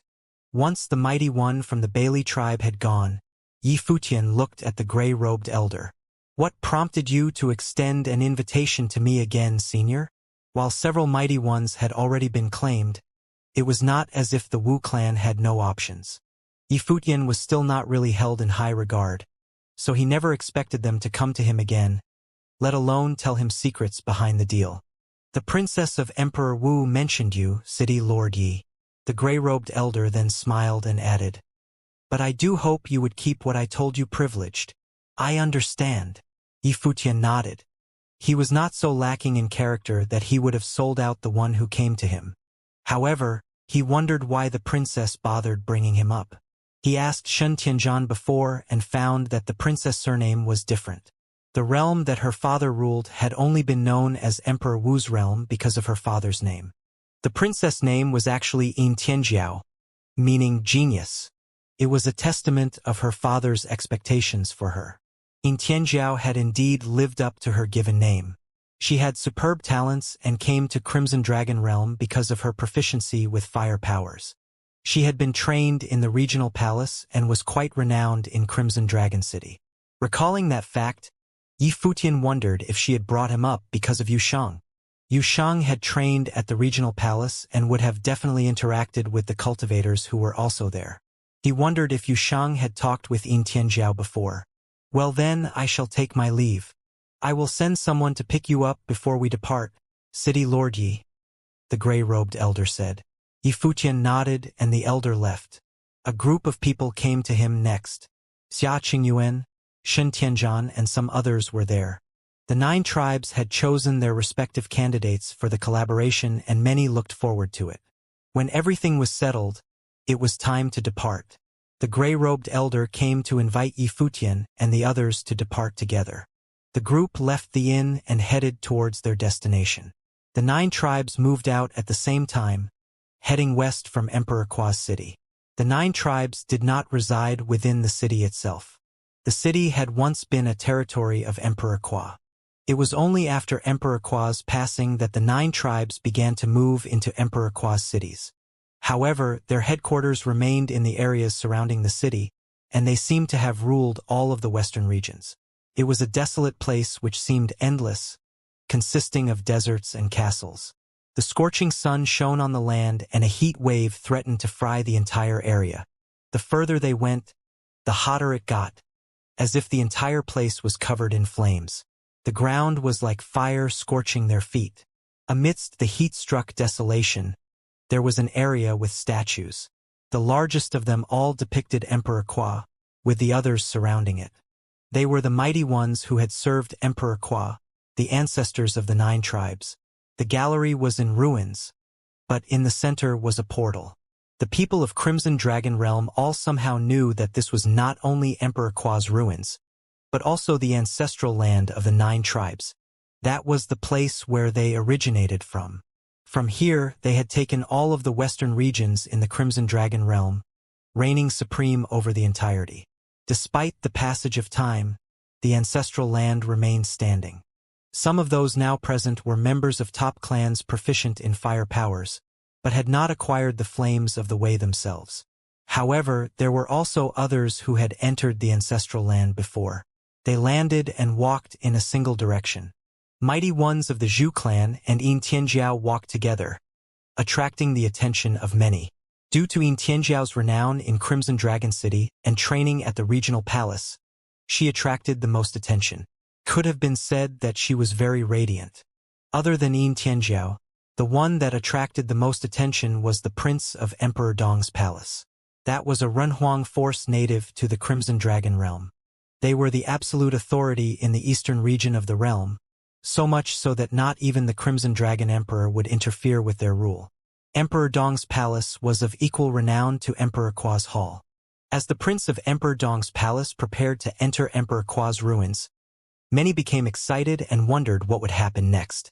Out of all the clans, it was the Zhong tribe that was working with the prince of Emperor Dong's palace. They were very powerful and definitely among the top 3 forces. The collaboration of 2 such parties was naturally worthy of note. Those present were the strongest to be among the 9 tribes. The leaders of all 9 tribes were there personally, as were the holiness of Nirvana. The fact that the 9 tribes had still been able to rule the region after Emperor Kwa's passing served as an undeniable testament of their powers. Several pairs of eyes turned to Yi Futian when he came. Notable among them were the mighty ones from the Zhu clan and Yin Tianjiao, princess of Emperor Wu. Also Shi Chan of the Shi clan and Chang Huai, who worked with the Vermilion Bird clan and the Zhu tribe. The Vermilion Bird clan consisted of demonic beasts, with the leader having once served as Emperor Kwa's steed. The student of St. Chiming worked with the Nanli tribe, while the student of St. Gio worked with the Raven tribe, the mighty ones of which descended from the bloodline of the 3-legged golden raven. The Bailey tribe had chosen to work with a prestigious young saint from Flaming Prison City after Yi Futian refused their offer. And finally, the ones from Crimson Cloud City worked with the Shang tribe. All 9 cultivators who internalized the flames of the way were of proving holiness level. Though there were others of higher level flame power, only those who had attained proving holiness were permitted. That was because only people of proving holiness level could enter the ruins of Emperor Kwa.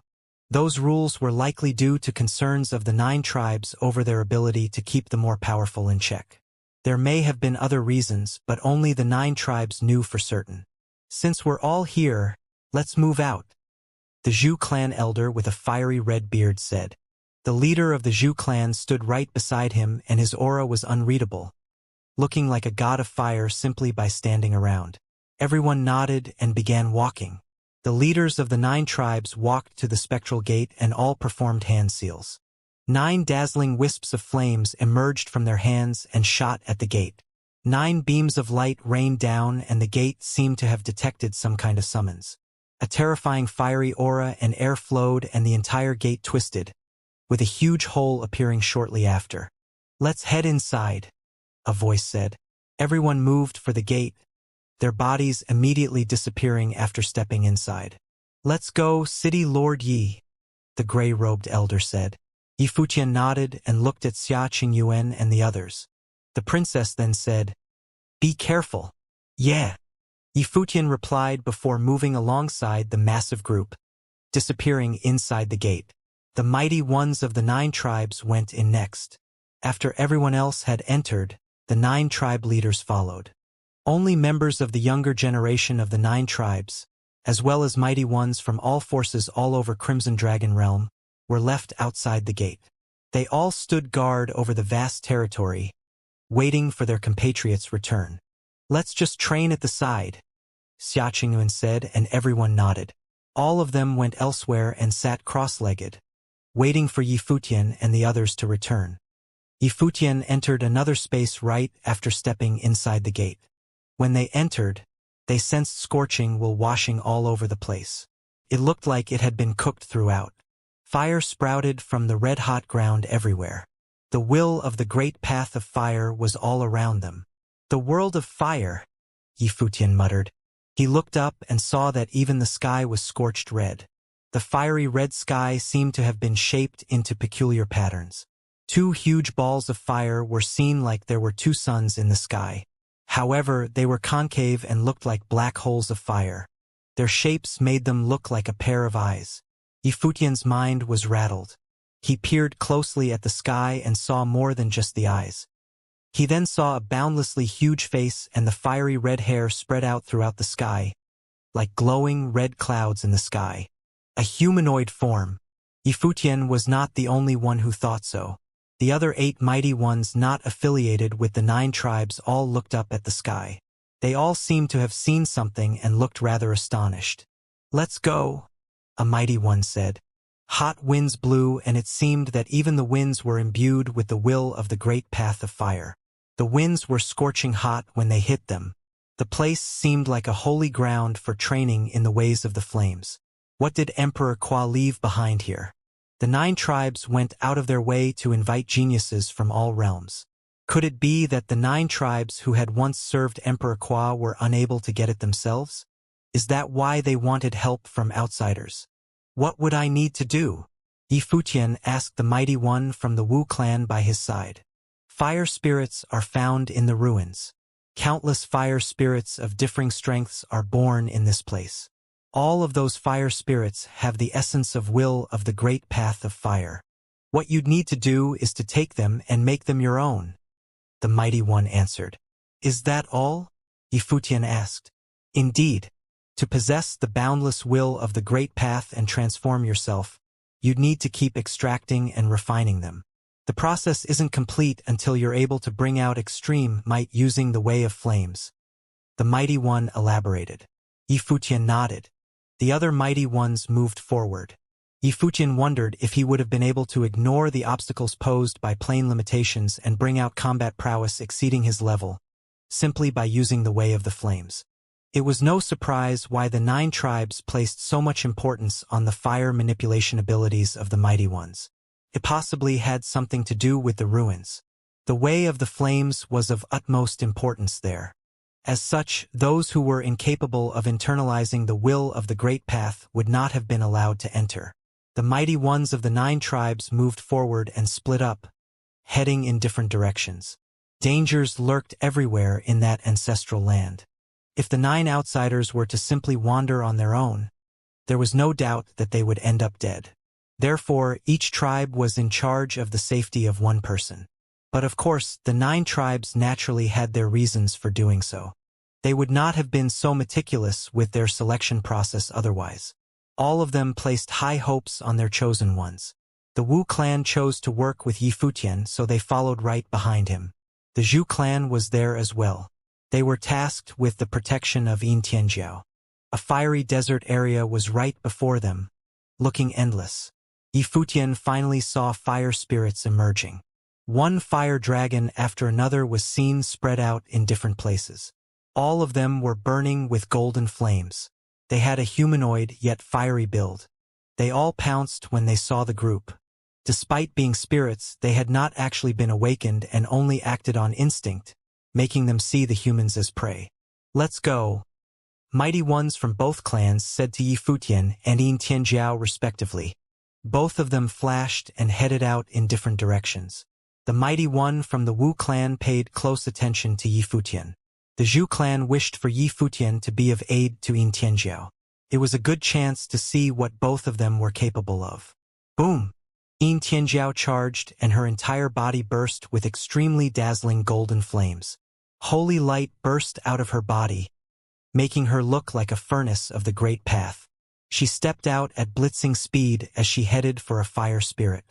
While the fire spirits were not intelligent beings, they nonetheless possessed saint-level auras, as if they were flames of the way born of the world itself. However, Xianxia was not hesitant. She charged right before a fire spirit and lashed out. That construct of flames charged at her roaring but was quickly pinned down. A terrifying whirlpool seemed to have appeared on Xianxia, devouring the fire spirit's body and making it one with her own. She was able to absorb fire spirits of such levels into her body without pause. The mighty one from the Zhu clan watched the scene quietly. Xianxia, princess of Emperor Wu, had indeed inherited the true essence of her father. She was able to incorporate fires of the Great Path directly into her, wielding such powers in a variety of means, making her extremely powerful. Yifutian charged at a fire spirit as well. Raging flames were sensed all over the place. Boom! A fire spirit charged right at Yifutian, intending to eat him up alive. However, the will of the Great Path coursed about his body and holy light flowed. The flames were quickly internalized. The fire spirit roared and wanted to destroy him outright, yet its body kept shrinking. It continued until every single bit of its way of flames was taken into Yifutian's body, being siphoned straight to his life palace. The mighty ones from both the Zhu Wu clans nodded when they saw the scene. While the city lord of Xianxia City might not have been well-versed in fire powers, but that was not to say that he was weak. Such beginner levels of fire spirits were of no threat to him at all. Both Xianxia and Yifutian continued moving forward, destroying any fire spirit that emerged from the desert and consuming their powers. Time passed, and as they crossed the desert area, hundreds of wills of the Great Path of the Flames were already found in Yifutian's life palace. They came to a lava-filled area when they crossed the desert. The lava burst everywhere, and there were even more fire spirits to be found there. However, the will of the Great Path of Flames was different from what was seen before. But things ended up almost the same nonetheless. Both of them charged into the fires of the lava and continued to internalize the fire spirits within. The mighty ones followed closely behind. The mighty one from the Zhu clan was relieved to find that Yifutian had not gotten in the way in the slightest, as he consumed the flames without a problem. It seemed that Yifutian had a way of taking down flames after all. At that moment, the lava boiled and gushing sounds were heard. Yifutian looked forward and saw the lava boil, from which a war god of lava appeared. That thing was no longer a simple fire spirit, as it had condensed itself into a solid body and materialized into a giant of lava, emanating a terrifying aura. Saint of true self-level, Yifutian muttered to himself. The giant of lava took a look at Xianxia and Yifutian, lashing out with both its hands. Anything hit by the great, big hands of lava would have probably melted on the spot. Both of them evaded at breakneck speeds. Xianxia looked at Yifutian and said, "Work with me." It was apparent that she was getting ready to take on the giant, even though it was of Saint of True Self level. The lava giant took a huge step forward and clapped its hands in Xianxia's direction. Xianxia was unfazed and charged at the hand. Her body dazzled with glittering light, power bursting from her body. She threw forward her hand. Though slender, it still contained the might of the Great Path. Rumbling noises were heard and the world around her resonated with her being. She thrust and an enormous, fiery handprint appeared. Boom! A loud rumble was heard and the lava giant's hand cracked, but quickly mended. The fires melted her great handprint. She frowned slightly at fire spirit's insane healing powers. Sword wills howled around Yifutian. Swords of Cassiopeia zipped past and arrived right before the lava giant, which roared as the swords came near. They were engulfed in the fires right away and melted into nothingness. Level superiority was at play in this fight. Xianxia's aura became even stronger at that moment. A tall, imposing figure like an empress seemed to have appeared behind her. A towering aura swept all around her body as her might burst in a frenzy. The will of the Great Path circled about her. Thousands of wills of the Great Path coursed, and the area surrounding her seemed to have become a world of destruction. Many wills of the great path of flames all gushed into her body at that moment, and it felt as if her body was burning. The will of the great path around her was furiously absorbed into her body. Yifutian took a look at her and conjured the halberd of time and space into his hand. Yifutian burst into the air with a flash, disappearing right away and appearing right before the lava giant, bringing down the weapon like a bolt of lightning. The lava giant blocked with its hand, clashing with the halberd of time and space. Rumbling noises were heard as the hand crumbled, inch by inch. The fires exploded at the weapon and Yifutian himself. Still, the giant absorbed the power of lava without pause to reconstruct its broken arm. Tianjiao stepped out and attacked as well. Her great handprint resonated with the great path around her as she brought her attack down on the fire spirit.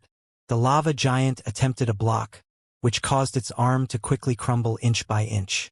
Both Yifutian and Tianjiao continued to press on their attacks until they pierced the lava giant's body. Tianjiao's rules within her handprint cracked open the fire spirit. A sliver of lava-colored will of the great path intended to flee, but Tianjiao grabbed and pinned it down. Towering fires burst, intending to consume Tianjiao. As holy light dazzled, her body almost burned, devouring the fire bit by bit. "You could have the next one," Tianjiao said to Yifutian, who nodded without saying anything.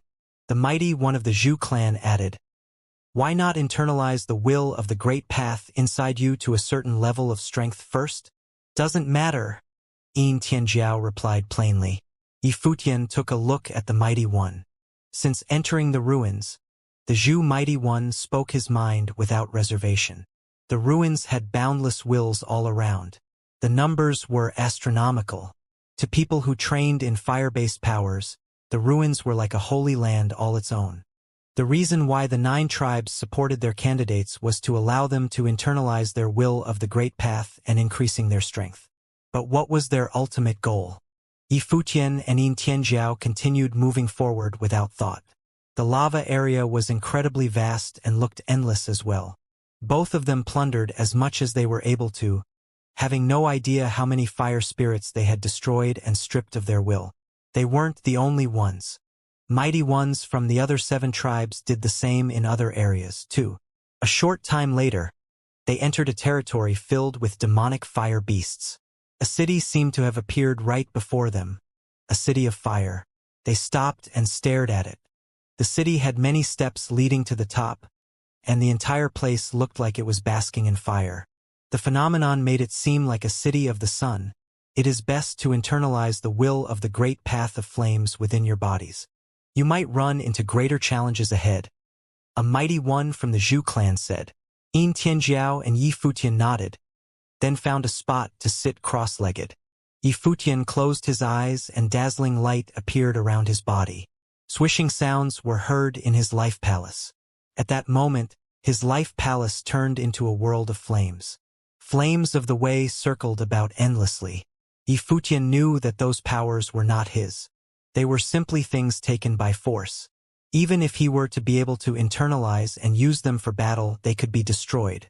That would be the end of it. Essentially, he was only using external powers instead of relying on his own skills. It was something he would not have done in his usual training. Those flames could only be used as trump cards, akin to convenient devices. That was unless his plane could reach the required level. Then he could truly make those flames his own. If at Proving Saint level, he could really enhance his own powers. Of course, there would have been no way for him to finish internalizing those flames in such a short period of time. The greater the flame's intensity, the harder it would have been for him to make them his own. There seemed to be another silhouette of his in his life palace, who sat cross-legged and holy light burst from it. The deed of thorough comprehension flowed about in a frenzy within him. His body was now like a furnace, melting and internalizing the wills of the great path. The world tree swished about. Powers of all elements been turned into auras of flames, enveloping his body. Auras of the world around him flowed into his body, entering his life palace through his veins. The first of his flames were completed a while later. Flames of increasingly greater numbers melted to become one with him. Fiery auras of the boundless great path flowed into his life palace. Not far away from where Yifutian was, Yin Tianjiao was also training with her eyes closed. They sat that way for a long time. When they completed their training, they opened their eyes. Together, they began ascending steps before them, moving towards the city of the sun. With every step they took, the heat of the staircase grew increasingly intense. Like they were walking on the flames of the great path. The sun hung high above with countless golden ravens circling around it. The birds dove towards them with great force, as if they viewed the group as intruders. Everyone feared they were on the verge of destruction. Yifutian sensed the birds' auras and found many of them to be at Saint of True Self levels. Fiery auras of the great path flowed around the sun, coalescing into dazzling beams of light. The beams shot forth like divine fire. The golden rays were engulfed by them, and they exploded into flaming auras of the great path. What transpired had caught the attention of the mighty ones from both the Zhu and Wu clans. Yifutian's fire ability did not seem weak at all. His own powers combined with what had been absorbed were like rays of the sun, capable of melting anything. It even seemed to contain will of the sword, which gave the beams devastating shredding power.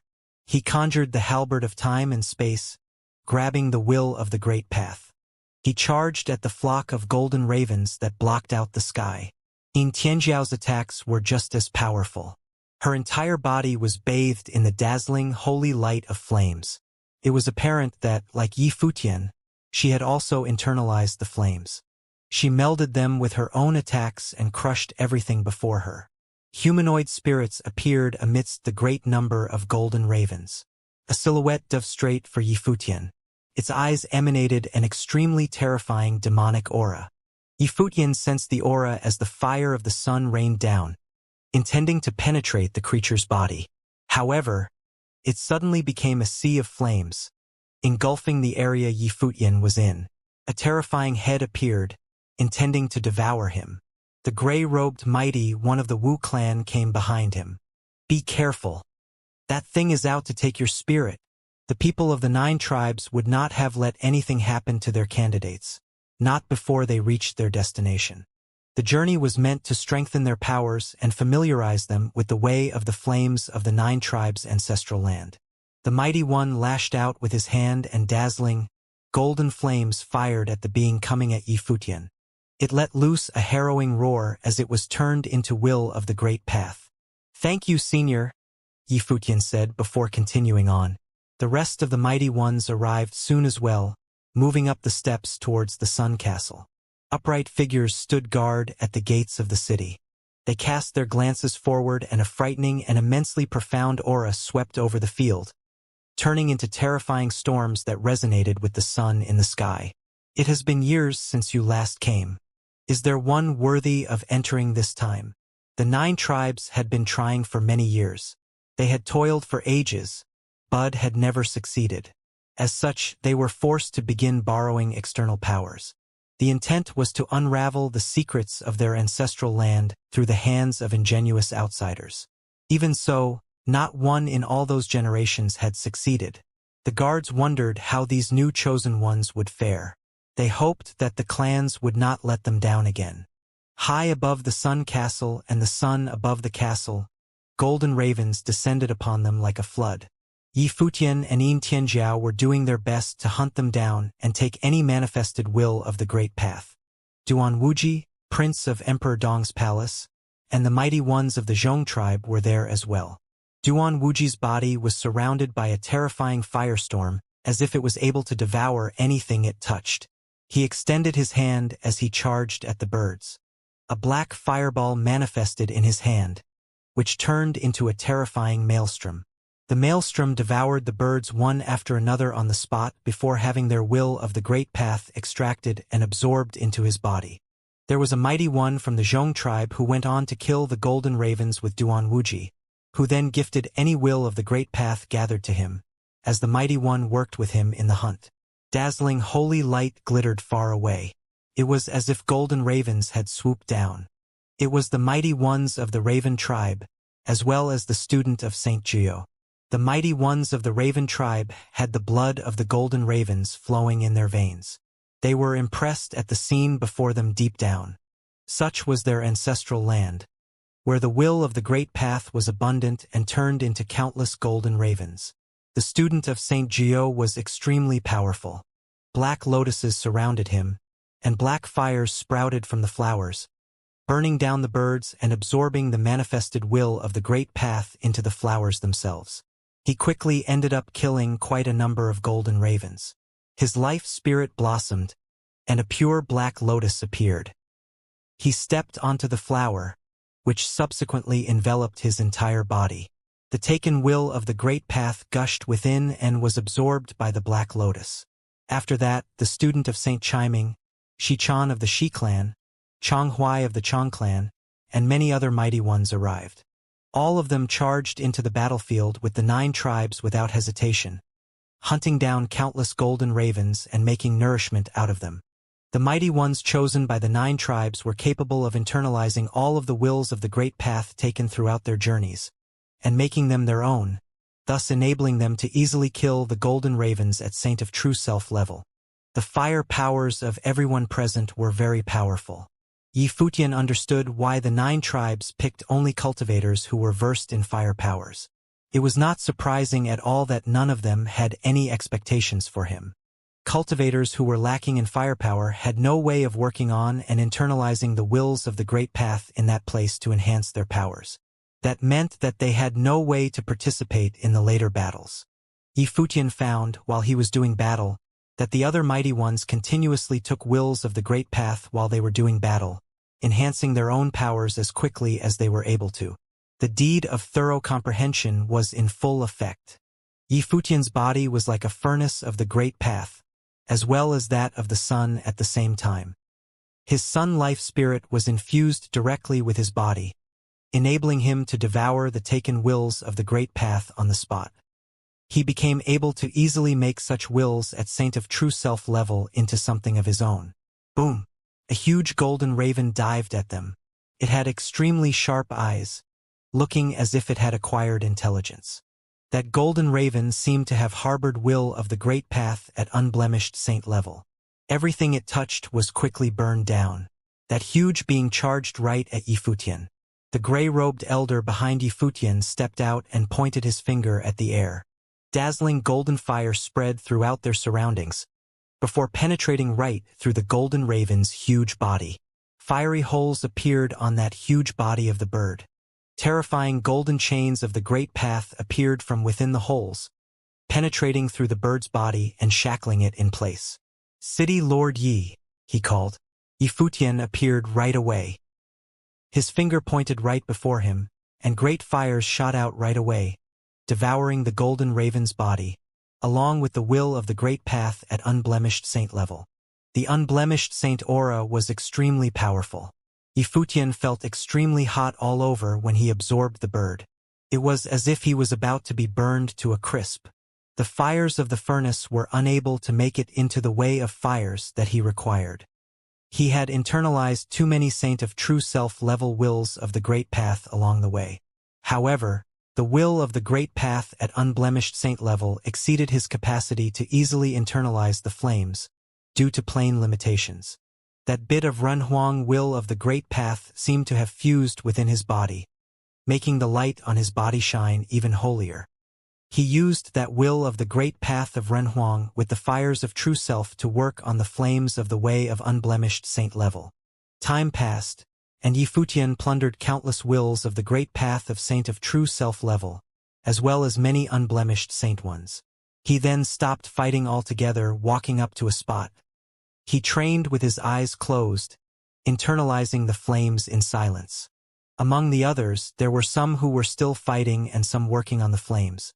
All of them were doing their best to enhance their fire powers to the greatest extent. Yi Futian continued doing battle at times and taking wills of the great path while he was working on the taken wills.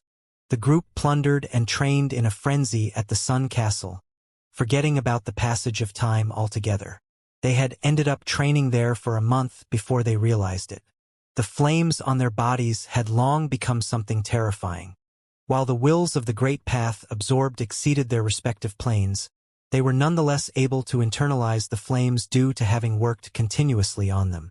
Despite not being able to enhance their planes right away, the internalized flames were able to be used in combat nonetheless. Everyone on the battlefield became unervingly powerful by then. Duan Wuji, the prince of Emperor Dong's palace, stood there. Terrifying fiery whirlpools appeared around him. Boundless aquamarine-colored flames coursed about him. He extended his palm and absorbed it. Golden ravens around him were all absorbed into his body in a frenzy, which was then internalized by the flames within. The black lotuses of the student of St. Jiuyo seemed to have turned huge, and his flames burst in full force, burning everything down. Those golden ravens were all burned down. Every single one of them brought extremely formidable power of the flames to bear until none of the massive flock of golden ravens was left flying in the sky. The ray of the sun above the sun castle was cast onto everyone's bodies. The sun seemed to have a true golden raven letting out a shrilled cry. Terrifying light was cast down onto the 9 mighty ones, as if they seemed to have been embedded with mystical connections. The battlefield was empty, making the participants realize that there was a limit to the bird's appearance after all. When they became powerful enough to absorb and internalize those golden ravens easily, the spirit of the bird disappeared altogether. Frightening aura was sensed sweeping out from the sun castle before them. All of them began to walk towards the construct. The mighty ones of the 9 tribes seemed to be walking up in the front like they were on a pilgrimage. One mighty one from each of the 9 tribes walked to the front and came before a being in front of the sun castle's gates. All 9 of the mighty ones stood before that being. The mighty ones bowed slightly and then extended their fingers, drawing paper cuts on them, and let their blood drip. The blood was shot to the being on the castle, which then flowed on its body. The being then looked up at the sky, and the sun up there shone on it. The 9 glittered with extremely dazzling light. It was as if a blood-colored thread had connected them. The 9 mighty ones of the 9 tribes then returned to their respective chosen ones. The gray-robed mighty one came to Yifutian's side and said, "Do what you've seen me do. You'd be connected to the matrix afterward." Yifutian nodded and pricked his finger as well. Blood dripped from his finger, and a ray of light shone onto his body. The being on the castle connected to him, and a blood-colored thread was seen in the air. Yifutian seemed to have seen an illusion right there and then, as if he was linked together with that being at the castle, flourishing and perishing alongside it. All chosen ones of the 9 tribes did the same as well. The space seemed to have a huge matrix conjured, engulfing them within. The center of the matrix was that sun in the air, shining on everyone below. Only one among the 9 of you will be able to enter the ancestral land. It is time for you to battle amongst yourselves. The mighty ones from the 9 tribes said to the people at their side. All 9 of the tribes had chosen their own candidates, and the upcoming battle would determine who would earn the right to enter the ancestral land. The outcome of the battle would also determine which of the 9 tribes would be able to have their ancestral lands opened. Who would be the first to do battle? A mighty one of the Zhu clan said. He turned his eyes at Xianxia, hoping that they had not chosen the wrong candidate that time, and that she would have enabled the Zhu clan to open up their ancestral land. Many turned their eyes to Xianxia and Duan Wuji. The scene made the mighty one of the Zhu clan lift his brow slightly. The mighty one from the Zhu clan took one look at the gray-robed mighty one at Yifutian's side, as if he was signaling something. "Let's see you fight first, City Lord Yi," the gray-robed mighty one said to him telepathically. Yifutian noticed the eyes of that mighty one from the Zhu clan. He was hoping to avoid having Xianxiao fight first, as it would attract too much attention. Yifutian nodded and stepped out without saying much. Another figure walked out from the other side right after he emerged. It was none other than Xichan, who was working with the Vermilion Bird tribe. She glared at Yifutian. Intense flames coursed about in her eyes. She was scorching hot all over her. She naturally noticed that Yifutian had a sun life spirit as well, which meant that he was capable of wielding flames. She lost to Xia Qingyuan back in the fight in Jianmu City, losing their flames of the way. She took that loss as an insult. At the moment, the match was essentially one that was fire fighting against fire. She was confident in not losing to Yifutian. No words were spoken. The sun hung high up in the air when Xianxia emerged. 9 suns appeared at the same time above her. Terrifying rays of the sun were fired, containing fires of the great path of destruction. Boom! Flames burst all over Yifutian's body right away. But it was as if he was a furnace of the great path, devouring the scorching beams shot at him. Xianxia took one step out. The ground rang, and more suns appeared in the sky, hanging high above and surrounded Yifutian. All of those suns fired frightening will of the great path of flames unendingly right at Yifutian. Fiery aura that was even more raging bloomed, and Yifutian's body had turned entirely into a furnace of the great path. The beams of fire's shot were continuously consumed by the furnace, preventing them from burning his body. Xianxia performed hand seals and multiple suns circling Yifutian to close in on him in an instant as if they were about to merge into a true sun. She then unleashed the wills of the great path of flames that she had imbued into the sun. Devastating fiery beams shot from that sun, making Yifutian, who was being engulfed in it, feel that doomsday was near, and he was about to be devoured by the sun.